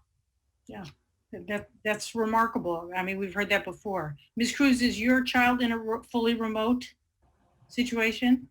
So my 11-year-old, when September came, they were in person, they were hybrid. So I chose my child to go to school 3 times a week. December came and they went fully virtual. Yes. Now they're transitioning back. Now my 9th grader, she's once a week because she has an IEP, but the entire school year, first semester, they were fully virtual. Okay. All right. Thank you. Thank you all very much. Appreciate it. Thank you. We have Senator John Liu. Thank you, Madam Chair. Senator Mayer asked about this a little bit also, and Assemblymember Hyndman had also asked about the distribution of the remote learning devices, specifically the tablets. I just want to say, I mean, as much as I criticize the Department of Education of New York City, I think the parent from Success had mentioned that her child got it in late April or early May.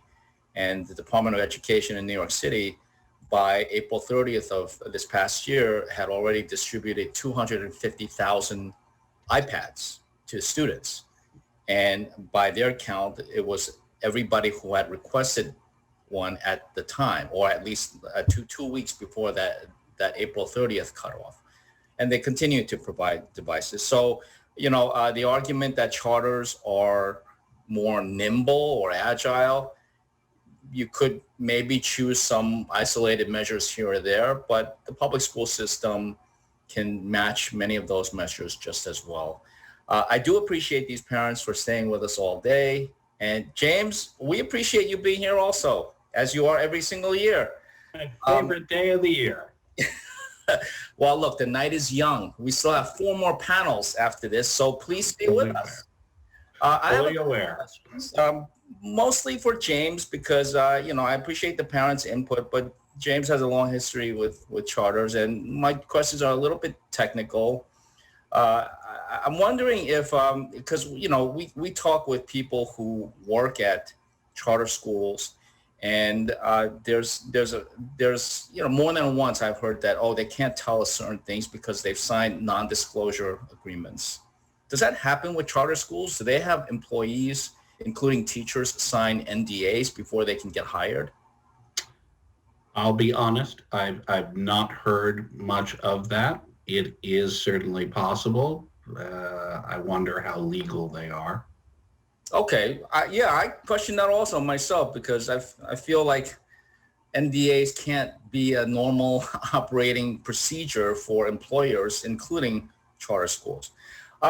Another question I have for you, James, is, with regard to school discipline, suspensions, etc., there is a state law, a New York State education law. It's actually Section 3214. Yep. You're aware of that. And there are certain charter schools in New York that I think they claim that they're exempt from that law, or that law does not apply to them. Is that true? Yes, I think it is true that under current law, not all aspects, the law has a lot of stuff in it, as you know. I think some things are applicable, others are not, depending on the status of the student. Obviously, students who are special ed are subject to provisions that non-special ed aren't. It just seems to me that when kids are being suspended or expelled, that we have a state law that is meant to apply to all schools, but for some reason, certain charter schools have been making the argument that parts of that law does not apply to them. I feel like it's something that we need to fix. Would you agree, James? It's something we're happy to talk about. I would say increasingly over the last few years, we have noticed a trend of schools that basically are following 3214. A trend, okay, but there are certain key notable exceptions. That I can't speak to. I haven't looked at everyone's 32, discipline policies. Would it surprise me that some aren't? No, it would not surprise me. Thank you. Thank you. Thank you, Madam Chair. I think still the Senate, you have. We have one more, but I don't want to cut you off if the Assembly has someone. No, we're done. That's what I want you to say. Okay, You don't need to come back to us. Robert Jackson is here. We will let him. Here he comes. Hi, everyone. Hello. I heard that some of you have been here since the beginning, just like I have. Well, it's a long haul, and that's a good thing. And especially, as John and others said, as far as the parents that are here advocating and expressing yourselves with respect to this important issue. So let me thank you for, fighting for your kids' education. I've been fighting for all of our kids around the state, no matter where they live at, no matter what their zip code, no matter if they're black, white, yellow, green, or blue, whether you're rich or you're poor.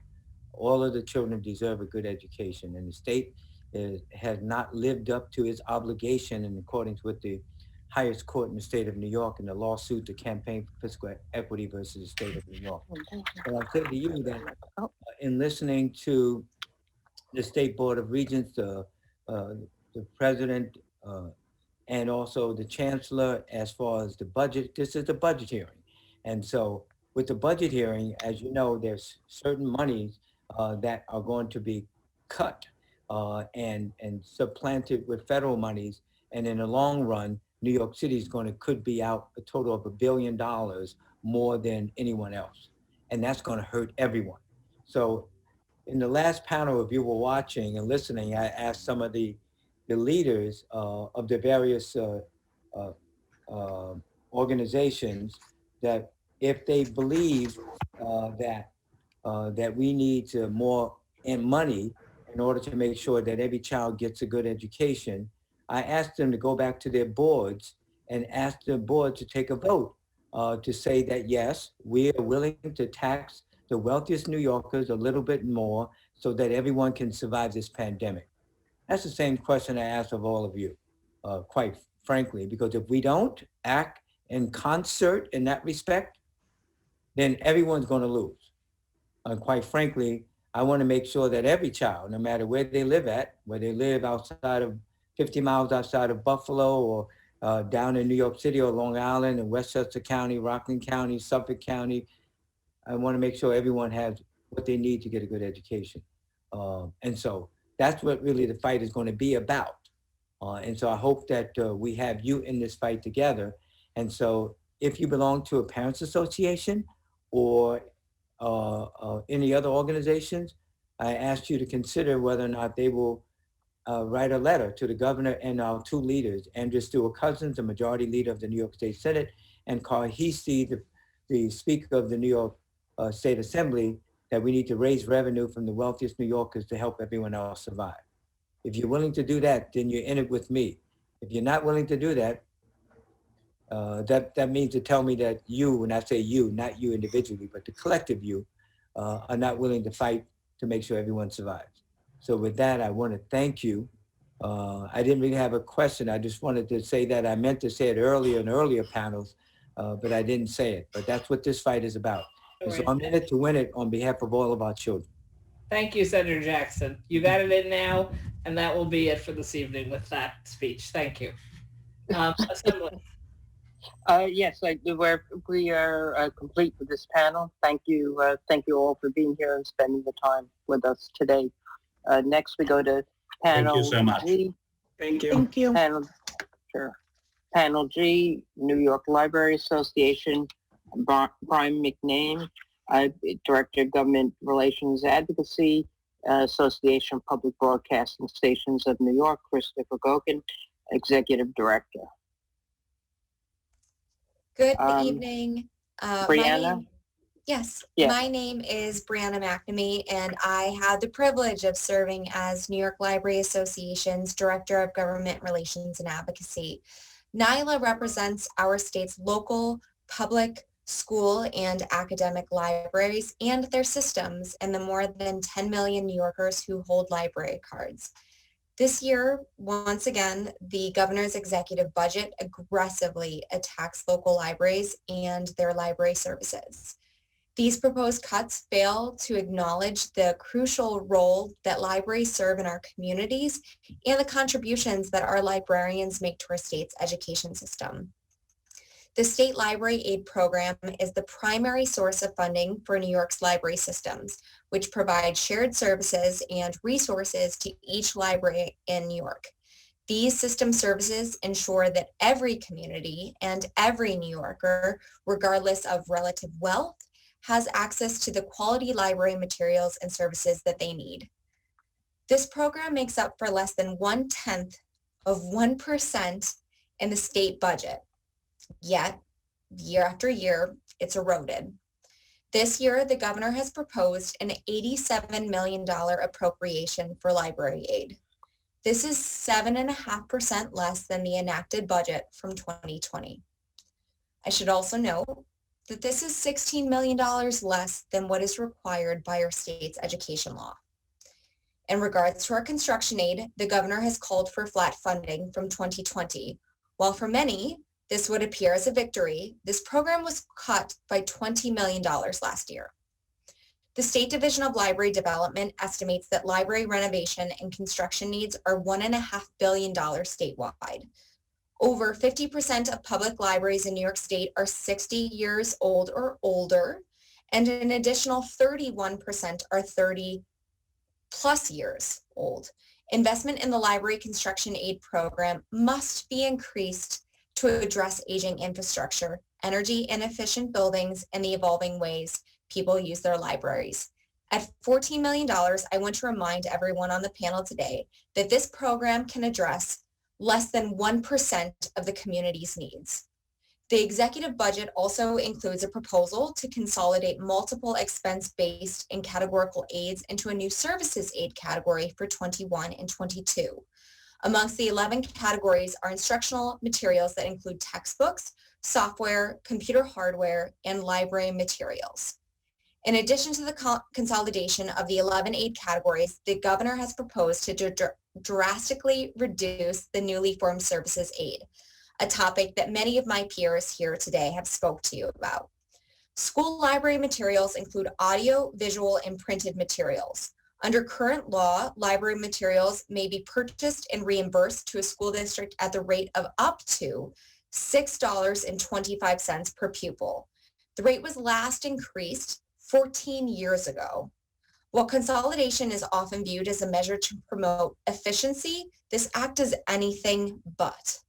It will force school administrators and their boards to identify the programs and services they deem capable of surviving with as little as possible, forcing them to prioritize operations over instruction and academia.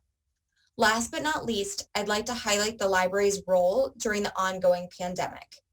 The coronavirus has been a catalyst for change. For libraries, this is apparent in their operations, from curbside pickup to expanded digital collections and unique virtual programs for patrons of all ages. Libraries and their staff have chosen to adapt, reimagine, and overcome. This comes at a cost. Libraries are facing millions of dollars of unforeseen costs as they adjust operations. I'm just finishing. I'm sorry. I'm sorry, Chair. Way over time. Libraries across the state have reported spending over $6,500 on items like PPE, plexiglass, and HVAC upgrades, and that was only through September. While I would continue, I will turn it over to you all, and I'm happy to answer any questions that you have. Thank you. Now we go to Christopher, please. Of course, yes. Can you hear me? I can. Great. So thank you very much for the opportunity to testify, and thank you all for staying so long. I was just saying it's a little more comfortable being at home instead of in the big hearing room there, but it is a little weird getting dressed up and sitting in my kitchen to testify. So I'm sure you're all experiencing the same thing. So you have my written testimony. I just want to highlight two of the things that the PBS stations have done this year and really bring those out from the testimony in response to the coronavirus. When schools closed last year, we really upped the game in two different ways. One is that we changed what we were broadcasting on our stations throughout the state to serve students that were at home. And we started a whole new Learn at Home programming, which I'm going to talk about a little bit more. The second thing we did was take our pre-existing digital platform, PBS Learning Media, that's used by teachers to bring PBS content into the classroom. We revamped that to make it easier for teachers to use that in their virtual classroom, connects with Google Classroom and also with Zoom, so they can play video clips to their classroom and also use a lot of our interactives. So what we did with our Learn at Home broadcast is we actually turned our airwaves over to New York State certified teachers, and we've been recording and broadcasting throughout the state all kinds of lessons across the board for all grades, STEM, ELA, even arts, gym for the little kids to get their wiggles out. And this is broadcast throughout the day for students that are trying to learn at home that don't have access to broadband. In some areas, for example, the North Country, that's about 20% of the students in some school districts. So having a teacher, a New York State certified teacher, teaching the subjects that are appropriate for the time of year, we've worked in conjunction with SCD on making sure it's aligned to the state standards, it has been a lifeline for a lot of these students. At the end of this school year, all of those lessons added up, it's going to be about 1,000 hours of brand new lessons that we're broadcasting. They're also available online for students that are lucky enough to have broadband. And that's been a real lifeline. We did a virtual summer camp for 4 weeks that ended up being broadcast nationwide. It was spearheaded by WNET in New York. So we've really been trying to rethink what we can do for these students that are stuck at home during coronavirus and how we can use our airwaves to bring teachers right to them. What's important is that you don't need cable TV to see these teachers on your TV. All you need is a TV antenna, one that's available for $10, $20 from a Home Depot or a CVS even, and you can get multiple digital channels from PBS throughout the state. 98% of the households in New York State can receive a PBS station. So we're really, really proud of that. We did that over and above the programming that we normally do. I just wanted to highlight those 2 points, and I'll pause there if you have any questions. We do have a number of members with questions. First, to Kimberly Jean-Pierre, Chair of the Assembly and Libraries Committee. Well, good evening, everyone, and thank you, Chair Weinstein. I first want to say I too am in my kitchen. It is definitely a different time, but I want to thank you both, and I want to thank Brianna, and I'm looking forward to, as library chair, to learn the ropes and to work hard to restore some of the cuts that was proposed, and to hopefully in the near future have new funding. I am a product of public libraries. I grew up in a library. I understand the importance of libraries, not only for myself, but for families. And I think it's important that we save libraries and we give libraries the opportunity to meet with modern day technology and modern day ways. And I just want to first question, are you working with maybe the Department of Education or any institute to help with resources for virtually for schools and hopefully that we can diversify, because one of the things I have issue with is how when I go to my public library and some books I can't get at my library, such as Black authors, and making sure that we diversify our shelves. I think my time is almost Sure. So yeah, so we work closely with our partners at the State Education Department, as well as our community partners, and that means our school districts, as well as other organizations and allies within our community. And as far as diversifying the collections that we have, each community is unique, and we try our best as possible to curate our collection for all ages. To make sure that it represents those that you need. So the best thing I would say as far as specific titles or authors are concerned is to make sure that your libraries know that those are desirable, because that's how we get them on the shelves. So yes, in school libraries and publics, we are certainly doing the best we can, especially during the pandemic where e-readership is up triple-fold or more. So we are doing the best we can to keep up with the demand. Awesome. Thank you. Just if I can quickly just to Christopher, I see I have 30 seconds, just talk about broadband and particularly in low-income communities, how important that is to ensure that we have access and how. Sure. So what we're finding when we we partner with a lot of local school districts, we find that in some areas it's infrastructure, there's just no broadband available. And in other areas, of course, it's financial. And in some areas it's both. So what we've tried to do with our airwaves is try to bridge that gap for the students that are being left behind from that digital divide.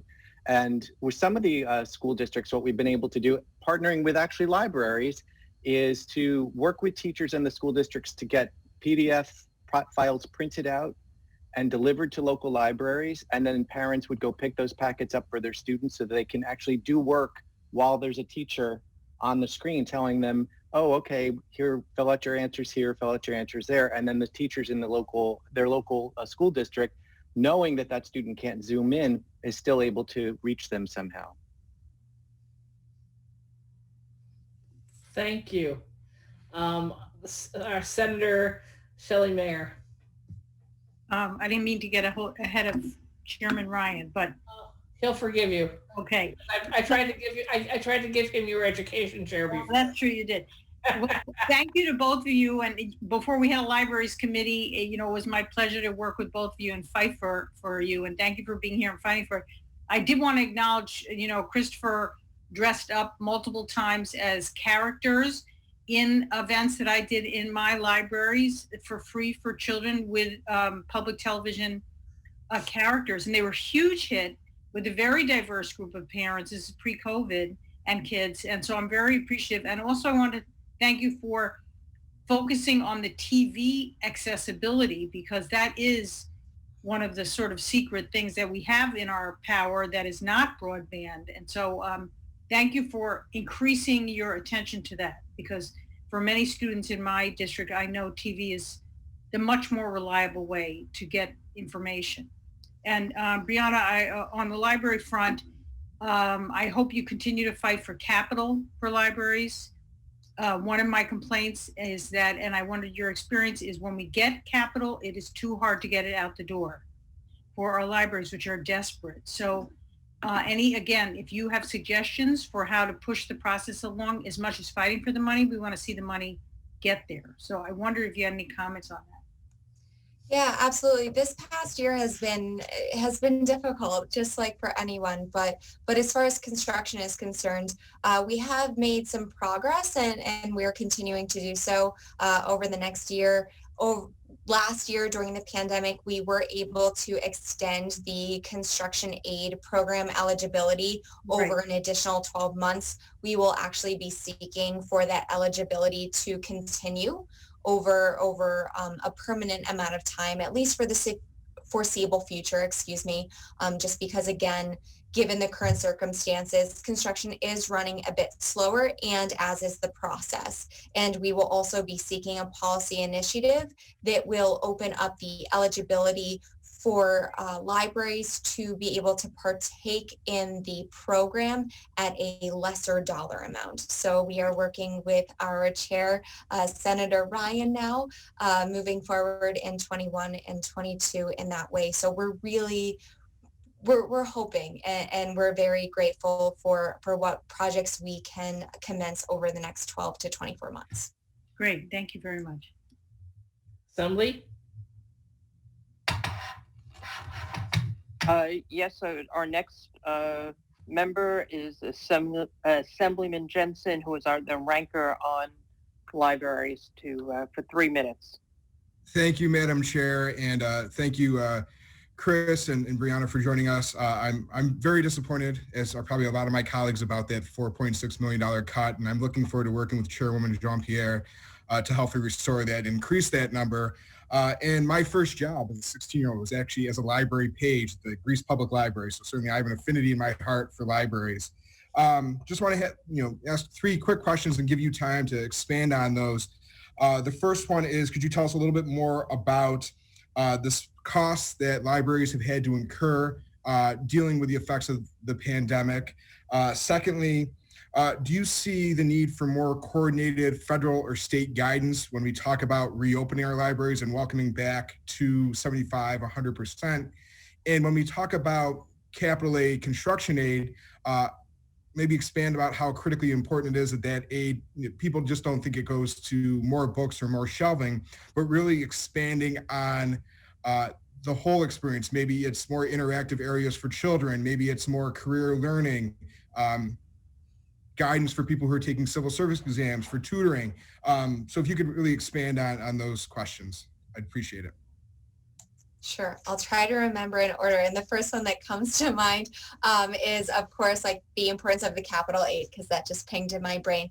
So capital aid, when we're talking about library aid, comes in 2 formats. It's our general library aid that oftentimes a large portion goes to our library systems, who act as umbrellas and conduits to the services and programs that are so well known and renowned in New York State by their public libraries. But as you said, also capital aid comes in the form of formal infrastructure or tangible infrastructure. And That means children's spaces, and especially in the time that we're talking about right now, that's safety and health procedures and different mechanisms that make people and patrons as they come into our libraries, infrastructure, and their walls feel welcome, but also safe to be able to browse and to be able to partake in the ways of our libraries that they have before, but maybe a bit modernized. And as I'm trying to think of the other questions you mentioned, I'm so sorry, Ranker, go ahead. Federal or state guidance on reopening. Oh, absolutely. Thank you. So as far as the guidance from our government, it could honestly be welcome from both the federal and from the state. Libraries do not fit a one-size-fits-all model by any means. We have everything from municipal libraries to publics to schools and everything in between. So as we are welcoming and opening up our operations in the time of post-pandemic, we have really craved the knowledge and clarification from the state and federal government of how we can best serve our communities in a safe and effective way. So while we always ride on the side of local autonomy and that there is not a one-size-fits-all, anytime that there can be clarity is absolutely welcome. Thank you, Brianna, and thank you to Chairwoman Weinstein. Thank you. Thank you. Next, our library, yes. Thank you.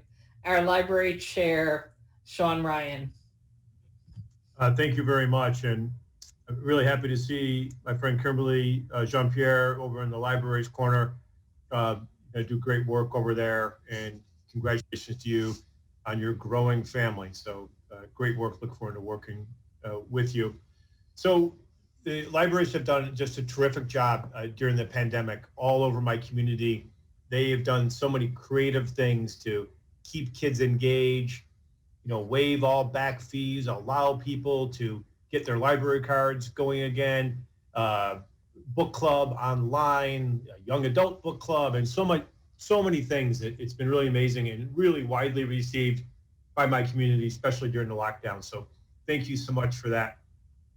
So there's two issues that we already know about. Last year you guys had a cut. This year is going to cut you again, and we got to fight hard to prevent that, because once we get too far behind, we're never catching back up. So we don't like to say in 2021 we like to get you back to 19 levels, but we're gonna work to keep you above that.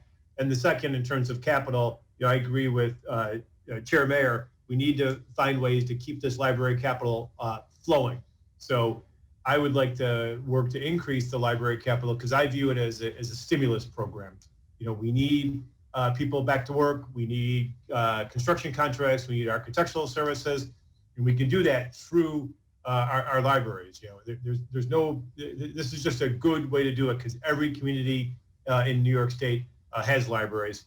But I'd like you to address this question of some of the consolidation that's been hearing. I know educators of all type are concerned not only for the aid consolidation, but the fact that the newly created line would be reduced by a big dollar amount. I think almost 700 million. Could you speak of how that would impact libraries?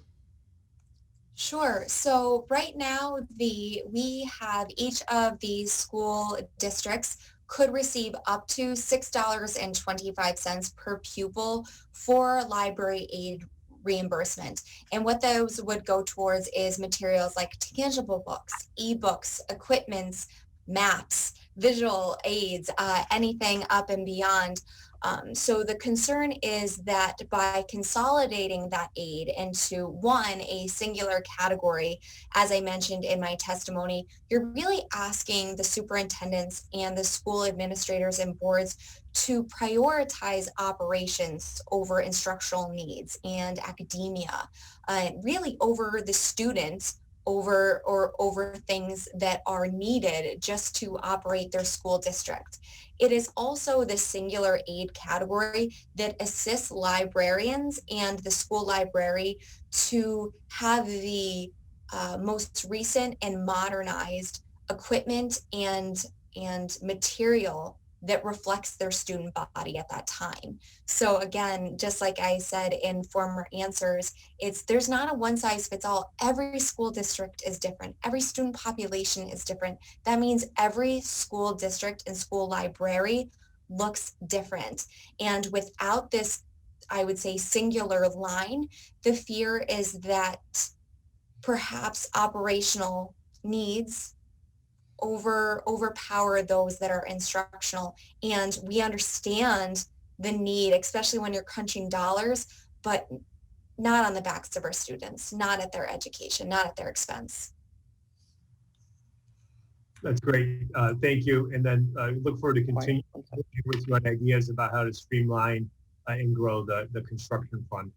Thanks again for your work. Thank you. Great. Thank you. We have Assemblywoman Solange for 3 minutes.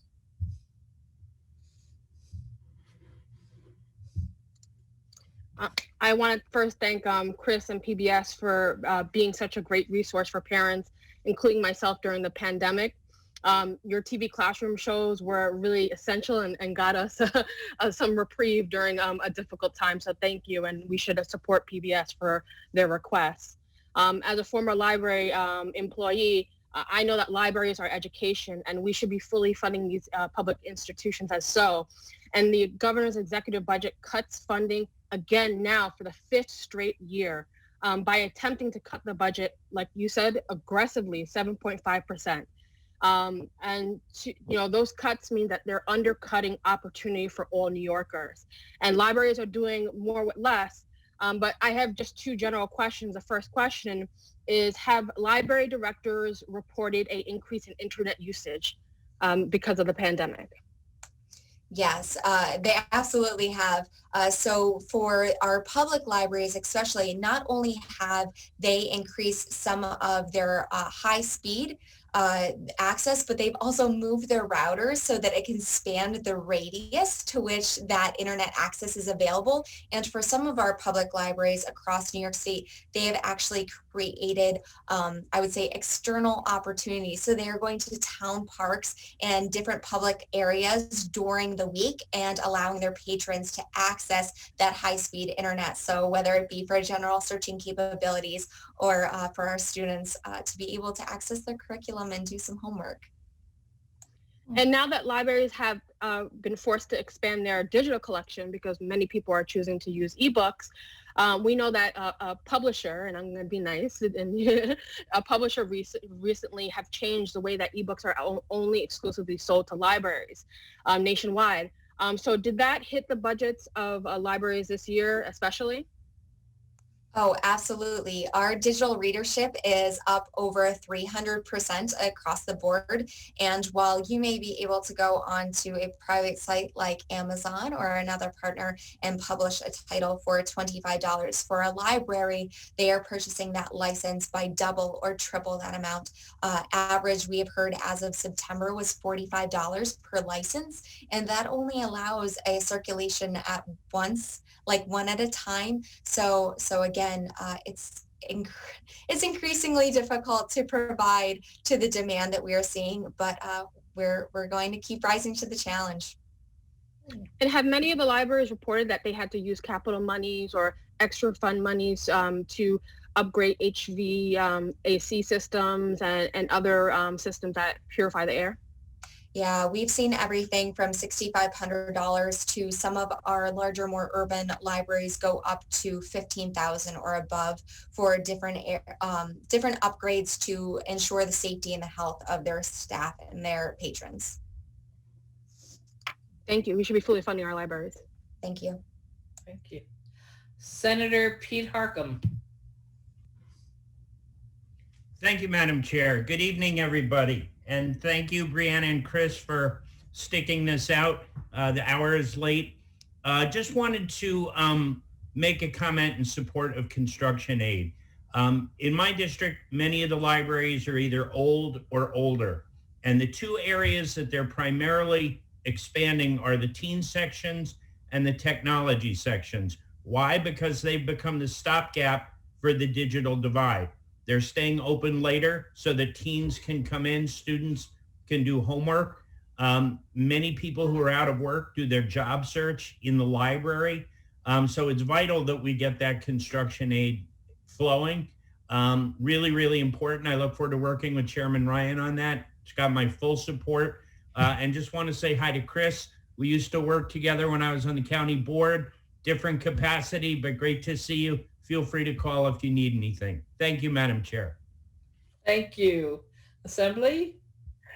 We are finished. So we're finished with this panel. We can let you folks go home. We still have Assemblyman Doug Smith and Assemblyman Stephen Otis. Oh, I'm sorry. I didn't see people joined. Okay, Assemblyman Otis, you snuck in there. Why don't you go first? Turn that sound down. Martha? You there, Steve? Here we go. Yep, great. Great. Well, certainly all in support for public television for libraries.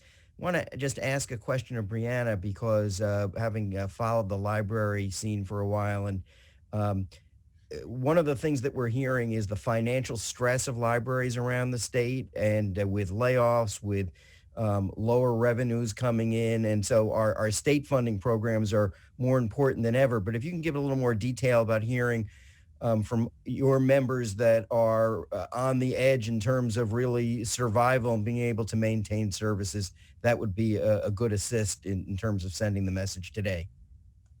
Sure. So for many of our libraries across New York State, when the 20% temporary withholding was cast for, like so many of the other agencies and organizations in the state that receive that state aid, it was deemed temporary. And those furloughs were temporary. The cut of programs were temporary. But as we move forward and we come to the realization that we are in a fiscal crisis, those are seemingly going to become permanent, which is unfortunate and is at the detriment of your constituents and our patrons who are so beloved. So the first place we go to are the curated collections that patrons seek. So as we see the increase in demand, we actually will not be able to provide that. So it is the collection first, it is the services and the programs, and last we really try to tap into is the actual staff itself and who services, because even when at this moment where so many of our libraries and our systems are in a virtual world and we are only doing curbside pickup, they are answering the phone and they are addressing emails and they are responding to Q&A chats. So we really try to keep the manpower as long as we can. But certainly I would say with this executive proposal and the 7.5% reduction, we are hemorrhaging and our members are as close to panic as possible. And the last thing we want to do is not be able to respond to your constituents and their patrons. We are reverse indicators when it comes to the fiscal health of our state. As the fiscal health of our state declines, our demands and the needs of our patrons and the constituents increase, and we want to be there as much as possible. Thank you very much, and thank you, chairs. Yes, go back to the Senate now. Thank you. We just have to keep investing in libraries. They provide endless resources for our populations in so many ways. So just thank you and your members. And to Chris, hi, who I've known forever. Do you have Mr. Rogers' Neighborhood on your programs for our schools? That is a very good question. I don't know, and I will get back to you on it. I know that a lot of the, so Fred Rogers Foundation has produced programming since Mr. Rogers went off the air. One character in particular, Daniel Tiger's Neighborhood, is very, very popular with very young children. And I know there's a ton of material available linked to that. So we actually have two online digital platforms for this type of learning. One is the PBS Learning Media, which is for teachers to use in school. And the other is pbskids.org that has games and online interactives and activity sheets to print out for much younger kids, preschool and parents. And I know there's a ton of Daniel Tiger's Neighborhood materials on there I would Mr. Rogers. The Mr. Rogers himself, because I've had several early childhood experts tell me that particularly during pandemic, when these small children don't even see any human beings besides their parents, that actually the lessons of civility and learning to interact well with other people is more important than ever, and that show is timeless in the lessons it has for children. And I had a couple of people complain that they could get it on a streaming service that was charging them money, but it's such a phenomenal program. Anyone who doesn't know what I'm talking about, because you're the wrong age, trust me, you're never the wrong age for Mr. Rogers' Neighborhood. So I'm just putting in a plug that we should make sure you're making that available. I will check into it and I'll get an answer. Thank you. Thanks. And now our last, the last member to is Assemblyman Smith. Thank you, 3 Chair. And minutes. actually, that's a perfect transition because my daughter Sophie, who's 2.5 years old, her favorite thing in the whole world is Daniel Tiger's Neighborhood, which is the program put out by the Fred Rogers Company. And I could just say, my wife and I have talked about it. Her language development, the words that she chooses, it really has had a very net positive impact. So I want to just take a moment. Our libraries, I think we all share the sentiment that we're going to be fighting to try to do whatever we can to fully fund our libraries. They're really doing a great job during this pandemic to get our students the resources they need. A lot of our libraries are lending out the portable, the hotspots that are helping with the educational purposes. And then Chris, because I really don't want to take too much time, but Chris, for PBS, so a thought that I had, because I'm telling you, my family is a big PBS family. We spend a lot of time watching PBS. If you could, and I'm a bit of a tech geek myself, but if there's any way you can make it so that people can donate by texting, and I'll tell you, when there's programs out there, it's very, I was watching recently, a couple of weeks ago, Metallica and the New York Philharmonic or something like that. It was a great mashup. But you had to either go on the website or send a check, which, fine, that's great. But if you're talking about people who may only tune in once a year, if you had an option where people could text a certain number and donate an amount of money, and again, I'm not trying to say that our state's responsibility is any fewer dollars, because that's not what but it would make it, a few friends and I were watching this program, and we were like, wow, if only we could text to donate, that would be great. So I don't know if you could pass that along.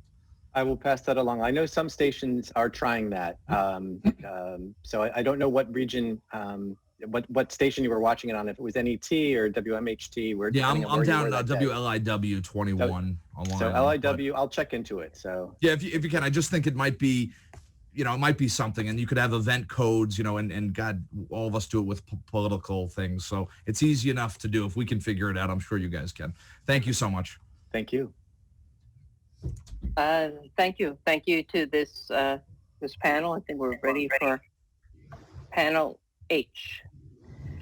So panel H is the New York Association for Public Transportation, David Christopher, Executive Director, New York State School Facilities Association, Fred Colbell, Legislative Committee Co-Chair, and New York School Bus Contractors Association, Corey Moorhead, President.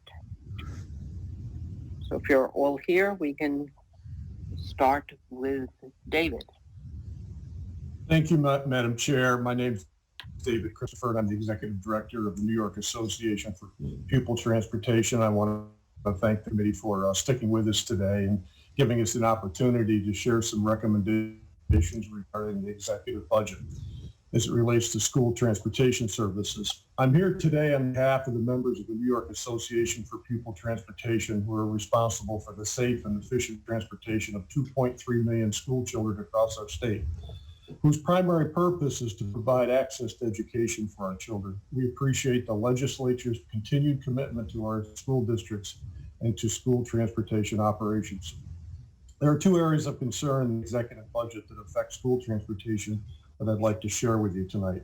First, the executive budget proposes to combine 11 expense-based aids, including transportation aid, into a block grant services aid. We've heard this several times today. NIA proposes this proposal to consolidate, reduce, and cap transportation aid. We believe the result of this proposal, if approved by the legislature, would cause school districts to amend transportation policies, and the result would be removal of students off school buses or place heavier burdens and increase taxes on localities. Neither option is desirable. And in terms of removing students from school buses, we would essentially put them into more dangerous kinds of transportation to and from school. We understand school transportation service is expensive. However, expenses are driven by mandates that are out of our control. Those include maintenance, training, driver qualifications, requirements to transport to special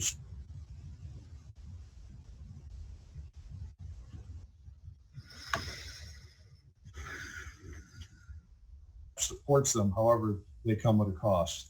The expense-based aid formula properly addresses these unpredictable expenses and has proven to be an effective way for school districts to manage costs.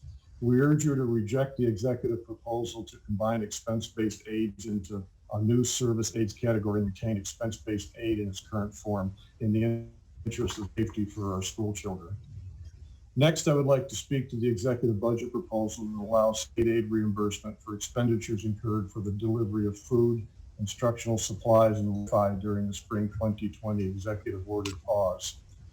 We appreciate that the executive budget proposes to approve state transportation aid for these expenses. However, it does not go far enough. Many school districts, at the request from the state, maintain their bus fleets, retain personnel on standby, and honored contracts with their private school bus contractors in spring of 2020, anticipating that state transportation aid would be paid on those expenses. It was disappointing to learn otherwise. In effect, also, many school districts did not do those kinds of things, and it had negative effect on openings of schools and, of course, on those private contractor businesses. We asked for your support in providing school transportation aid for these mission-critical expenses incurred during any past, ongoing, and future emergency shutdowns of our schools. Lastly, we appreciate that the executive budget proposal includes $400,000 for the continued funding of the state education department's school bus driver safety program. This program plays a vital role in keeping our students safe in and around school bus, and accident data supports that effective program. We ask the legislature to support this important safety program. In closing, thank you for the opportunity to share our concerns and recommendations regarding the executive budget.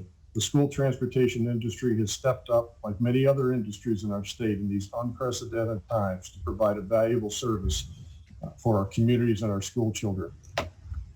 They have developed and adapted to new safety procedures and protocols in the face of an unprecedented pandemic while successfully doing their jobs, and have done so with a can-do attitude. They are all unsung heroes for the work they do. Please support their work by adopting a state budget that will provide them with the funding needed to successfully transport our school children. Thank you. I Thank gave you. you the extra minute I shouldn't have. I'm sorry. Okay, Fred. Yeah, I'm sorry about that. It's okay, David. Can you hear me? Yes. Okay. Just a couple of brief points. You know, since the start of the school year, our members and their staff have cleaned, disinfected, configured classrooms, installed desk shields, upgraded filters, procured PPE in quantities never before imagined in overwhelmed markets so our students could learn. It's expensive. We expect to be dealing with this into 2021-22. The budget must fund this essential work. David just spoke about service block grants, and while we're happy that building aid was not included, other categories like BOCES aid and transportation aid will leave districts with very little ability to control their budgets. You know, when speaking of transportation aid, we echo what David said. You know, many of our districts paid contractors or paid drivers because there's a big driver shortage in New York State. There's limited contractors in New York State. We want to make sure that the services, we wanted to make sure those services were there when we all came back to school. Excuse me, is somebody doing a screen share? Okay. Okay. Thank you. So just in concluding, you know, we care about these expenses because, you know, in a school district budget, we all share the same pie. And when the pie gets smaller, so do all the pieces. So I thank you on behalf of our members, and ready for any questions you may have. Thank you. And now Corey. Thank you, Madam Chair. Hello, my name is Corey Muirhead, and I'm the president of the New York School Bus Contractors Association. I'm here today proudly representing 200 private pupil transportation companies that provide safe, reliable, and cost-effective student transportation for over 300 districts, transporting more than half of the 2.3 million students who ride the school bus every day.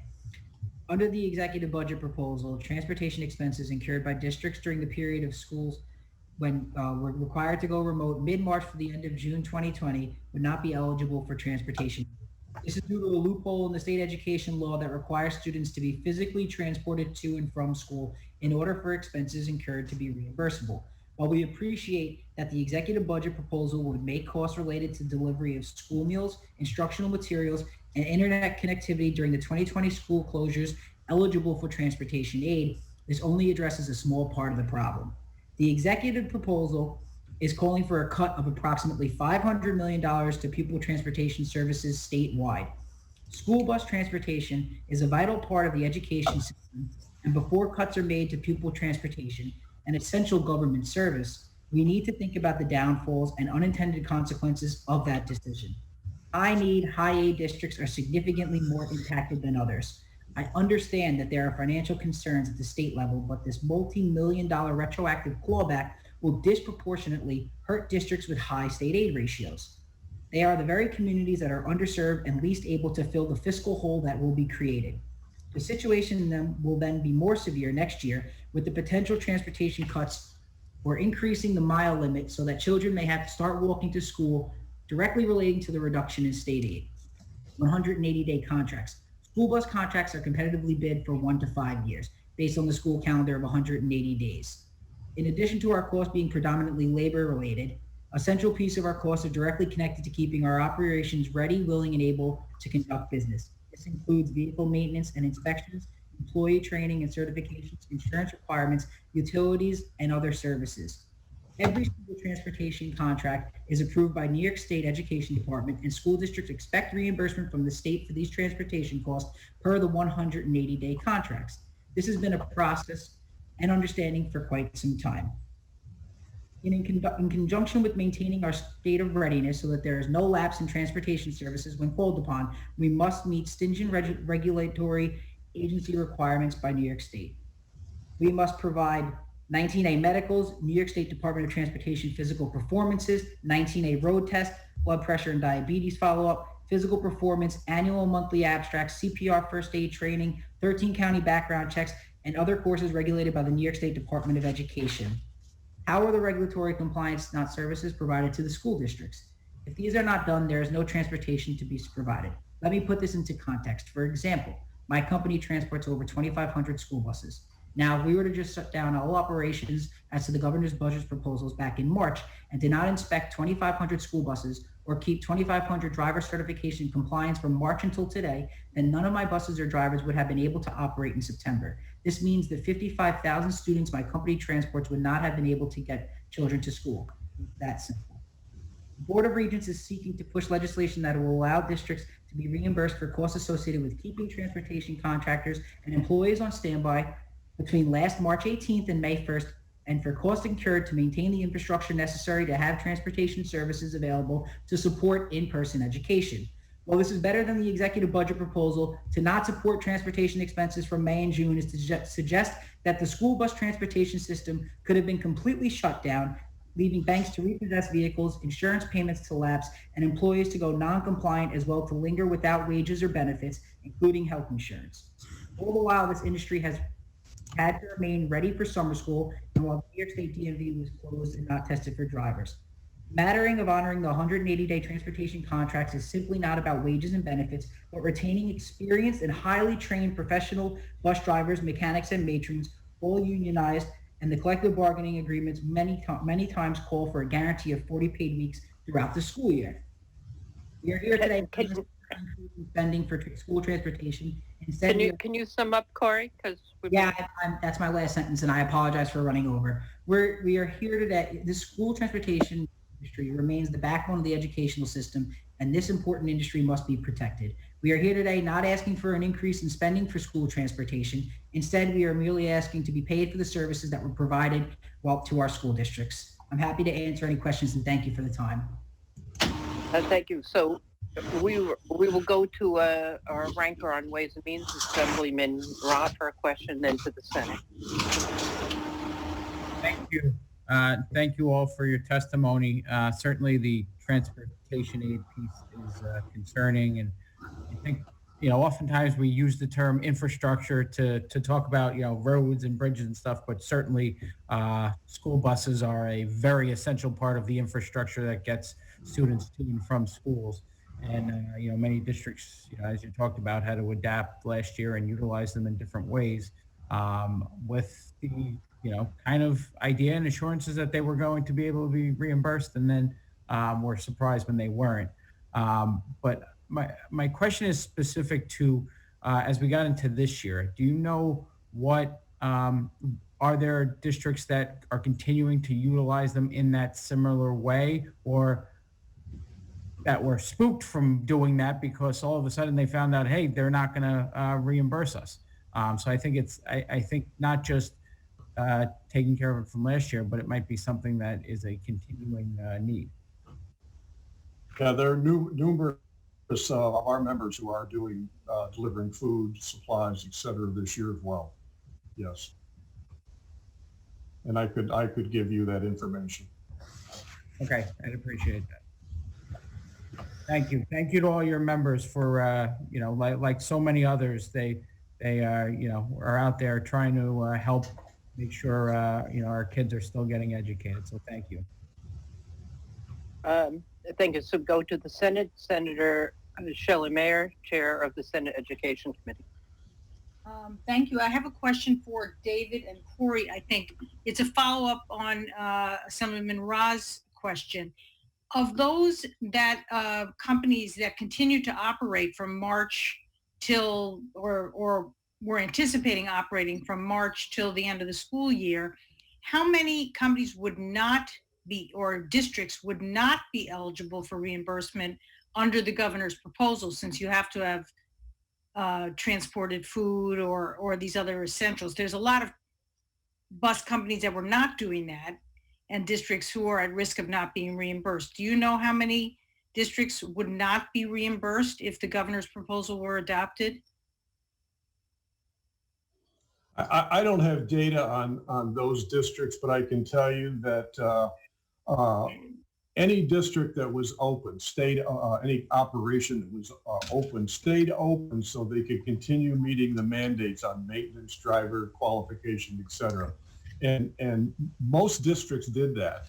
Even the districts who delivered food and will be reimbursed for that had other kinds of things that they did to maintain readiness, that continuity service piece that we've mentioned, in order to be ready to go when they were, the schools were reopened. So I would say there's a significant number of school districts and contractor operations that did in fact maintain their buses, keep their drivers qualified, et cetera, during that period of time.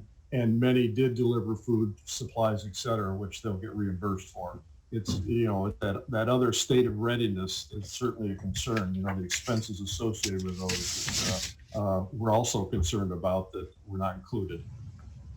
Right, no, I understand that. But what I'm trying to get is, I think some of us feel the governor's proposal is not good enough and not strong enough to compensate all the districts. And it'd be helpful if you provided a list of districts that continued or were not required to do these other tasks, but the district anticipated paying the bus company anticipated getting paid. And so that would be helpful. The second is, do you know of the number of aides were laid off as a result of the bus no longer transporting students, that they did not need the bus aides, and many of those bus aides for various reasons were not eligible for unemployment? Do you know of your bus companies, the number of people laid off, drivers or aides? Sure. For the time during the pandemic, I believe the total got up to about 165,000 workers spread across both public and private, drivers, matrons, mechanics, administrative staff, and so on and so forth. That's very helpful to know. And you know, I don't know if it's true elsewhere, but in our experience, some of those people have full-time jobs in the school, like in the cafeteria. So under the current rules of unemployment, they were ineligible for their loss of bus-related income. Hopefully it's something we're going to change. But, you know, we've been working on this bus issue for a long time, and I appreciate your testimony here today. Thank you. Thank you. We do not have any other questioners. Thank you all, and thank you for the work that your the drivers did during and continue to do with food deliveries and such. Thank you. We're going to move on to the next panel. Panel I, Rural School Association of New York State, New York State Catholic Conference. The Rural Schools Association, David Little, Esquire, Executive Director, New York State Catholic Conference, James Coltrera, Director of Education, League of Women Voters, State of New York, Marion Boat, Education Finance Specialist. So why don't we start with David Little? Okay, I think I'm unmuted.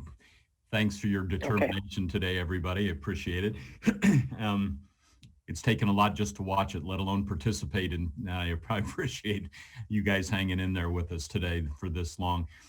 Rural Schools Association, we're also the Rural Schools Program at Cornell University. And so we do research or advocacy depending upon the side of the fence that we're working on. I guess my biggest concern today, obviously agreeing with everything that's been said over the last 10 hours or so about the deficiencies in the governor's budget. But I want to take the time to specifically talk to you about the situation facing rural New York right now and why that executive budget proposal makes such a disproportionate impact on them.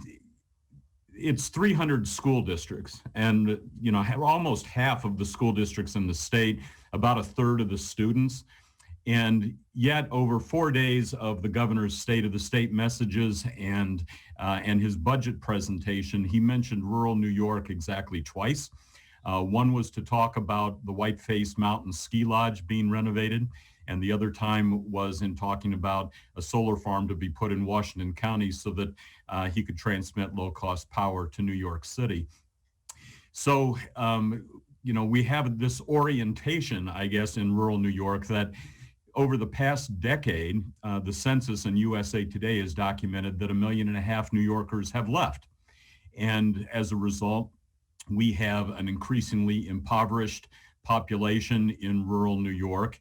And although we graduate so many of our students, over 90%, that belies the fact that they have a tremendous lack of success, even in community college, let alone in a 4-year endeavor. And so the reason for that is because they have to take so many remedial courses and they have so little help in the college process because all guidance counselors, social workers, advisors, and particularly the coursework has all been gutted after years and years of underfunding systematically for our rural schools. The problem that I see with this particular proposal is that it really forces you to choose when Armageddon will happen, not whether or not Armageddon will happen.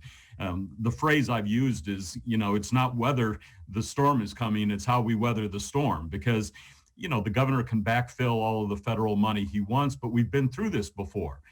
We've been through the GEA. We know what happens. We know it takes a child's entire education before the state of New York can make up that money that it had intended to before. And so 20% cuts now or the cliff later on doesn't make a lot of difference, except that once it happens, it truly will mean the end of several rural schools because they won't be able to function anymore. And yet we don't even have regulatory relief in allowing us to do something structural like create regional high schools that have been in effect in all of our surrounding states successfully for 40 years.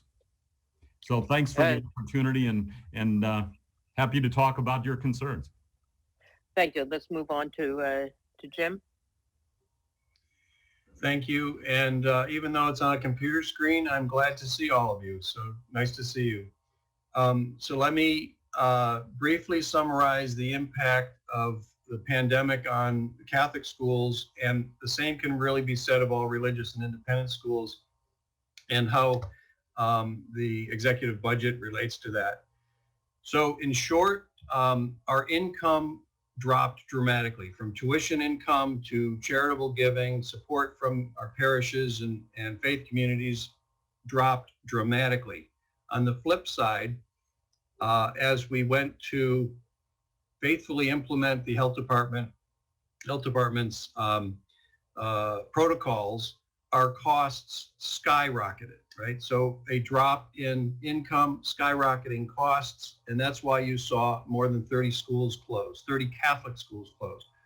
A couple of Lutheran schools closed, other Christian schools closed, and more are struggling. The Catholic superintendents anticipate that there will be another round of closings because these schools went into debt. They went into their few of them that had reserves went into those reserves that were going to be used to repair a roof, repair this, and to those other sort of deferred payments went into those. They have to recover from that debt, and they won't be able to unless there's sufficient reimbursement. So there will be another round of closings. In the executive budget, there's a little bit of good news, but mostly bad news. So the good news is that the governor passes through the federal emergency assistance for non-public schools worth $250 million.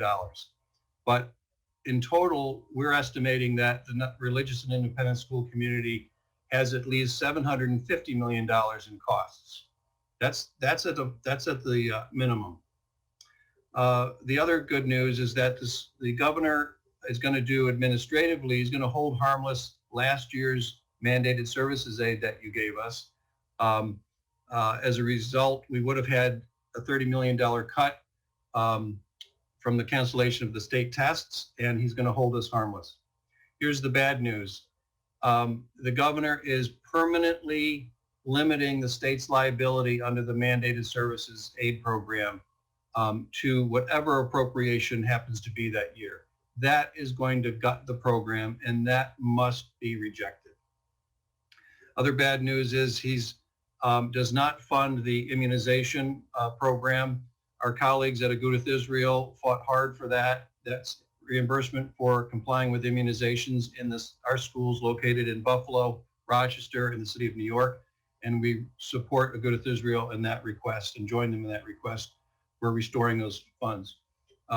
The governor also puts in a payment schedule, which is good, but we want that adjusted, and I'll give you specifics on that. We've always relied on you and your colleagues around the state to support the religious and independent schools in your districts, and you've been very supportive, and we are grateful for that continuing support. Thank you.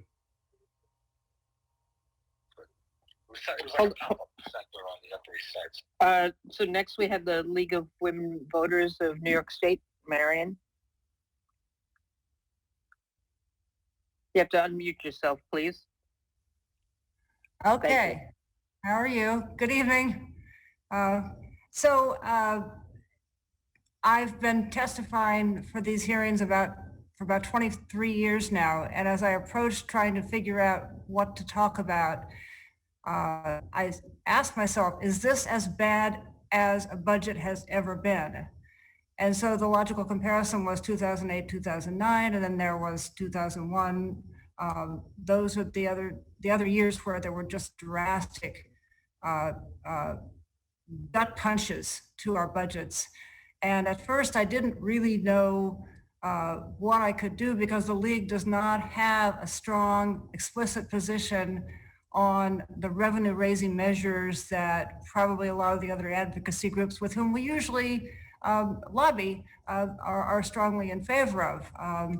And yet we do, because of our position, strongly recommend progressive taxation.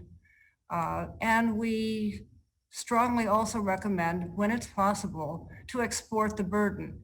So I want to dwell on that a little bit because you've heard a lot today about the federal government's involvement and about the going off of the cliff. there may be a way that we can turn going off the cliff into our advantage because of the political situation now in DC.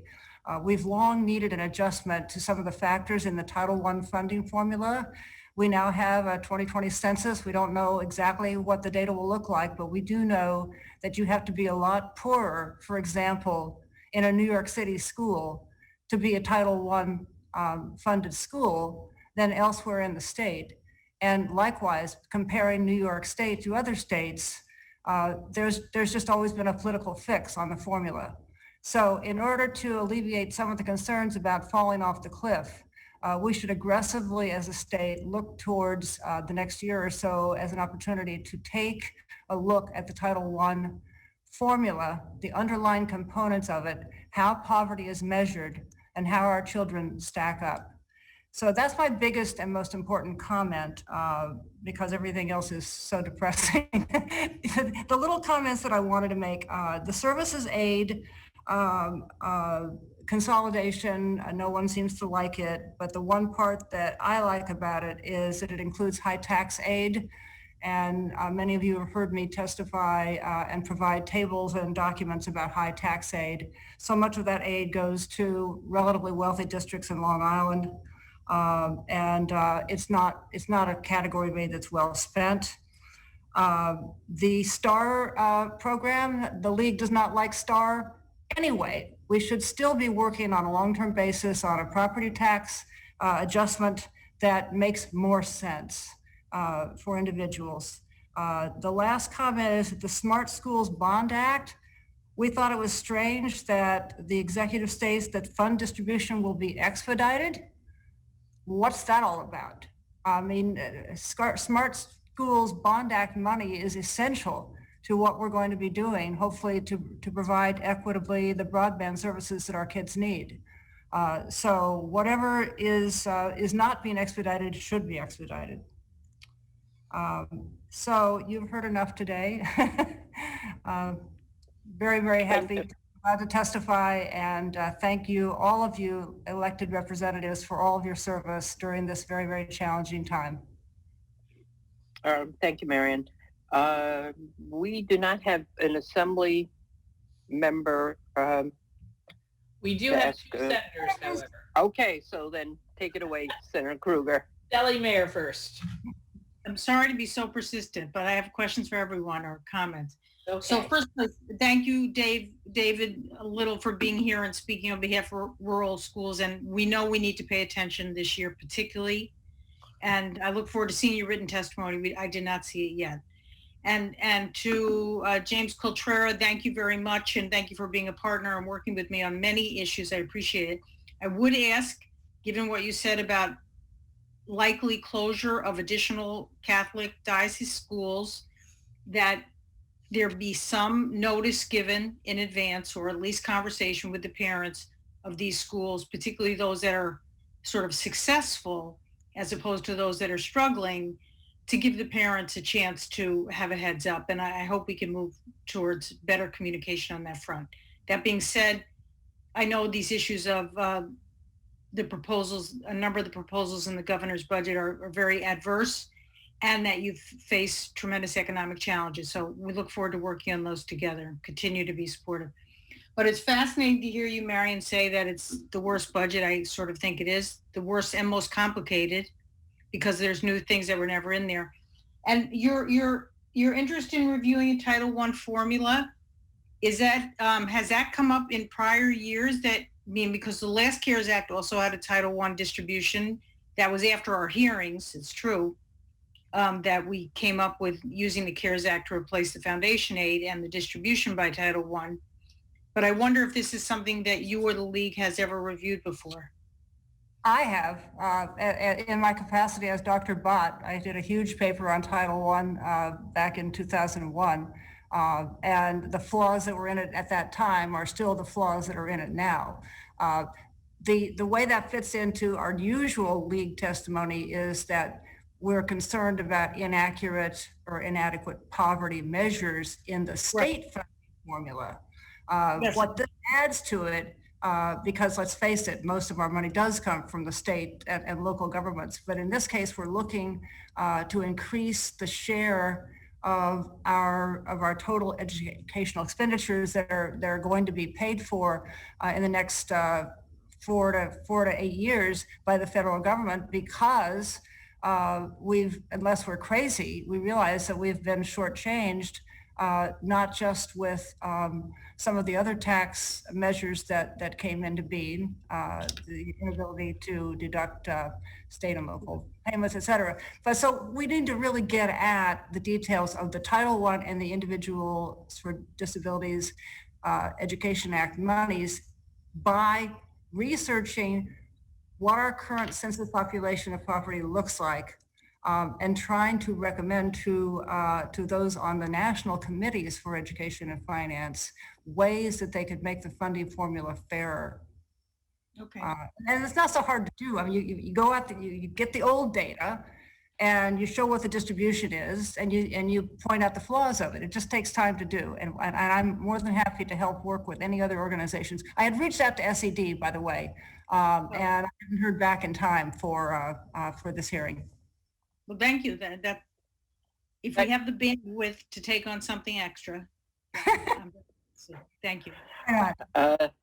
Thank you. We do have an Assembly Member, Mike Lawler, who like to speak. Yes.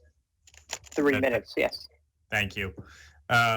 Just for James, just to kind of echo what Senator Mayer said, obviously in my district in Rockland County, we have had some closures among parochial schools within the last year or two. And it's had obviously an impact on a lot of families and parents trying to figure out how to, get their children into a different Catholic school that obviously they want that type of education for their child. So I think just in terms of my district, we have a great parochial school, St. Margaret's in Pearl River. They did close down Sacred Heart in Suffern. So just want to make sure that we're staying in touch on that. If there are any further potential closures in Rockland County that you see in the near future, it would be very helpful to be in touch on that and see what we can do to try to avoid any further closures. So thank you for that comment, and with you, Senator Mayer, we do take it to heart. But I would be negligent if I didn't say that we're also dependent on the federal government to provide aid to us. Yep. The PPP program was essential for keeping our schools from closing before the end of the school year. They could not have made payroll without the PPP program. That tells you how slim their margins are. But as you know, we also advocated for a education tax credit scholarship several years ago. And I was very impressed with the parents from the charter school organization, especially Maria Cruz, who really espoused what parents are going through in terms of wanting the best education for their children. I won't repeat what she said, but I'll tell you this. It's a lot cheaper for you as lawmakers to provide modest scholarships to parents than it is to have those parents shift to another school that's going to cost twice as much, a charter school. You'll save money by providing assistance to parents and keeping our schools open.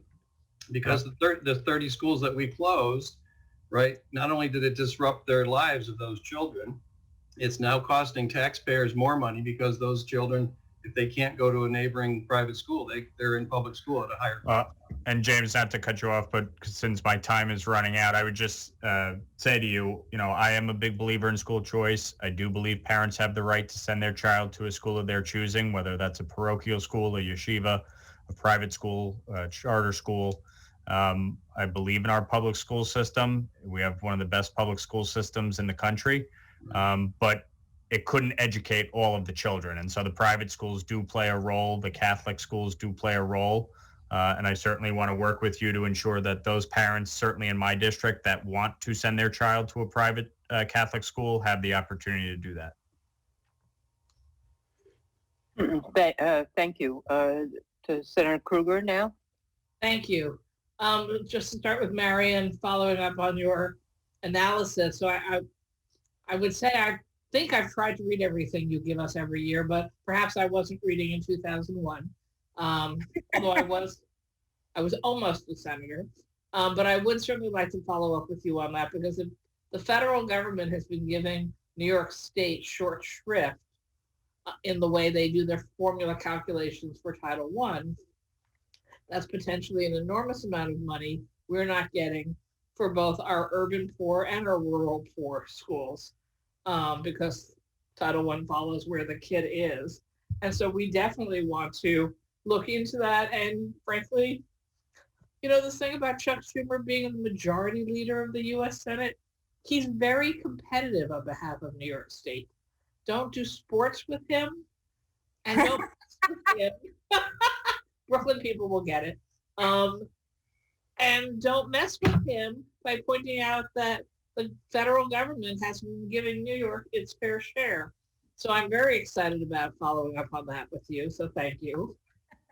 And then for the rural schools representative, help me understand, because I agree with you completely that we have to recognize rural schools are different and they have different problems. So why can't we get these regional high schools taken care of after, you said, 40 years of people trying? Like, what's so hard about it? You're not on, you're on mute, sorry. Quite honestly, union opposition. There's been a general feeling in the past by the union that by consolidating into regional high schools that you'd lose positions. I think, at least at the national level, I did one of the Reimagining Education panels for the governor's panel, and Randy Weingarten was part of that meeting, and she actually expressed tremendous support for regional high schools. All of our neighbors, Massachusetts in particular, Connecticut, have had tremendous success with rural schools going K through 8, and then from there going to a regional high school. New York, in fact, has them. There are 4 of them on Long Island, but we haven't authorized them anywhere else in the state. And I think it's old world thinking that you're going to lose positions by having a regional high school. We've lost 10,000 teachers in rural New York. We can't find them. Right. I mean, we literally can't find them. We panicked when the region said that they were going to require certification for substitute teachers, because we can't find permanent teachers with certification. So the idea that we would want to lose any positions really is about a generation old in terms of its thinking. We just need teachers to teach across a broader curriculum. Rural New York can't afford to pay for 4 separate high school chemistry teachers anymore. We need to consolidate into a regional high school, have 1 chemistry class, so that we can then offer the other advanced classes that make our kids competitive with the suburban and even the urban schools. So right now they're not getting that. They're having to pay for that for remedial classwork when they go to community college or college. And by the time they get through about a year of that, they've had it. And I have to tell you, I'd be really remiss, because for me, it was a profound experience watching, as it was for everybody, watching our U.S. Capitol being besieged. So I actually went back over the arrest list, and rural America has to own that particular incident. And one of the reasons for that is because they feel that their government has let them down. They distrust their government. We've cut all of the classes for civics because they're unaffordable. We've cut all of the arts where they learn an expressive method beyond a violent method, beyond shouting at each other. Many people no longer have the ability to differentiate between a different opinion and hating the person who's giving it. And yet we're surprised when a group of people goes over the top with something as untoward as that act was, truly a heinous act. Well, the fact of the matter is, figure out why it's happening, figure out where the frustration's coming from, figure out where the inability to communicate is coming from, And so I really think that we ignore these kind of the loss of these classes in rural schools at our peril.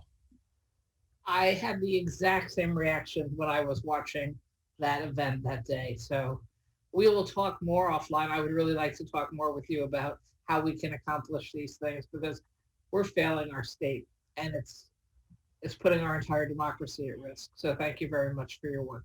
Sure. Thank you. Thank you.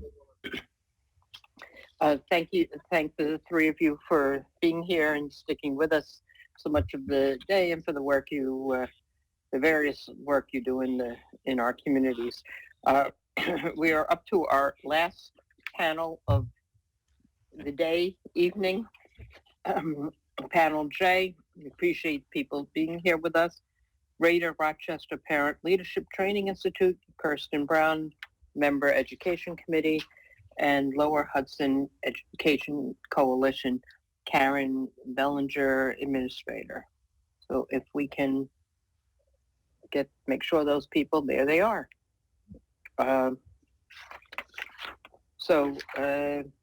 Kirsten, if you want to start, please. Sure. Good evening, and thank you for this opportunity to address this esteemed body. I am Kirsten Brown, a parent leader of 2 young boys in the Rochester City School District, representing the Greater Rochester Parent Leadership Training Institute, and I would like to speak on the urgent need to fund the Foundation Aid formula. At a time when child poverty is at a high and academic outcomes at a low, now is the time to commit to funding our school districts across the state that are in most dire need. 16 of the 18 school districts in Monroe County are grossly underfunded, with $1,586,423,042 owed to the Rochester City School District alone since the formula was introduced. Our suburban school districts in the Rochester region are also underfunded. The average percent of foundation aid received in Monroe County is 76%, and the lowest funded district receives only 49% of what it is due. When will we finally see relief? And when will we see your plan? Now, while extra money going to high needs districts for the time being is great, it is not the long-term fair funding commitment that we need from our legislators. Yes, we're in the midst of a pandemic and resources are limited, but that doesn't mean that the state can't commit to fully funding and charting a path that will get us there. We know that if you don't feed a child over a period of time, he or she will be malnourished and starve. Well, our children's educational futures are certainly malnourished and on the verge of starving. At a time in history where we see racial disparities coming to the forefront of our collective conscience across the state, let's remember that our Black and brown children especially lose out when we choose to ignore their needs and say no to funding their futures. As an active parent leader, I have walked the halls, participated in school improvement meetings, and stood by in Zoom classrooms as our teachers do their very best with not enough help to make our scholars reach their individual learning potential. We've taken in refugees and children displaced by natural disasters. We've provided food and resources for families and so much more. We educate and provide for children the best we can, but we need your help desperately. In order to not make detrimental cuts to our various district budgets, cutting more teachers and services than we can afford to, we need you to fully fund our schools and the futures of children who do not deserve to be ignored any longer. It is past time to recommit to the future of our children. Do you want upstanding citizens in the state of New York? Fund our schools. Do you want a strong workforce that attracts businesses to the state of New York? Then fund our schools. Do you want our young scholars to look back and find that the adults who made some of the most important decisions for them stood up for them when they needed it? Then please fairly and fully fund our schools. Thank you so much for your time and service. Thank you. And Karen, move on to you. Thank you.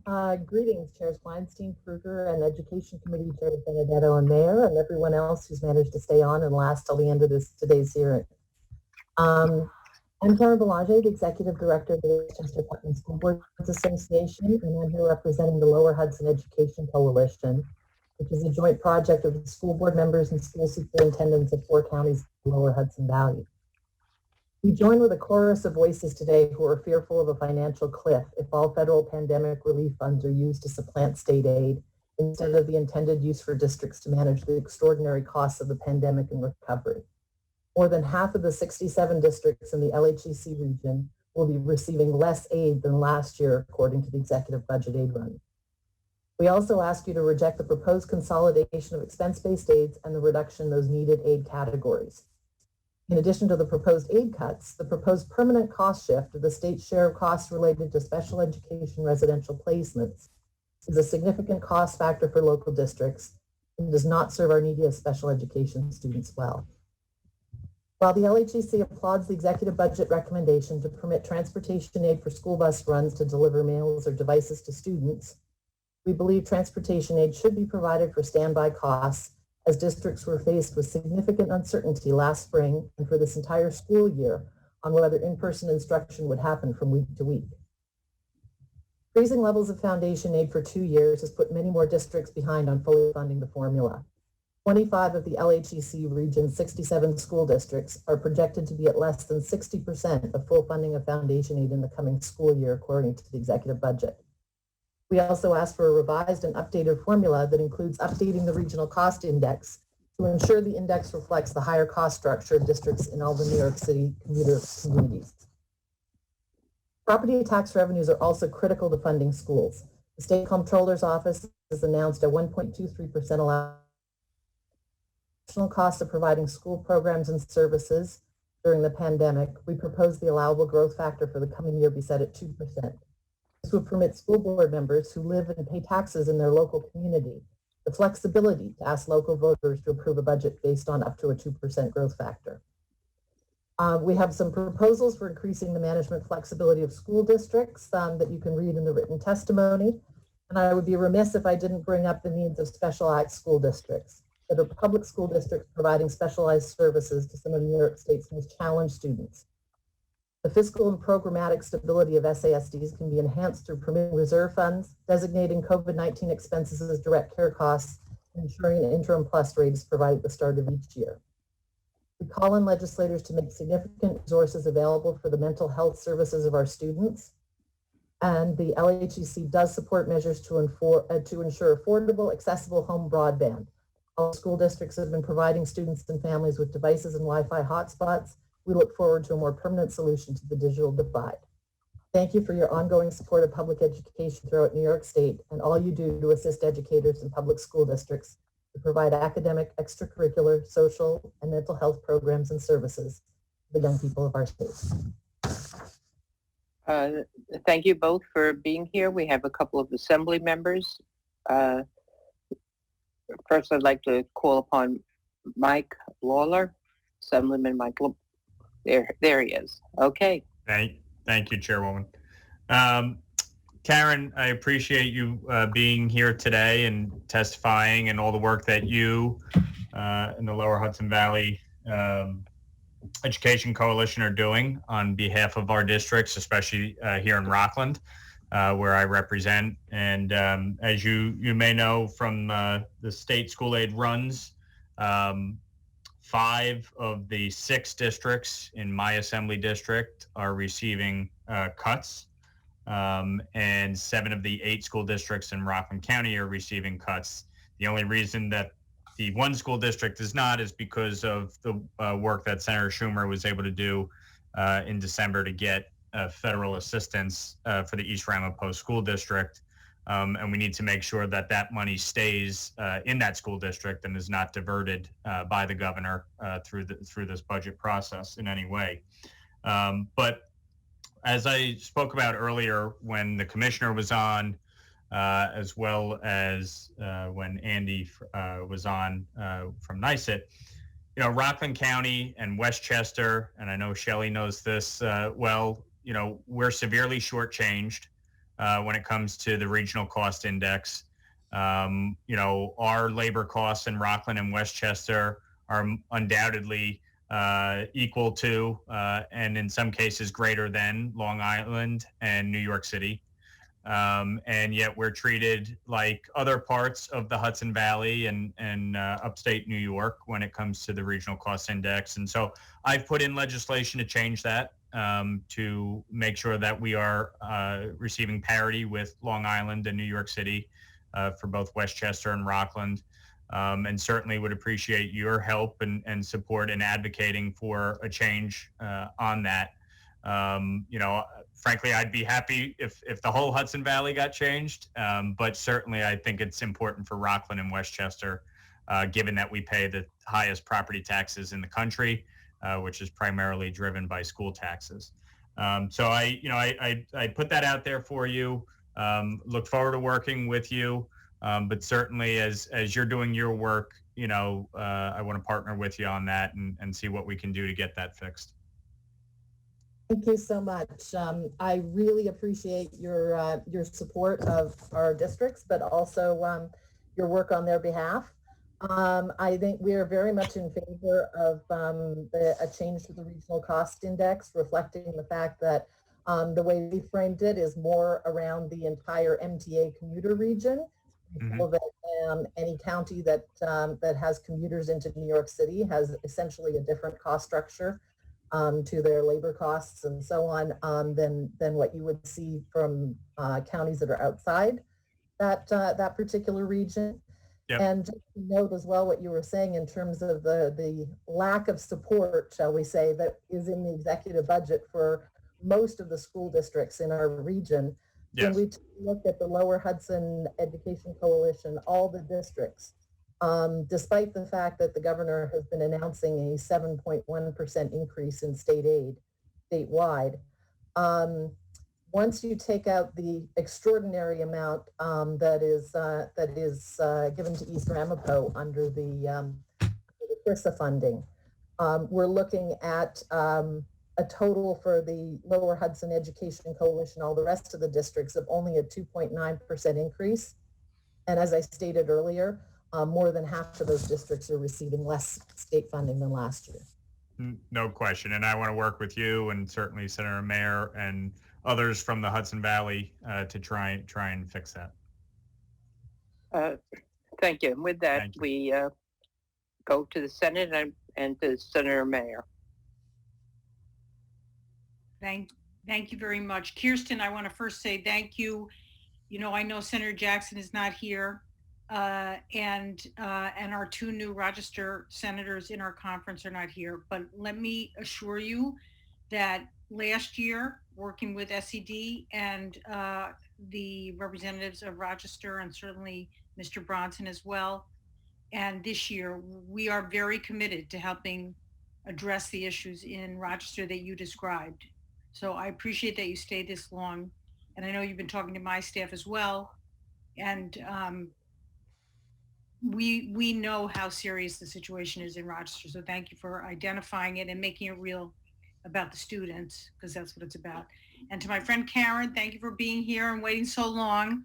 One thing I don't think you said, but I may have missed it, is this STAR shift has a disproportionate impact on Westchester and Long Island. It's really targeted at the high tax counties around New York City, and it will have a tremendous permanent impact if the governor's proposal goes through and we don't have a COVID bailout every year.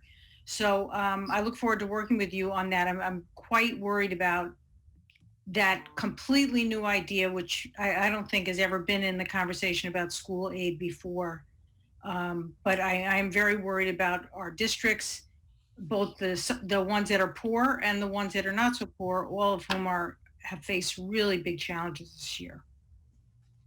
Oh, I absolutely agree. I couldn't agree more. I think that, even putting sort of STAR into the aid ones is really kind of an inappropriate place for them, as far as I'm concerned. It really is very much assistance to property taxpayers and normally would not net any additional funds to the district.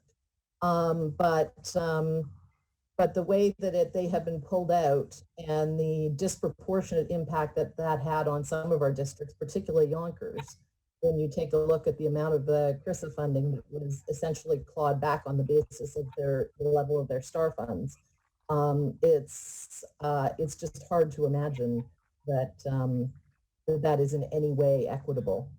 And it really, just to bring up another district as well, as I noticed Mount Vernon, for instance, is the top of the fiscal stress list in the latest report.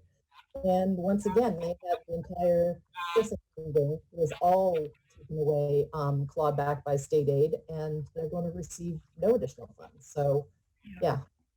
Well, I'm glad you brought up Mount Vernon because we didn't get to discuss it today, but thank you. And I look forward to working with both of you in your separate struggles to make sure our schools are funded. Thank you. Thank you, Madam Chair. I think we're at the end. Well, we have Assemblyman Otis, and I believe you may have another senator. Yes, so Assemblyman Otis, go to you. Thank you. Thank you, Karen, for your advocacy. And I want to talk a little more about the financial pressure, a different way of looking at the financial pressure for districts in the region. Last year, we had kept the funding level from the state. So that already put pressure on the districts. And with what's being proposed this year, what are you hearing from districts about program cuts that have already occurred, layoffs that have already occurred, layoffs of teachers? And what are they saying about the prospects for more of that in the upcoming year if we don't make some changes to this budget? Thank you, Steve. No, this is definitely incredibly worrying. I think that everybody's been hanging on by their fingernails, honestly, this year, especially with the threat of the 20% aid cut.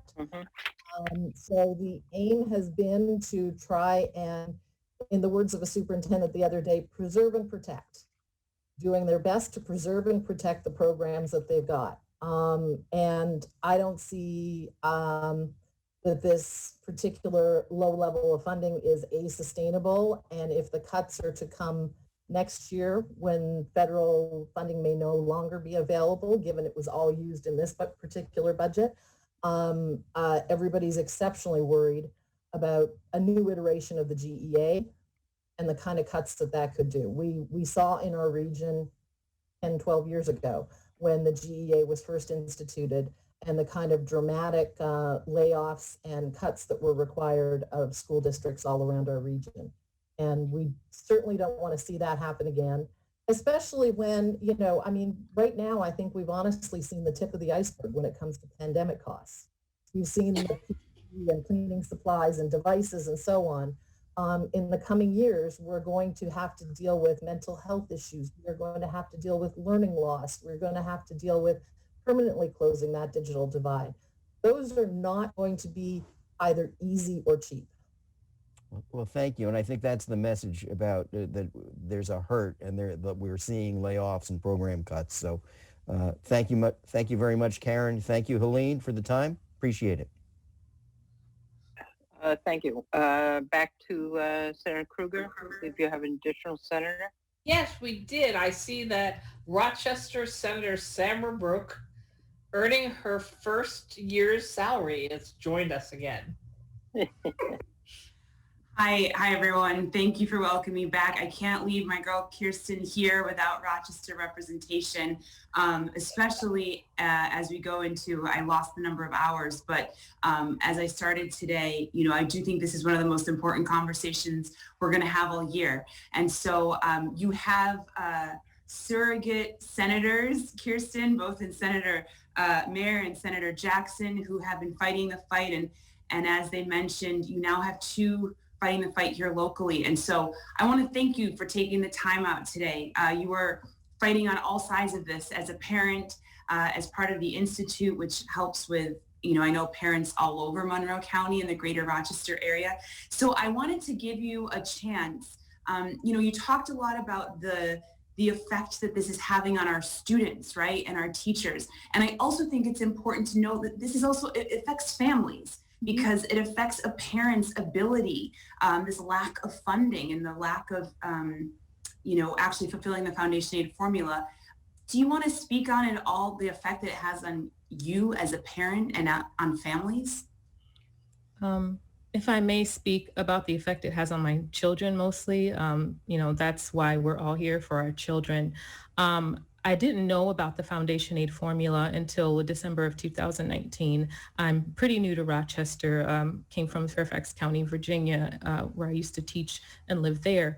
And what I found was how bothered my children were to see their teachers being laid off. And that's when I figured out that at the bottom of this, yes, there are many layers to budgeting and all of that, but the foundation aid formula, and I didn't know what it was, and I learned. And what I've seen, my children, I've seen other children feel like they're being punished, like they're less than other children because their teachers are leaving.